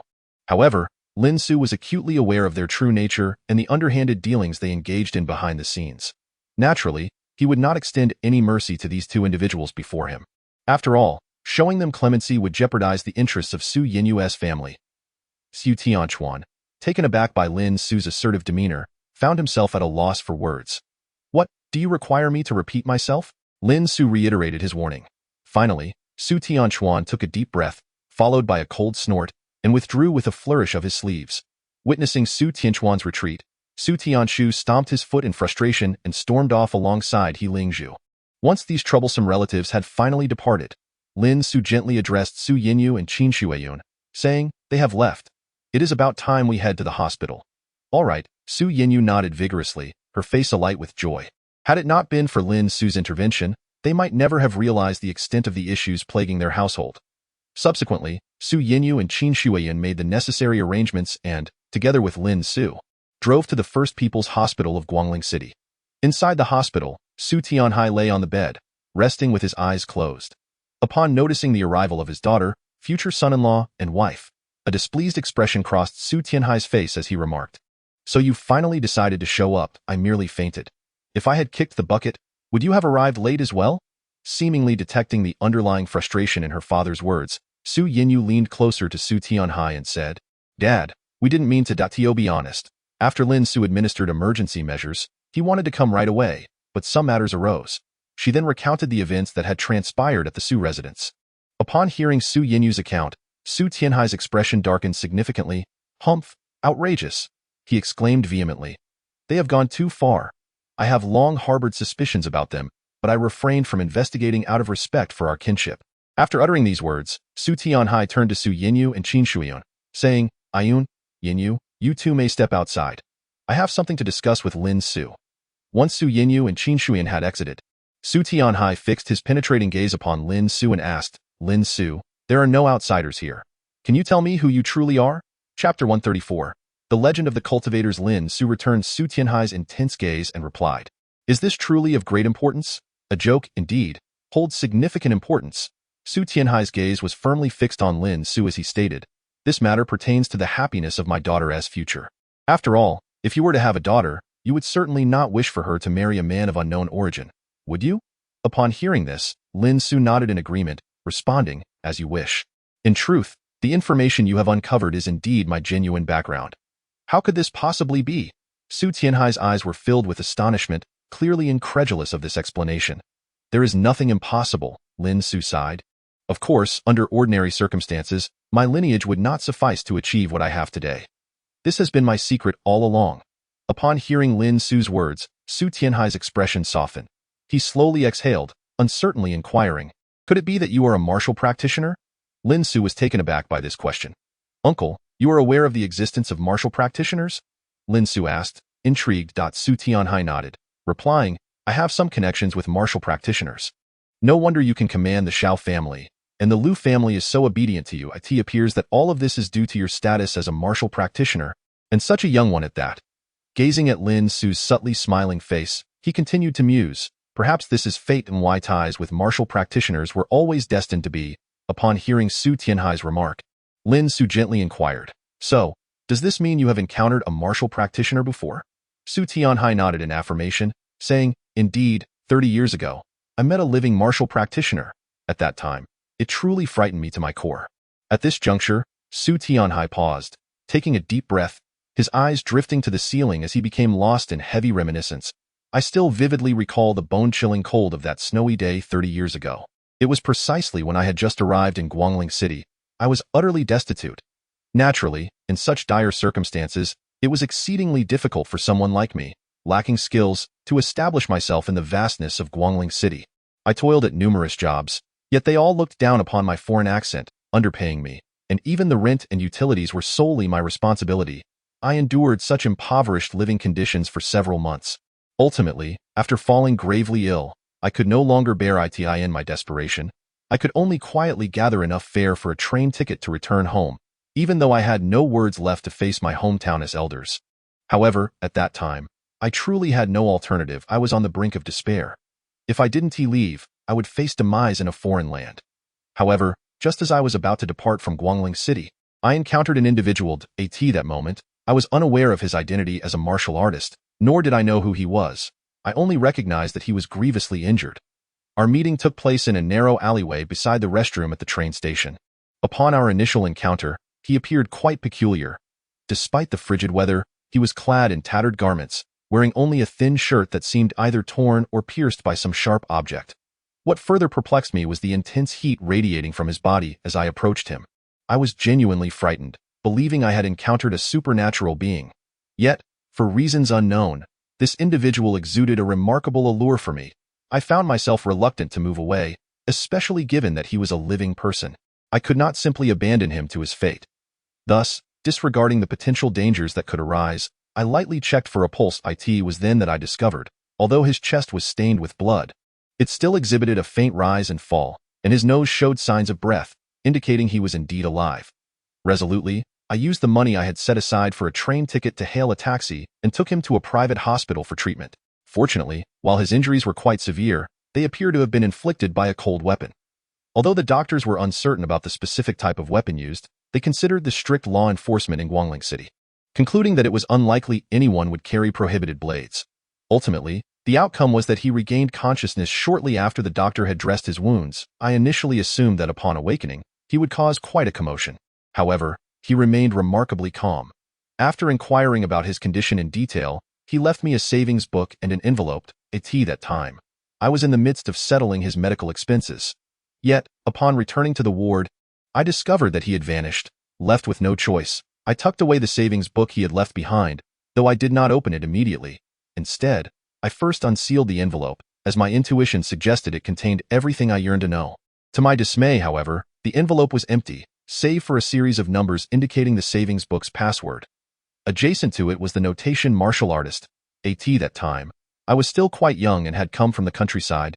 Thus I did not grasp the significance of the term martial artist. I initially believed I had encountered a benefactor who, unwilling to reveal his identity, had left behind a savings book for me.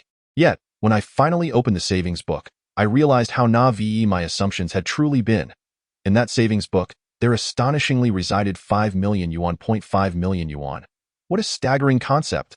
In today's terms, it would not be impossible for me to transform into a millionaire overnight. At that time, the housing prices in the center of Guangling City were merely around 1 million for a house.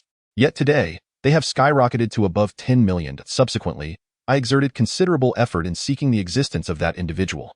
Furthermore, I maintained a meticulous attitude towards the savings book.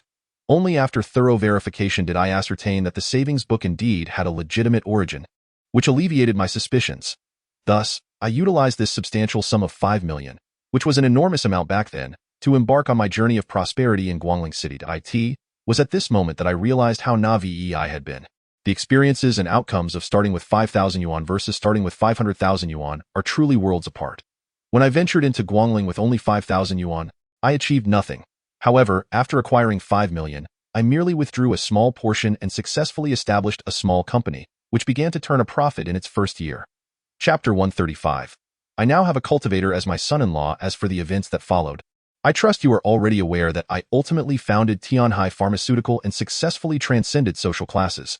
Perhaps I have fabricated a narrative of how I painstakingly rose from nothing, but no one has ever known that I embarked on this journey with a substantial amount of capital. This truth has remained hidden even from Yenner and my wife.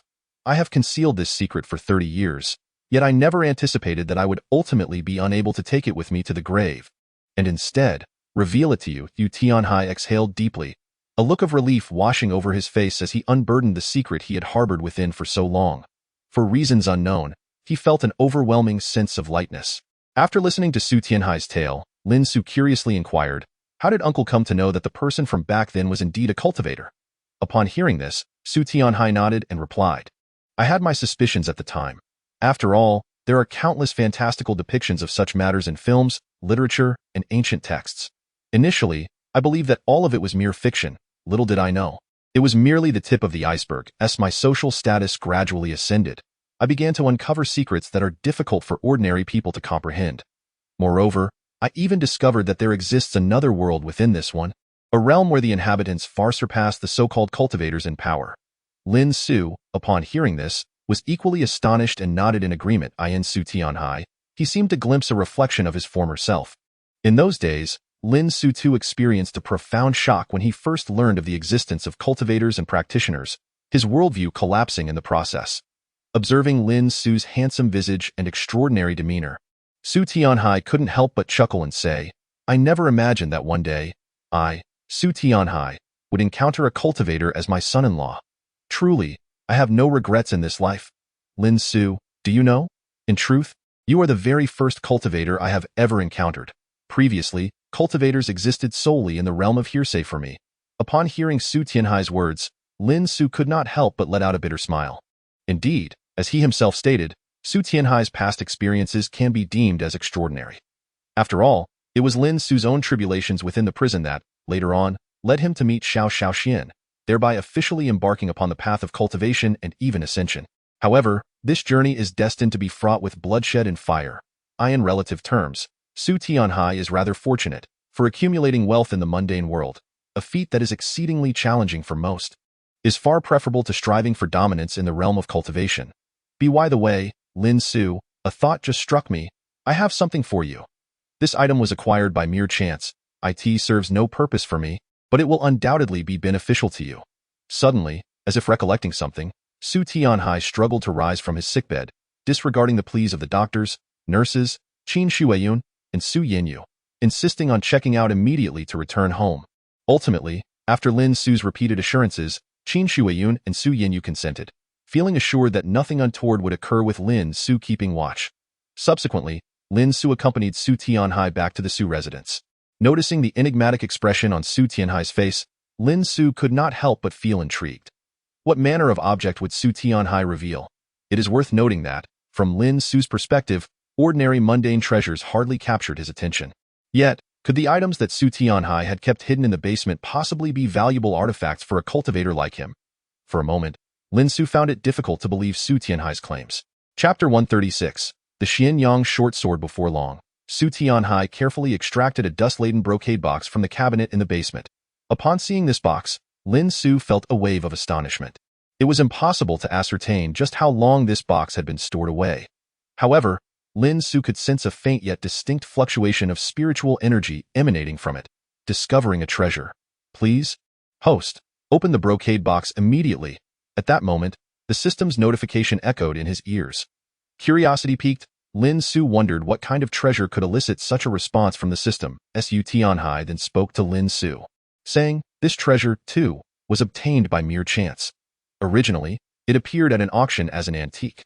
Before, I had only a vague understanding of the existence of cultivators, but this treasure revealed to me that our world is filled with countless extraordinary occurrences." With a deep sigh, Su Tianhai retrieved a pack of moist wipes from another cabinet, carefully wiping away the dust that had accumulated on the brocade box before gently lifting its lid. As the box opened, a powerful wave of 9-yang energy surged forth, leaving Lin Su utterly astonished. Before him, nestled within the elongated brocade box, lay a short sword measuring a foot in length. The hilt of the short sword appears remarkably exquisite. Etched upon its sharp blade are some peculiar patterns. Upon discovering an unidentified treasure, should we proceed with a scan? Observing this, Lin Su immediately thought to himself, "Scan? Oh, why is that?" Lin Su inquired curiously. "Because the host has now completed the tasks assigned by the Su family, and after the task settlement, he will be awarded numerous spiritual energy points and emotional credits for exchange. At that time, he will have sufficient emotional credits to activate intermediate talismans, and this Xianyang short sword will facilitate the swift conjuration of fire-type talismans. Moreover, this is inherently a divine weapon. it would be rather regrettable to exchange it solely for emotional credits. Upon hearing the system's explanation, Lin Su was slightly taken aback. He had not anticipated that the system could provide such a rationale. Contemplating this, Lin Su could not help but internally ponder. System.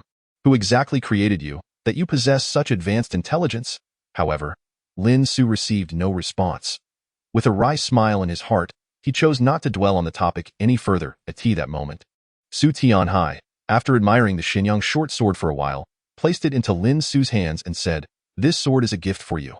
Chapter 137. A gift for you what? Lin Su's eyes immediately sparkled with excitement as he exclaimed, "Uncle, are you truly giving me such a precious gift? This treasure is worth a fortune." Upon hearing this, Su Tianhai chuckled heartily and replied, "This antique was auctioned for only 16 million. It pales in comparison to the jade diamond ring you gifted me. Thus, I am not at a loss here. Furthermore, I am not entirely sure of this short sword's true worth. I only recall someone mentioning that to ordinary individuals, it is merely a work of art, but to martial practitioners, it is undoubtedly a treasure." Upon hearing this, Lin Su took a deep breath and said, "This is not merely a treasure. It is a gem among treasures. Even in the legendary realm of cultivation, this short sword could incite fierce competition among numerous practitioners and might even lead to a bloodbath. So, what is depicted in those stories about the martial world is indeed real." Excitement sparkled in Su Tianhai's eyes. Lin Su sighed and replied, "Indeed, the realm of cultivation is a harsh world. There, no laws exist. Only those with strength can survive. It can be said that it is a natural order where the survival of the fittest prevails. What is so extraordinary about this short sword that even those ethereal cultivators covet it so fiercely?" Su Tianhai asked with curiosity. Although he could not practice cultivation, he was eager to learn about these extraordinary tales. Lin Su considered for a moment and said, "This short sword is precious because it greatly aids martial practitioners in their cultivation. For many martial practitioners, it may take decades of arduous cultivation to elevate to a minor realm. However, with the acquisition of this extraordinary artifact, it is highly probable that such an advancement could be achieved within a mere year or two. Furthermore, this short sword itself is a divine weapon, capable of significantly enhancing the combat prowess of its wielder. One could assert that possessing this treasure would elevate even a second-rate expert in the realm of cultivation to the status of a first-rate master, allowing them to traverse the world of cultivation with unparalleled confidence." "How astonishing!" Su Tianhai exclaimed, taken aback by the immense value of this artifact. Tio think that he had purchased it for a mere 16 million. Was he not, in fact, making a tremendous profit? "Uncle, now that you are aware of the artifact's true worth, will you still bestow this short sword upon me?" Lin Su gazed deeply at Su Tianhai. Perhaps Su Tianhai had sensed, from Lin Su's few words, the extraordinary nature of this Xianyang short sword. Yet it was truly difficult for someone who was not a martial practitioner to comprehend the profound significance of this treasure to those who were. Upon hearing this, Su Tianhai laughed heartily once more and replied, "If that is the case, then it is indeed fortuitous to give it to you. You are now considered my son-in-law. If my son-in-law becomes more formidable, does that not ensure greater security for my daughter in the future?" At this remark, Lin Su could only manage an awkward smile. Observing the embarrassed expression on Lin Su's face, Su Tianhai chuckled wryly and added, "Moreover, since you claim this treasure is so precious, if other martial practitioners were to learn of it, I would be in dire straits. After all, it is safer in your possession." Lin Su nodded slightly in agreement. Indeed, although Su Tianhai was not a martial practitioner, he possessed a degree of acumen. Meanwhile, Lin Su had secretly resolved in his heart, despite any misunderstandings he had previously had with the Su family, now that Su Tianhai had presented him with such a significant treasure, he would undoubtedly strive to safeguard the Su family from any future tribulations. Subsequently, Lin Su and Su Tianhai, in their roles as father-in-law and son-in-law, engaged in a lively conversation before exiting the basement together. Chapter 138. Uninvited guests. As soon as they entered the living room, Lin Su and Su Tianhai discovered 4 men clad in dark, coarse garments, engaged in lively discourse while sipping tea. Upon seeing these individuals, Su Tianhai's expression shifted dramatically. It seemed that one of the men in dark garb, having noticed their arrival, cast a scrutinizing glance at Su Tianhai before rising with a feigned smile and addressing him. "Ah, Mr. Su, you have finally deigned to grace us uninvited guests with your presence." While this middle-aged man in dark attire conversed with Su Tianhai, Lin Su turned his attention to the other 3 individuals in the living room. These 3 appeared significantly younger than the man in dark clothing, and their attire was markedly different as well. The attire of the middle-aged man was remarkably unadorned, consisting solely of simple cloth garments. In contrast, the three young men donned symmetrically designed long jackets, crafted from silk. Even their buttons were embellished with gold, and the intricate patterns adorning their garments exuded an air of opulence, reminiscent of ancient emperors. Replete with elaborate engravings, coupled with the strikingly handsome visages of these three young men, they undeniably commanded attention. It was evident that the middle-aged man bore an inscrutable depth, while these three youths hailed from distinguished backgrounds. Yet, much to one's surprise, these ostensibly noble individuals were lounging carelessly in their chairs, one even audaciously resting his legs upon another chair, soiling it in the process. The fruit laid out on the table had been thoroughly devoured by them, with peels and remnants carelessly strewn about the floor, creating a scene of utter disarray. Lin Su could not help but furrow his brow, pondering the identity of these individuals and their apparent lack of decorum. At that moment, Qin Shuiyun, having just prepared another platter of delicacies, entered the room. Upon witnessing the chaos on the floor, she slightly frowned. Fortunately, possessing a well-mannered disposition, she refrained from expressing anger, instead approaching with grace to place the platter before the three young men. To her dismay, rather than showing gratitude, they exchanged glances and one, adorned with numerous rings, suddenly reached out towards Qin Shuiyun's delicate shoulder. Startled, she instinctively stepped back, only to be tripped by another young man who had stealthily appeared behind her, causing her to fall to the ground with a cry of pain, which drew the attention of Su Tianhai. Upon witnessing the scene, Su Tianhai erupted in anger, exclaiming, "Is this the fine company you have brought with you? Truly, what impeccable manners they possess! Who are you, exactly? If you wish to act recklessly, I advise you to leave our home at once. We do not welcome brutes." At that juncture, Su Yinyu, her face aflame with indignation, rose to her feet. Previously, in the absence of Lin Su and Su Tianhai, she had refrained from speaking. But now, with both present, she seized the opportunity to voice her outrage, releasing the pent-up fury that had accumulated within her. Lin Su observed the unfolding drama with a detached gaze. It was not that he was unwilling to intervene, but rather, with Su Tianhai beside him, he could hardly bypass him to chastise the three reckless youths before him, especially considering the middle-aged man's formidable background. Chapter 139. The oppression of the three prominent families. The middle-aged man let out a hearty laugh, saying, "Please, do not misunderstand us. We have come today with sincere intentions to engage in business. Harmony breeds prosperity." After all, witnessing this clever maneuver, Qin Shuiyun rose from the ground, her face flushed with humiliation. Lin Su, observing the scene, could not help but inwardly sigh. This middle-aged man was indeed a cunning fox. With such words, Qin Shuiyun and Su Yinyu were naturally disinclined to express their anger. It seemed that the atmosphere had solidified, prompting the middle-aged man to chuckle heartily once more and say, "Everyone, please do not be so tense. I am here today solely to discuss business." He then added, I almost forgot to introduce you. These three distinguished young gentlemen before you are indeed prominent figures. They are Jiang Yukai from Jiang Financial Corporation, and Di Shu from Anshin Sugar Industry, and Miao Wanli from Qingmiao Distillery. Each of them holds a senior management position within their respective family enterprises, and I believe such an impressive assembly signifies great sincerity in engaging MRSU in commercial negotiations, does it not? As the middle-aged man spoke, his tone was filled with confidence, yet his gaze seemed not to rest upon Su Tianhai, but rather was directed towards the ceiling. At this moment, Su Tianhai felt a profound shock. He had not anticipated that this middle-aged man, who introduced himself as Zhu, would present such a grand display merely to secure a business deal with him. It was evident that the other party harbored ulterior motives for this meeting. Should he indeed sign the contract, it would inevitably lead to a detriment to his own interests. However, Su Yinyu and Qin Shuiyun were not well versed in such matters. Nonetheless, they understood that the greater the stature of the opposing party, the more formidable their demeanor, which only served to place Su Tianhai at a greater disadvantage. They instinctively took a step back, as if sensing the unease of Su Yinyu and Qin Shuiyun. The young man adorned with numerous rings suddenly addressed Su Yinyu, saying, "Hee, this lovely lady is quite charming. Why not join me today?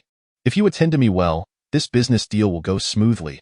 Upon hearing this, Su Yinyu's expression shifted dramatically, for she had never encountered someone so brazenly shameless. "I in your dreams," she retorted coldly to the ring-clad young man. The young man smirked in response. "In my dreams? Did you not hear how Uncle Zhu introduced me? I am Miao Wanli from Qingmiao Distillery. Do you have any idea how influential the Miao family is in Guangling City? While we may not rival the few esteemed families, we certainly surpass your Tianhai Pharmaceutical in scale. Indeed, Your Tianhai pharmaceutical is merely an insignificant local factory. I and Di Shu am acquainted with the heir of the largest pharmaceutical company in Yinqing. To be considered by us is a stroke of good fortune for you, and Di Shu added, also regarding Su Yinyu with a mocking smile. What do you mean by this? Su Yinyu exclaimed, her eyes wide with disbelief. At that moment, the previously quieter Jiang Yukai adjusted his gold titanium alloy glasses and remarked, to spend a night with 3 men as dazzling as us is indeed a privilege, would you not agree? Countless women yearn for the chance to be with us, yet find it unattainable. You. Su Yinyu was so incensed that her entire body trembled, nearly on the brink of an outburst. Chapter 140, Kneeling to Apologize. She had never before endured such humiliation in her life. In Su Tianhai's eyes, a flicker of anger surfaced, just as he was about to reprimand the 3 individuals with the hearts of beasts and the appearances of men. The person named Zhu before him intervened at that moment. Lin Su turned to Su Yinyu and said, Yenner, let us take our leave. It is best not to engage with such individuals. With that, Lin Su took Su Yinyu's hand, preparing to exit. Young man, you think you can leave? Not a chance. Suddenly, Miao Wanli's eyes sparkled with a fierce glint as he dashed in front of Lin Su. Blocking his path, a cold light flashed in Lin Su's eyes. You dare to touch the woman I have my eyes on? Are you out of your mind? Do you even know who I am? Miao Wanli, seeing Lin Su still daring to hold Su Yinyu's hand, was instantly filled with rage. Get lost, I refuse to converse with scum. Lin Su paid no heed to Miao Wanli and simply circumvented him, leading Su Yinyu towards the exit. Then do not blame me for being ruthless. Miao Wanli erupted, throwing a punch towards Lin Su's neck. You seek death? Lin Su exclaimed, swiftly turning around and delivering a kick squarely to Miao Wanli's abdomen. Miao Wanli yelped in agony, collapsing to the ground. His face contorted in extreme pain, beads of cold sweat forming on his forehead. You dare to lay a hand on me? Su bellowed. It had always been they, the young masters, who took action against the common folk. Now a commoner had the audacity to strike back. However, Lin Su's gaze remained icy as he addressed Su. If you do not rush him to the hospital, his spleen is already ruptured. Without effective treatment within 30 minutes, he will surely perish. What? Su gasped, taken aback by Lin Su's cruelty. Help. Save me. Help me. At that moment, Miao Wanli's intermittent voice reached their ears. Lin Su smiled at Miao Wanli and said, What did you just say? I couldn't quite hear you. Young man, do not push your luck. I command you to save him at once, or I will ensure your demise is not a pleasant one. Su warned, his expression wild with desperation. Deep within, he felt a profound sorrow. He and Miao Wanli had been longtime friends, indulging in debauchery together in Yin City, and now, they were reduced to this pitiful state by this unknown brat. Regrettably, I am not a doctor. Just because you ask me to save him does not mean I can. Lin Su shrugged nonchalantly. Hearing this, Su nearly fainted from rage. What must you do for me to ensure his rescue? Su clenched his fists tightly, glaring at Lin Su. You will kneel and apologize, Lin Su retorted coldly, because you have just insulted my woman. What? Upon hearing those words, a look of shock manifested in Yu's eyes. Meanwhile, the onlooker, Mr. Zhu, found himself utterly dismayed. What had he just witnessed? Chapter 141. If you don't apologize, I shall take my leave. He had just seen a young, excessively arrogant lad brazenly assaulting the eldest son of the Miao family, Miao Wanli, and now he demanded that the eldest son of the Yin family kneel and apologize? Pray tell, even if this young man hailed from a prestigious family, he surely wouldn't act so brazenly. Would he? In that instant, Mr. Zhu felt as though his worldview was shattering. What? You refuse? Lin Su observed Yu with a cold smirk and said, I sincerely apologize, but I am rather occupied. If I count to 3, and you have not knelt to apologize, I regret to inform you that I shall take my leave. As he spoke, Lin Su turned to depart. Very well, I shall apologize. Suddenly, Yu, overwhelmed by humiliation, knelt down. Out of the corner of his eye, Lin Su caught sight of this scene, causing him to halt in his tracks. At that moment, Jiang Yukai looked at Yu in disbelief and exclaimed, What are you doing? How can you kneel before this brat? You should be decapitating him in revenge for Wanli. Upon hearing this, Yu bellowed in response, Yukai, be silent. Observing the unfolding drama, Lin Su remarked leisurely, It seems your apology lacks any sincerity. I truly regret it. I cannot save him. With that, Lin Su took another step, appearing ready to exit. No, you must save him. I am willing to pay any price. With gritted teeth, Yu bowed 3 times before Lin Su. Jiang Yukai and Mr. Zhu nearly fainted at the sight. What were they witnessing? The eldest son of the unfamily, Andy Yu, was kneeling and apologizing to Lin Su. Such an occurrence would have been utterly unimaginable under normal circumstances. At this moment, Mr. Zhu felt as though he might swoon. He never anticipated that the three notorious scions of Guangling City would suffer such humiliation here. If word of this reached the ears of their families, he would undoubtedly face dire consequences. After all, he had brought these three young masters along to bolster his own confidence, as he was inherently lacking in it and required their support. Yet now, he found that these very individuals who were supposed to lend him credibility had been so thoroughly defeated. Mr. Zhu was left in a state of disbelief. Not only had he failed to coerce Su Tianhai into signing that inequitable contract, but he also now had to endure the ire of the three prominent families. With this thought, Mr. Zhu resolved to take the initiative. He charged towards Lin Su, pointing an accusatory finger at him, and declared, "You insolent brat, how dare you commit such a heinous act, you? It would be best for you to end your life right here. Otherwise, you shall face severe punishment." Upon hearing this, Lin Su merely scoffed and retorted, "Stand aside. How dare you still address me as your elder?" However, before the words of the man surnamed Zhu could fully escape his lips, Lin Su suddenly struck him with a forceful palm, sending him flying to the side. Subsequently, he dashed towards Miao Wanli's side, and with a hand imbued with a faint white glow, he delivered a crushing blow to Miao Wanli's abdomen. Just then, Deshu let out a thunderous cry. "No, do not harm him."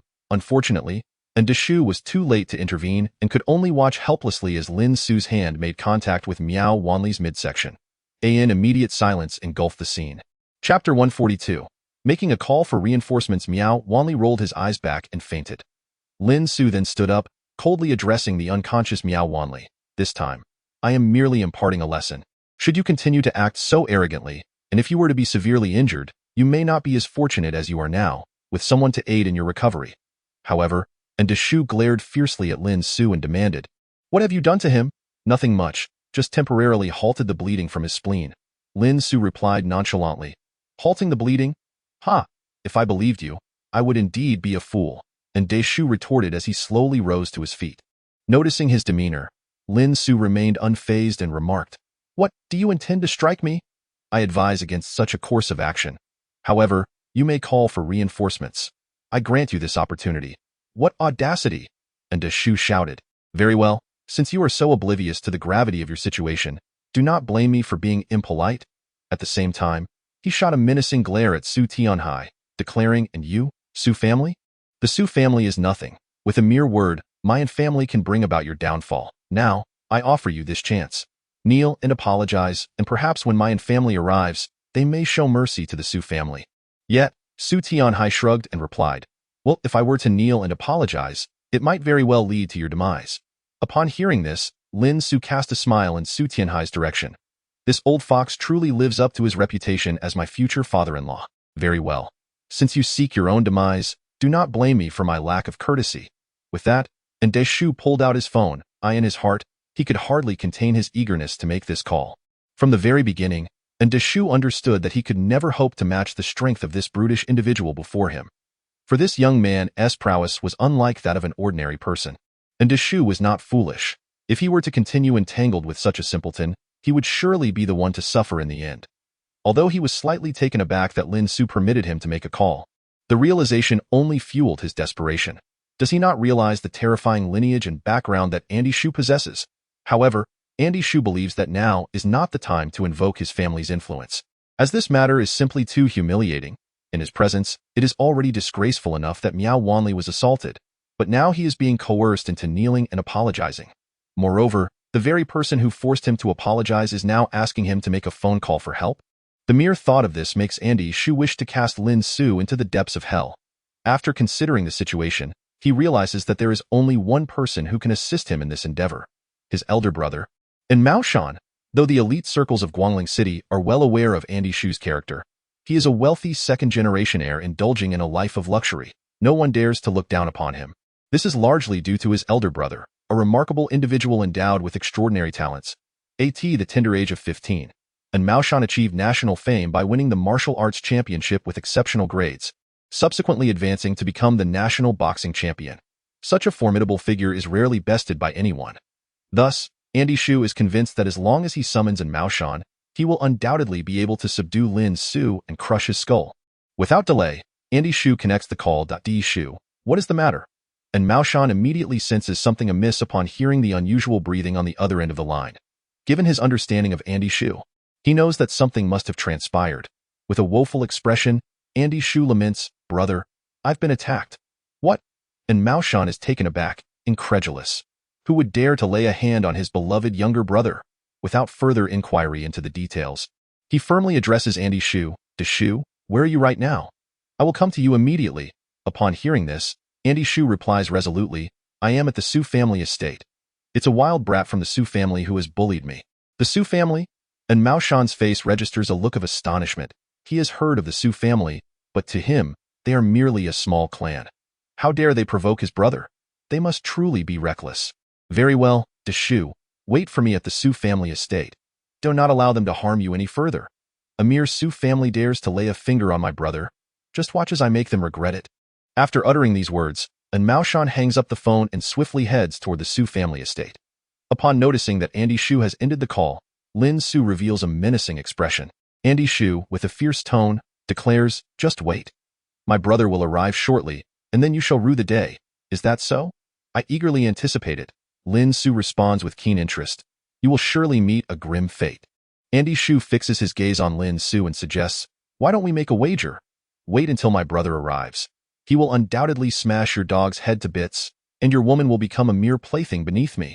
Upon witnessing the lascivious gaze of Andy Yu fixed upon Su Yinyu, a chilling glint flickered in Lin Su's eyes. "You shall surely perish today."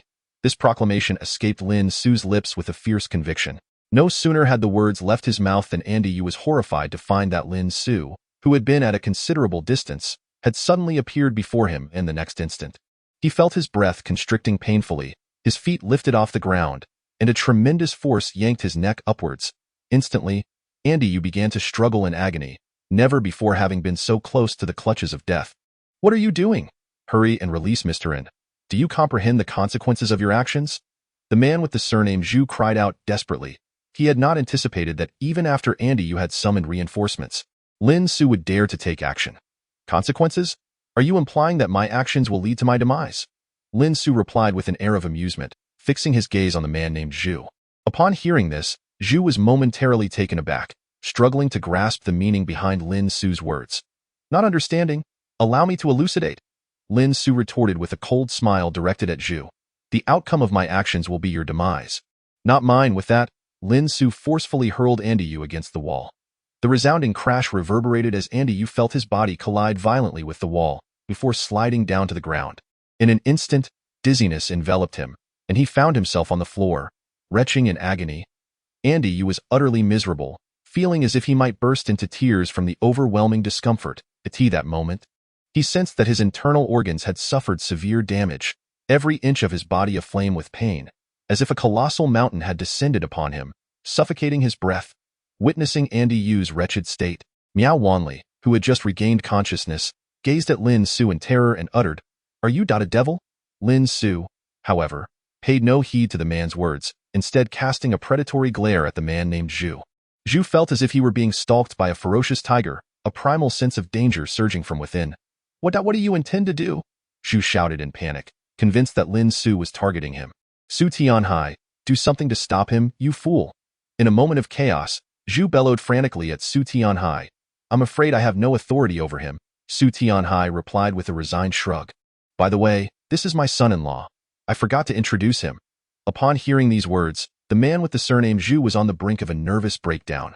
"What nonsense are you spouting? That rascal is your son-in-law? Then why aren't you rushing to stop him?"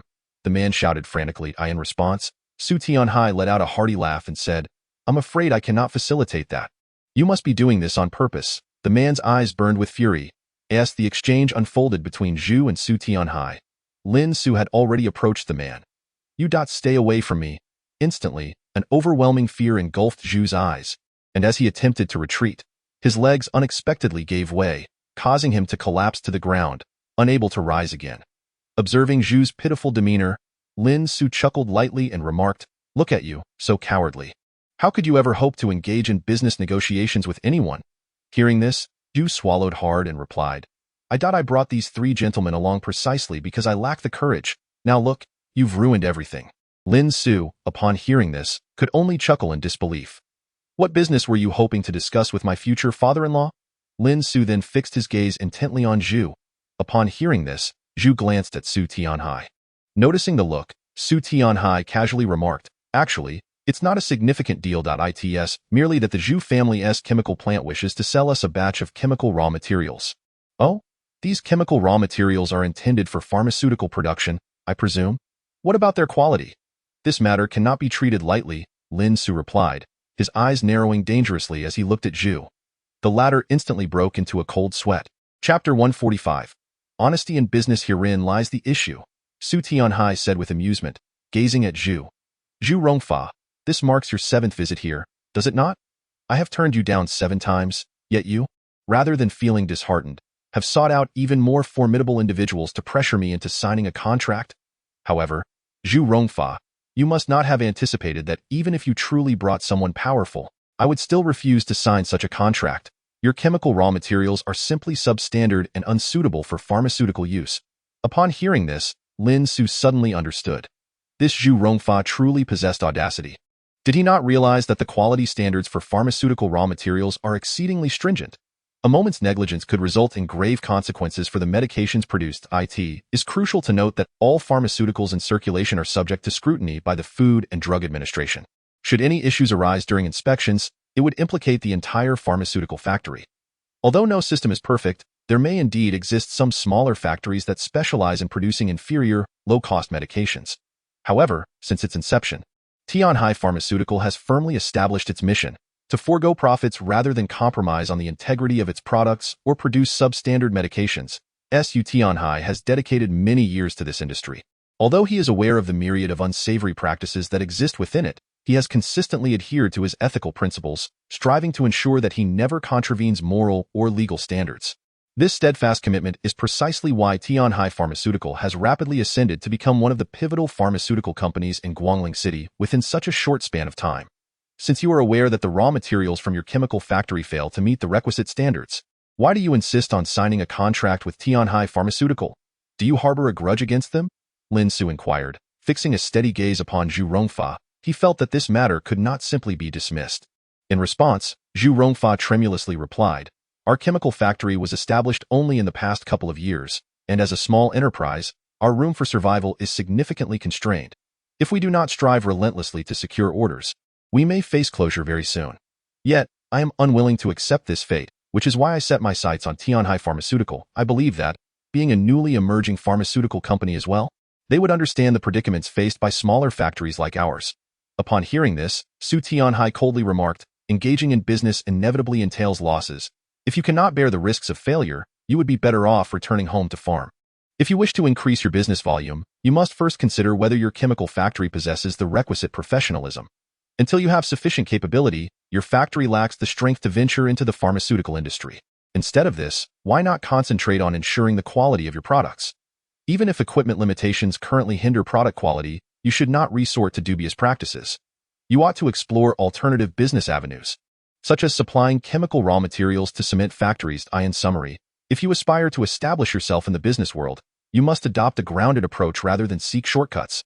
Su Tianhai's earnest admonition caused Zhu Rongfa to bow his head in shame. I believe I have conveyed all that needs to be said. I hope you can learn from this experience. Should you repeat such mistakes in the future, it will not be as simple as today. Lin Su remarked, casting an intentional glance towards the corner where he had previously discarded Anders' shoe. Chapter 146. Knowing people, knowing faces, but not knowing hearts. He then addressed Zhu Rongfa. This time, I shall spare you. However, while you may escape the death penalty, you cannot evade the living punishment. Immediately take that cloth and clean the area you have sullied until it is spotless. Otherwise, prepare to face the consequences. Zhu Rongfa, in disbelief, gazed at Lin Su and exclaimed, how can that be possible? This place is so vast, nothing is impossible. Lin Su interjected, of course, if you are unwilling, you may very well share the fate that those two have experienced. Upon hearing this, Zhu Rongfa's face instantly manifested a look of humiliation. This was the first time someone had asked him to engage in such tasks. It is worth noting that although Zhu Rongfa's career had fallen into a trough, he had rarely performed such menial work since his rise to success. Typically, he would delegate such chores to hired help. Now, being suddenly asked to undertake these duties was somewhat embarrassing, but of course, I could not bear to let you complete everything on your own. Since you believe that you cannot finish all of this within half an hour, I shall assign 3 individuals to assist you. With that, Lin Su gestured towards the trio sprawled on the ground like lifeless dogs, Miao Wanli, and Dishu, and Jiang Yukai, saying, "You 3 shall also join the cleaning crew." Upon hearing this, and Dishu immediately retorted with a look of utter humiliation, "You must be dreaming. This is truly outrageous. How can you expect us to perform such menial labor?" "Menial labor?" Lin Su scoffed disdainfully, swiftly striding over to Ndishu's side and delivering a forceful kick to his chest. Ndishu let out a pained howl, clutching his burning chest, seemingly convinced that he had broken at least 3 ribs. Observing Ndishu's plight, Lin Su felt no sympathy, merely stating to the other 3, "If any of you dare to refuse, you might just end up like him." Upon hearing this, both Jiang Yukai and the now-awake Miao Wanli, along with Zhu Rongfa, collectively exclaimed, "We are willing to do it. We are willing to do it." Seeing the 4 men eager to comply, Su Tianhai couldn't help but beam with delight, shouting towards the living room, "Lima, hurry and bring in the complete set of cleaning tools. Let us not neglect our 3 esteemed guests."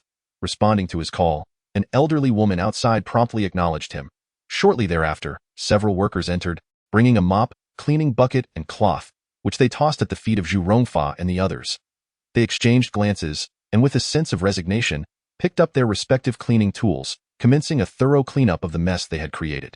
However, while Zhu Rongfa and the others were humiliatedly engaged in their cleaning duties, Lin Su seemed to recall something, suddenly turning to Zhu Rongfa and inquiring, "But why did you suddenly pay us a visit today?" Intuition told Lin Su that there was something amiss about the situation, as expected. Upon hearing Lin Su's question, Zhu Rongfa shivered and replied, "This is because Mrsu Tianchuan mentioned that today the Su family would be putting on quite a show, and that Su Tianhai would undoubtedly agree." "What did you say?" "My elder brother, actually."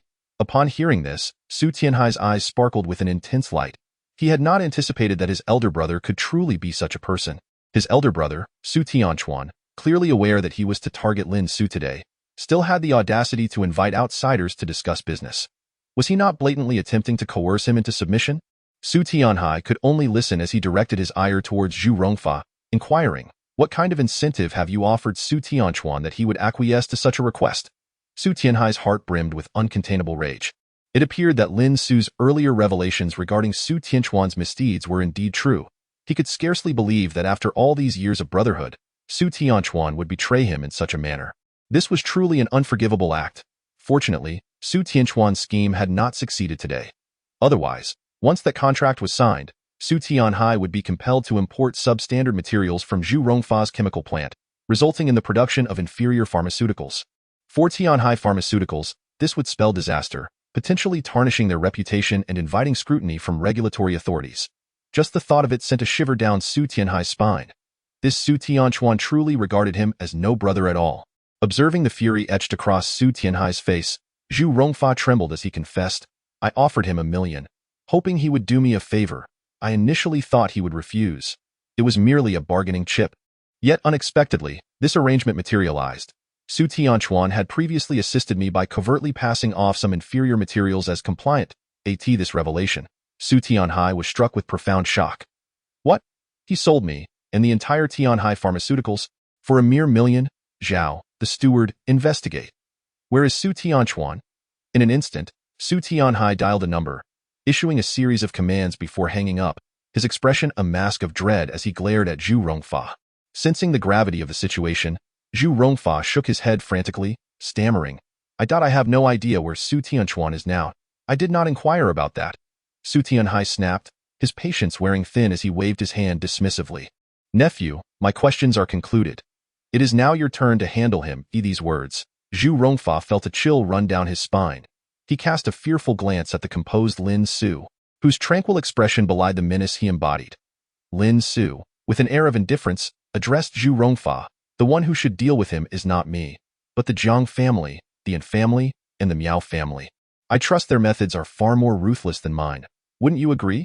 Upon hearing this, Zhu Rongfa collapsed to his knees, pleading with Lin Su, "Please spare my life." Yet, Lin Su paid him no mind. For at that moment, Su Tianhai's phone rang once more.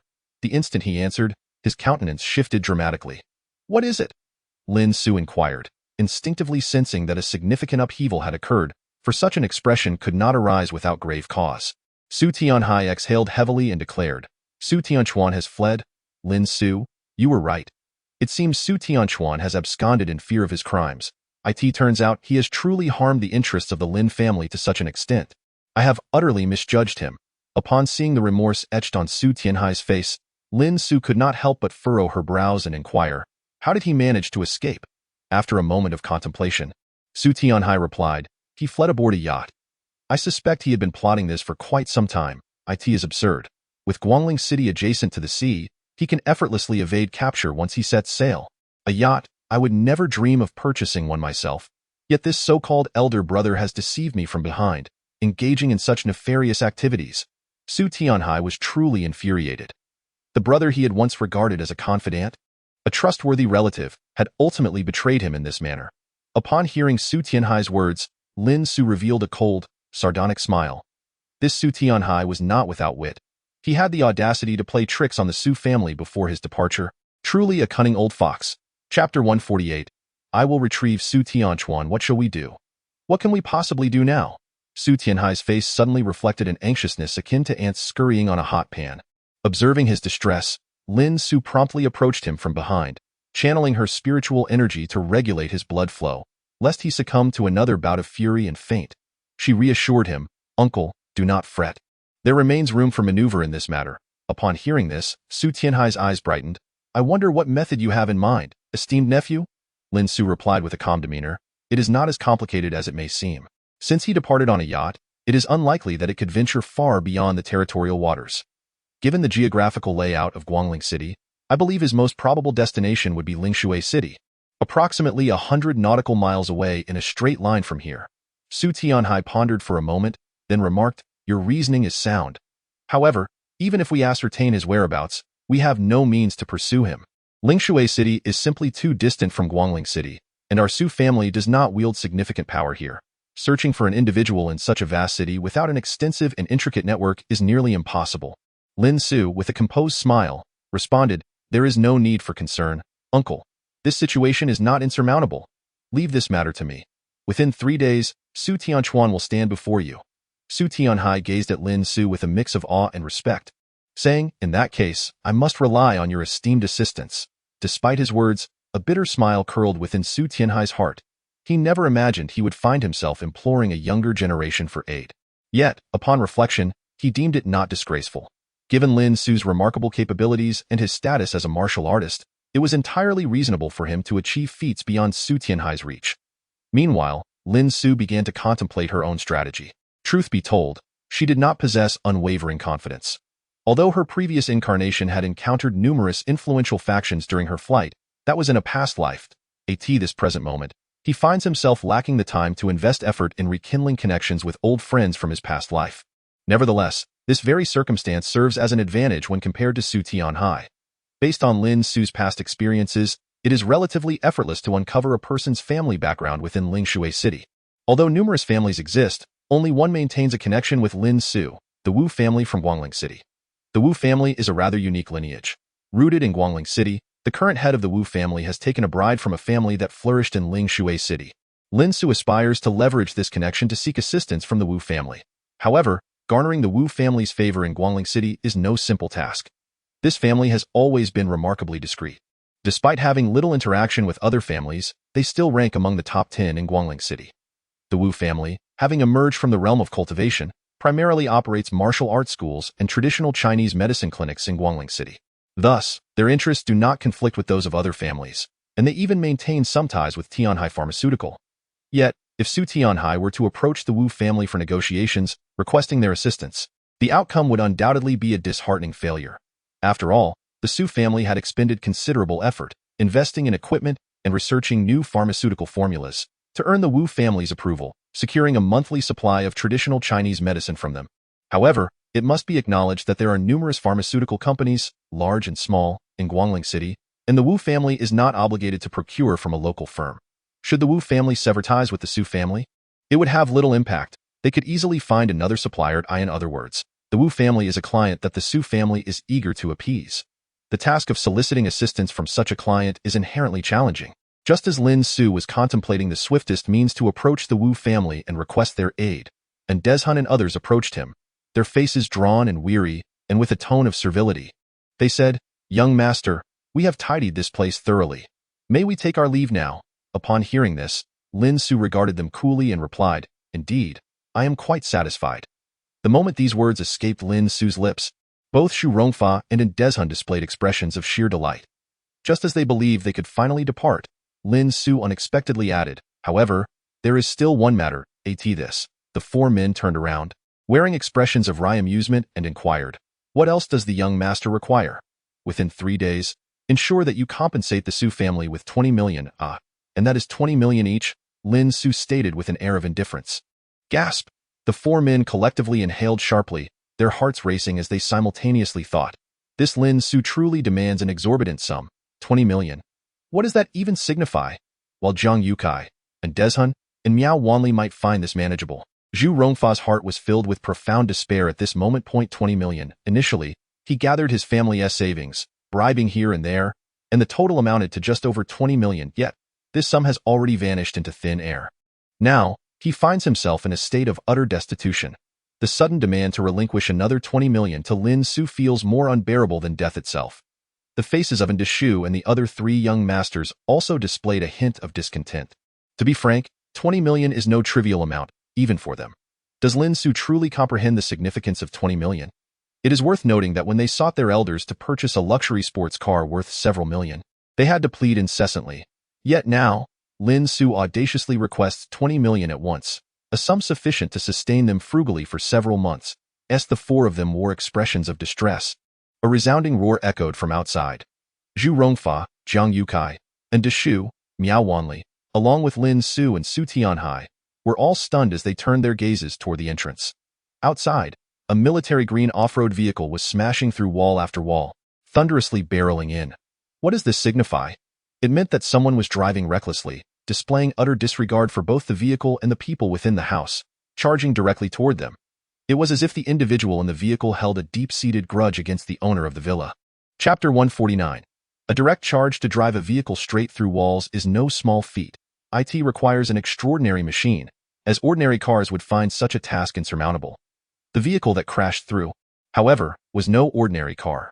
It was a modified off-road vehicle. Its tires bore rows of small steel spikes, towering above a fully grown man. The face of such an imposing vehicle, all present, including Lin Su, wore expressions of grave concern. Only Deshu's countenance radiated excitement, for he recognized this off-road vehicle. The occupants were his allies, his saviors. Soon, after wreaking havoc in the courtyard, the vehicle came to a halt. From it emerged a tall, muscular man clad in leather and sunglasses. His exaggerated physique, chiseled features, exuded an aura of ironclad strength. His attire only enhanced his striking appearance. Yet, Lin Su felt an overwhelming malice directed at him as this man descended from the vehicle. Following him, 4 more individuals stepped out, their outfits nearly identical. However, one among them stood a head taller than the rest. Intuition warned Lin Su that this towering figure radiated danger.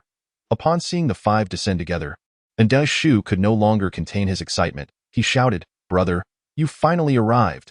Hurry and deal with that brat. He has been bullying me." As he spoke, Yu unexpectedly sprinted towards the towering figure of the burly man, his face a mask of sorrow. Upon witnessing Yu's woeful state, and Mao Shan's eyes flickered with a glimmer of sympathy. He immediately enveloped the approaching Yu in an embrace, his gaze fixed upon Lin Su with a murderous intensity, declaring, "Do not worry, second brother. Anyone who dares to harm you must pay a tenfold price in blood." With that, Mao Shan entrusted Yu to the 4 strong men for safekeeping, then advanced step by step towards Lin Su. Simultaneously, the muscles in his arms, clenched into fists, became sharply defined, radiating immense strength as he charged at Lin Su. Yet, Lin Su remained undeterred, quietly awaiting Mao Shan's arrival. "Stop!" Su Yinyu gasped, instinctively closing her eyes. She could scarcely bear to witness the unfolding scene. Apprehensive of what might transpire next, the onlookers held their breath, their expressions reflecting a spectrum of emotions. Some wore looks of anticipation while others displayed signs of deep concern. At that moment, the shifting emotions of the crowd were painfully evident on their faces. Suddenly, and Mao Shan's fist halted a mere 3 millimeters from Lin Su's nose, the force of his strike creating a gust that tousled Lin Su's hair. Yet, Lin Su's expression remained unflinching, even curling into a hint of a cold smile. Chapter 150. It is you who should avoid. Observing Lin Su's composed demeanor, and Mao Shan retracted his fist, his voice low and grave. Do you realize that had you not dodged just now, you might have met your demise? You would need another decade of training to kill me. Lin Su shrugged, retorting, if you had truly struck my skin, you might already be dead. What audacity! And Mao Shan scoffed, his voice laced with disdain. No one has ever dared to utter such nonsense in my presence. Well, now there is, Lin Su countered sharply. Are you provoking me? Do you even comprehend what that means? And Mao Shan stared intently at Lin Su. Provoking you? Lin Su chuckled, amusement dancing in his eyes. You likely do not even know how to spell provocation. As his words fell, Lin Su suddenly launched a punch in the next instant, and Mao Shan felt a tremendous force slam into his abdomen.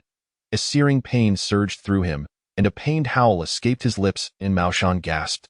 Struggling to suppress the blood rising in his throat, incredulity etched on his face as he gazed at Lin Su. Seeing this, Lin Su chuckled lightly.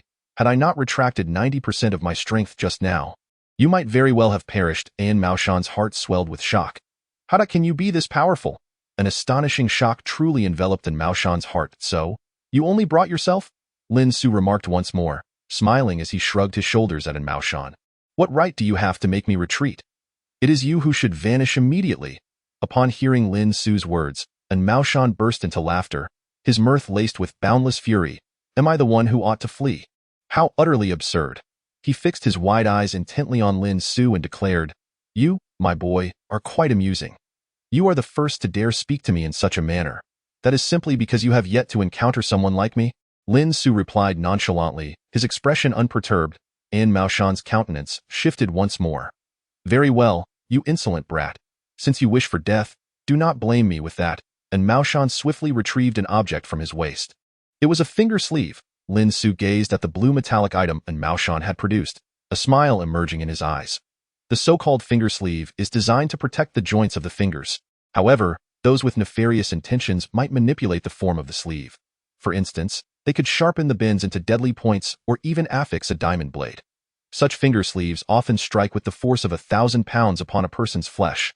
A mere ordinary individual would certainly be killed by a single blow. Even if one were not crushed by that immense force, the diamond blade could sever an artery, leading to a swift demise. Boy, do you regret your decision now? There's still time. And Mao Shan said, a smug expression adorning his face. Deep down, he had unconsciously begun to regard Lin Su as his primary adversary.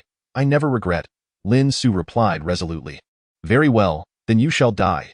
As soon as Mao Shan's words fell, his massive figure lunged towards Lin Su in response. A dangerous glint flashed in Lin Su's eyes. Suddenly, he placed one hand behind him, and at the same time, a golden talisman ignited. Chapter 151. Going all out, the golden light talisman enveloped Lin Su in a thin, barely perceptible golden glow, which was infused with resilient spiritual energy. With a thunderous crash, Mao Shan's fist struck Lin Su's body without fail. Instantly, the hearts of the onlookers tightened in apprehension. They had not anticipated that Lin Su would stand his ground, allowing Mao Shan to land a blow upon him. This is the end. Both Su Yinyu and Su Tianhai felt a wave of sorrow rise within them. After all, no mortal flesh could withstand such a sharp finger sleeves assault. Yet, in the next moment, another explosive sound erupted. To the astonishment of the onlookers, Mao Shan's form was suddenly sent hurtling backward, crashing 10 meters away, his expression contorted in pain. At that moment, the glow of the talisman on Lin Su dimmed. No one in the crowd noticed the transformation taking place within Lin Su. All they beheld was Lin Su standing motionless in place, while Mao Shan's onslaught, though fierce, seemed to strike him with pinpoint accuracy, only for him to be hurled backward, crashing to the ground. Unable to contain his groans, it appeared as if Mao Shan was suffering the consequences of his own actions. Not only had he failed to harm Lin Su, but he had also injured himself in the process. See, I have long stated that the one who should feel remorse is you, Lin Su said with a beaming smile directed at Mao Shan. You ought to consider yourself fortunate that I refrained from striking. Had I unleashed my power, you would surely be lying 6 feet under by now. Upon hearing Lin Su's words, Mao Shan felt his heart race uncontrollably. He slowly rose from the ground, acutely aware of the pain radiating from his shattered arm, beads of sweat forming on his brow as he gazed at Lin Su and exclaimed, "How can you possibly be so strong? Are you a demon?" In response, Lin Su merely shrugged and retorted, "Then why are you so weak? Are you an ant?" An expression of incredulity crossed in Mao Shan's face, but in the next instant, a fierce glint ignited in his eyes. He bellowed, "Thunder Dragon, Earth Tiger, Serpent Shadow, Monkey Steel Peach, take his life." As soon as the words left his mouth, Lin Su felt an overwhelming sense of danger emanating from all directions. Clearly, it was the threat posed by Mao Shan's subordinates, and Mao Shan fixed his gaze on the still motionless Lin Su, a shadow of malice flickering in his heart. "Humph, I refuse to believe you can remain so arrogant now. These four are my elite disciples, honed over the years. Each of them specializes in slaughter, defense, control, and speed. Even a postnatal martial artist would find them formidable." Mao Shan had already discerned Lin Su's identity. Like him, he was a martial practitioner. However, it was evident that Lin Su's mastery and cultivation far surpassed his own. Left with no other recourse, Mao Shan resorted to this desperate measure. He would have his four subordinates restrain Lin Su while he seized the opportunity to attack. The finger sleeves could be donned on the hands, serving as both adornments and concealed weapons. Mao Shan's gaze sharpened as he closely monitored the unfolding scene, simultaneously removing the four finger sleeves from his hands. In an instant, the four sleeves transformed into lethal hidden weapons, poised to claim Lin Su's life when he least expected it. That moment, the Thunder Dragon, Earth Tiger, Serpent Shadow, and Monkey Steel Peach surged forth to confront Lin Su. Chapter 152. Teach your brother a lesson. Thunderclap Fist. Fierce Tiger descends the mountain. Spirit Serpent Transformation. Monkey steals Peach. In a heartbeat, the four unleashed their ultimate techniques, intent on swiftly eliminating Lin Su. In truth, they had not initially aimed to take Lin Su's life. However, the sheer magnitude of his displayed prowess had been staggering, compelling them to muster every ounce of focus and strength to contend with him.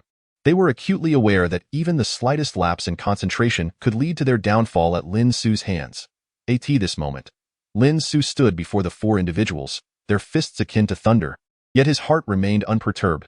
He raised his hands slightly, and a faint white glow began to rise gradually from beneath his feet.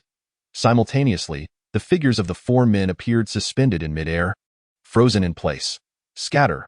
With a low command from Lin Su, a tremendous force propelled the four men backwards. In an instant, the forms of the Thunder Dragon, Earth Tiger, Surprise Snake, and Shadow Monkey traced graceful arcs in the air before crashing to the ground, lamenting their plight. Witnessing the retreat of his subordinates, Mao Shan flicked his wrist, sending a beam of white light hurtling towards Lin Su. Observing this, Lin Su mirrored the gesture, unleashing a sword chi talisman that collided with the projectile. A metallic clash resonated, and in a heartbeat, Mao Shan realized that his weapon had not only failed to pierce Lin Su's heart, but had also been shattered into fragments by Lin Su's sword chi. Astonished, Mao Shan intended to charge forward to take the initiative against Lin Su, but Lin Su preemptively appeared before him. Grasping Mao Shan's hand firmly, Lin Su's palm began to gather an immense force. In that moment, Mao Shan felt an excruciating pain radiate from Lin Su's grip, causing him to weaken and collapse to his knees, crying out in agony. Yet, Lin Su remained unmoved by Mao Shan's suffering. With a calm demeanor, he addressed Mao Shan, "I warned you that you are no match for me. Do you believe it now?" I believe." Mao Shan stammered, his voice trembling. This man was truly terrifying. The shadow Lin Su cast upon him would likely haunt him for a lifetime. "Very well, I shall grant you an opportunity. Go discipline your brother," Lin Su declared, delivering a swift kick that sent Mao Shan flying, landing him before Shu. "Brother, what has happened to you?"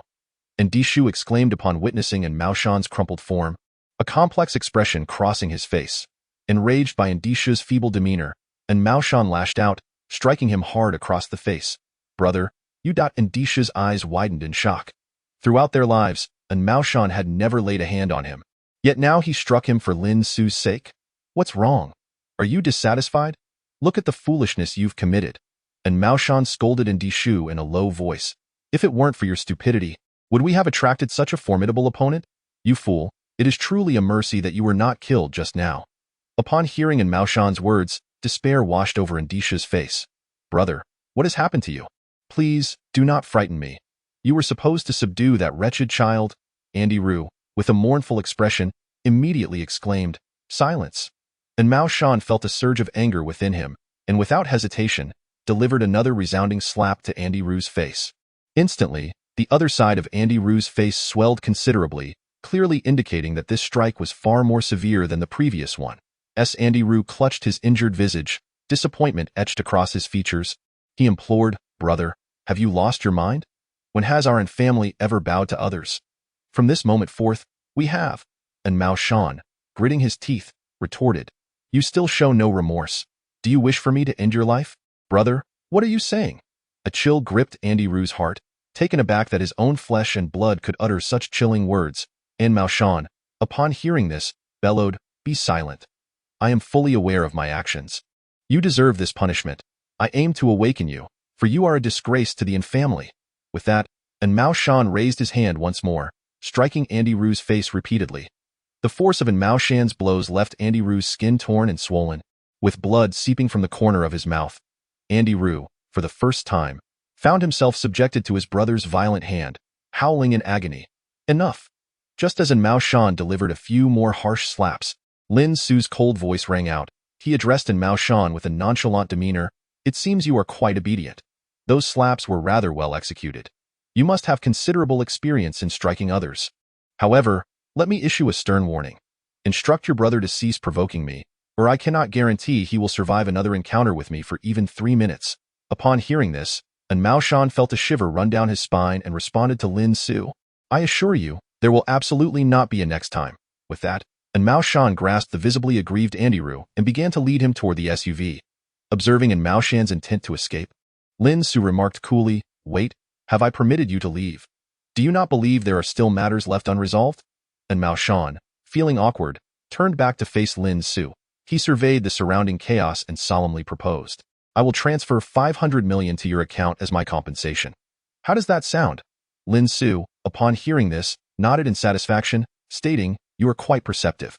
However, there is no need to deposit it into my account. As this villa does not belong to me, direct the funds to Su Tianhai's account instead. I trust you comprehend my intention?" And Mao Shan, nodding submissively, replied, "Young master, I understand. May I take my leave now?" He was desperate to vacate the premises, for staying any longer would surely drive him to madness. Upon hearing Mao Shan's words, Lin Su nodded and remarked, "You may leave now. By the way, I forgot to mention that the reason your brother encountered such misfortune today is due to someone wishing to exploit his influence. Do you grasp my meaning?" As Lin Su spoke, her gaze intentionally and unintentionally drifted towards Zhu Rongfa, who stood nearby. Zhu Rongfa, upon perceiving Lin Su's malevolent glance, felt a jolt of alarm in his heart, inwardly cursing the situation. Indeed, and Mao Shan immediately coldly smirked at Zhu Rongfa and said, "Thank you, young master. Those who commit misdeeds must inevitably face repercussions. It is merely a matter of time." With that, and Mao Shan boarded his off-road vehicle and departed, leaving Lin Su with a piercing gaze directed at Zhu Rongfa. "Aren't you going to hastily escort your paper tigers away? Do you truly wish for me to use a broom to send them off?" In response, Zhu Rongfa, his face etched with terror, quickly fled the Su family's villa alongside Jiang Yukai and Miao Wanli. With their departure, the matter finally reached a resolution, prompting Lin Su to exhale in relief. At that moment, Su Tianhai approached, clearing his throat as he addressed Lin Su. "The front yard has been utterly ravaged. Fortunately, while our establishment may not be grand, it is not insignificant either. There should still be a few rooms available for rest. Alas, this will incur quite a hefty repair cost. You old man, can you not be so troublesome? Did you not hear what Lin Su just stated? He demanded 500 million in compensation from the family. 500 million. That is enough to purchase 6 such villas outright at this juncture." Qin Shuyan chimed in, reproaching Su Tianhai. "Dad, Mom, you surely do not blame Lin Su now, do you?" Su Yinyu also stepped forward, playfully sticking her tongue out. "Blame him? How could we ever blame him? If it were not for Lin Su, we might have been in dire straits today." Qin Shuyan exclaimed, her laughter ringing with relief. Though their home had suffered damage due to the family's ire, Lin Su's remarkable abilities had swiftly dealt with the family members and chased away the villain intent on coercing Su Tianhai into signing a contract. Moreover, Lin Su had promised to present Su Tianchuan before them in 3 days. With such a capable son-in-law, how could they possibly deny him? Now, both Qin Shuyan and Su Tianhai were exceedingly pleased with Lin Su, while Su Yinyu bashfully lowered her gaze. She gazed at Lin Su's handsome face, adorned with a gentle smile, and her heart fluttered with sweetness. "Yenner, you should accompany Lin Su upstairs to rest. I will take care of the cleaning here with Li Ma. Since Lin Su has just arrived, we must not neglect our guest," Qin Shuyan declared. urging Lin Su and Su Yinyu to ascend the stairs. Upon observing Qin Shuiyun's anxious demeanor, which seemed even more urgent than Su Yinyu's, Su Yinyu couldn't help but feel a mix of amusement and exasperation. How was it that, in the blink of an eye, Qin Shuiyun appeared as if she were distressed over her daughter's prospects of marriage, contemplating the notion of allowing her daughter to be alone with another man?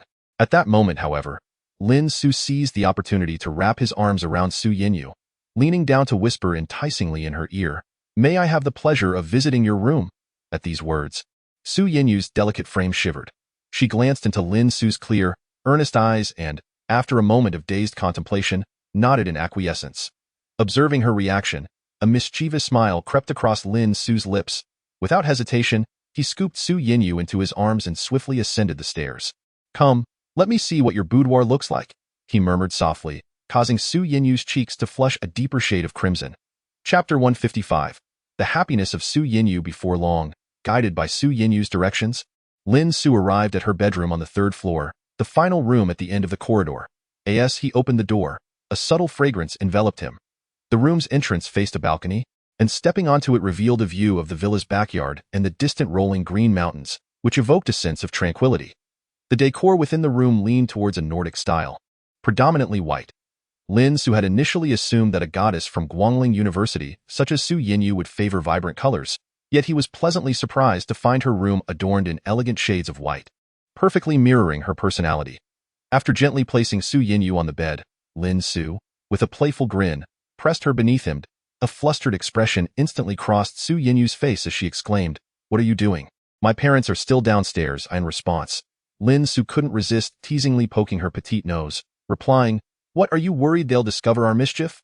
But fret not, I'll be gentle," as Lin Su's sultry words whispered against her ear. Su Yinyu felt a wave of warmth wash over her, momentarily lost in a haze of emotions. "Dio, you truly wish to do that," she murmured, her voice barely a whisper, her complexion reddening like a ripe apple. Lin Su chuckled softly. "What thoughts are swirling in that pretty head of yours?"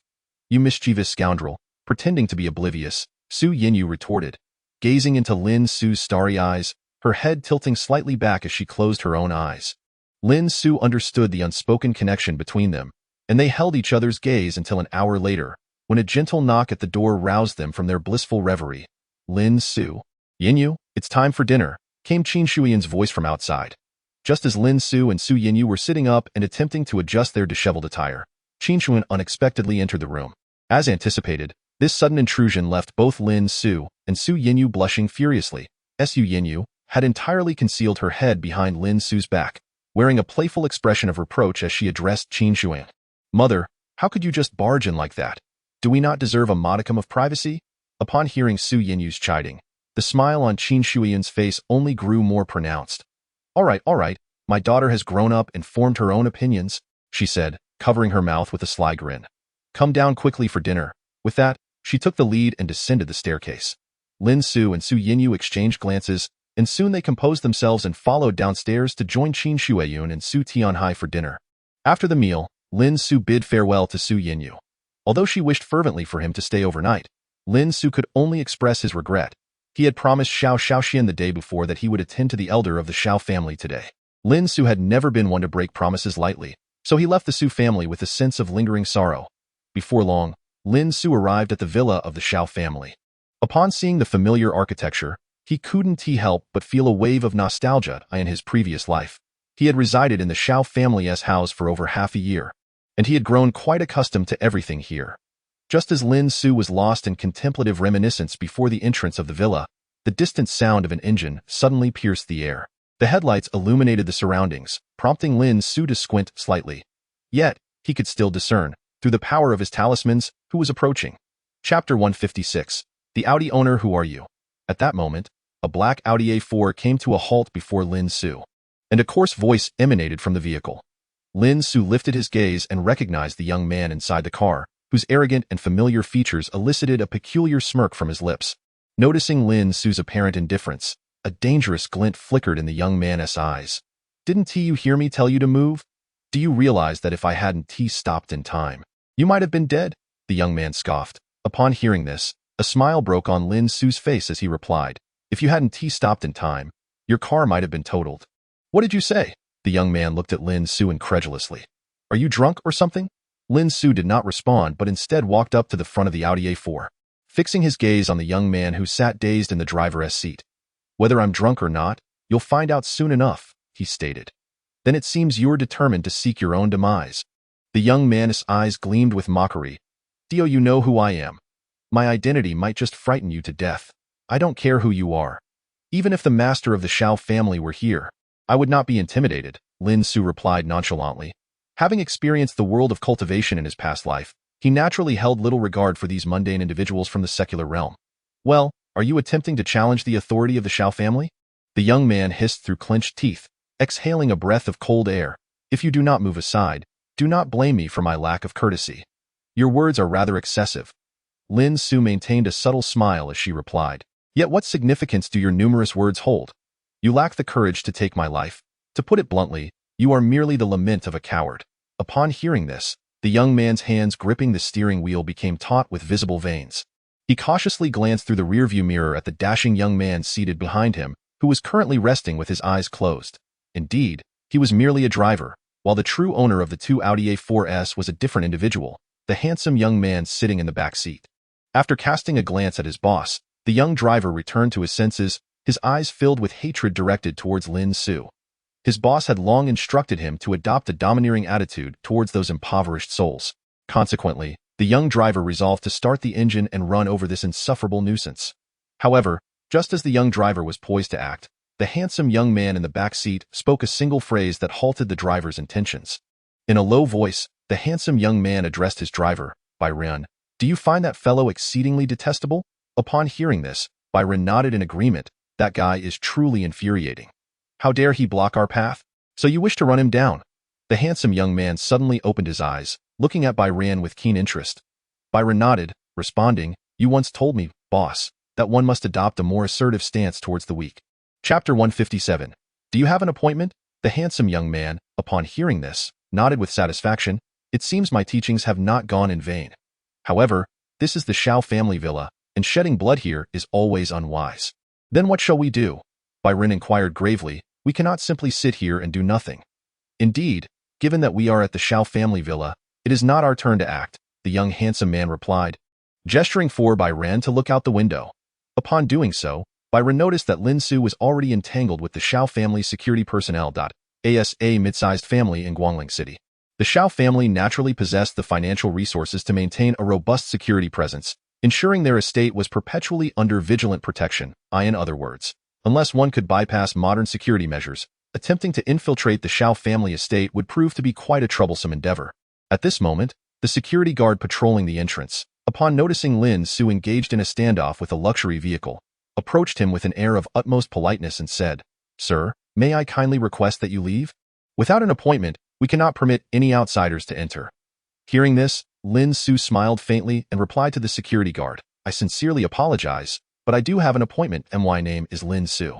You may verify it. A guest invited by the young lady, then please proceed inside. The security guard replied dismissively, before swiftly bypassing Lin Su and hurrying towards the Audi A4 with a respectful demeanor. Although Xiao Xiaoxian had previously instructed the gatekeeper to allow a person named Lin Su to enter, Lin Su's arrival on foot and his wide-eyed gaze, reminiscent of a country bumpkin, had undoubtedly diminished the guard's impression of him. The Audi A4 parked beside Lin Su was strikingly conspicuous, compelling the guard to pay closer attention. Given that the Audi A4 typically valued around 300,000, it was evident that only the affluent or distinguished could visit the Shao family. Thus, a vehicle of that price was merely entry-level. However, the license plate bore a unique number, Guang A66888. Guang A signifies Guangling City, and 66,888 indicates the owner's exceptional status. Such a license plate number is unattainable without considerable social standing and wealth. Consequently, even the Shao family security personnel were compelled to be exceptionally vigilant, carefully greeting the owner of the Audi to establish familiarity before allowing the vehicle to proceed slowly into the Shao family's villa, directing it towards the garage with warmth. Lin Su, however, was overlooked in the process. Nevertheless, Lin Su paid little heed to this oversight. After all, he was there to see Xiao Xiaoxian, and since the guard did not impede him, he felt no inclination to engage with such individuals. Upon entering the Shao residence, he made his way directly towards the banquet hall. He was thoroughly familiar with the layout of the Shao family estate. Even without a guide, he could easily navigate the expansive premises. Just as Lin Su arrived at the entrance of the banquet hall, a deep voice resonated behind him. "Who are you, and why is there no one to escort you?" Upon hearing this voice, 7 figures clad in black athletic suits appeared before him. Each of these individuals wore sunglasses, and Lin Su could sense a palpable aura of menace emanating from them. Clearly, they were bodyguards summoned by the Xiao family for critical moments. Based on Lin Su's understanding of the Xiao family, their current situation was fraught with tension, especially with the patriarch, Xiao Dingtian, in a coma, necessitating the hiring of additional bodyguards to ensure the family's security. These bodyguards are markedly distinct from the security personnel stationed outside. Although the guards at the periphery of the Xiao residence hail from reputable security firms and have undergone professional training, their skills pale in comparison to those of the bodyguards hired by the Xiao family. After all, these bodyguards are composed of retired soldiers. Lin Su cast a glance at the 7 individuals, and immediately, their faces reflected a hint of surprise, for they had never sensed such a perilous aura emanating from any guest before. Instantly, a look of vigilance flickered in their eyes. Observing the tense expressions of the 7, Lin Su could not help but smile lightly and said, "I am here to see Xiao Xiaoxian. My name is Lin Su." Upon hearing this, the 7 exchanged glances and promptly parted to allow Lin Su passage, gesturing for him to proceed. Clearly, Xiao Xiaoxian had prepared them for his arrival. Upon hearing the name Lin Su, they would not impede him. After a moment's contemplation, Lin Su stepped forward, slowly approaching the grand wooden door of the banquet hall, gently pushing it open. Upon entering, he was enveloped by a warm atmosphere. Although autumn had arrived and the chill was palpable outside, the interior maintained a comfortable 25 degrees Celsius, providing an exquisite sense of comfort. As Lin Su entered the banquet hall, he spotted Xiao Xiaoxian sitting on the sofa, who stood up in surprise, her face lighting up with joy as she smiled at him, saying, "Lin Su, you finally made it. I thought you wouldn't come today to tea this." Xiao Xiaoxian felt a slight blush creep onto her cheeks. She was unsure why Lin Su's arrival brought her such heartfelt joy. Lin Su's gaze lingered on Xiao Xiaoxian, who returned his look. In that moment, her heart began to race uncontrollably. It was hard for Xiao Xiaoxian to believe she was experiencing such emotions. "Lin Su, please, have a seat," she said after a brief moment, covering her mouth and clearing her throat, gesturing to the soft, inviting sofa beside her. Seeing her reaction, Lin Su lightly furrowed his brow. He did not approach immediately. Instead, he stood before Xiao Xiaoxian and gently inquired, "You caught a chill last night, didn't you? You must be feeling rather cold, right? It should be about that time, I presume?" Upon hearing Lin Su's question, Xiao Xiaoxian nodded. She understood that he was referring to her monthly coldness. During this time, her immunity would plummet, leaving her susceptible to fever, cold, and body aches for several days. Moreover, she occasionally felt an icy sensation coursing through her body. Yet, visits to the hospital yielded no conclusive results. Only by regularly taking herbal supplements to replenish her yang energy and keeping warm could she find some relief. Chapter 159. Extending a hand. Such matters were known only to Xiao Xiaoxian and her family. However, she had never mentioned this to Lin Su. So how did he come to know? In response to this, Xiao Xiaoxian couldn't help but feel a sense of curiosity. The more her heart was filled with wonder, the more the impression of Lin Su took on an air of mysterious brilliance. It was as though Lin Su, in her eyes, was an inexhaustible treasure trove waiting to be endlessly explored and discovered.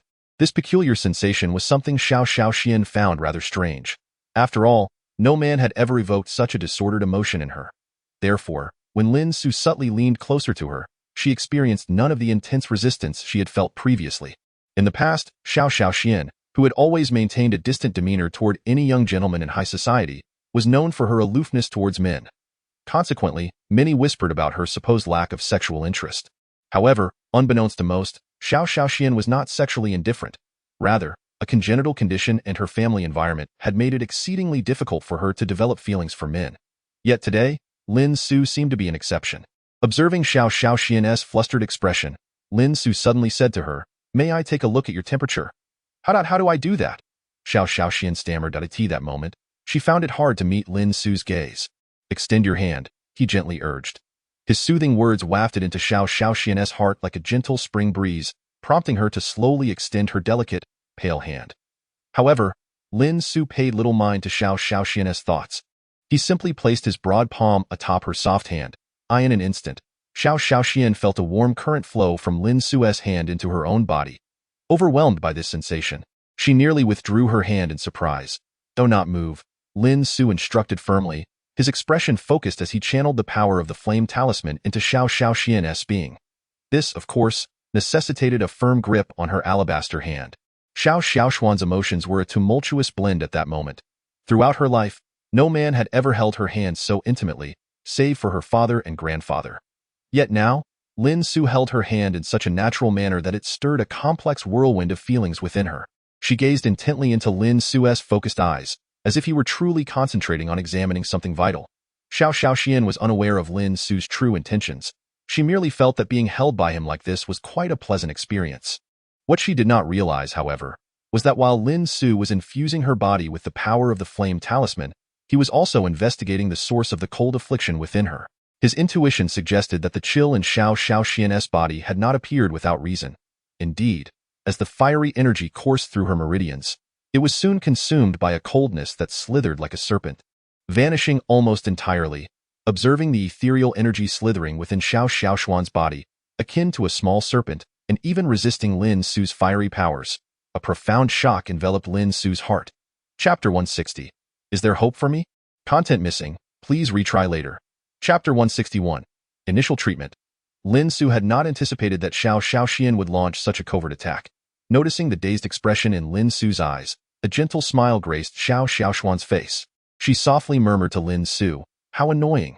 Upon hearing this, a wry smile instantly appeared on Lin Su's face. Observing the bittersweet expression on Lin Su's countenance, Xiao Xiaoxian straightened her demeanor and inquired, "What medication do I need now? How should this illness be treated? Should I receive an injection or take medicine?" In response, Lin Su pondered momentarily before articulating, "I'm not entirely certain about the specifics. Earlier, I merely sought to confirm. Although I can treat your condition, it is certainly not feasible at this moment. However, I can assist you in alleviating it." Xiao Xiaoxian nodded in understanding, declaring, "I comprehend that. Many have claimed that this illness is untreatable, and some even lack knowledge of its etiology. Yet, even if you possess only a fraction of certainty, I am willing to place my trust in you." At her words, Lin Su fell into a contemplative silence. While he had determined that Xiao Xiaoxuan's condition of coldness was a result of her constitution, the treatment methods were limited to two, one being the cultivation of ice attribute techniques to channel the frigid energies, and the second, the quest for rare treasures of ice attribute to concoct medicinal pills capable of dispelling the cold.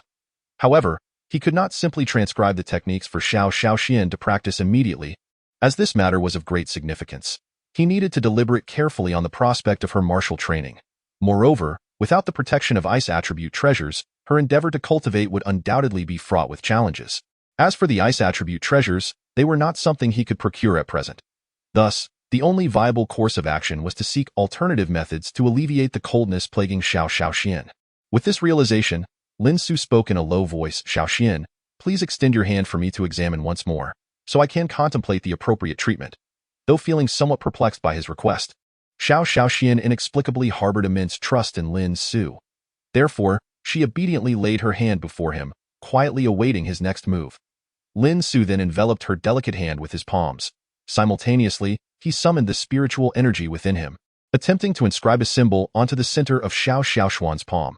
Since this incantation required mental focus and control, it was imperative that he was undisturbed and fully concentrated.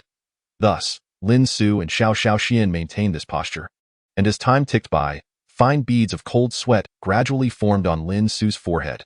Indeed, in comparison to his current state as a martial artist, attempting to inscribe symbols using mental force is quite a formidable challenge. Soon, just as the preliminary healing talisman was nearing completion, the grand door to the banquet hall suddenly swung open with a resounding clap. Upon hearing the commotion, Lin Su's body instinctively trembled, clearly indicating that he had sustained internal injuries due to the disturbances surrounding him. Seeing a faint trace of blood at the corner of Lin Su's mouth, Xiao Xiaoxian was immediately alarmed. Chapter 162. Visitors from the prominent family at the same time. Xiao Xiaoxian was enveloped in confusion. What could possibly bring someone here at this moment? It was important to note that she had only arranged to meet Lin Su today, while her family members were resting elsewhere. Logically, there should not have been any outsiders entering the banquet hall. While Xiao Xiaoxian pondered this perplexity, two young men clad in black suits stepped into the room. Upon seeing them, her expression shifted dramatically. Although both young men were strikingly handsome, one exuding an air of refinement while the other's muscular build filled out his suit, radiating a hint of domineering charm, Xiao Xiaoshuan's instincts warned her that these two individuals did not come with good intentions.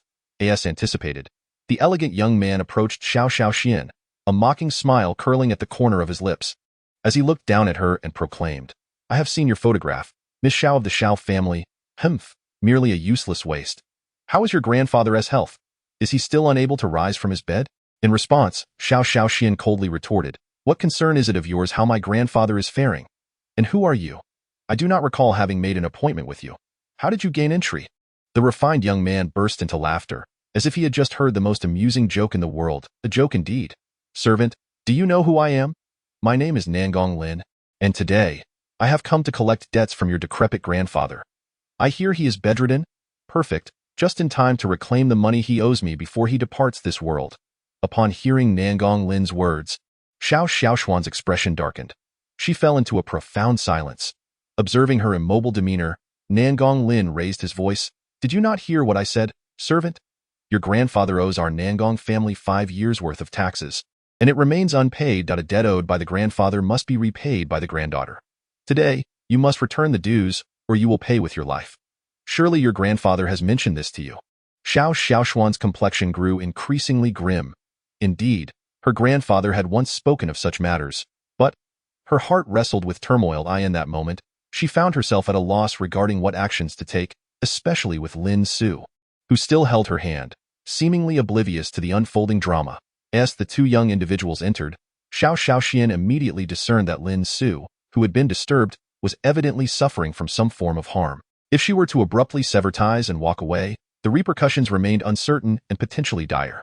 Therefore, Xiao Xiaoxian found it imperative to disregard the self-proclaimed members of the Nangong family before her. Noticing Xiao Xiaoshuan's unwavering demeanor, Nangong Lin was incensed and exclaimed, "Are you truly deaf? Shall I repeat myself? You must offer up all the tributes you have owed over the past 5 years. Otherwise, you will forfeit your status as an affiliated family of the Nangong clan." The fate of those who betray the Nangong family is succinctly summed up in one word: death. Nangong Lin's threats, however, failed to instill fear in Xiao Xiaoxian. Instead, they ignited within her a profound indignation. As the eldest daughter of the Xiao family, she was privy to certain clandestine matters. The Xiao family, though not particularly notable in Guangling City, was overshadowed by the true giants of the region. A defining characteristic of these illustrious families was their possession of affiliated clans. These affiliated families originated decades ago when loyal servants of the main families, having distinguished themselves, branched out to establish their own familial influence elsewhere. The Nangong family was a formidable entity within Guangling province, with its base primarily in Guangling City, yet its influence permeated every corner of the province. The Xiao family, it was evident, was among the affiliated clans. Historically, the Nangong family had imposed a tax system upon its subordinate families, mandating that they remit a substantial tribute every 5 years. Xiao Xiaoxian was aware that her grandfather had fulfilled this obligation a year prior. Yet, inexplicably, the Nangong family had sent representatives demanding payment once more. This was an egregious affront. A surge of fury welled up within Xiao Xiaoxian, destabilizing her composure and, consequently, making it increasingly difficult for Lin Su to concentrate his mental energy. The preliminary healing talisman, which he had already inscribed to a considerable extent, began to show signs of instability. Sweat poured down Lin Su's forehead in increasing abundance. "Ah, you seem to be that fellow we encountered at the Xiao family's entrance," Nangong Lin remarked thoughtfully, scrutinizing Lin Su and Xiao Xiaoxian at the same time. He subtly gestured to his companion, Bai Ran, who, upon noticing, bellowed, "You possess such audacity. Not only do you fail to kneel before a prominent family, but now you dare to disregard the young master's words? You are doomed." As he spoke, Bai Ren's muscles tensed, and his eyes turned a fierce crimson, as if he were poised to rend Xiao Xiaoxian and Lin Su to shreds. Witnessing Bai Ren's sudden outburst, Xiao Xiaoshuan's visage paled. What should she do now? Should she scream for the security outside? Yet, given their proximity, any sound she dared to utter might result in her demise before the security could intervene. "Haha, Bailuan, do not be so impulsive." Just as Bailuan assumed a stance suggesting he intended to eliminate Xiao Xiaoxian on the spot, Nangong Lin suddenly burst into laughter, remarking, "It seems that when we entered just now, we must have interrupted Miss Xiao Xiaoxian. Look at her, openly preparing to engage in some clandestine activities with her old flame right here in the living room. Such an open atmosphere truly befits the Xiao family. Therefore, we must learn to respect such lower-tier families that are unaware of etiquette. Do you understand?" Upon hearing this, Bailuan coldly huffed. Yes, young master. I was indeed reckless just now. I shall expel that wild brat immediately. As soon as Bailuan's words fell, Lin Su suddenly opened his eyes wide. He swiftly pulled Xiao Shaoxian behind him, fixing his gaze intently on Bailuan and Nangong Lin as he declared, You are aware that you have disturbed someone else's good fortune? Currently, Xiao Shaoxian and I are engaged in something of great importance. If you have no particularly urgent matters, I suggest you wait until tomorrow morning to pay us a visit. Nangong Lin found Lin Su's words utterly astonishing. His eyes gleamed with intrigue. How interesting. This is the first time someone has dared to issue me an eviction order. Do you know the consequences of issuing such a command against me?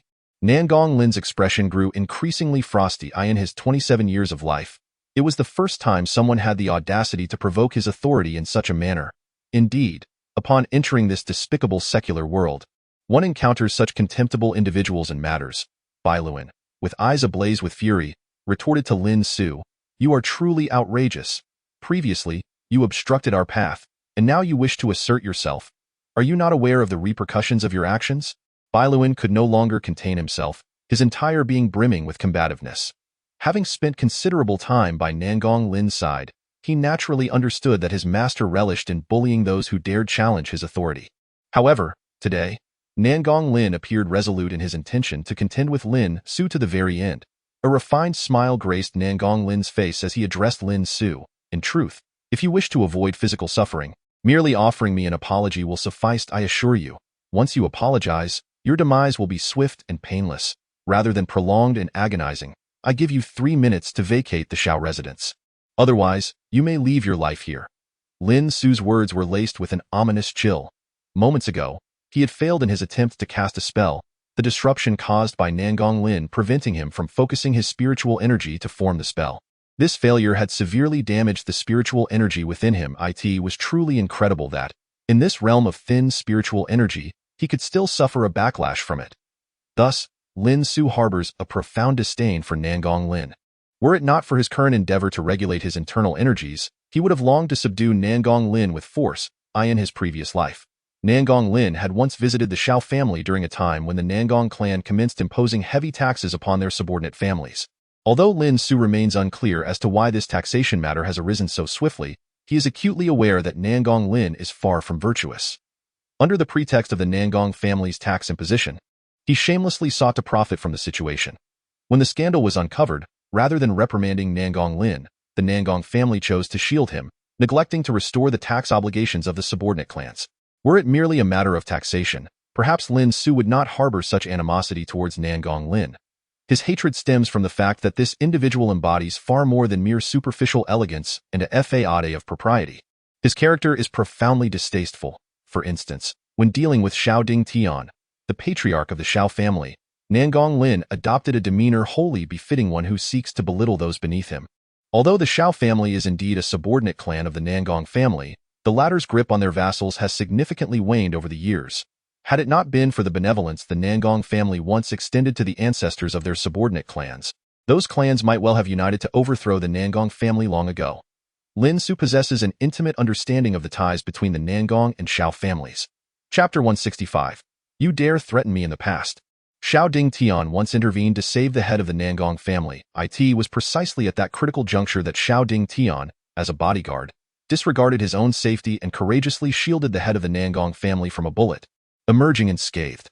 For this act of valor, he was duly rewarded by the Nangong family and granted the opportunity to establish his own clan on a parcel of land in Guangling City. Even after many years, Xiao Ding Tian has consistently preserved his loyalty to the Nangong family, offering tributes annually. However, as the Nangong family's fortunes declined and their descendants proved ineffectual, they became increasingly dependent on the support of their subordinate clans.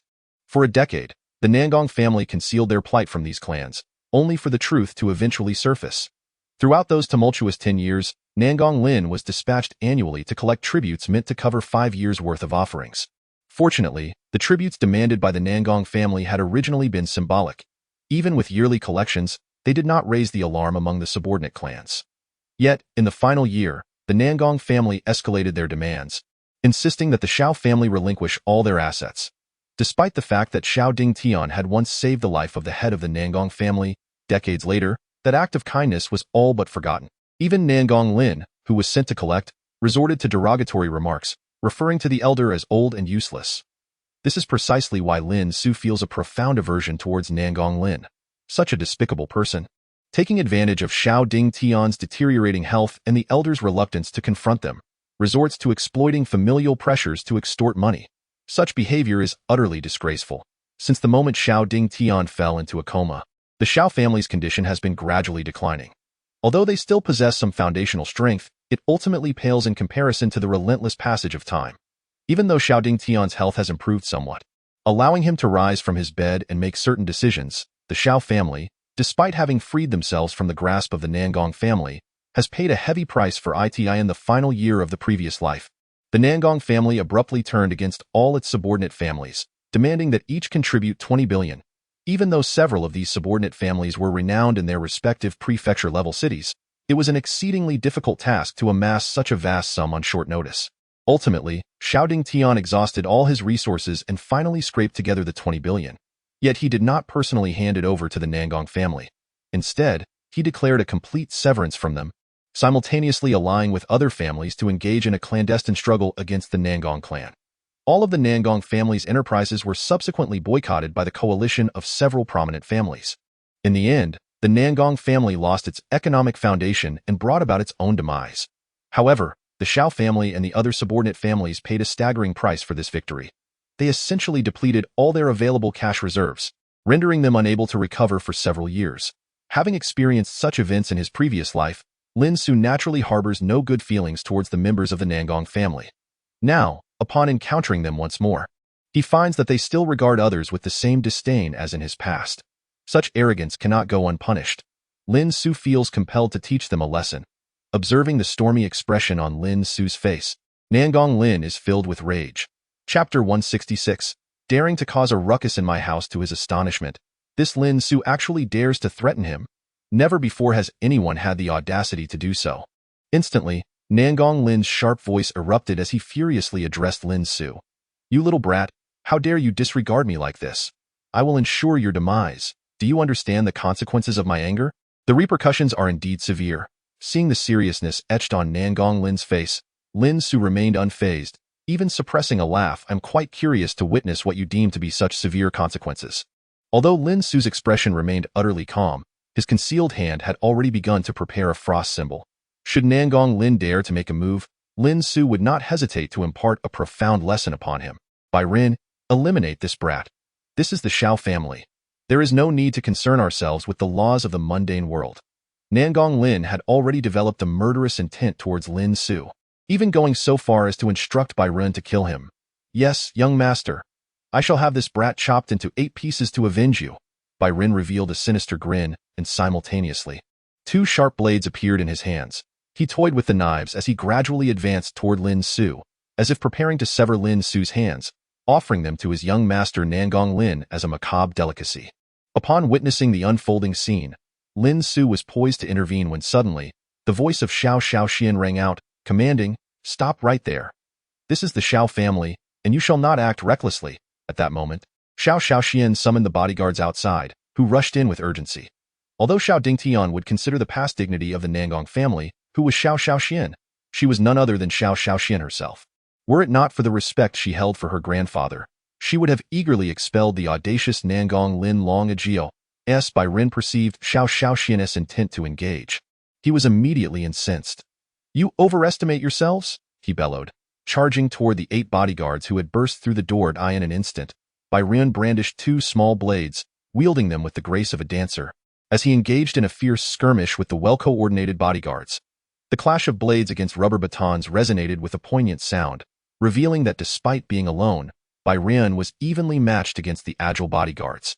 Xiao Xiaoshuan's eyes darkened with gravity. It was evident that Bai Ren was no ordinary adversary, but rather a martial arts expert cultivated by the Nangong family. Regardless of the circumstances, the Xiao family, as a lineage rooted in the mundane world, was significantly outmatched in this regard. After several exchanges with the bodyguards, Bai Ren swiftly discerned their fighting styles. Suddenly, with a cold snort, he launched his blades at an uncanny angle toward the bodyguards, producing a resounding crack as the rubber batons, seemingly as hard as iron, were cleaved in 2, falling to the ground with a crisp sound. In that fleeting moment, the 8 men stood before Bai Ren. their expressions frozen in disbelief, their eyes wide with shock. The terror was palpable. How could they have been defeated by Ren in just a few exchanges? Yet, the bodyguards could not help but feel a grudging respect. After all, Ren's astonishing speed had left them no room to react. Had he not shown them mercy, they might have already perished beneath his swift strike. Ren's speed was utterly fearsome. With a single slice, he had severed the weapons of 8 men, and such ruthless swiftness, coupled with his keen perception, rendered the bodyguards acutely aware of their own inadequacies. However, what astounded them most was not solely Ren's incredible velocity, but the remarkable sharpness of his 2 small knives. It was well known that their formidable batons had undergone rigorous forging, making it exceedingly difficult for any ordinary blade to cut through them. Yet, Ren had accomplished just that. The question lingered in their minds: how extraordinarily sharp must those seemingly unremarkable knives be to achieve such a feat? In contemplation, the bodyguards felt a surge of dread. They turned their gazes toward Xiao Xiaoxian, uncertain of how they should proceed in this precarious situation. Upon witnessing the dismal defeat of the 8 bodyguards, Xiao Xiaoxian was left in a state of profound shock. She had not anticipated that the strength of the individuals brought by the Nangong family would be so formidable. Even the retired soldiers specifically hired by the Xiao family were utterly no match for Ren. In an instant, her countenance darkened ominously. Just as she prepared to voice her command for the bodyguards to withdraw, a cruel smile flickered across Ren's face as he remarked, "Miss Xiao, your bodyguards are nothing but trash. Perhaps I could assist in clearing away this refuse. What do you say?" Xiao Xiaoxian was momentarily taken aback by his words. Suddenly, her pupils dilated in terror as she beheld Ren swiftly draw his blade, followed by a spray of blood erupting into the air. The 8 bodyguards stood frozen, slowly clutching the gaping wounds from which blood flowed profusely. Their bodies gradually succumbed to weakness, toppling lifelessly to the ground without a struggle. Without agony, they had been stripped of their lives by Ren before they could even react. You dare to commit murder?" Xiao Xiaoshuan's voice trembled with disbelief. She could hardly fathom the audacity of the Nangong family to perpetrate such a heinous act within the Xiao residence. In response, Ren turned to her with a mocking sneer, saying, "Miss Xiao, the young master had previously decreed that these 8 would meet their inevitable demise. Who told them to meddle in the affairs between you and our young master?" Upon hearing this, Xiao Xiaoxian felt a wave of nausea as she directed her words towards Nangong Lin. "Cease this at once, you despicable creature. You dare insult me?" Nangong Lin replied with a glint of amusement in his eyes. "So, you wish to witness something even more despicable, do you? What did you say?" Astonishment and disbelief washed over Xiao Xiaoxian's features. Chapter 168. A painful severance. Xiao Xiaoshuan's face drained of color. She had not foreseen that Nangong Lin would be so vile as to kill before her very eyes. A deep concern gnawed at her. She feared that he might indeed turn his wrath upon her. It was not that she feared death, but rather that she did not wish for Lin Su to become entangled in this grim affair. Drawing closer to Lin Su, she whispered urgently, "Lin Su, you must flee at once. I will hold them off." Lin Su, upon hearing her words, was engulfed by a complex array of emotions. Flee? It was Nangong Lin who ought to be the one to run. His eyes gleamed with a dangerous light as he fixed his gaze upon Nangong Lin. Ren, sensing the murderous intent emanating from Lin Su, swiftly positioned himself before him, brandishing a bloodied dagger, and coldly inquired, "Do you wish to die?" In that moment, even Xiao Xiaoxian, who stood behind Lin Su, felt the chilling aura of death radiating from Ren. It was as though he intended to slaughter them all until his thirst for blood was quenched. "Choosing silence, are we? It seems you have a death wish." A cruel smile graced Ren's face as he approached Lin Su step by step. In an instant, Xiao Xiaoxian felt her heart race wildly. As if with each stride Ren took, her heartbeat quickened in response. "Lin Su, run, now's your chance." Xiao Xiaoxian summoned her courage and uttered these words to Lin Su, her desperation evident. She truly did not wish for Lin Su to meet his demise here. However, Lin Su remained unmoved, gazing intently at Ren as he drew closer. Soon, Ren stood before Lin Su, pausing in his advance. Instead of executing Lin Su immediately, he lifted his gaze to meet Lin Su's, who towered over him, and sneered, "You little brat, were you feeling quite arrogant at the entrance of the villa? Even though I spared your life there, I assure you, within these walls, I shall end yours. Are you prepared to face your demise, you insignificant wretch?" Lin Su remained silent, refusing to engage with someone so foul-mouthed, deeming it beneath him. Observing Lin Su's continued silence, Ren assumed he was resigned to his fate. Thus, he bellowed, "Since you yearn for death, Allow me to grant your wish." As he spoke, a radiant white aura expanded rapidly within Lin Su's eyes, swiftly closing the distance to his neck, now merely inches away. At that moment, Lin Su acted. With a sudden flick of his concealed hand, a chilling azure light enveloped Bai Ren's entire arm. Instantly, Bai Ren's body became rigid in midair, the knife in his hand hovering perilously close to Lin Su's throat, just an inch away. Bai Ren was momentarily taken aback, a sudden cold sting emanating from his arm as he attempted to move, to shatter the ice crystals binding his limb. He was horrified to discover that his arm had been severed. Falling to the ground in 3 shattered pieces, blood seeped from the wound, yet was swiftly frozen by an inexplicable chill, rendering him numb to the pain, only sensing an overwhelming coldness from within. You, Bai Ren gasped, still struggling to accept the reality that Lin Su had severed his arms. Now that your arms are gone, I wonder what leverage you possess to threaten me. Lin Su raised an eyebrow, regarding Bai Ren with an air of indifference. Upon hearing this, Bai Ren unleashed a torrent of blood in a fit of rage. He had been defeated, an outcome he had never anticipated, and let me remind you, you'd best reach the hospital within an hour. Otherwise, the consequences will be yours to bear, Lin Su remarked coolly, unfazed by Nangong Lin's now ashen complexion. You truly seek your own demise. Nangong Lin's eyes blazed with fury, wide open as if he intended to devour Lin Su whole. Upon witnessing Nangong Lin's demeanor, Lin Su coldly remarked, "What's the matter? You appear quite displeased. Is there something you desire from me? After all, I have rendered your painstakingly nurtured lackey utterly useless. You must loathe me to the core, don't you? Alas, it seems you lack the capability to exact your vengeance. Do you not?" Observing Lin Su's haughty countenance, Nangong Lin erupted into a furious shout, and without a moment's hesitation, he transformed into a swift figure, charging towards Lin Su. Yet, Lin Su made no unnecessary movements. He simply kicked up the 2 small knives that lay beside the severed arm of the white blade, which then, with deadly precision, plunged into Nangong Lin's thigh. Instantly, Nangong Lin's furious advance came to an abrupt halt. He clutched his thigh, collapsing to his knees, and began to wail in agony. The wounds on Nangong Lin's thighs were each impaled by a serrated knife, from which crimson blood flowed profusely, soon pooling around him. Perhaps due to the excessive blood loss, Nangong Lin found himself kneeling on the ground, gazing down at the bright red blood oozing from his wounds, momentarily lost in a daze. Throughout his life, he had never shed blood, not even from a minor injury. Yet now, this man before him had caused him to bleed. Hatred surged within Nangong Lin. He had never harbored hatred for anyone, as those who dared to offend him had long since perished. "Do you still believe you can kill me? I grant you a chance. Leave the Shao family immediately, and perhaps you may preserve your life," Lin Su stated, fixing his gaze on Nangong Lin. Upon hearing this, Nangong Lin's anger intensified. He desperately yearned to slay Lin Su right then and there, but reason cautioned him that such an act was utterly implausible. "Very well, Lin Su, I shall remember this. Today's events will be etched into my mind. And as you let me go, prepare for the retribution of the Nangong family." After speaking, Nangong Lin cast a glance at the white blade. Together, they left the banquet hall in a state of disarray, enduring the excruciating pain from their injuries. Once Nangong Lin and the white blade exited the hall, Xiao Xian, who had been on the verge of speaking, found herself with words unuttered, yearning to convey something to Lin Su. However, Lin Su merely replied with indifference, "I suddenly recalled a matter of great importance that I failed to instruct them to undertake." With that, Lin Su strode out of the banquet hall without a backward glance. Watching his retreating figure, Xiao Xian stood momentarily in shock, unable to comprehend his meaning. Once she regained her senses, panic surged within her, prompting her to chase after him. Chapter 170. I dislike this car. You may destroy it. Bai Ren and Nangong Lin, limping and struggling, finally arrived at the Audi A4 parked in the Shao family's garage.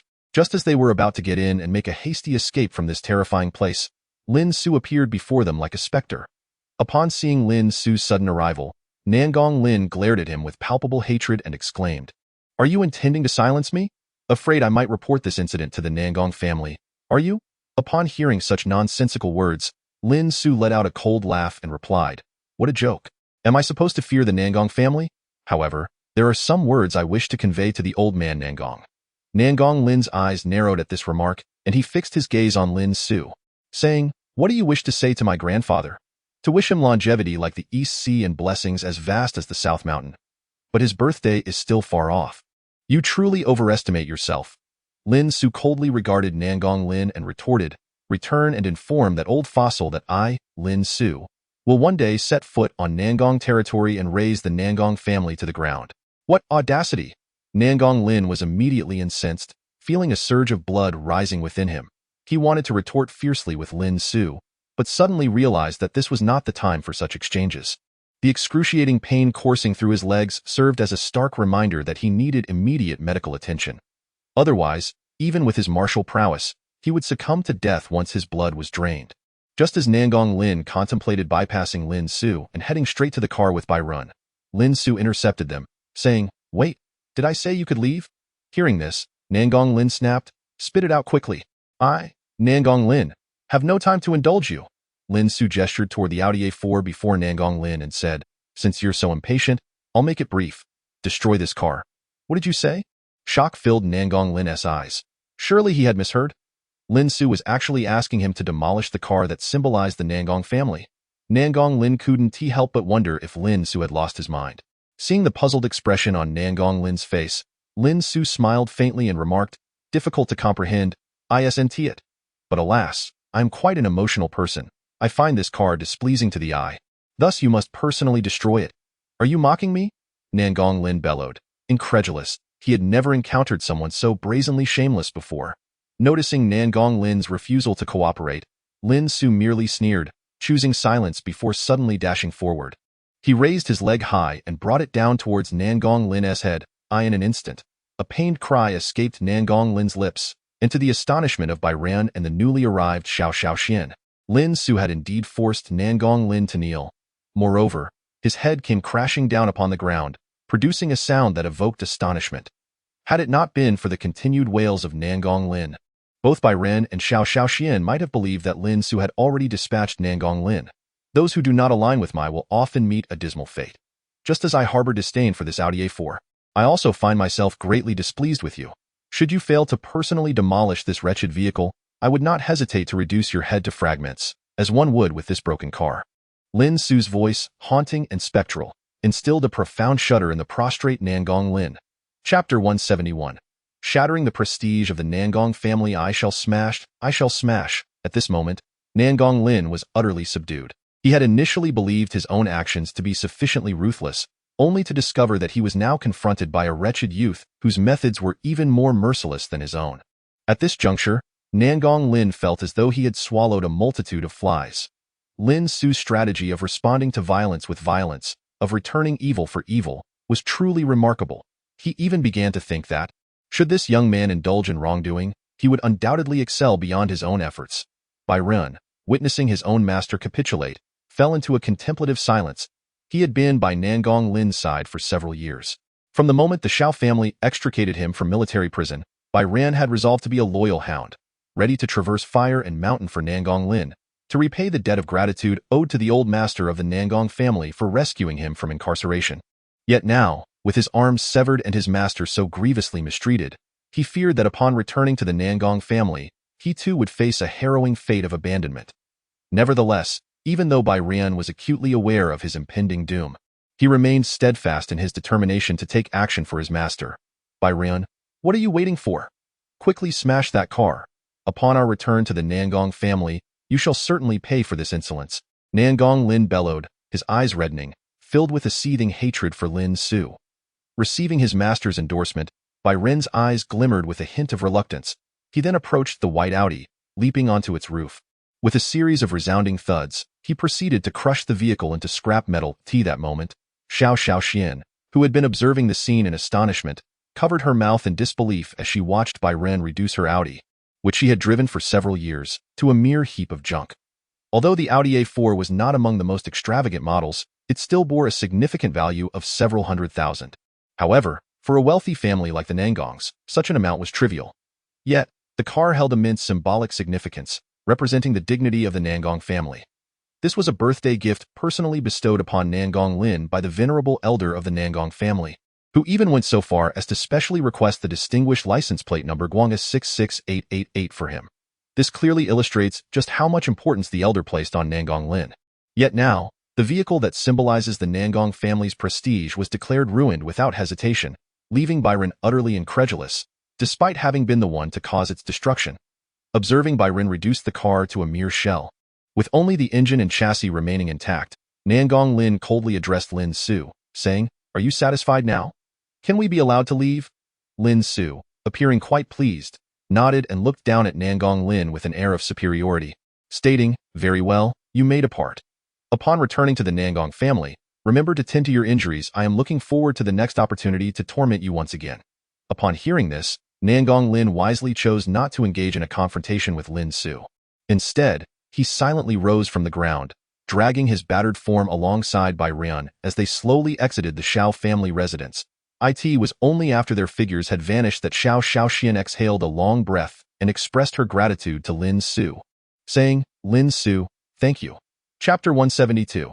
Treatment that lasted until midnight. In response, Lin Su merely shook his head noncommittally, stating, "What is there to thank? I have long harbored a grudge against them." Xiao Xiaoxian, taken aback by this revelation, gazed at Lin Su with curiosity and remarked, "You actually have a grudge against them?" Lin Su, at times, "I truly find it difficult to discern your background, considering you seem to attract individuals of significant lineage." To this, Lin Su offered a faint smile and replied, "That is only because they provoked me first. Now, let us not dwell on this. We have unfinished business from earlier, and it is time to resume."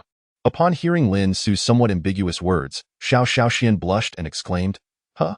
What were we doing earlier? Do we need to continue? Whatever are you thinking? I was simply assisting you with your treatment. Did you truly not feel anything just now?" Lin Su inquired, looking at Xiao Xiaoxian with mild surprised eye. In response, Xiao Xiaoxian lowered her voice and said, "Please come quickly." With that, she could no longer contain herself and turned to dash towards the banquet hall. Observing this, Lin Su allowed a subtle smile to grace his lips before he leisurely followed in her wake.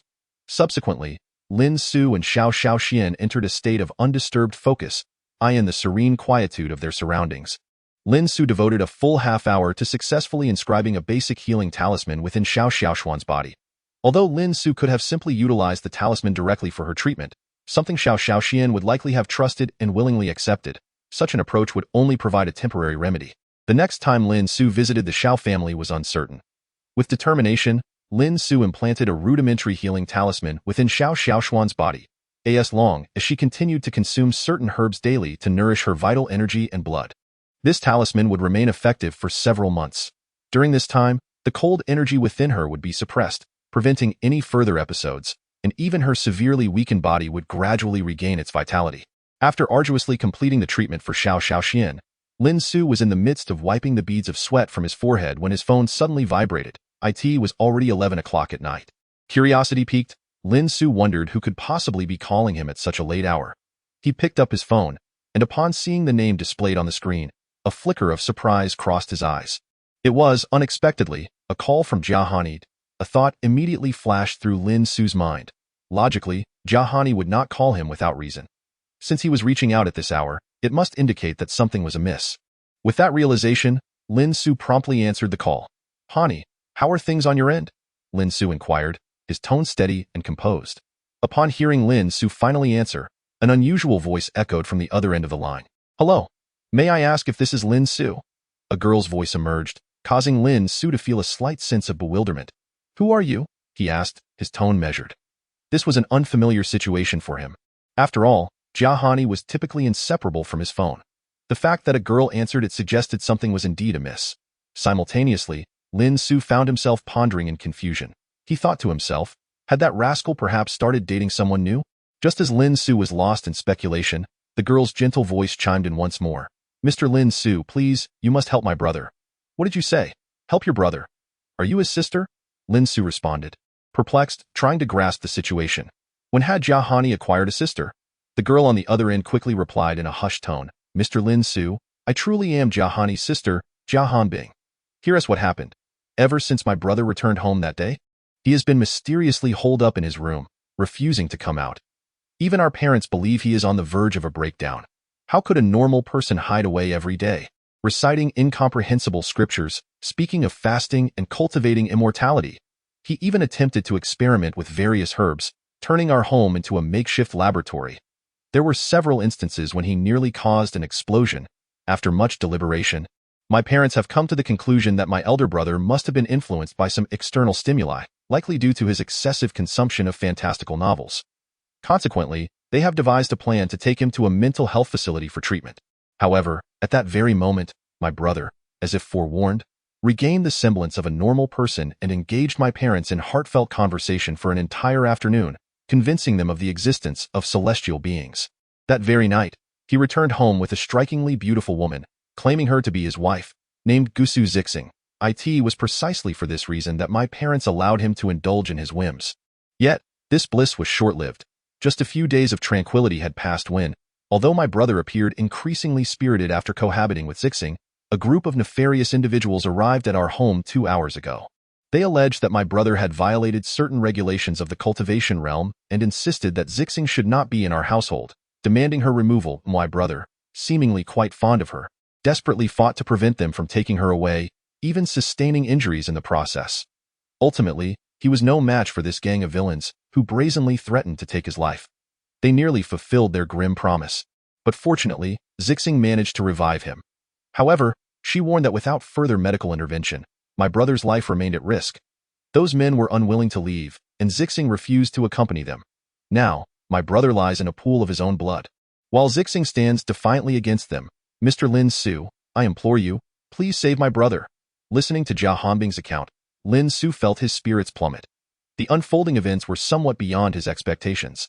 Even Lin Su had not anticipated that Jia Hani would become entangled with the renowned Gusu Zixing in the cultivation world. In Lin Su's memory, Gusu Zixing was indeed a remarkable figure. This woman, despite her limited talent for cultivation, was revered in the realm for her extraordinary alchemical skills, earning her the title of Zixing Xianzi, a name that resonated far and wide. Now, inexplicably, she had crossed from the cultivation realm into the mundane world and formed a relationship with Jia Hani. Could it be due to the martial arts teachings he had imparted to Jia Hani? As this thought crossed his mind, Lin Su gradually pieced together the intricacies of the situation. Initially, the technique Lin Su had taught to Jia Hani was the withering wood meets spring method, which required a continual refinement of the essence of flora to transform it into one's own power. The Gusu clan, being a prominent family in the realm of cultivation known for their alchemical prowess, although primarily practicing fire attribute techniques, also held a significant respect for wood attribute methods, as the two elements are naturally complementary. Thus, when Jia Hani, within a mere span of days, cultivated the withered wood spring technique to the pinnacle of the first celestial realm, successfully stepping into the first star realm of a postnatal warrior, it was only natural that he would attract the attention of Gusu Zixing. This particular technique, after all, was derived from the Gusu family's wood attribute martial arts, the 10,000 wood spring technique. Consequently, upon witnessing this, the members of the Gusu family would undoubtedly assume that Jia Hani had surreptitiously learned their martial arts. However, this was not what left Lin Su in the most profound astonishment. After all, while the Gusu family may not be insignificant, even if they were truly provoked, it would hardly constitute a grave matter. What truly bewildered Lin Su was Jia Hani's innate talent. The primary distinction between the withered wood spring technique and the 10,000 wood spring technique lay in the stark contrast in cultivation speed. The former places greater emphasis on the vitality contained within the essence of flora, focusing more on the self. Thus, comparatively speaking, the cultivation speed of the withered wood spring technique is significantly superior. Initially, Lin Su had thought that given Jia Hani's foundation, achieving the first star realm of a postnatal warrior within 2 months would be a remarkable feat, yet, to his astonishment, within just a few days, Jia Hani had already broken through to the first star realm of a postnatal warrior. Such talent, even within the realm of cultivation, is exceedingly rare. However, upon a moment's reflection, Lin Su discerned the underlying reason. It was likely due to Jia Hani's fortunate encounter with Gusu Zixing, who shared a common lineage. Under her guidance, coupled with the assistance of elixirs infused with the essence of flora, accomplishing such a feat would be as effortless as turning one's hand. Therefore, even though Jia Hani's innate qualities were initially lacking, with Gusu Zixing's support, he was able to achieve such remarkable results. It was no wonder that Jia Hani was reluctant to part with Gusu Zixing. Regrettably, Gusu Zixing was destined not to be with Jia Hani in Lin Su's memory. Gusu Zixing was ultimately to marry into another prominent family. This was known as a political marriage. As a woman, Gusu Zixing, serving as a mere pawn in this alliance, could never escape the clutches of her family's control. Yet now, the very fact that Gusu Zixing appeared in the secular world indicated that she had undoubtedly fled her family to evade the impending political union. In her previous sojourn through the secular realm, Gusu Zixing might not have had the opportunity to encounter Jia Hani.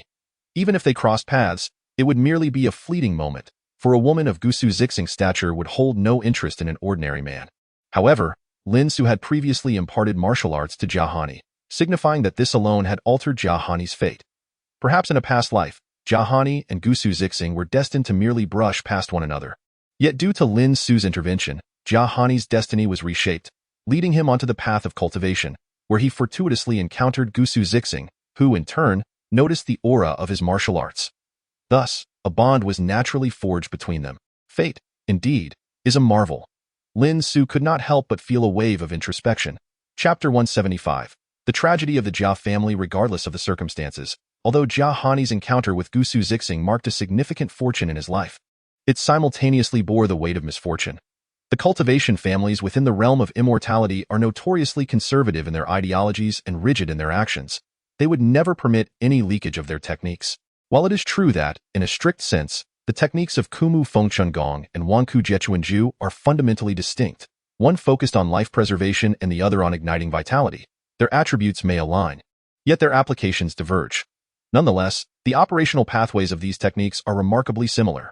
Lin Su merely adjusted some crucial routes, thereby enhancing the original Wanku Jechuanju to a superior level. Moreover, as Jiahani continues his cultivation, the grade of Kumu Fengchun Gong will gradually ascend. It can be asserted that as long as Jiahani perseveres in his training, he possesses a technique capable of leading to ascension. In contrast, the techniques of the Gusu family may struggle to even breach the Golden Core realm. Thus, it is highly plausible that the Gusu family is aware of this disparity. From any perspective, their desire to capture Jiahani for thorough examination is entirely understandable. However, regrettably, Lin Su, have never subscribed to such notions of inevitability. In my eyes, nothing is ever taken for granted. Only that which one strives for is truly deserved. A flicker of an unnamed flame ignited in Lin Su's eyes. The Gusu family had provoked him first, inflicting grievous harm upon his brother, so they should not be surprised by Lin Su's ruthlessness. Mr. Lin Su, at that moment, on the other end of the line, Jia Hanbing's anxious voice reached him. She sensed that even Lin Su, speaking from afar, might not be able to save her brother. A wave of despair washed over Jia Hanbing. Yet, upon hearing her voice, Lin Su calmly reassured her, "Your brother will be fine. What you need to do now is await my arrival. I am heading to your home immediately." With that, Lin Su promptly hung up the phone and prepared to set off. Before departing for the Jiao residence, he bid farewell to Xiao Xiaoxian. Upon leaving the Xiao family, he swiftly employed a Shenkong talisman.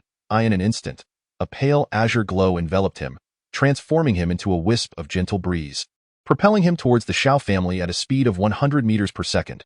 The Jia family home, where Jiahani resided, was situated in a relatively secluded neighborhood. This community was adjacent to the renowned tree-lined avenue of Guangling City, with housing that only the affluent could afford. Jiahani's father served as the general manager of a publicly listed company, possessing shares that yielded substantial dividends. The company consistently reported favorable annual profits, ensuring that the Jia family's after-tax income surpassed 200,000 each month. Although Jiahani's mother did not engage in business and lacked the income of her husband, her social standing was considerably elevated. Because Jiahani's mother was once a retired swimmer and is now serving as a physical education coach at a private high school. However, what should have been a life of joy for such a wealthy family is now marred by an unimaginable tragedy. Chapter 176. For the glory of the Gusu clan, this very moment, within the residence of the Jia family, the lights flicker ominously, the tubes having been damaged. The floor is a gruesome sight, strewn with blood and chaos, evoking a visceral reaction. On the already dried bloodstains, two middle-aged men are half-kneeling. Their bodies are also smeared with blood, and their injuries are distressing to behold. While the wounds of these two men may not be fatal, at least for the moment, the injuries sustained by a young man beside them exude a chilling sense of dread. He lies on the ground, blood slowly oozing from his chest, and his clothing is stained with blood that has yet to fully dry. A large chunk of flesh has been gouged from his thigh, and his arms hang limply as if broken. Before this young man stands a girl clad in a white dress. She appears very youthful, standing approximately 5 feet 5 inches tall. Her beauty may not be striking, yet her aura is ethereal. However, at this moment, her face is contorted with intense fury, deep furrows etched into her brow. In front of her stand two young men. The younger of the two clutches a flute, gazing at the girl with an air of arrogance. Beside him stands an older man, whose expression is inscrutable, as though the very heavens are repelling him. "Zixing, come back with us quickly," the young man addresses Ge Zixing with a chilling smile. If you agree to return, perhaps we might spare this lad. Gusu Zixing, upon hearing these words, coldly retorts to Goong, "Stop dreaming. I will never return with you. If I were to do so, you would kill him in an instant. Don't think for a moment that I am unaware of your vile intentions." As soon as her words fell, Gusu Wang smacked his lips and said, "Oh, Zixing, how can you speak of us in such a manner? After all, we have played together since childhood. To utter such heartless words truly saddens both me and Brother Ran." Upon hearing this, Gusu Zixing trembles with indignation as she declares, "Spare me your appeals to familial bonds. They are futile. The one I love is Jia Hani. If you wish to kill him, you must first step over my corpse." At her declaration, the expressions of Gusu Wang and Gusu Ran shift dramatically. Gusu Wang sternly admonishes, "Zixing, do not forget your mission. You are destined to marry someone from the cultivation world. The bloodline of our realm cannot be tainted by those of the mundane. Furthermore, this young man possesses the aura of our esteemed Gusu family's cultivation techniques. Although he has merely attained the wood element, he must meet his demise. Regardless of the intricacies of the techniques he wields, our Gusu family cannot forsake the opportunity to eliminate a potential traitor who may have stolen our precious secrets for the sake of a mere innocent mortal." At this juncture, Gusu Zixing suddenly let out a grim smile and remarked to Gusu Wang, "After all this discourse, it seems you are merely concerned with the reputation of the Gusu family, are you not? You fear that should the cultivation world learn of my cohabitation with a mundane man for several days, I would be unmarriageable, correct?" Upon hearing this, Gusu Wang and Gusu Ran exchanged raised eyebrows, their glances revealing that, despite her lackluster talent for cultivation, their junior sister was far from foolish. In any case, this mortal man must perish. As Gusu Wang spoke, his gaze fixated on Jia Hani, standing behind Gusu Zixing, and an overwhelming aura of murderous intent erupted from him. Chapter 0177. Unrighteous intentions do not. "You cannot kill him," Gusu Zixing said, her gaze fixed intently on Gusu Wang. "The cultivation technique he practices could not possibly belong to our Gusu family. When I encountered Brother Hanyu, he was but an ordinary person. His ascension to the realm of a postnatal warrior was only achieved with the aid of the elixirs I provided him. This alone suffices to demonstrate that he could not have mastered our Gusu family's 10,000 trees and spring technique. Brother Wang, others may be unaware, but do you still remain ignorant? 10,000 trees in spring is merely a supplementary technique of our Gusu family. The foundational technique is entirely different. Furthermore, even you, Brother Wang, spent no less than 2 months to break through to the postnatal warrior 1-star realm when you were cultivating the foundational technique. And, may I remind you, this was accomplished only with our father's assistance. Thus, the technique Brother Hanyu practices cannot possibly be 10,000 trees in spring, but rather a far superior one. Therefore, I beseech you, Brother Wang, to relinquish your misguided beliefs." Gusu Zixing implored passionately. However, the more she sought to substantiate her claims, the more incensed Gusu Wang became. He coldly retorted, "You've said quite enough. This young man is destined to die. You yourself have stated that it was only after encountering him that you smoothly became a warrior. This implies that, without the techniques you provided, could he have succeeded in his cultivation? Moreover, your assertions do not sufficiently prove that his techniques stem from another source.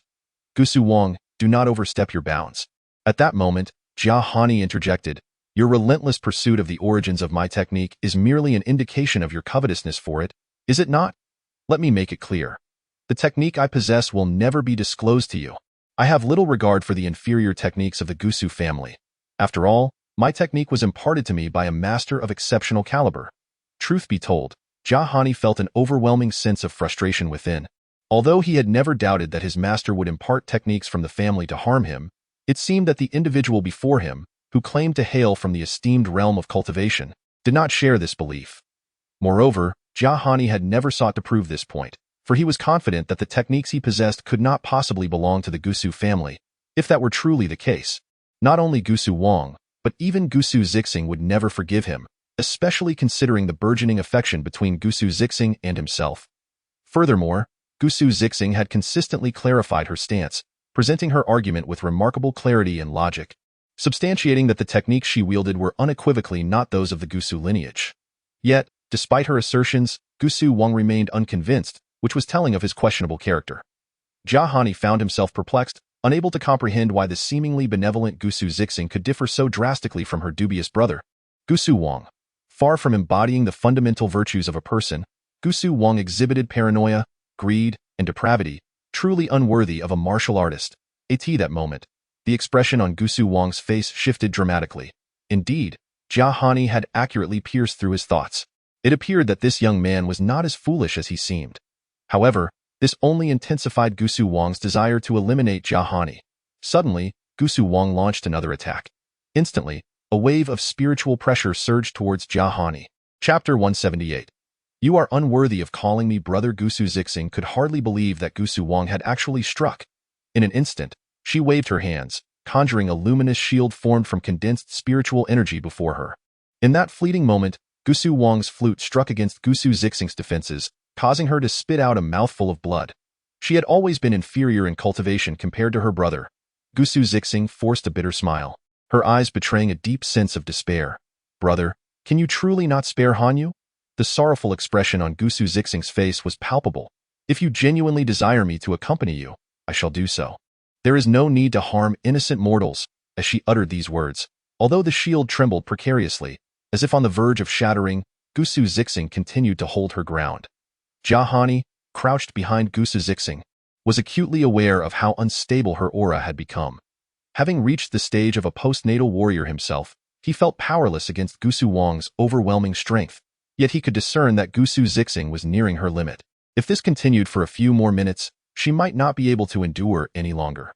Truth be told, Jia Hani was torn between resentment and gratitude towards Gusu Zixing. After all, had it not been for her, his family would not have endured such unjust tribulations.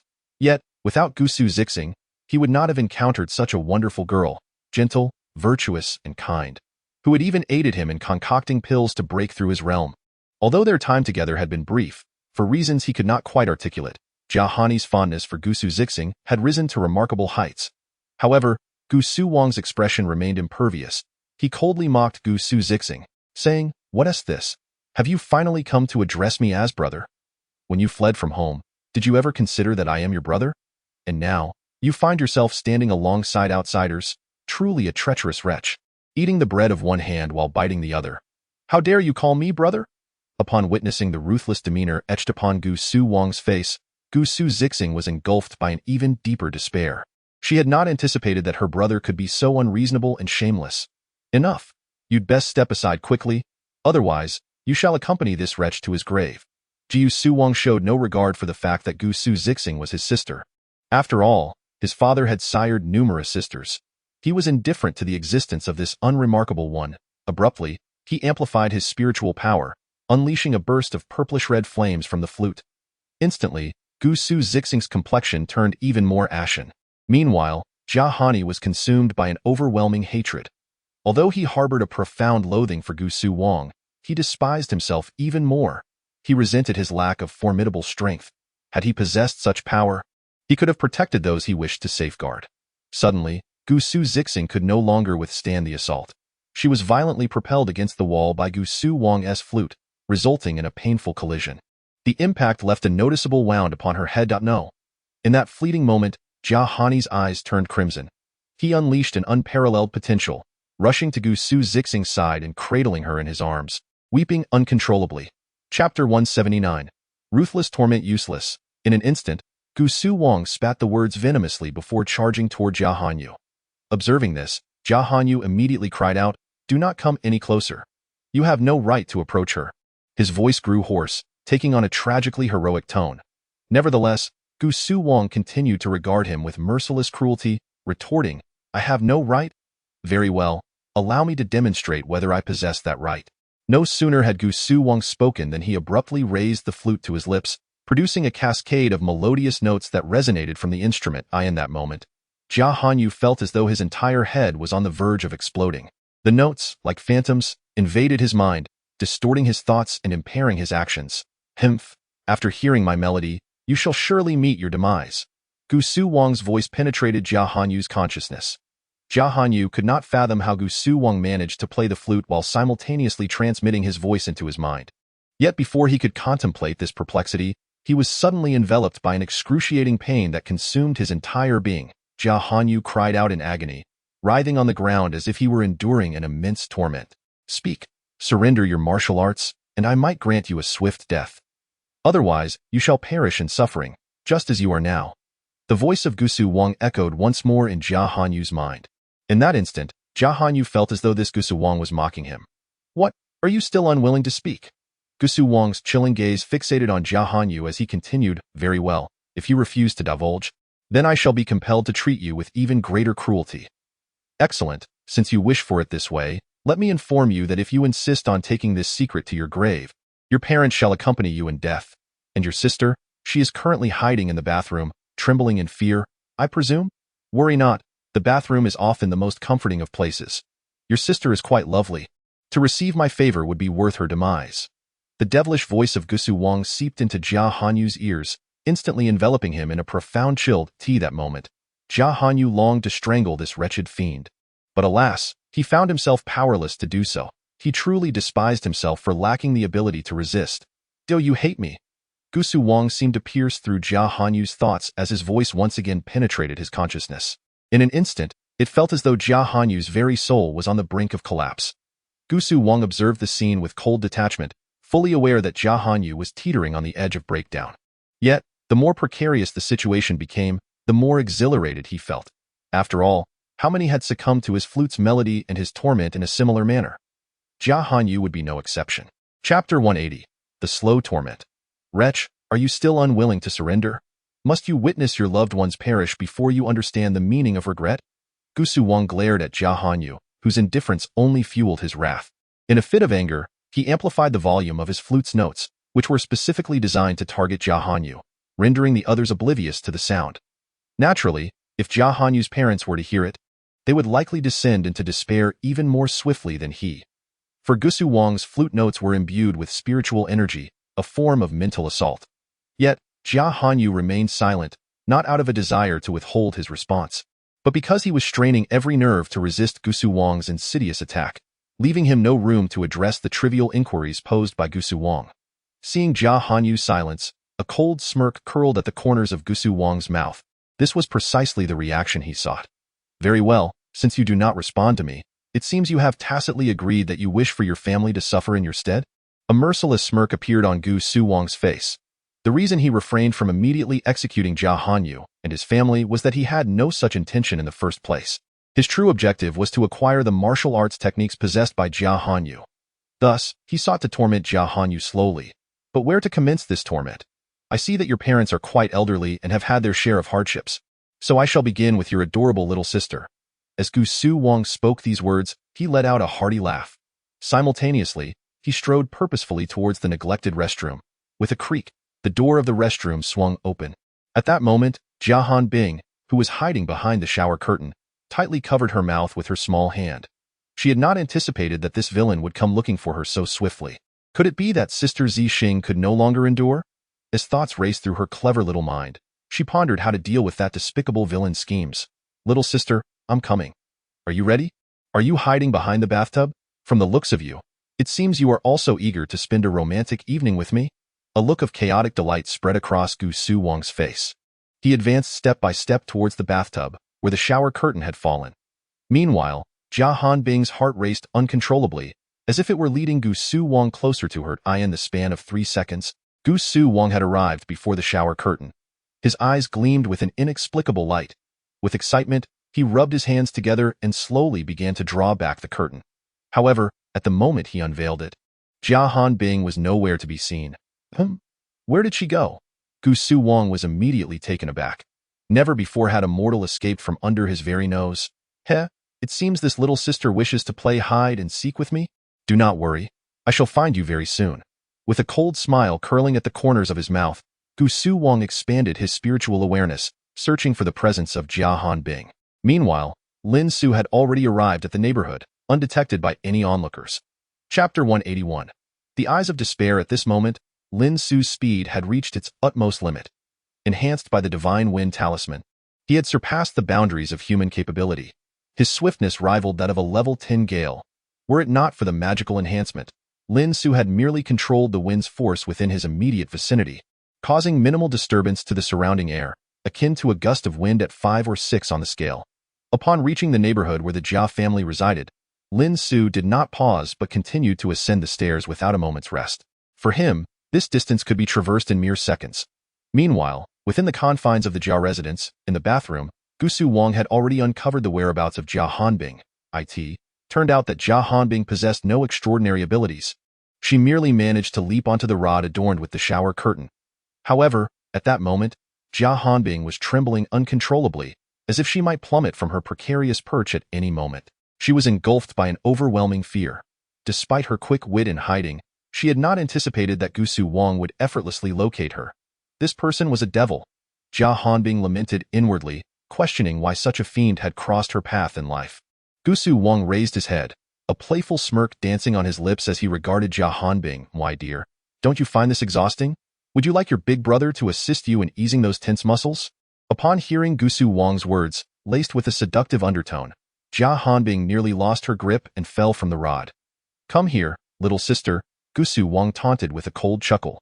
With a single wave of his hand, a surge of spiritual energy enveloped Jia Hanbing, and in an instant, amidst her shrieks, she found herself cradled in Gusu Wang's arms. He caught her with an air of confidence, flashing what he believed to be a charming smile, and even whistled at her, entirely disregarding the demeanor of a transcendent being. Faced with Gusu Wang's audacious yet undeniably alluring demeanor, Jia Hanbing's eyes rolled back in fear, and she fainted. TSK, TSK, TSK, Gusu Wang mused. It seems you desire my tender affection, but fret not, the time is not yet ripe. Soon, you shall experience my care. And no sooner had he spoken than an irate voice echoed from the direction of the bathroom door. Gusu Wang, you wretched creature, what on earth do you intend to do? At this moment, Jia Hanbing had awakened from the enchantment of Gusu Wang's earlier melodic tones. She dragged her battered form, her eyes filled with despair as they fixated on Gusu Wang. Observing her, Gusu Wang burst into laughter. Look at you, so utterly despondent. It's truly a sight that tugs at the heartstrings. Yet, what can be done? After all, you wouldn't shed a tear until faced with the coffin. Would you? As he spoke, he caressed Jia Hanbing's adorably beautiful face with his hand. A look of indulgence etched upon his features. Speak? Jia Hanyu bellowed in fury. However, against Gusu Wang's brazen actions, he felt utterly powerless. Now that death is upon you, will you surrender the secrets of your martial arts? You know, if you continue to refuse, your sister shall suffer at my hands. I believe a wise person would not sacrifice their life for a master who cannot protect them. The chilling words of Gusu Wang sent a shiver down Jia Hanyu's spine, leaving him momentarily trembling. Chapter 182. The White Horse Prince comes to the rescue. Very well, it seems you truly will not shed tears until you see the coffin. In that case, I shall thoroughly enjoy your sister's company before I slowly deal with you. At this moment, Gusu Wang suddenly broke into a sinister grin, then extended his wicked claws towards Jia Hanbing, methodically stripping away her garments, one by one. Witnessing Gusu Wang's despicable actions, the expression on Jia Hanyu's face grew increasingly desperate. Please stop, do not harm my sister. I promise you, I will hand over all the contents of that cultivation technique to you. Just spare my sister. Suddenly, Jia Hanyu cried out, his voice hoarse as he pleaded with Gusu Wang. Upon hearing this, an evil smile crept across Gusu Wang's face. That's more like it. Those who know their place are the true talents. Since you are so obedient, I shall no longer regard you as an outsider. As a reward for your compliance, I have decided to grant your sister some pleasure first, and then we can discuss the matter of the cultivation technique. A light chuckle escaped Gusu Wang's lips as his hands continued their relentless actions. In an instant, Jia Hanyu was consumed by rage. You scoundrel, he shouted vehemently. Did you not say that if I surrendered the technique, you would spare my sister? How can you be so deceitful? How can you go back on your word? Jia Hanyu was utterly astonished that this self-proclaimed noble from the realm of cultivation could be so brazenly shameless. Oh? Did I ever say such a thing? That is likely just your deluded fantasy. Gusu Wang cackled wickedly, having already stripped Jia Hanbing of her clothing completely as he beheld his sister on the verge of being violated by this unscrupulous fiend. A profound sorrow welled up within Jia Hanyu. Just then, Jia Hanbing suddenly awakened.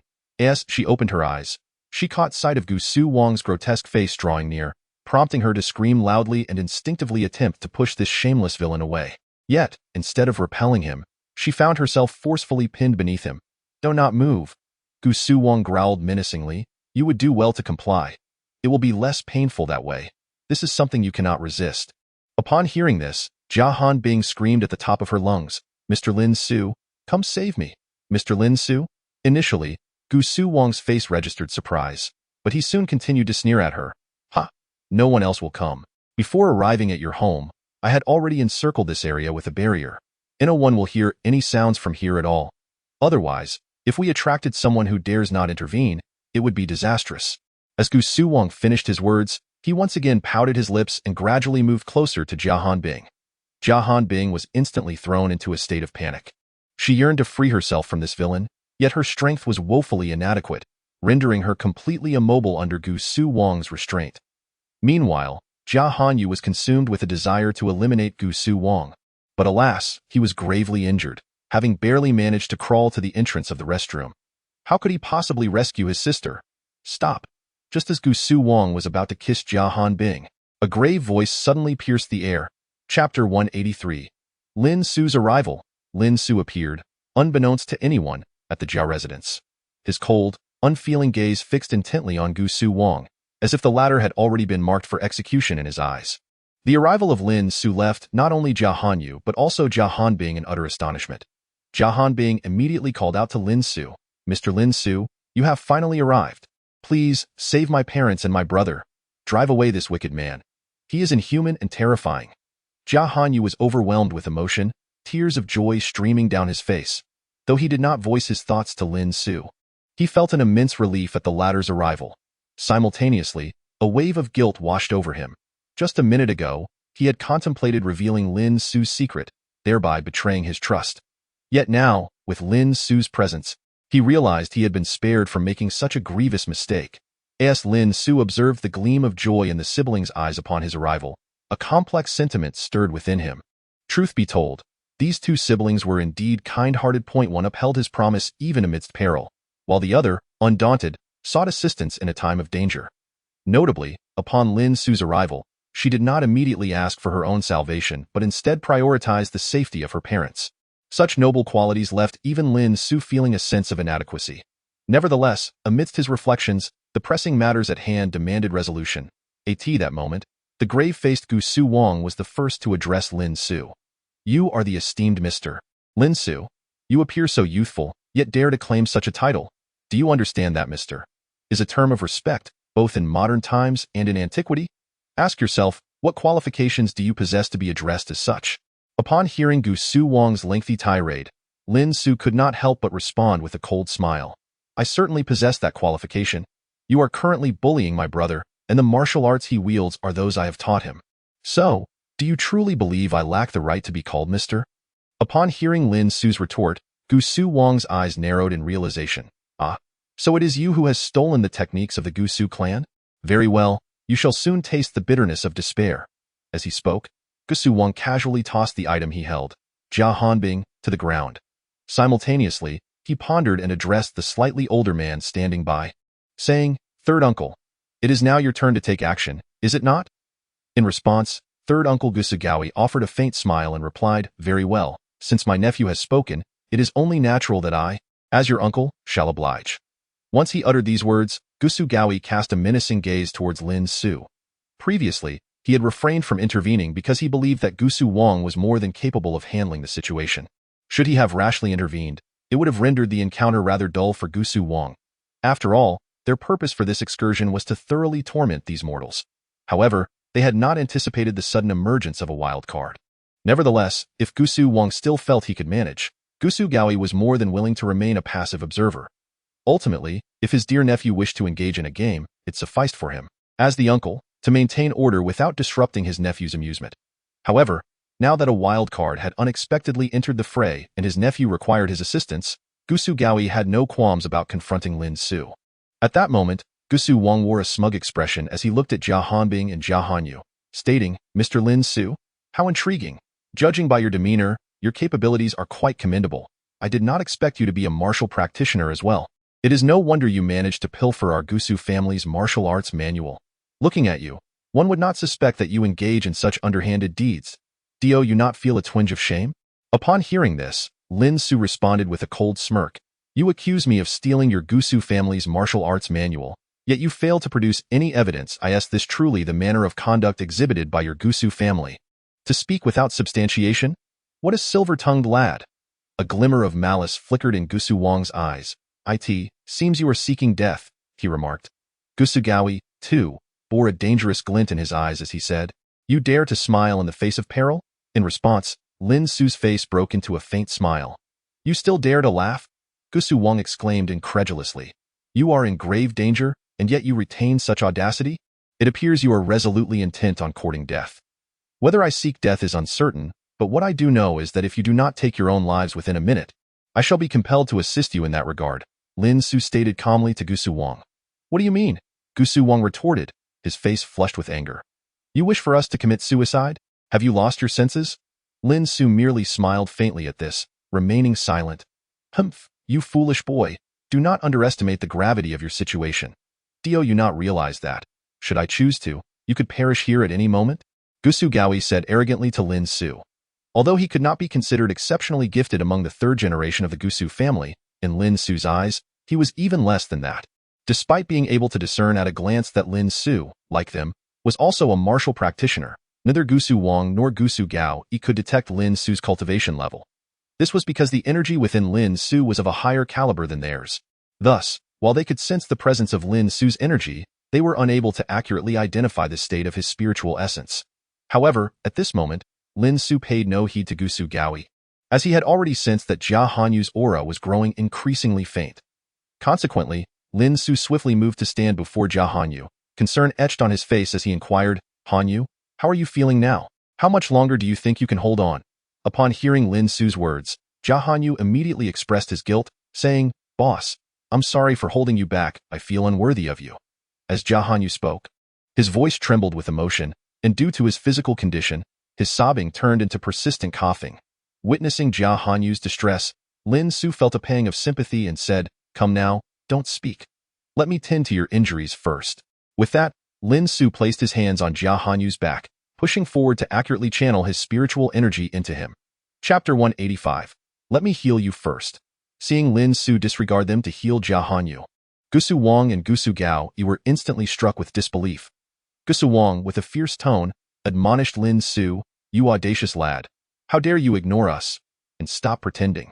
Even the Gusu family, renowned for its alchemy, is powerless to help this man with his injuries. What makes you think you can save him? Simply because I am not as useless as you, Lin Su replied coldly, swiftly gathering his spiritual energy and rapidly inscribing a basic healing talisman within Jia Hanyu's body. Previously, Lin Su had employed this method to heal Xiao Xian, and now he was merely repeating the process, albeit with greater speed than before. Even while conversing and inscribing the talisman, he managed it effortlessly. I'm speaking to you, did you not hear? Who do you think you are, attempting to heal others? Gusu Wang scoffed with a malicious glee, as if his words were irrefutable truth. However, Lin Su paid little attention to Gusu Wang's bluster, instead accelerating his talisman inscribing. Meanwhile, a look of incredulity crossed Jia Hanyu's face, for during Lin Su's healing, he felt a distinct itch emanating from his wounds.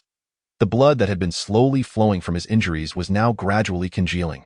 The flow of blood had evidently diminished in that fleeting moment. The pain previously inflicted by the wounds vanished without a trace. Jia Hanyu could not help but marvel at the prowess of his leader. Observing Lin Su's continued indifference towards him, Gusu Wang, filled with ire, bellowed, You impertinent wretch, did you not hear my command? I ordered you to cease, yet you dare to defy me. Do you believe I won't reduce you to a mere shadow of your former self? Having uttered these words, Gusu Wang brought the flute to his lips, resolutely intent on delivering a severe lesson to this ignorant youth. An overwhelming aura of murderous intent emanated from the notes that flowed from the flute. These notes did not dissipate into the air. Instead, they surged directly towards Lin Su's form. The art of sound killing was a skill he had honed since childhood, and he had practiced this lethal melody for 2 decades. He was certain that under the assault of his fatal composition, Lin Su would succumb to madness, his vital essence drained, lifeless in an instant. However, Lin Su merely lifted his head slightly, without any overt action. A faint blue light illuminated his eyes. Upon witnessing this ethereal glow, Gusu Gaoi cried out in alarm, This is Dire Nephew. He is a talisman master. We must thwart him at once. If he completes his talisman, it will be too late. No sooner had the words left his lips than Gusu Gaoi unsheathed his sword, lunging swiftly toward Lin Su, intent on delivering death. Begone, Lin Su declared sharply, flicking his wrist to unleash a blazing fire talisman that erupted before Gusu Gaoi. Simultaneously, a talisman imbued with a soft blue luminescence materialized before Lin Su's eyes. An invisible pressure filled the air, causing Gu Su Wang to drop the flute from his grasp, which clattered to the ground. Gu Su Wang's eyes widened in disbelief, fixated on Lin Su. Were his gaze capable of inflicting harm, Lin Su would have perished hundreds of times over. Regrettably, Gu Su Wang's malevolent stare did not vanquish Lin Su. Instead, it backfired, leaving him grievously wounded by Lin Su's talisman. With a splutter, Gu Su Wang expelled several mouthfuls of blood. With each spurt, his strength diminished until he ultimately collapsed, his eyes still brimming with incredulity. "You insolent wretch! How dare you harm my nephew? Prepare to pay with your life." Despite the injuries inflicted by Lin Su's fire talisman, Gu Su Gao Yi did not relent. His eyes blazing with fury, he charged at Lin Su. Yet, Lin Su paid little heed to the farcical figure of Gu Su Gao Yi, with his palm facing the advancing foe. He swiftly formed a talisman that unleashed a barrage of razor-sharp wind blades, reminiscent of a machine gun's fire, cascading towards Gu Su Gao Yi. In an instant, anguished cries erupted from Gu Su Gao Yi, crimson streaks appearing across his body as he fought in vain. Even his sword, once a formidable weapon, was gradually shattered under the relentless assault of the wind blades, until the tempest of the wind blades dissipated. Gu Su Gao Yi knelt on one knee, expelling a mouthful of thick, crimson blood. His eyes were filled with astonishment. He could scarcely believe that he had been defeated by a mere youth from the mundane realm. How could this be possible? How could you possibly injure me? Furthermore, how could you be a talisman master? Your techniques resemble divine symbols. How could a being of your caliber exist in the mundane world? Are you one of those few renowned cultivation families that traverse the mortal realm? Gu Su Gao Yi murmured to himself, his tone imbued with profound shock. There are things you cannot fathom yet. Lin Su replied calmly to Gu Su Gao Yi. That is why I have long suggested that you hasten to take your own life. This way, I would not have to exert myself so painfully. You shall not die a good death. Gu Su Gao Yi suddenly roared at Lin Su. Even if you are a talisman master, what of it? We have never heard of your name in the cultivation realm. It seems you possess no notable background. Young pup, do you not realize the immense power of the Gu Su family within the cultivation world? Upon hearing this, Lin Su felt an urge to laugh. How could he be unaware of the Gu Su family's influence in the realm of cultivation? Unfortunately, in his past life, the Gu Su family was hardly worthy of mention. Now, Gu Su Gao Yi still dared to invoke the family's prestige, akin to a frog at the bottom of a well, believing that the sky above him constituted the entirety of the world. I shall grant you one final opportunity. Should you choose not to take your own life, I shall indeed take action. Lin Su's heart surged with a murderous intent. From the moment he stepped into the Jia family, he had resolved the fates of Gu Su Wang and Gu Su Gao Yi for that evening. Very well, young pup, since you seek death, I shall not hesitate to show you a taste of true power. After delivering his ominous words, Gu Su Gao Yi swiftly produced a talisman from his bosom, reciting incantations over it. A glimmer of astonishment flickered in Lin Su's eyes. A magical talisman? Since you dare to invoke it before me, I shall not hold back. Lin Su let out a cold laugh, and his figure rapidly surged towards Gu Su Gao Yi. His speed was unparalleled, to the extent that even Gu Su Gao Yi, a fellow martial artist, could not discern Lin Su's silhouette. Finally, as Lin Su's swift form approached, Gu Su Gao Yi successfully activated the magical talisman. Beams of spiritual pressure suddenly coalesced above the heads of the onlookers, the formidable energy causing the ceiling lights in the room to flicker and the objects on the table to tremble as if an earthquake had struck. Jia Hanyu was horrified to discover a square seal had abruptly appeared above Lin Su's head. This seal, reminiscent of a national treasure, shimmered with golden light, intricately carved with a vivid dragon that seemed eager to devour Lin Su whole. The seal was as large and heavy as a small mountain, seemingly capable of crushing him. Heh, vile brat, prepare to die. In an instant, Gu Su Gao Yi fervently infused spiritual energy, thereby augmenting the weight of the square seal. At this moment, Gu Su Gao Yi was completely indifferent as long as he could eliminate Lin Su. It mattered not if he wasted the ancestral talisman bestowed upon him by the Gu Su clan. Moreover, even if this talisman were to unleash unfathomable might, it would require the total depletion of his own spiritual power. Gu Su Gao Yi was resolute in his intent to slay Lin Su here and now. However, Lin Su's eyes glimmered with a frigid smile. Did he truly believe that by exhausting his spiritual energy, he could vanquish me? Let it be known, you are but a mere 4-star postnatal warrior, not to mention the folly of showcasing your skills before me. As Lin Su's words echoed, he raised his hand, and in an instant, a resplendent white light erupted forth. The proximity of that white light to Gusugawi was alarmingly close, and that fleeting moment, a sharp, agonized scream escaped Gusugawi's lips, compelling him to shut his eyes, from which flowed two streams of blood tears. His vision had been blinded by Lin Su's radiant light. Simultaneously, he felt the tumultuous surge of his vital energy within. Though his eyes were no longer functional, he instinctively sensed the calamity that had befallen him. This is disastrous. That accursed Lin Su has managed to subdue my talisman, resulting in a backlash of spiritual energy against me? As Gusugawi's thoughts crystallized, he could not suppress the urge to spit out a mouthful of blood at that moment. He felt an excruciating pain in his veins. Lin Su had transformed the talisman back into a yellow paper amulet, which had subjected Gusugawi to the backlash of spiritual energy. The horrifying spectacle left Gusu Wang utterly astounded. He had not anticipated that this suddenly emerged Lin Su would be so formidable. At this juncture, a faint smile graced Lin Su's lips. Truly, I am grateful to you for presenting me with such a treasure in your hands. This treasure is indeed squandered. It is likely only fit for single use, or perhaps reusable at best, Lin Su remarked nonchalantly. Lin Su's words left Gusugawi in a state of shock. With palpable astonishment, he addressed Lin Su. How did you know that I have utilized this talisman numerous times? As soon as the words escaped his lips, Gusugawi immediately regretted his admission. Had he not just confessed that he had treated this once-in-a-lifetime item as a mere disposable trinket? Chapter 188. The high-level skills of the talisman master. It is quite simple, for the patterns on your talisman have suffered considerable wear, to the extent that they have faded beyond the realm of naked-eye visibility. Furthermore, talismans are not something that your current cultivation level can fully activate. The very existence of such talismans was conceived by cultivators of the Golden Core realm, designed to safeguard lower-tier practitioners, a creation that lies between artifacts and talismans.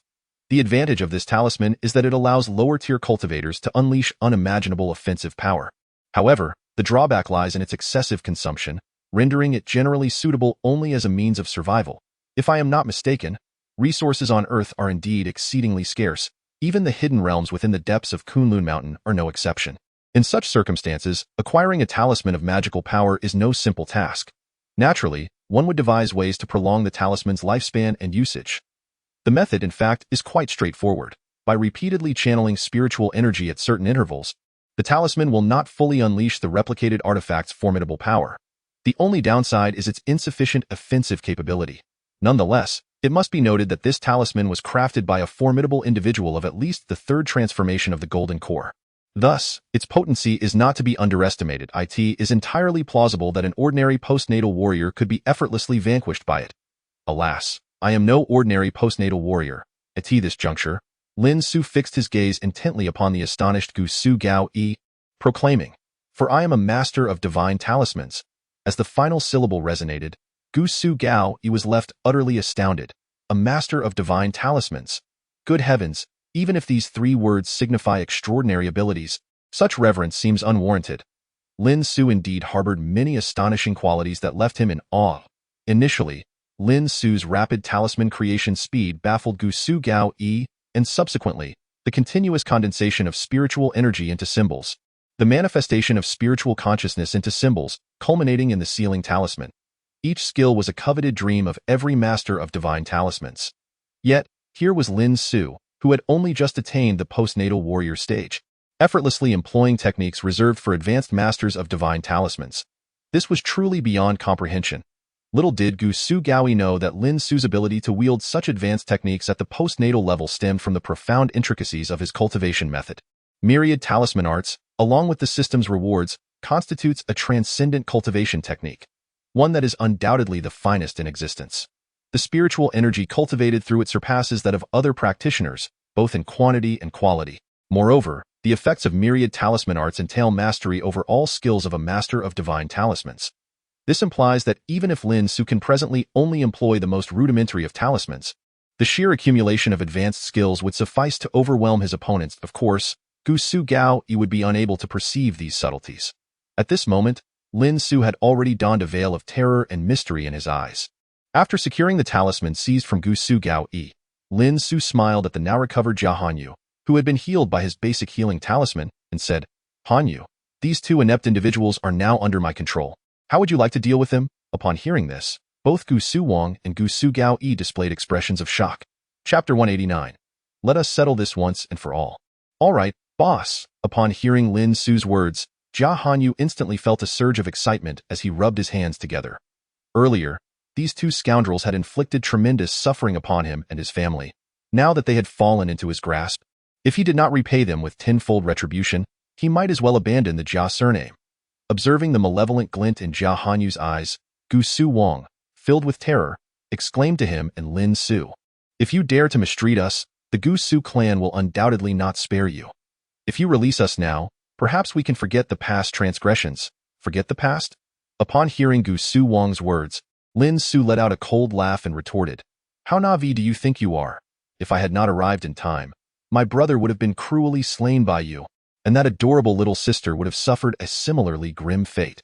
Your home would have been set ablaze by your own hand. A wretch like you, steeped in such heinous crimes, surely deserves death."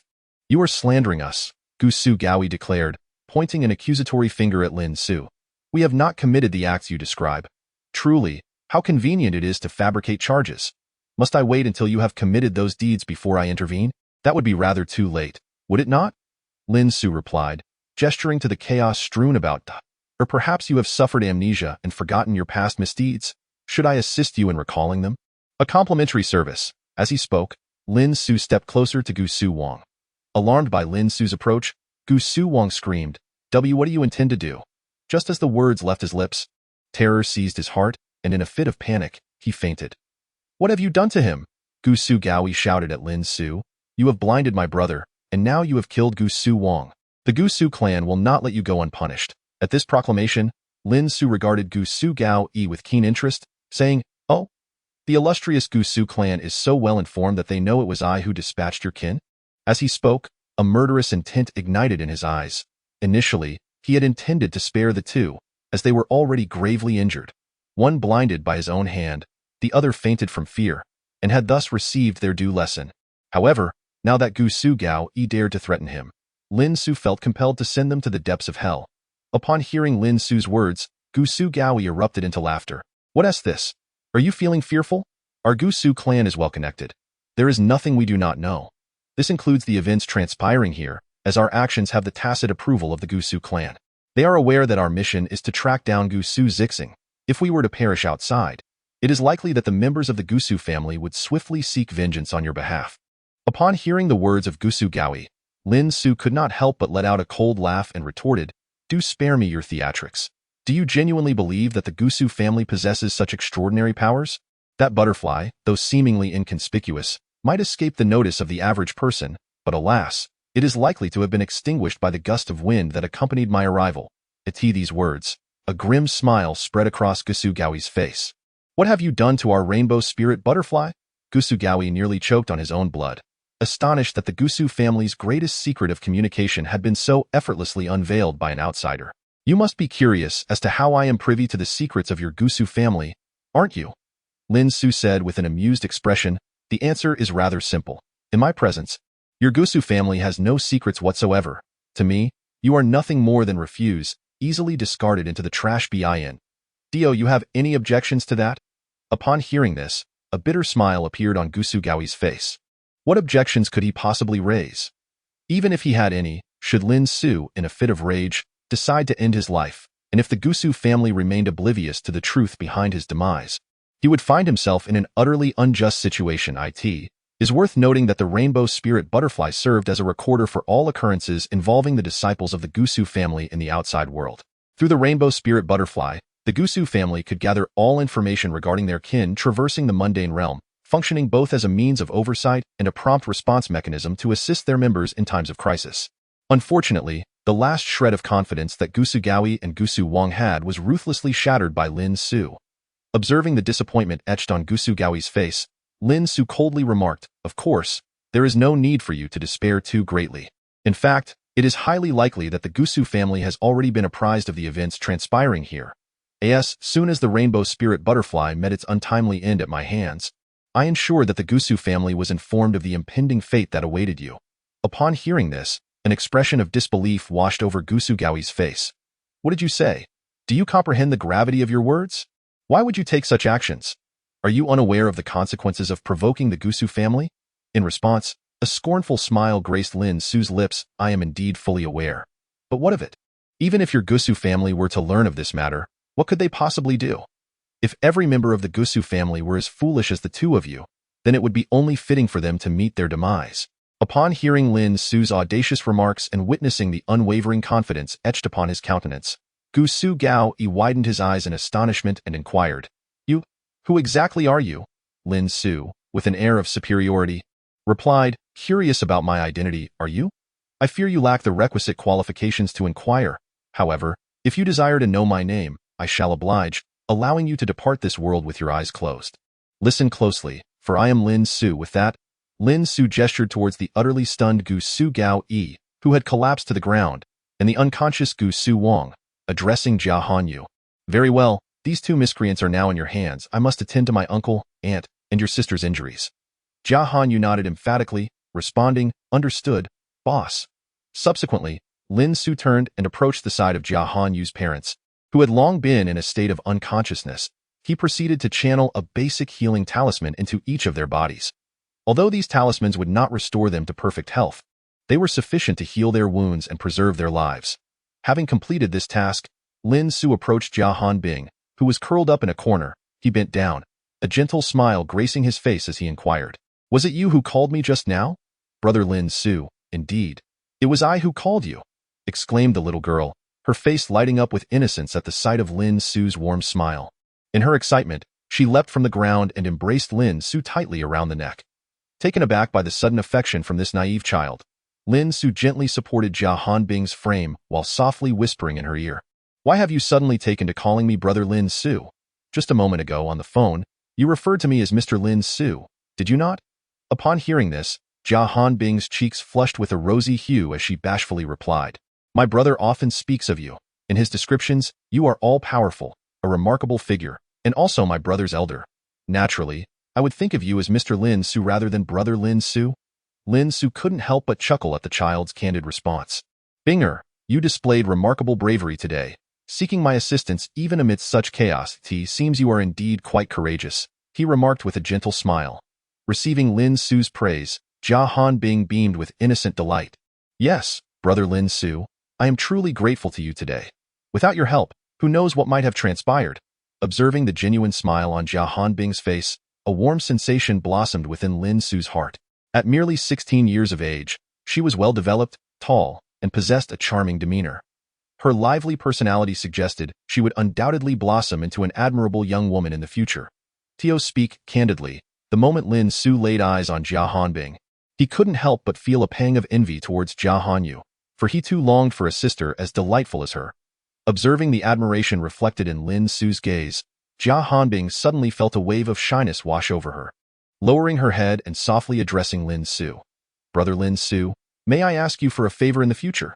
Taken aback, Lin Su regarded Jia Hanbing with curiosity and inquired, "What is it that you wish to ask of me?" "Binger, you need only speak your mind. Just the fact that you call me Brother Lin Su assures me that I would traverse mountains and oceans to fulfill your request, as long as it lies within my capabilities." Upon hearing his words, Jia Hanbing chuckled softly and responded, "Then, Brother Lin Su, could you possibly venture into the depths of mountains and seize to procure for me the most precious treasure in the world?" Gazing into Jia Hanbing's clear, innocent eyes, Lin Su couldn't help but smile ruefully. Well, that might be somewhat challenging. After all, the definition of the world's most precious treasure is a matter of great debate. Yet, rather than continuing the discussion, Jia Hanbing declared, "In that case, it is settled. From now on, Brother Lin Su must frequently call me. Surely, that is within your power." After making this proclamation, Jia Hanbing murmured to herself, "And that, indeed, is the treasure I hold most dear." Regrettably, Lin Su remained oblivious to the true sentiments dwelling within Jia Hanbing's heart. He merely smiled and nodded, saying, "Very well, from now on, Binger may call me whenever she wishes. Let us keep in touch." Chapter 192. Jia Hanyu's talent. Subsequently, Lin Su guided Jia Hanbing to tidy herself up before taking her out.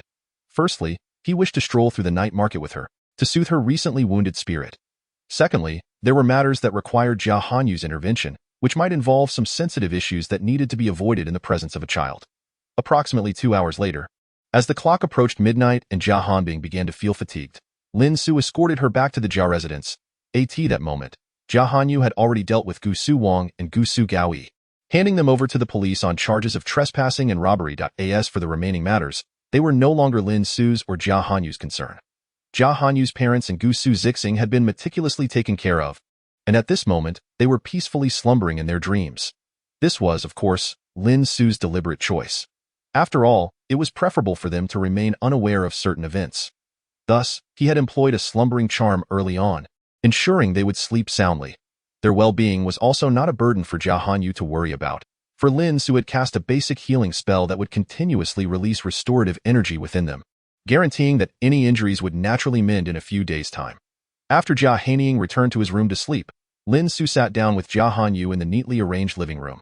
Subsequently, upon Lin Su's inquiry, Jia Hanyu gradually divulged the entire process of his cultivation experience. Jia Hanyu stated, "Boss, to be honest, I don't quite understand how this works either," merely recited the incantation silently, and to my astonishment, I quickly discovered the sensation of qi as described, and I even saw the so-called spiritual energy circulating through my meridians. Frankly, it was truly remarkable, akin to witnessing one's own blood flowing through the veins, and I was able to perceive the streams of qi coursing through my meridians. This is utterly unfathomable. Upon hearing Jia Hanyu's account, Lin Su fell into deep contemplation. This was the first time he had encountered such a situation. The only explanation could be that Jia Hanyu's mental strength was perhaps exceedingly formidable. Even though he had not yet cultivated his divine consciousness, the sheer power of his mental energy must have instinctively guided the flow of spiritual energy merely by reciting the cultivation mantra. It must be said that Jia Hanyu was indeed extraordinarily fortunate. After all, even Lin Su, when grappling with the incomprehensible myriad symbol techniques, had relied on the enigmatic system within him to successfully cultivate in one go. After pondering for a long while, Lin Su finally spoke slowly to Jia Hanyu. "Yu, if you encounter any issues during your cultivation in the future, make sure to inform me at the first opportunity." "Understood." Jia Hanyu nodded in response, saying, Boss, I understand." With Jia Hanyu's assurance, Lin Su nodded in agreement. The two then engaged in light banter before Lin Su ultimately bid farewell to Jia Hanyu. By this time, it was already 2 o'clock in the deep of night. Just as Lin Su stepped onto the tree-lined avenue, he received a call from Lu Dayan. Upon seeing Lu Dayan's name, a wry smile appeared on Lin Su's face. This woman had not been particularly fond of him back at the martial arts arena in Guangling University, so why was she calling him now? Out of curiosity, Lin Su answered the call. "Hello? Is this Lin Su? I am Lu Dayan. Our Fuer would like to invite you for a meal." Lu Dayan stated directly and without preamble. Lin Su's expression immediately registered surprise. "Invite me for a meal? What prompts you to think of inviting me at this juncture? Surely this isn't a case of the weasel paying a visit to the hen with ulterior motives," Lin Su jested in reply. Lu Dayan retorted, her tone turning stern. "You insolent Lin Su, what nonsense are you spouting? Our Fuer inviting you for a meal is a privilege. It's up to you whether you come or not. But if you decline, I shall hang up." Lu Dayan promptly employed a tactic of feigned indifference. However, Lin Su was not particularly impressed and coolly responded, "If you want to hang up, then hang up. Spare me the unnecessary chatter." Hearing Lin Su's irritable tone, Lu Dayan felt a surge of irritation rising within her. She abruptly confronted Lin Su, exclaiming, "Well, Lin Su, despite how our Fuer has assisted you, you still have the audacity to wear such a contemptuous expression. Do you think you're something special?"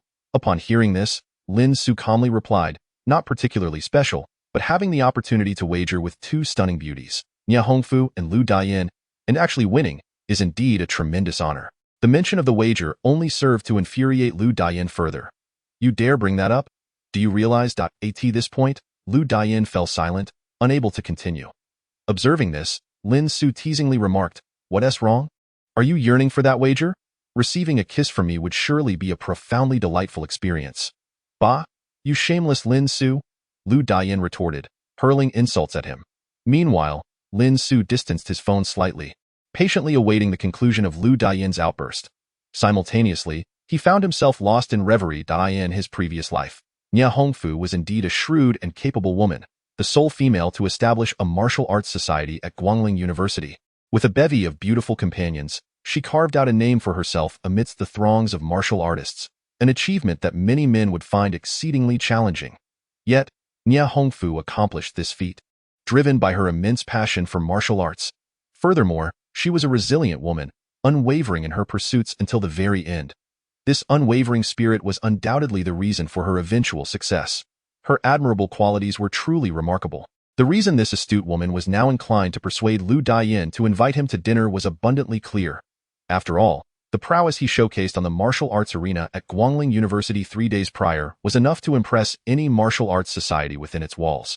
As an ambitious president, Nie Hongfu naturally sought to recruit him into the Zihua Martial Arts Society. Even though he had explicitly declined her offer 3 days ago, it appeared she had not given up hope. "Hey, you silent Lin Su, why aren't you speaking?" Lu Diyin suddenly interjected, her unease palpable. After all, their president, Nie Hongfu, had issued a firm directive to ensure she secured Lin Su. However, Lin Su's current demeanor made it exceedingly difficult for her to achieve this goal.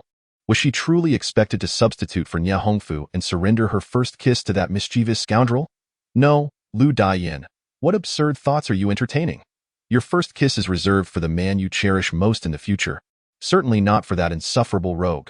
Lu Diyin was startled back to reality, glancing around to ensure no one was nearby. Fortunately, there was no one in sight. Otherwise, should anyone truly witness her in such a humiliating state, the esteemed image of Miss Lu Diyin would be utterly tarnished. It is indeed a source of great embarrassment. To her astonishment, she had just found herself somewhat anticipating the prospect of substituting for Nie Hongfu to kiss Lin Su. Lu Diyin could hardly fathom that this was the genuine sentiment residing within her heart.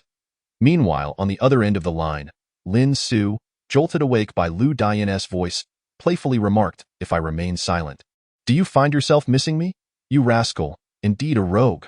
Lu Diyin's expression shifted instantly, and she retorted with irritation. She had not expected Lin Su to be so audacious, daring to tease her in such a manner. "If I am a rogue, so what? Let us not forget that you still owe me a wager," Lin Su replied with a hint of frivolity in his tone. Lu Diyin detected the levity in his words and, surprisingly, did not feel angered. Instead, she calmly inquired, "Are you free at the moment?" Upon hearing this, Lin Su, intrigued, questioned Lu Diyin, "Could it be that you genuinely wish to invite me for a meal?" What a ridiculous question. Otherwise, why would I be here at this late hour, engaging in idle chatter with you? Are you coming or not? A grown man should not be so indecisive, Lu Diyin exclaimed, momentarily exuding frustration. All right, I shall come." "Do you truly think I fear you?" Lin Su responded, "But do be cautious not to ply me with alcohol, for I might engage in conduct unworthy of a beast." Lin Su said this in jest. "You wish to drink? Dream on. I must inform you that we have secured a reservation at Hexianglu, so you better hurry over. If you keep my sister and me waiting until dawn, you shall face dire consequences," Lu Diyin declared fiercely before abruptly hanging up the phone. Should she continue conversing with that scoundrel Lin Su, she might very well faint from exasperation. After the call ended, Lin Su hastened to Hexianglu, borrowing a small car from Jia Hanyu for this occasion. Approximately half an hour later, Lin Su had just parked in front of Hexianglu when the astute Nie Hongfu waved at him. Observing this, Lin Su parked the vehicle in the designated spot and approached Nie Hongfu and Lu Diyin. At that moment, Lin Su's eyes brightened with awe. They were breathtakingly beautiful. Although he had previously been acquainted with Lu Diyin and Nie Hongfu's allure, their exquisite transformation after meticulous preparation left him utterly spellbound. Nie Hongfu was adorned in a light blue dress complemented by striking red high heels, creating a vivid contrast that, on her, appeared utterly harmonious. Meanwhile, Lu Diyin donned an elegant black gown, accessorized with a white Chanel handbag, which elevated her aura to one of unparalleled nobility. These two women were truly distinctive in their charm. After appraising them both, Lin Su nodded appreciatively and remarked, "Indeed, you are both stunningly beautiful." Upon hearing those words, Lu Diyin let out a cold snort and retorted, "You men are all talk and no substance. Pray tell, in what ways are we beautiful?" "Everywhere," Lin Su replied with a playful smile, glancing at the curves accentuated by Lu Diyin's bosom. Lu Diyin's expression shifted unexpectedly. She had not anticipated that Lin Su would be so cheeky in her presence. Meanwhile, Nie Hongfu, covering her mouth with a coy laugh, remarked to Lu Diyin, "It seems quite apparent that Lin Su has a fondness for you."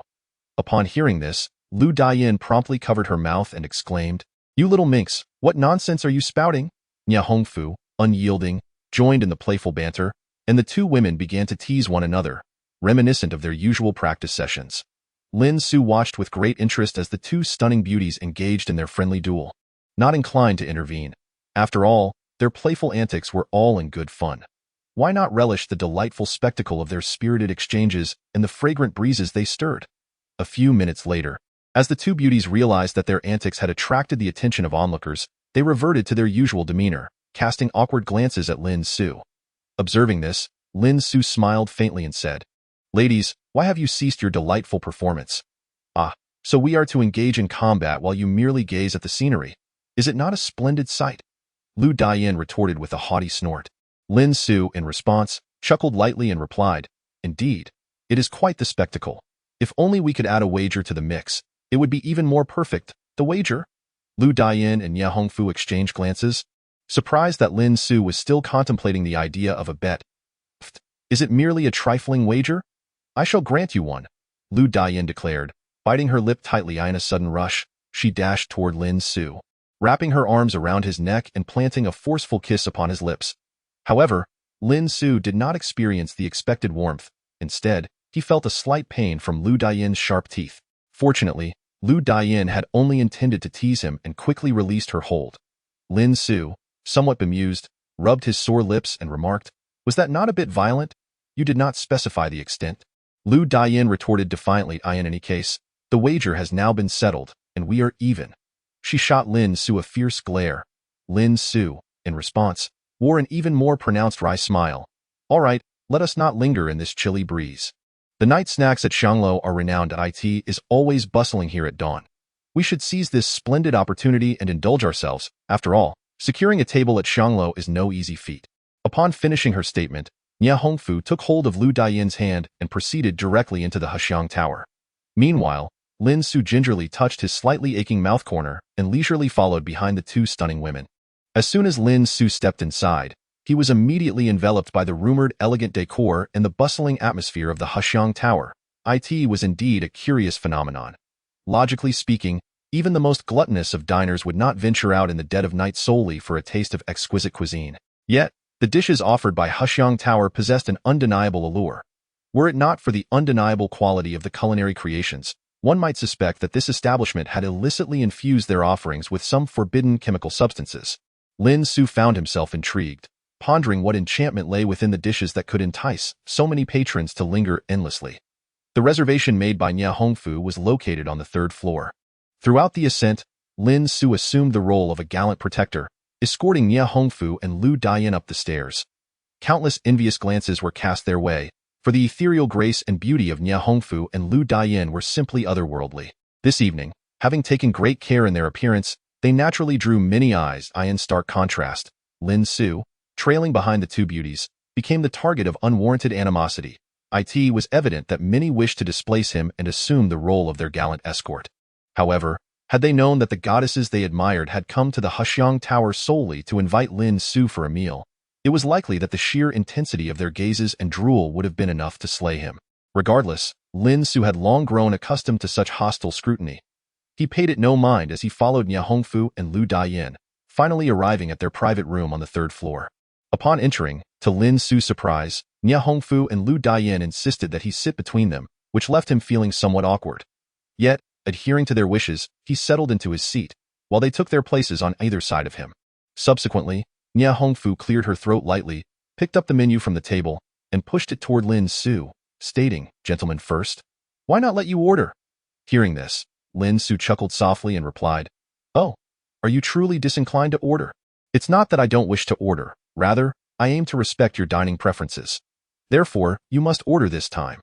Nye Hongfu declared resolutely. In response, Lin Su chuckled again and said, "Speaking of which, I am quite eager to learn about your dietary preferences, so, would you kindly order for this meal?"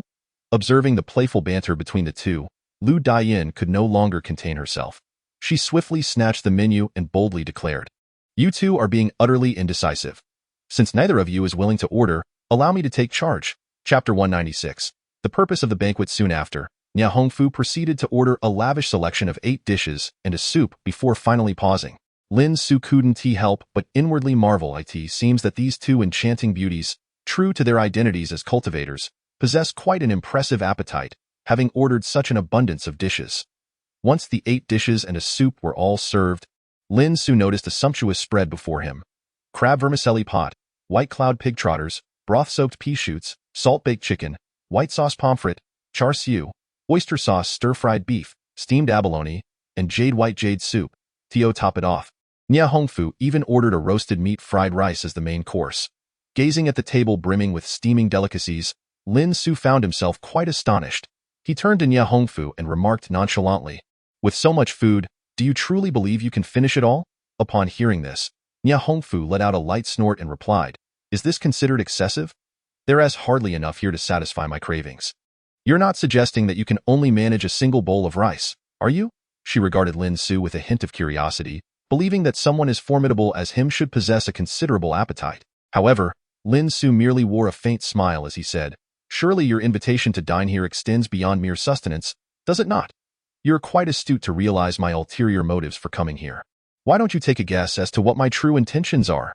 Nie Hongfu replied playfully, adopting a mysterious demeanor. In response, Lin Su sighed softly and said, "It's truly a pity to waste such a splendid array of dishes. To be frank, I have no intention of joining the martial arts society. I, Lin Su, am a man of my word and will not go back on my promise." With a loud clap, Lu Dian, who had been voraciously devouring her food, abruptly placed her chopsticks down on the table with force. Her face flushed with indignation as she exclaimed, "Lin Su, how ungrateful can you be? Our Zawuwa Martial Arts Society has gone to great lengths to invite you. Surely that merits some respect from you? And now you dare to reject our kindness." Upon receiving Lin Su's refusal, Nie Hongfu's face also displayed a tinge of disappointment and sorrow. As anticipated, Lin Su remained steadfast in his decision not to join the Zawuwa Martial Arts Society. Observing the grave expressions on the faces of the two beauties, Lin Su couldn't help but let a bitter smile creep onto his lips. He had predicted this outcome. Yet, what could he do? Was he truly expected to join the Zawuwa Martial Arts Society? In his previous life, had the two leading beauties of the society extended an invitation, he would have accepted without hesitation, recognizing the immense support it could have offered him prior to his cultivation journey. However, now, Lin Su's understanding of both his cultivation and the Dao far surpassed that of Nie Hongfu and Lu Dian. While joining the Zawuwa Martial Arts Society would bring him no detriment, it would also yield no benefits. Moreover, with numerous responsibilities awaiting him, joining the society would surely lead to incessant troubles. Should that happen, it could jeopardize his own endeavors. Upon observing the serene expression adorning Lin Su's face, Lu Dian was immediately filled with urgency. Unable to restrain herself, she exclaimed at Lin Su, "Lin Su, can't you just acquiesce to our request for once? Do you have any idea of the tremendous sacrifices Fuer has made to invite you to join us?" Chapter 197. Nie Fengyan. In response to her words, Lin Su replied coolly to Lu Dian, "If your sacrifices are indeed so substantial, then perhaps it is best that you refrain from insisting on my participation. Such a course of action would prove beneficial for both myself and for you." "You?" Lu Dian's face paled with indignation. She had not anticipated Lin Su's resolute obstinacy. Witnessing the tense atmosphere between the two, Nie Hongfu could not help but interject, "All right, Dian, since Lin Su is unwilling, there is no need for us to press the matter. Come, let us enjoy the meal with that." Nie Hongfu silently picked up her chopsticks and began to eat with grace. Observing her demeanor, Lu Dian felt a pang of discomfort in her heart. Yet, at that moment, she found herself at a loss for words. She could only shoot Lin Su a fierce glare before venting her frustration by indulging in the delectable dishes before her. As the two stunning women hastened to compete in their eating speed, a faint smile of irony crept upon Lin Su's face. Nevertheless, his own pace remained unhurried. Whatever dish he set his sights upon was certain to be successfully captured. Even though Nie Hongfu and Lu Dian initiated their actions prior to him, their speed paled in comparison to Lin Su's. Ultimately, they could only stare at him in disbelief, for this scoundrel not only refused their plea but also devoured their food with reckless abandon, truly embodying the notion of living off others. Just as the three had nearly finished off the 8 dishes and soup laid out before them, the door to the private room was suddenly flung open. A figure burst in from outside. A man whose body was sculpted with sharply defined muscles, clad in flexible, sporty attire that evoked the swiftness of a leopard, unmistakably a person who had undergone rigorous training. Although Lin Su sensed the man advancing towards him, he remained unfazed, calmly sipping from his bowl of soup. Suddenly, however, the bowl was swept from before him, crashing to the ground and splattering soup everywhere. Nie Hongfu and Lu Dian gazed at the intruding man in shock, their eyes wide with disbelief. After knocking Lin Su's bowl to the floor, the man disregarded him entirely and fixed his gaze upon Nie Hongfu, declaring, "You wretched woman, how dare you sit here eating? Let me ask you, do you remember the misdeeds you committed 3 days ago?"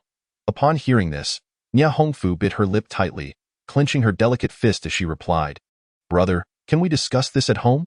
Home? The burly man, his face contorted with fury, shot back at her.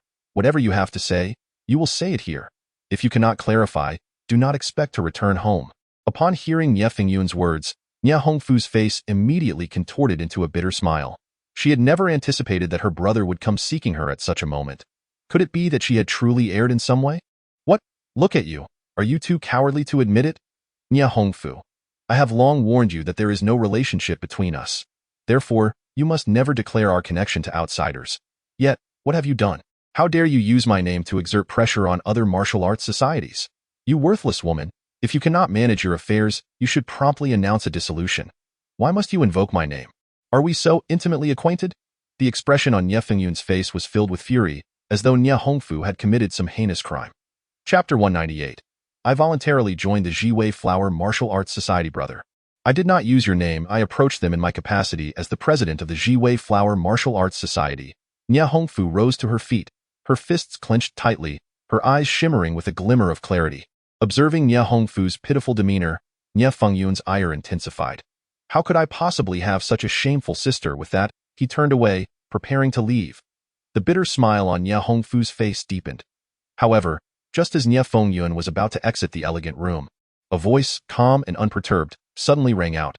From this day forth, I am a member of the Jiwei Flower Martial Arts Society. I, Lin Su, voluntarily joined the Jiwei Flower Martial Arts Society. As a member, I shall never permit anyone to trample upon us at will. Upon this declaration, both Nie Hongfu and Lu Daiyin were filled with profound astonishment. Nie Fengyun, too, turned around with unwavering composure, his eyes flashing with a sharp intensity as he fixed his gaze upon Lin Su. Young man, what did you just say? I dare you to repeat that. I said, I am now a member of the Jiwei Flower Martial Arts Society. Therefore, if anyone dares to provoke any member of the Jiwei Flower Martial Arts Society, or has the audacity to attempt to dissolve it, they must first step over my body. Lin Su's eyes radiated a tranquility as deep as a still pond. Nie Fengyun stared intently at him, and the atmosphere between them suddenly grew heavy. Moments later, Nie Fengyun erupted into wild laughter. This is truly the funniest joke I've heard all year, he bellowed, addressing Lin Su. You wish to protect that dilapidated society? I regret to inform you that no one who dares to challenge me, Nie Fengyun, has ever met a favorable end. Then you may as well try it. I wager you will find it utterly impossible to disband the Jiwei Flower Martial Arts Society within 3 days. Lin Su retorted. Upon hearing this, Nie Fengyun, in a fit of rage, laughed derisively. Well, it appears someone is daring enough to place a bet before me for the first time. Lin Su, I know precisely who you are. Indeed, you are formidable, having vanquished the entire membership of the Huiyue Martial Arts Society with your immense power. And you have also left Ku Feng of the Hengdong Martial Arts Society utterly defeated. Yet do you believe that such feats will enable you to conquer me? Allow me to enlighten you. Dream on. Nie Fengyun's eyes widened in fury, their gaze seemingly capable of piercing through Lin Su. Very well, I too shall await the outcome. Upon uttering these words, Lin Su gestured grandly, signaling Nie Fengyun to depart. Observing this, Nie Fengyun extended his right hand, raising it high and expressing a thumbs-down gesture towards Lin Su. In response, Lin Su merely smiled faintly. After all, when a dog bites, it cannot expect to be bitten back in any case. 3 days hence, this dog may not frolic so freely. Witnessing Lin Su's expression, which seemed to compel him to retreat, ignited a fierce indignation within Nie Fengyun. Excellent, Lin Su. It appears you truly are as arrogant as the rumors suggest. However, I shall be keen to see just how far your arrogance can stretch. I will watch you, 3 days from now, as you endeavor to safeguard your newly joined Jiwei Flower Martial Arts Society. At that time, I shall ensure you regret your choices. With that, Nie Fengyun stormed away in a fit of rage. Chapter 199. Living in the shadow of my brother. Seeing Nie Fengyun driven away by Lin Su, Nie Hongfu gazed intently at the retreating figure of the man. Lin Su's silhouette appeared unremarkable. His back was not particularly broad or sturdy, yet for some inexplicable reason, it emanated a profound warmth. That moment, this seemingly ordinary figure began to expand and grow within Nie Hongfu's heart. She had never felt such gratitude towards anyone before, for this man had stepped forward just when she felt utterly humiliated, shielding her from the tempest that loomed before her. Nie Hongfu understood that Lin Su did not genuinely wish to join the Jiwei Flower Martial Arts Society.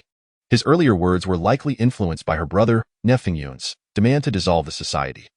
Although Nia Hongfu could not fully comprehend Lin Su's thoughts, she felt a deep appreciation for his assistance. This man had accomplished what she had always feared or lacked the ability to do, standing up against her brother. Nia Fengyun had been a tormentor since her childhood, relentlessly bullying her. Even Nia Hongfu herself could not fathom why her brother took such delight in targeting her. Throughout her life, she had strived to catch up to him, motivated by his disdainful remark that he had no use for a worthless sister who merely pouted. For over 20 years, Nia Hongfu had lived in the shadow of Nia Fengyun, existing solely for her brother's sake. However, now, into her world had burst a man who bestowed upon her an unprecedented sense of security. This man, with a powerful demeanor, had pulled her from the oppressive shadow of Nia Fengyun. After Nia Fengyun departed, Nia Hongfu, Lu Daiyan, and Lin Su found themselves enveloped in silence. Only Lin Su remained, his expression tranquil as he polished off the remaining dishes. After all, it was a rare occasion for Nia Hongfu to treat him to a meal at the Xianglo, and naturally, such delectable fare should not go to waste. Meanwhile, Nia Hongfu and Lu Daiyan gazed intently at Lin Su as he devoured the food voraciously in the eyes of the two stunning beauties. A bright glimmer lingered, leaving one to ponder what thoughts occupied their minds. Before long, as Lin Su contentedly let out a satisfied burp and prepared to rise and take his leave, Lu Daiyan finally stood up, her eyes sparkling like bright stars as she remarked, "Lin Su, you were truly quite manly just now." Upon hearing this, a faint smile graced Lin Su's face as he replied, "It's really nothing much. I simply cannot abide those who use their seniority to bully others." Suddenly, Lin Su turned to Nia Hongfu and inquired, "However, that individual is still your brother. I hope I wasn't too excessive just now?" Upon hearing this, Nia Hongfu nodded with a gentle smile, saying, "Not at all, Lin Su. In fact, I owe you my gratitude. Thank you for standing up for me." Observing the hint of trepidation in Lin Su's expression, Nia Hongfu remarked, "It seems you are quite fearful of your brother." Lin Su pondered this, recalling the scant information he had about the relationship between Nia Hongfu and Nia Fengyun from his past life, which had long puzzled him. After all, the bond between Nia Hongfu and Nia Fengyun hardly resembled that of a typical sibling relationship. Chapter 200. Do you truly wish to join? Noticing Lin Su's look of confusion, a flicker of unease crossed Nia Hongfu's face. With a sigh, she shifted the topic, saying, "Let us not dwell on that. Lin Su, may I ask, were your earlier words sincere? Do you genuinely intend to become a member of the Zuwuwa Martial Arts Society?" At this, Lin Su nodded affirmatively, stating, "Indeed, I do have that intention. However, I must clarify that this is merely a temporary measure. The reason for my previous reluctance to join the Zuwuwa Martial Arts Society is that my time at Guangling University is likely limited." Upon hearing this, Nia Hongfu looked at Lin Su in astonishment, exclaiming, "What? Are you suggesting that you have a terminal illness?" Lin Su's face registered a look of exasperation as he replied with a hint of embarrassment, "Do I strike you as someone afflicted with a terminal condition?"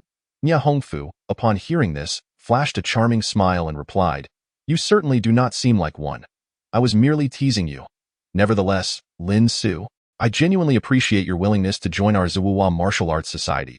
To be honest, even if it's just in name, it would be immensely beneficial for us, as it would serve as excellent publicity." A flush of excitement colored Nia Hongfu's cheeks as she spoke. Upon witnessing Nia Hongfu's face brimming with excitement, Lin Su couldn't help but smile faintly. The sight of Nia Hongfu, who was breaking into a smile through her tears, was indeed exquisite. Noticing Lin Su's apparent intrigue towards her, Nia Hongfu gently cleared her throat and addressed Lu Daiyan, saying, "Daiyan, have you had enough to eat? If you have, I believe we can be on our way. The day is getting late, and we have accomplished our purpose. It is time to wrap things up and return home." In response to her words, Lu Daiyan nodded and remarked, "I think that I should indulge in some post-meal desserts and fruits." Upon hearing this, Nia Hongfu, taken aback, exclaimed, "You little rascal, are you still not full? Do you have any idea how much you just consumed? Have you not eaten anything last night, leaving you ravenous like a starving wretch? Please, it's not my fault for having an extra man at the table. This feast of 8 dishes and a soup would barely suffice to fill the gaps in our usual dining," Lu Daiyan retorted, causing the corners of Nia Hongfu's mouth to twitch. Lin Su observed the playful banter between the two friends with great interest. It was surprising to see such delicate beauties indulge in their meals with such gusto. If the people from Guangling University were to witness this, they would surely be left astounded. Soon, under Lu Daiyan's strong insistence, Nia Hongfu ordered an additional cake and several servings of pastries, along with a fruit platter, which finally satisfied Lu Daiyan. As Lu Daiyan relished her desserts and fruits, Nia Hongfu slowly turned to Lin Su and said, Lin Su, while I recognize your formidable prowess, there are certain matters I must bring to your attention. My brother is also a remarkably capable individual. Thus, you must exercise caution, for his abrupt departure today surely foreshadows his unyielding resolve in the future. Lin Su pondered for a moment before suggesting, perhaps we could discuss what kind of person your brother Nia Fengyan truly is? As his sister, you must know him quite well. And in response, Nia Hongfu nodded and replied, today has indeed been an amusing spectacle for you. You must find it perplexing why the relationship between my brother and me is so strained. Upon hearing her words, Lin Su nodded in agreement. Indeed, it leaves me bewildered. Even if he is your brother, his expectations of you seem excessively harsh. Regardless of how high one holds oneself and their sibling to standards, to disallow any public acknowledgement of one's fraternal ties is hardly the mark of a good brother. At this, Nia Hongfu offered a rueful smile and explained, it is a long story. In truth, my bond with him is not as deeply rooted as one might assume. My mother remarried and brought me into my brother's family years ago. As she spoke, her eyes grew distant, clearly lost in a painful past. Lin Su observed Nia Hongfu's dazed expression and chose not to disturb her, patiently waiting for her to emerge from the boundless sea of memories. Fortunately, Nia Hongfu was indeed a woman of resolute will. She did not linger in her reminiscence for long before she returned to reality, sighing as she spoke to Lin Su. I arrived at the Nia family when I was 8 years old. At a time when I still did not believe in NIEDS for what I believed in. I can no longer recall, for my mother never revealed it to me. My father passed away when I was very young. And thereafter, my mother raised me alone. I have never met my grandparents or any other relatives. All I know is that my mother is named Hong Chitsai, and before I turned 8, I lived under the name Hong Fu. One day, my mother brought me to meet a remarkably handsome uncle, who is now the head of the Nia family, my father. That day marked the first encounter with my brother. Unfortunately, our initial meeting was marred by discord, for my brother outright refused to acknowledge me as his sister. He secluded himself in his study from the very first moment we met. However, my father insisted that I engage with my brother more. Thus, I ventured into his study to seek him out. At that time, he seemed to be practicing a particular martial art technique, and I clearly interrupted him. This technique, as it is said, was a relic left to him by his mother, who had vanished when he was just 7 years old. Subsequently, I was severely beaten by my brother. Had it not been for my father's and mother's timely arrival upon hearing my cries for help, I might have perished under my brother's brutal assault. Although my father punished my brother harshly afterward, from that moment on, I became the object of his hatred. He warned me countless times that he would never acknowledge me as his sister and urged me to abandon any hopes of such a relationship. Moreover, he forbade me from calling him brother and insisted that no one outside the Nia family should know of our connection. Listening to Nia Hongfu's narrative, Lin Su gradually pieced together some clarity. In his previous life, Lin Su's only connection to the Nia family was through Nia Hongfu. It was evident that Nia Hongfu's martial prowess was not aligned with that of Nia Fengyan. However, from Nia Hongfu's account, he began to understand the entirety of the situation. In summary, Nia Fengyan's mother was a cultivator who had come to the mortal realm and met Nia Yuntian, who was originally an ordinary man. Nia Fengyan's mother left behind a martial technique, and it was through this technique that Nia Fengyan could become a martial artist. This explained why both Nia Fengyan and Nia Hongfu possessed martial skills. While curiously, Nia Yuntian did not. As Lin Su contemplated this revelation, he noticed the sorrow reflected in Nia Hongfu's eyes. Regrettably, this was a situation he felt powerless to alter. After all, the world of cultivation was merciless. A formidable cultivation family would certainly not permit their descendants to intermingle with mortals, particularly female cultivators, who were often treated as mere tools for marriage alliances. Thus, the departure of Nia Fengyan's mother that year was indeed an act of sheer necessity. Had Nia Fengyan been born into an ordinary family with commonplace parents, even if Nia Yuntian remarried later, such a tragic fate as we witness now would have been utterly improbable. The chasm between ordinary individuals and practitioners of the arcane arts is indeed insurmountably vast. Subsequently, Lin Su inquired further into the circumstances of the Nia family from Nia Hongfu. After discerning some of Nia Fengyan's habits, the trio gradually finished the delicacies laid out before them. Thereafter, Lin Su, along with Nia Hongfu and Lu Daiyan, exited the fragrant establishment. At this juncture, it was already past 4 in the early morning, with dawn approaching. Observing the streets where a smattering of early risers ambled along, Lu Daiyan, with a spark of enthusiasm, proposed to Lin Su and Nia Hongfu, "The weather is splendid. Why not venture elsewhere and indulge ourselves?" Upon witnessing Lu Daiyan's animated expression, Nia Hongfu stifled a yawn and remarked, We've already had our fun for an entire night. Let us not overexert ourselves, shall we? I was hoping to return for some much-needed rest. Oh, spare me. I know you too well at this hour. You're certainly not contemplating rest, but rather a trip to the martial arts arena to spar. Am I right? Lu Dian said with a mischievous glint in her eyes. As if Lu Dian had read her thoughts, Nia Hongfu pouted and confessed, indeed, I yearn to go to the arena and practice my punches, but what of it? One must never be lax in martial pursuits. Moreover, we typically commence our training at 5 in the morning. Glancing at the time, it seems we ought to head to the arena, don't you think? Hearing Nia Hongfu's declaration, Lu Dian sighed and said, I must implore you, Miss Nia, to spare yourself such exertions. Frankly, we squandered an entire day yesterday. What harm would it do to take a day off today? Trust me, let us not go to the arena. It would be dreadfully monotonous. Instead, why not visit a KTV and sing our hearts out? It has been ages since we last belted out a tune. Upon hearing this, a wry smile crept onto Nia Hongfu's face. At this moment, she turned to glance at Lin Su, who stood silently nearby. Her eyes were filled with a plea for assistance. Recognizing her unspoken request, Lin Su smiled and said, If you wish to practice your punches, I might accompany you. A flicker of surprise illuminated Nia Hongfu's eyes. Today, Lin Su had bestowed upon her an abundance of surprises. It felt almost dreamlike that he had so readily acquiesced to her request. Chapter 203. I drive. Lu Dian, upon witnessing Lin Su's unexpected agreement to Nia Hongfu's request, gazed at him in astonishment and remarked, Lin Su, how is it that even you are so relentless? In response, Lin Su merely smiled, his expression non-committal. That moment, Nia Hongfu pulled Lu Dian closer and whispered in her ear, I must ask, my dear Yin, how can you be so unhelpful to me? Do you not perceive that accompanying Lin Su to the martial arts gym presents a splendid opportunity? However, before Nia Hongfu could finish her statement, Lu Dian abruptly interjected with a raised voice. What? Are you implying that you wish to create an opportunity to get close to Lin Su? How cunning of you, scheming woman. For the sake of your lifelong aspirations, you would prioritize romantic pursuits over friendship? Observing the exaggerated expression on Lu Dian's face, Nia Hongfu couldn't help but rub her temples in exasperation, replying, Could you refrain from being so dramatic? Lin Su can hear you. Moreover, while you may not wish to seek Lin Su's guidance in martial arts, I certainly do. Upon witnessing the fervor in Nia Hongfu's eyes, Lu Dian's lips twitched with amusement. Although she comprehended the deeper implications of Nia Hongfu's intentions, she felt an irresistible urge to tease her dear friend. With a playful grin, Lu Dian remarked, You wish to seek Lin Su's guidance? Well, I anticipated you would say that. Honestly, I believe you should seize this opportunity wholeheartedly. After all, Lin Su's martial prowess is exceptional, and I am certain his skills in other areas are equally remarkable. Faced with Lu Dian's irreverent demeanor, Nia Hongfu felt an overwhelming desire to vanish into the earth. When did her friend transform into such a mischievous companion?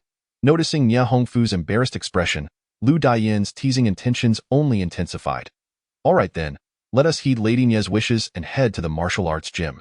Lin Su, will you join us? At that moment, Lu Dian cast a flirtatious glance at Lin Su, causing him to involuntarily shudder. Truth be told, Lin Su was unsure whether this version of Lu Dian was the same person he had previously known, or if this was her true self. Nevertheless, since these two stunning ladies had decided on the martial arts gym, he was more than willing to accompany them. Lin Su nodded towards Nia Hongfu and Lu Dian, saying, As you wish. Hearing this, although Nia Hongfu did not vocalize her thoughts, a sweet warmth blossomed in her heart. However, at that moment, Lu Dian wore a troubled expression as she addressed Lin Su and Nia Hongfu. But the nearest martial arts gym is still 10 kilometers away. How shall we get there? Are we expected to run? While we are indeed martial artists with commendable physical fitness, it seems rather undignified to sprint there at such an early hour.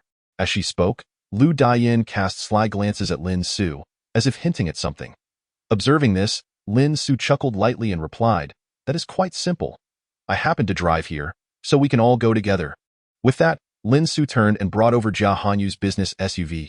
Wow, Lin Su, I did not expect you to drive here. Impressive, you have a promising future, Lu Dian exclaimed, giving Lin Su a thumbs up.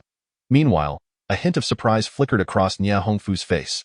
Upon witnessing the astonished expressions of the two exquisite beauties, Lin Su felt a wave of comfort wash over him, prompting him to snap his fingers and exclaim, Get in the car. Chapter 204. Who sits in the back seat subsequently? Nia Hongfu and Lu Dian exchanged a glance, after which Lu Dian turned to Nia Hongfu and inquired, Fuer, will you be sitting in the front or the back? Upon hearing this, Nya Hongfu playfully retorted, you silly girl, isn't it obvious? Oh, so that means since I get carsick, I should sit in the front. In other words, you'll be in the back, right? Wow, Fuer, you are simply the best, Lu Dian exclaimed with excitement, unable to resist planting a kiss on Nya Hongfu's delicate face. Instantly, Nya Hongfu looked at Lu Dian with a hint of exasperation and said, please, when did I ever say I wanted to sit in the back? Right now, I feel nauseous. How could I possibly sit in the back? Upon hearing this, a mischievous smile spread across Lu Dian's face as she teased. Oh, so you do get car sick. But why is it that you never seem to be nauseous until this pivotal moment? Nya Hongfu felt her cheeks flush at Lu Dian's playful banter and huffed. I don't care what you say. I am sitting in the passenger seat. Seeing the determined expression on Nya Hongfu's face, Lu Dian smiled sweetly and replied, all right, as you wished. If you want to sit in the front, then go ahead. With that, Lu Dian made her way towards the back seat. Just as she was about to open the car door, she seemed to remember something and suddenly stepped in front of Lin Su, saying, hey, I'm driving. You can sit in the back. In response, Lin Su smiled and asked, why should I do that? Well, I'm giving you an opportunity. If you don't want to seize it, then so be it. However, I must say, your car seems rather nice. Why not lend it to me for a spin? Lu Dian said, her eyes twinkling with mischief. Nevertheless, Lin Su shook his head nonchalantly and replied, I'm afraid I must decline. I have a peculiar habit of not entrusting my life to others. So, please, sit obediently in the back. Upon hearing Lin Su's indifferent remark, Lu Dian felt her temper flare, nearly causing her to explode. How dare you, Lin Su? You are so ungrateful. Just wait and see how I deal with you later. Lu Dian thought to herself, sulking as she took her seat in the back. Meanwhile, Nya Hongfu had already fastened her seatbelt in the passenger seat and smiled gently at Lin Su, saying, shall we be on our way now?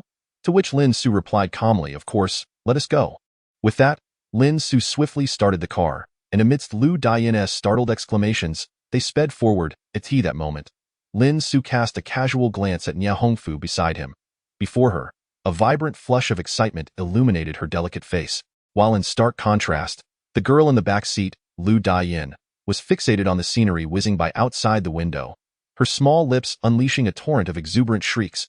It was truly astonishing that these two remarkably different girls had forged such a close friendship. Shortly thereafter, approximately 15 minutes later, Lin Su's vehicle came to a steady halt before the martial arts hall. At this moment, dawn was just beginning to break. Chapter 205. A crowded martial arts hall. The martial arts hall before them had already opened its doors.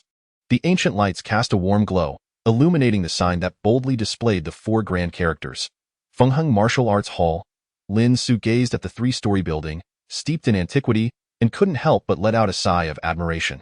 The street nearby was an old thoroughfare of Guangling City, lined with buildings that predominantly featured traditional architectural styles. However, despite its somewhat dilapidated appearance, this street had been revitalized through recent investments. Although the buildings seemed to be constructed of wood, they were in fact built with solid steel and concrete.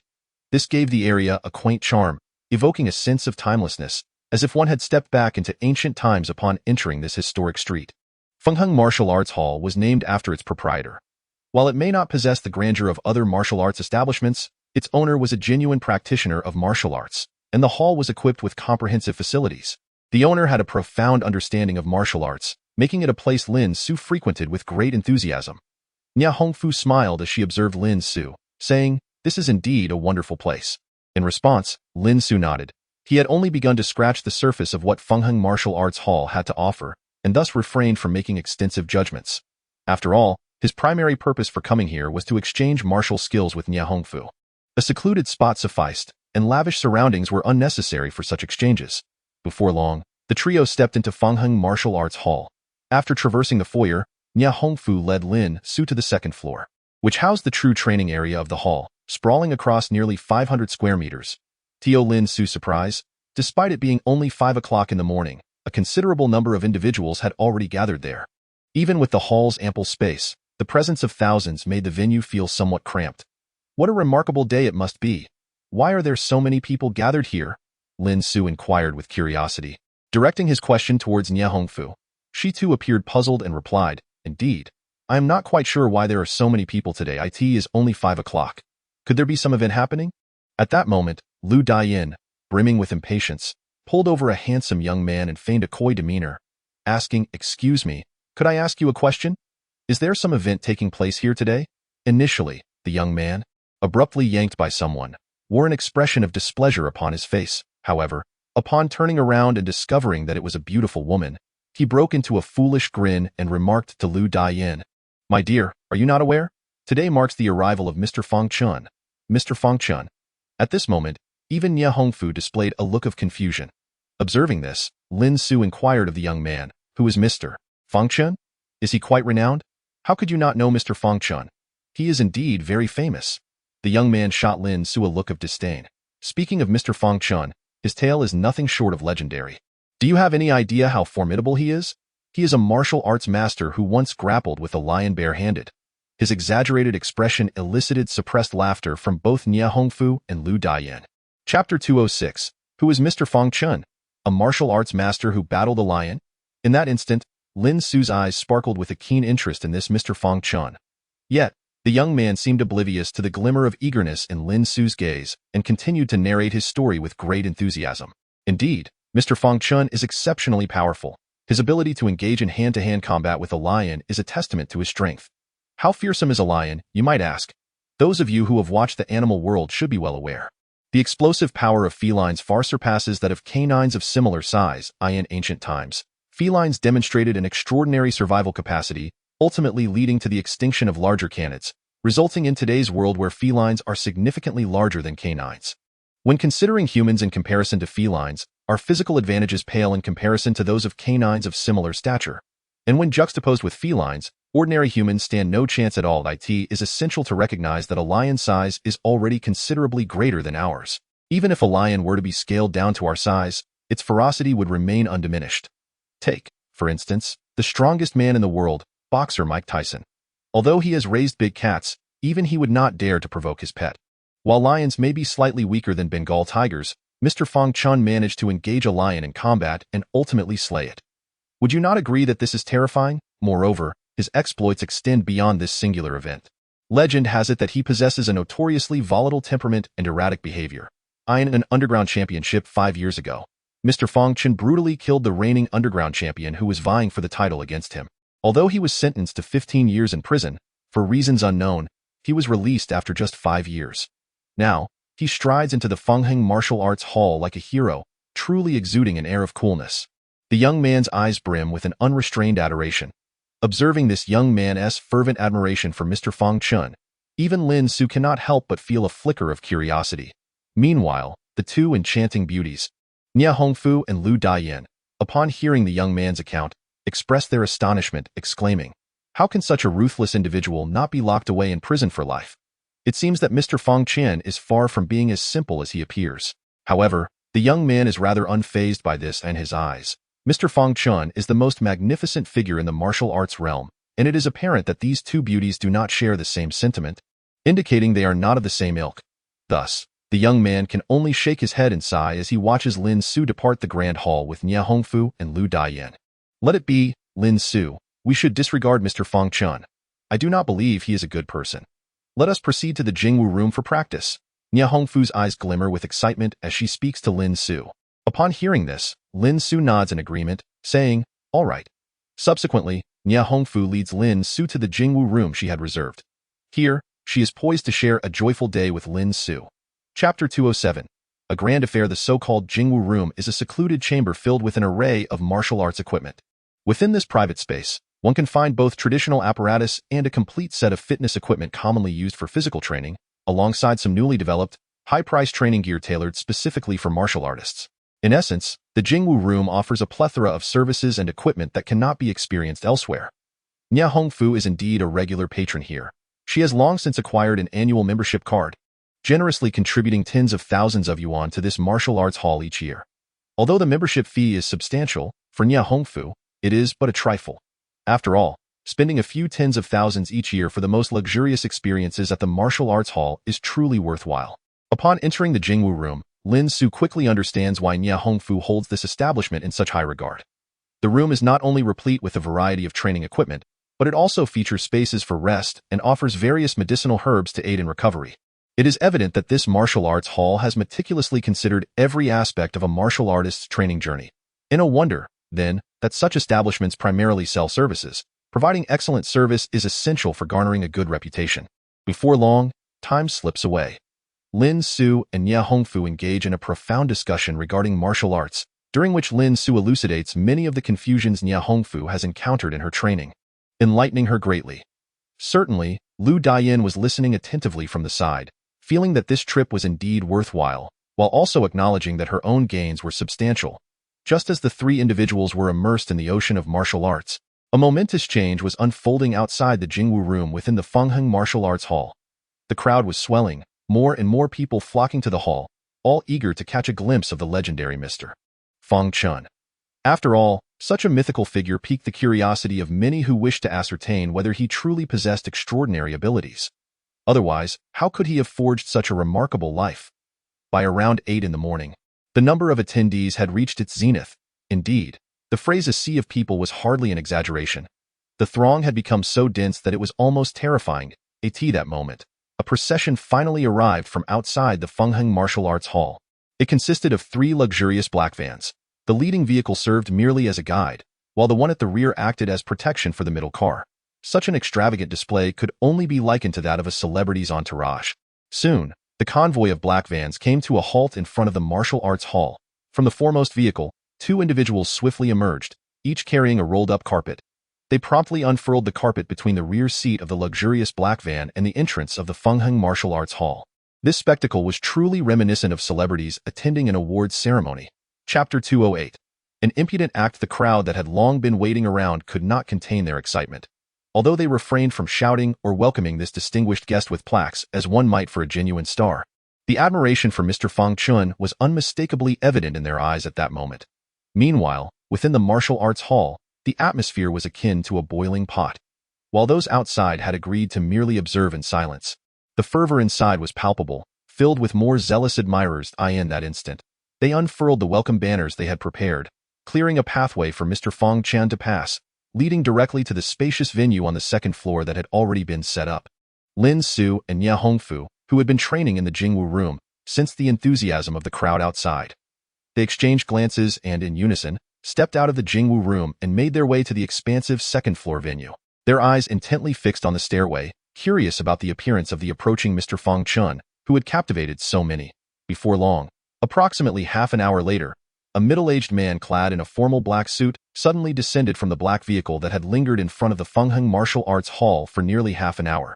The middle-aged gentleman, appearing to be in his 30s, possessed an exceptionally youthful visage that could easily mislead one into believing he was merely in his 20s. Only the fine lines at the corners of his eyes betrayed the myriad trials his body had endured. With a measured gait, he advanced steadily, under the watchful eyes of the crowd, into the Fengheng Martial Arts Hall.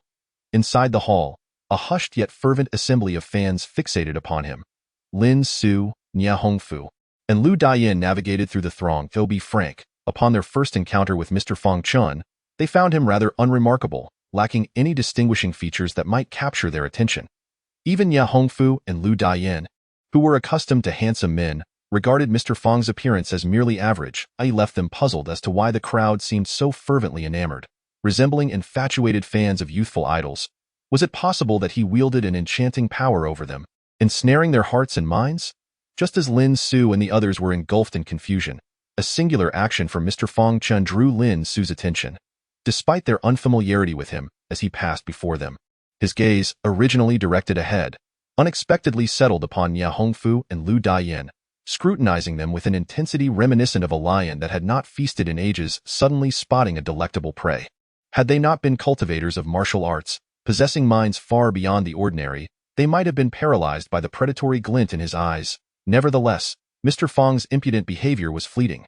He soon resumed his composed demeanor and continued forward, seemingly oblivious to Lin Su and her companions.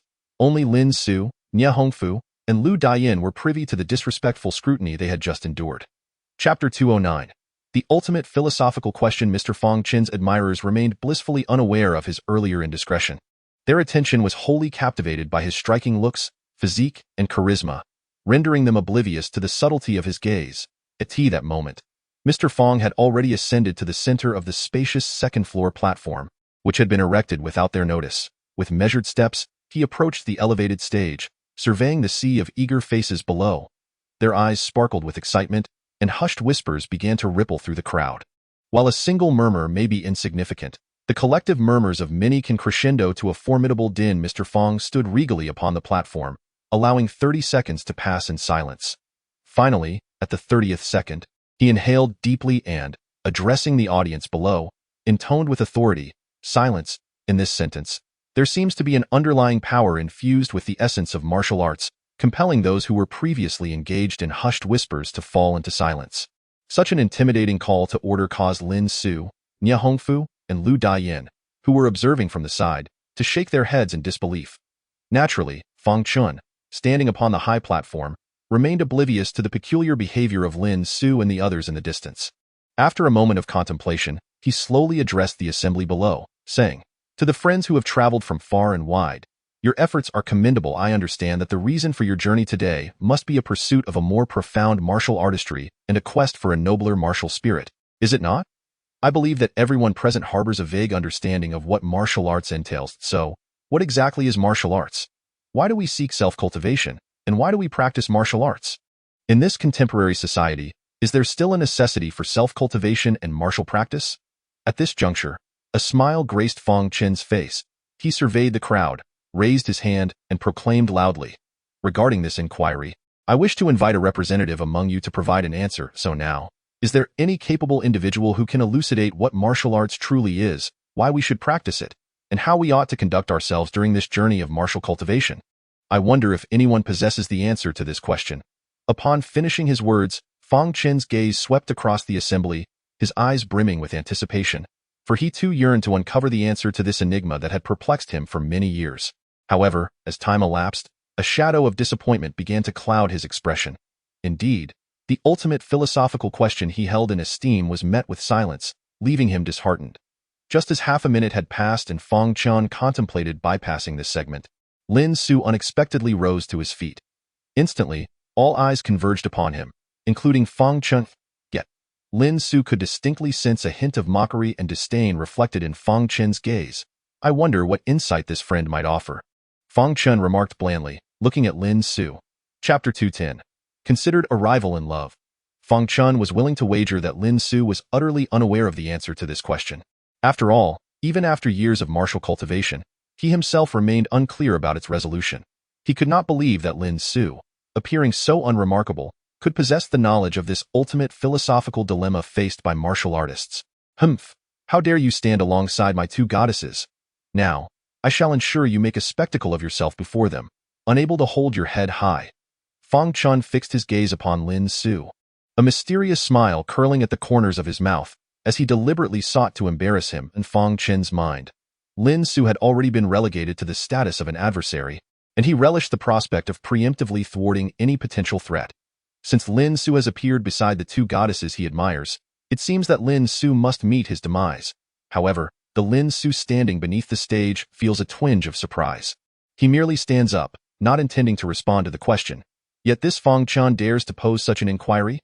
Frankly, Lin Su finds Fang Chen rather tedious.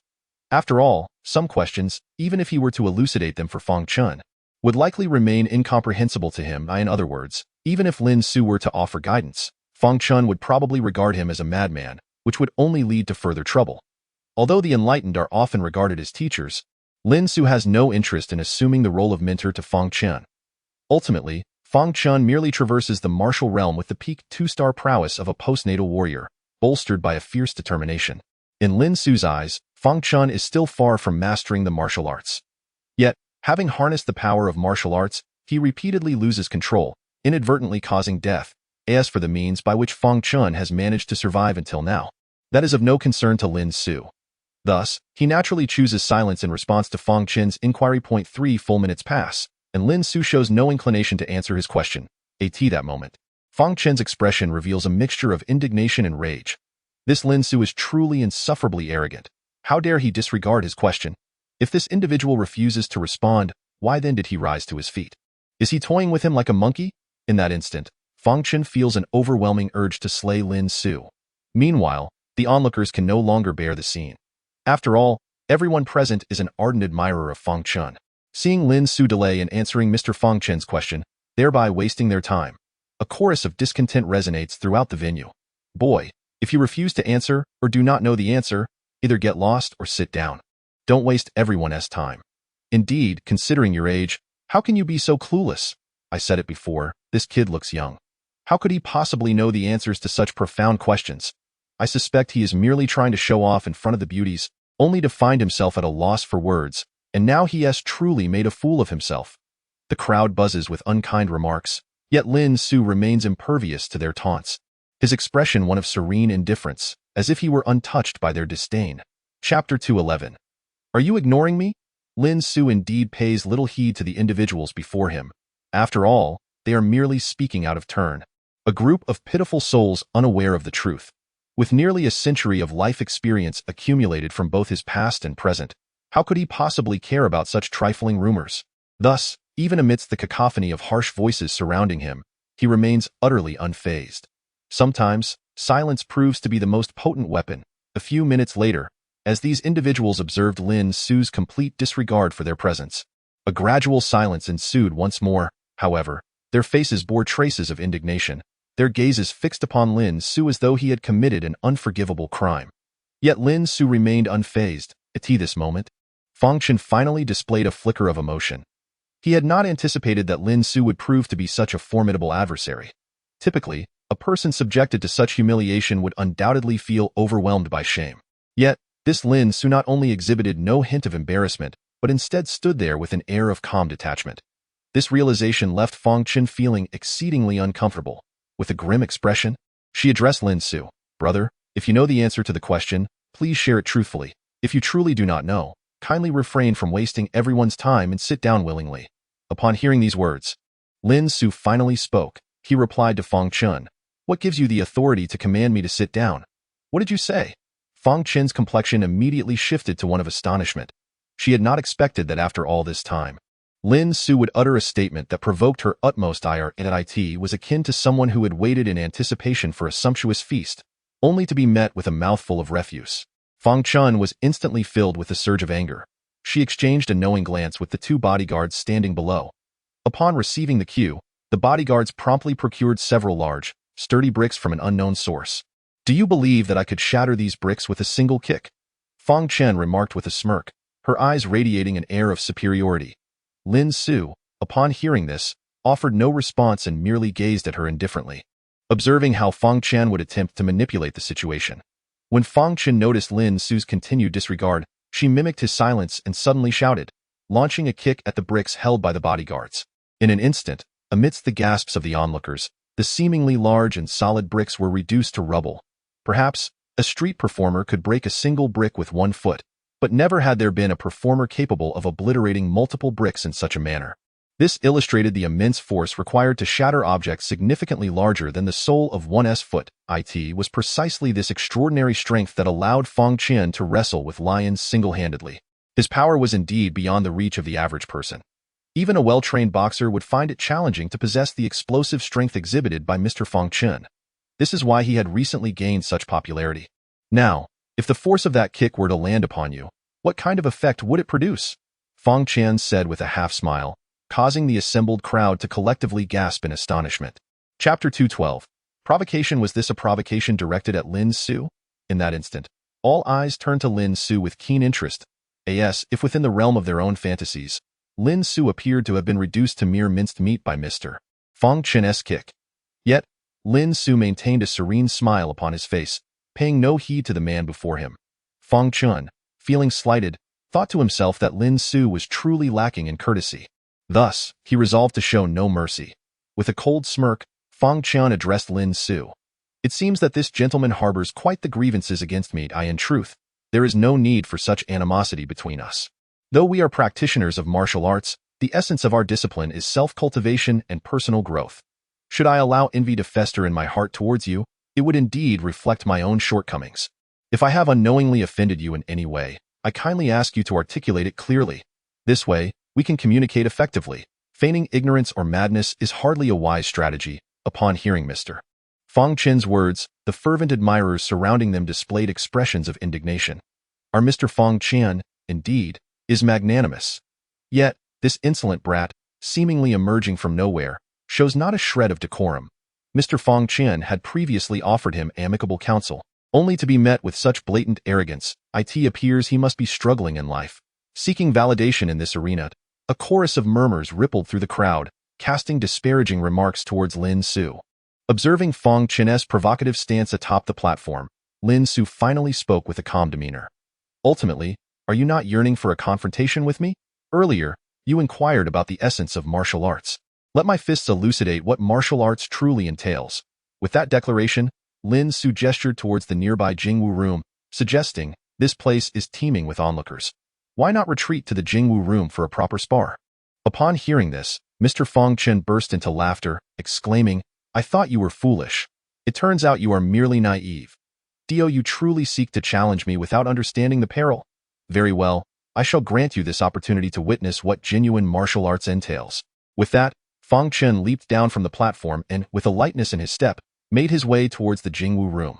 Seeing Fong Qian's confidence radiate, a cold smile crept across Lin Su's face as he followed at a leisurely pace into the Jingwu room. The crowd, observing the two figures entering the training hall, buzzed with speculation. Would these two men finally resolve their verbal skirmish through a display of skill? They held their breath, eagerly awaiting the outcome of this smoke-free war. Inside the Jingwu room, as Lin Su crossed the threshold, Fong Qian abruptly shut the door behind him. He then turned, fists clenched, and confronted Lin Su. Will you strike first, or shall I be the one to cripple your legs? Such audacity! Lin Su, you actually wish to eliminate me. What qualifications do you possess to say such a thing? I lack such qualifications. A smile crept across Fong Qian's face as he leisurely strolled over to the equipment area, retrieving a lengthy wooden stick. Chapter 213. Matters to be resolved privately. With a sharp crack, the stick, thicker than his own arm, shattered into pieces. I have demonstrated this twice. Do you truly believe I lack the qualifications? Fong Qian looked down at Lin Su with an air of superiority, stating, I offer you a chance. If you are wise, you will promptly apologize to me. Otherwise, you may very well meet your demise here. However, Lin Su merely shrugged with a faint smile and replied, You think I should apologize? Don't you consider yourself to be dreaming? Moreover, I have done you no wrong, so why should I apologize to you? Or do you often find yourself in the position of demanding apologies as a tyrant? Let me tell you, if you do not amend this character of yours, you might unexpectedly find yourself facing an untimely end. How outrageous! Upon hearing Lin Su's words, Fong Qian's face flushed with anger. That moment. Outside the martial arts room, Nia Hongfu watched in dismay as Lin Su and Fong Qian seemed ready to settle their personal grievances within the confines of the dojo. Although to others it might appear that Lin Su was merely being stubborn and challenging Mr. Fong, Nia Hongfu understood the reasons behind Lin Su's actions. She also recognized why Fong Qian had provocatively targeted Lin Su. It stemmed from the few lingering glances he had cast upon them. While neither Nia Hongfu nor Lu Daiyan paid much heed to Fong Qian's fleeting gazes, they both understood the implications of such scrutiny. After all, having grown up in beauty, they were acutely aware of the difference between appreciative and lewd gazes. Indeed, they had just encountered Fong Qian's lascivious stare. Yet, neither of them was particularly bothered, as being looked at a few extra times posed no real threat. However, the conflict between Fong Qian and Lin Su was indicative that those furtive glances were far more than mere lewdness. Based on her experience, Nia Hongfu surmised that had there not been an audience, Fong Qian might have attempted to take liberties with them right then and there. While she fully understood the circumstances that had driven Lin Su and Fong Qian into the dojo, she could not shake her concern about what might transpire between them inside. No, I must see for myself. Suddenly, Nia Hongfu rose swiftly, making her way to the door of the martial arts room where Lin Su and Fong Qian had entered. Just as she reached for the handle, the door swung open abruptly. A look of surprise illuminated her face. Emerging from the room was none other than Lin Su. But where was Fong Qian? After a brief moment, Nia Hongfu sensed an unsettling change in the air. She scanned the Jingwu room, yet found no one in sight. Lin Su, upon hearing her, offered a wry smile and remarked, Him? Have you not noticed him curled up in the corner, unwilling to emerge? As he spoke, Lin Su gestured towards Fong Qian, who was indeed crouched in the corner, groaning pitifully. A look of astonishment instantly crossed Nia Hongfu's face. She had not anticipated that Lin Su would so swiftly deal with this ungrateful scoundrel. However, her expression soon shifted to one of concern as she urged Lin Su, you should flee at once. I will hold them off for you. They were so fond of Fong Qian just moments ago. Now that they see you have so thoroughly defeated him, they will surely seek retribution. Chapter 214. Blinding his eyes. Yet, before Lin Su could finish speaking, A few sharp-eyed fans began to notice the commotion. They pointed at Lin Su, their voices rising in a cacophony of shouts. "Look, it's this man who has brutally beaten our Mr. Fang Qian." Observing the agitated crowd behind her, Nia Hongfu's complexion shifted dramatically. She quickly urged Lin Su, "You must leave now. While you are indeed formidable, there are simply too many people here. Engaging them would be a considerable drain on your resources." However, Lin Su merely chuckled lightly and replied, "Do not worry. Even if we wished to escape, we would find it impossible. With that, he abruptly pulled Nia Hongfu into the Jingwu room and firmly shut the door, hoping to shield themselves from the increasingly fervent mob outside, who might strike them down with a single blow. "Open the door. Hurry, explain to us what is happening." "Yes, you need to clarify this immediately. Why is Mr. Fang Qian lying on the ground? Have you done something nefarious? Our Mr. Fang Qian is a fierce fighter capable of battling lions. How could you have brought him down? Did you poison him?" "No, I saw Mr. Fang Qian's state. He is clearly lifeless. He is a murderer. Do not let him escape justice." The crowd outside grew increasingly agitated, their accusations becoming more fervent and exaggerated, as if Lin Su had transformed into a villain of the darkest nature. "What have you done to Fang Qian?" At that moment, Nia Hongfu looked at the pitifully curled-up Fang Qian with a wry smile. His face was a canvas of bruises and swelling, a truly miserable sight. The most alarming part was that even Nia Hongfu could not discern what had transpired to inflict such suffering upon him. Lin Su, noticing her expression, smiled gently and said, "He is really fine. He merely received a thorough beating from me. As for why he appears as he does now, it is because I administered a poison." "You poisoned him?" Nia Hongfu immediately covered her mouth and spoke softly. She felt a mix of astonishment and curiosity from her colleagues, who found the situation utterly unbelievable. Observing the incredulous expression on Nia Hongfu's face, Lin Su's lips curled into a slight smile as she approached Fang Qian, casually inquiring, "Pray tell, what do you see at this moment?" In response, Fang Qian, suppressing the pain radiating throughout his body, managed to stammer, "I see nothing. You have rendered me blind." "Rendered blind?" Nia Hongfu felt a chill of fear wash over her. She could hardly believe she was witnessing such a scene. Lin Su, upon hearing this, replied nonchalantly, "He deserves it. After all, who told him to gaze at you so brazenly just moments ago? You cannot imagine. His eyes were truly like those of a wolf, as if he intended to devour you. This little bunny." "Little bunny?" Upon hearing Lin Su's endearing moniker for her, Nia Hongfu couldn't help but wear an expression of bemused amusement. Noticing this reaction, Lin Su teased, "Do you think I have gone too far?" Chapter 215. "You are finished." In response, Nia Hongfu shook her head and said, "Not at all. He is indeed getting what he deserves. However, this puts you in a precarious situation, does it not? It is hardly worth our efforts to act for the sake of such a scoundrel." Lin Su, upon hearing this, fell into a moment of contemplation. Indeed, this matter had not been thoroughly considered. Outside, the fervent fans still lingered, seemingly intent on taking his life. Moreover, Lu Dian remained outside, and her well-being was uncertain. While Lin Su and Nia Hongfu were enveloped in silence, a text message from Lu Dian suddenly arrived. "For Lin Su, you must think of a way quickly. Fang Qian's bodyguards are currently calling those behind him to report the situation. Fear not, skilled individuals will be arriving soon. Fang Qian's background is far more complex than it appears." Upon reading Lu Dian's message, Lin Su furrowed his brow deeply. "What shall we do?" In an instant, Nia Hongfu felt as restless as an ant on a hot pan, pacing anxiously in place. Observing her distress, Lin Su spoke soothingly, "Do not panic. They have not yet arrived, have they? Let us wait until they do." Seeing the confidence radiating from Lin Su, Nia Hongfu opened her mouth, unsure of what to say. Just then, Fang Qian, who had been writhing in agony on the ground, abruptly stood up. With bloodshot eyes, he glared at Lin Su and Nia Hongfu, declaring, "You will not escape. Even if you manage to flee today, you cannot outrun tomorrow. How dare you inflict such suffering upon me? My elder brother will not let you go." Upon witnessing Fang Qian's face, still etched with agony yet brimming with an arrogant bravado, Lin Su coldly remarked, "Who is your elder brother?" However, Fang Qian merely responded to Lin Su with a nonchalant demeanor, "Do you wish to pry into my secrets? Not a chance. I shall not divulge the identity of my elder brother. All I know is that in approximately half an hour, you will undoubtedly be reduced to ashes. Even if you were to poison me now, it would be futile. When the time comes, I shall relish in torturing you until you willingly hand over the antidote."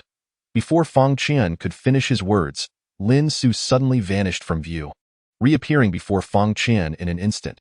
He seized Fang Chen's neck with a vice-like grip, lifting him off the ground as he declared, "You stand on the precipice of death, and yet you dare utter such words? While I may be ignorant of your elder brother's identity or his formidable prowess, I do know that at this moment, you are akin to a dog desperately clinging to life before me. If you wish to avoid death, you will promptly command those lunatics outside to disperse and allow us to leave." Upon concluding his statement, Lin Su forcefully hurled Fang Chen to the ground, leaving him in a disheveled heap. The impact was so severe that Fang Chen's front tooth was shattered.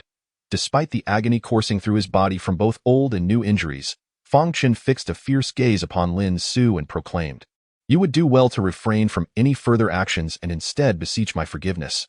Should you take my life, it may very well bring calamity upon your own family." Hearing Fang Chen's words, Lin Su's expression darkened ominously. "I have always despised being threatened by others. Since you dare to threaten me, there is no need for civility." As he spoke, a sinister grin crept across Lin Su's face. Witnessing that malevolent smile, Fang Chen trembled and stammered, What do you intend to do?" "What do I intend to do? Why, to torment you. Of course," Lin Su retorted, immediately delivering a vicious kick to Fang Chen's arm. Fang Chen instinctively attempted to evade, but before he could react, he was seized by a wave of excruciating pain emanating from his arm. You are a demon." In an instant, Fang Chen's screams, akin to a slaughtered pig, erupted from his lips as he clutched his now shattered arm, retreating rapidly. Soon, he found himself cornered against the wall. "Don't come any closer."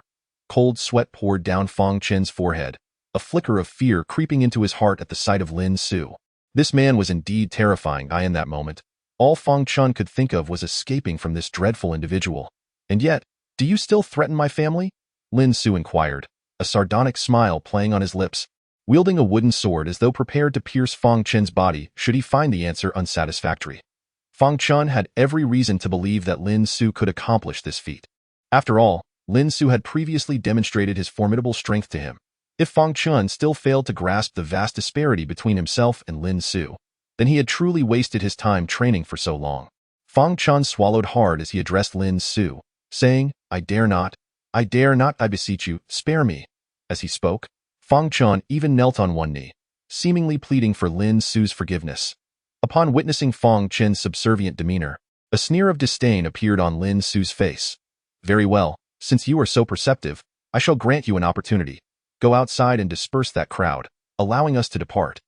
Lin Su's nonchalant words prompted Fang Chen to spring to his feet, resolutely declaring, "All right, I shall do just that." Without further ado, Fang Chen hurried out of the Jingwu Hall. Observing this, Nia Hongfu expressed her concern to Lin Su, saying, "Do you think he will actually help us disperse the crowd? I can't shake the feeling that he harbors ill intentions." In response, Lin Su revealed a cold smile, saying, "Of course, he does not have good intentions. But what does it matter? Any schemes or plots before me pose no problem." With that, Lin Su swiftly composed a text message to Lu Dian. "Can you extricate yourself now?" he inquired. In Lin Su's estimation, the crowd would likely not take notice of Lu Dian, considering that it was he who had instigated this situation. Lu Dian quickly replied, "Needless to say, I left ages ago. You all should hurry and exit through the secret passage in the martial arts hall." "Secret passage?" Lin Su looked at Nia Hongfu with a puzzled expression. Upon hearing this, Nia Hongfu gently furrowed her brows and replied, "I am familiar with that secret passage. However, we need to access it via the stairwell." Lin Su, upon hearing this, suddenly realized the simplicity of the matter. "That's straightforward," he said, and swiftly made his way towards the entrance of the Jingwu Hall. Seeing Lin Su's intent to leave, Nia Hongfu exclaimed, "Are you out of your mind? There are many people outside. It's possible that Fang Chen has already gathered his forces and incited the crowd, waiting for you to walk right into their trap." "Walk into a trap? That is utterly impossible," Lin Su replied with a smile. "Do you think I am that foolish?" Seeing the playful expression on Lin Su's face, Nia Hongfu's lips twitched slightly as she retorted, "Then what do you plan to do by charging out? Engage them in a fight?" In response, Lin Su pondered for a moment before saying, "While I do have some confidence in my fighting abilities, we need not engage them. Did you not mention that there is a secret passage at the stairwell? We can simply make our way to the stairwell." Upon hearing this, Nia Hongfu looked at Lin Su with incredulity, exclaiming, "Have you lost your mind?" Although the speed of our martial artists can, when pushed to the limit, effortlessly rival that of seasoned athletes, breaking free from the encirclement of so many individuals remains a formidable challenge. Not to mention the ever-watchful presence of Fang Chen and his henchmen lurking outside. But what if our speed were to reach a level that they could scarcely fathom? Lin Su remarked with a faint smile as she gazed at Nia Hongfu. What do you mean? A look of confusion immediately graced Nia Hongfu's delicate features, as she clearly did not comprehend how Lin Su intended to double their speed in an instant. Observing the bewilderment etched on her face, Lin Su merely smiled in silence, gently lifting her into a horizontal embrace. A gasp of surprise escaped Nia Hongfu's cherry lips. Undeterred by her reaction, Lin Su exerted force beneath his feet and suddenly burst forth from the doorway of the Jingwu room. In an instant, Nia Hongfu found herself enveloped in an overwhelming shock, her eyes instinctively shutting. She felt the air around her being forcefully displaced by an immense spiritual pressure, creating a vacuum that made it difficult for her to breathe. Furthermore, she could sense Lin Su's body, which was holding her, moving at an astonishing speed. This alone was enough to leave her astounded. In her estimation, this speed must have exceeded 30 meters per second. Thus, at that moment, Lin Su transformed into a swift breeze, propelling her directly towards the staircase. The crowd, which had been fervently awaiting outside the Jingwu room, merely felt a gust of wind burst forth, swinging the door open from within. Moments later, a whirlwind swept past them, shattering the safety door at the end of the corridor before slamming shut once more. By the time Fang Qian and the others regained their composure, they realized that Lin Su and the others had vanished without a trace from both the Jingwu room and the corridor. In other words, Lin Su had successfully escaped. Damn it, Fang Qian, whose wounds had just been bandaged, now writhed in agony as the intensity of his pain caused his injuries to throb and bleed anew. Overwhelmed by the excruciating discomfort coursing through his body, Fang Qian, consumed by rage, retrieved his phone and dialed a number. Hello, Brother Qin? I want that kid dead. I want him to suffer a fate worse than death. Fang Qian bellowed frantically into the phone. Meanwhile, not far from the Fengheng Martial Arts Hall, on a neighboring street, Lu Daiyin was waiting in a Starbucks for Lin Su's arrival. Just as she had set 3 cups of Americano on the table, her expression turned to one of astonishment as a breeze swept into the CAF.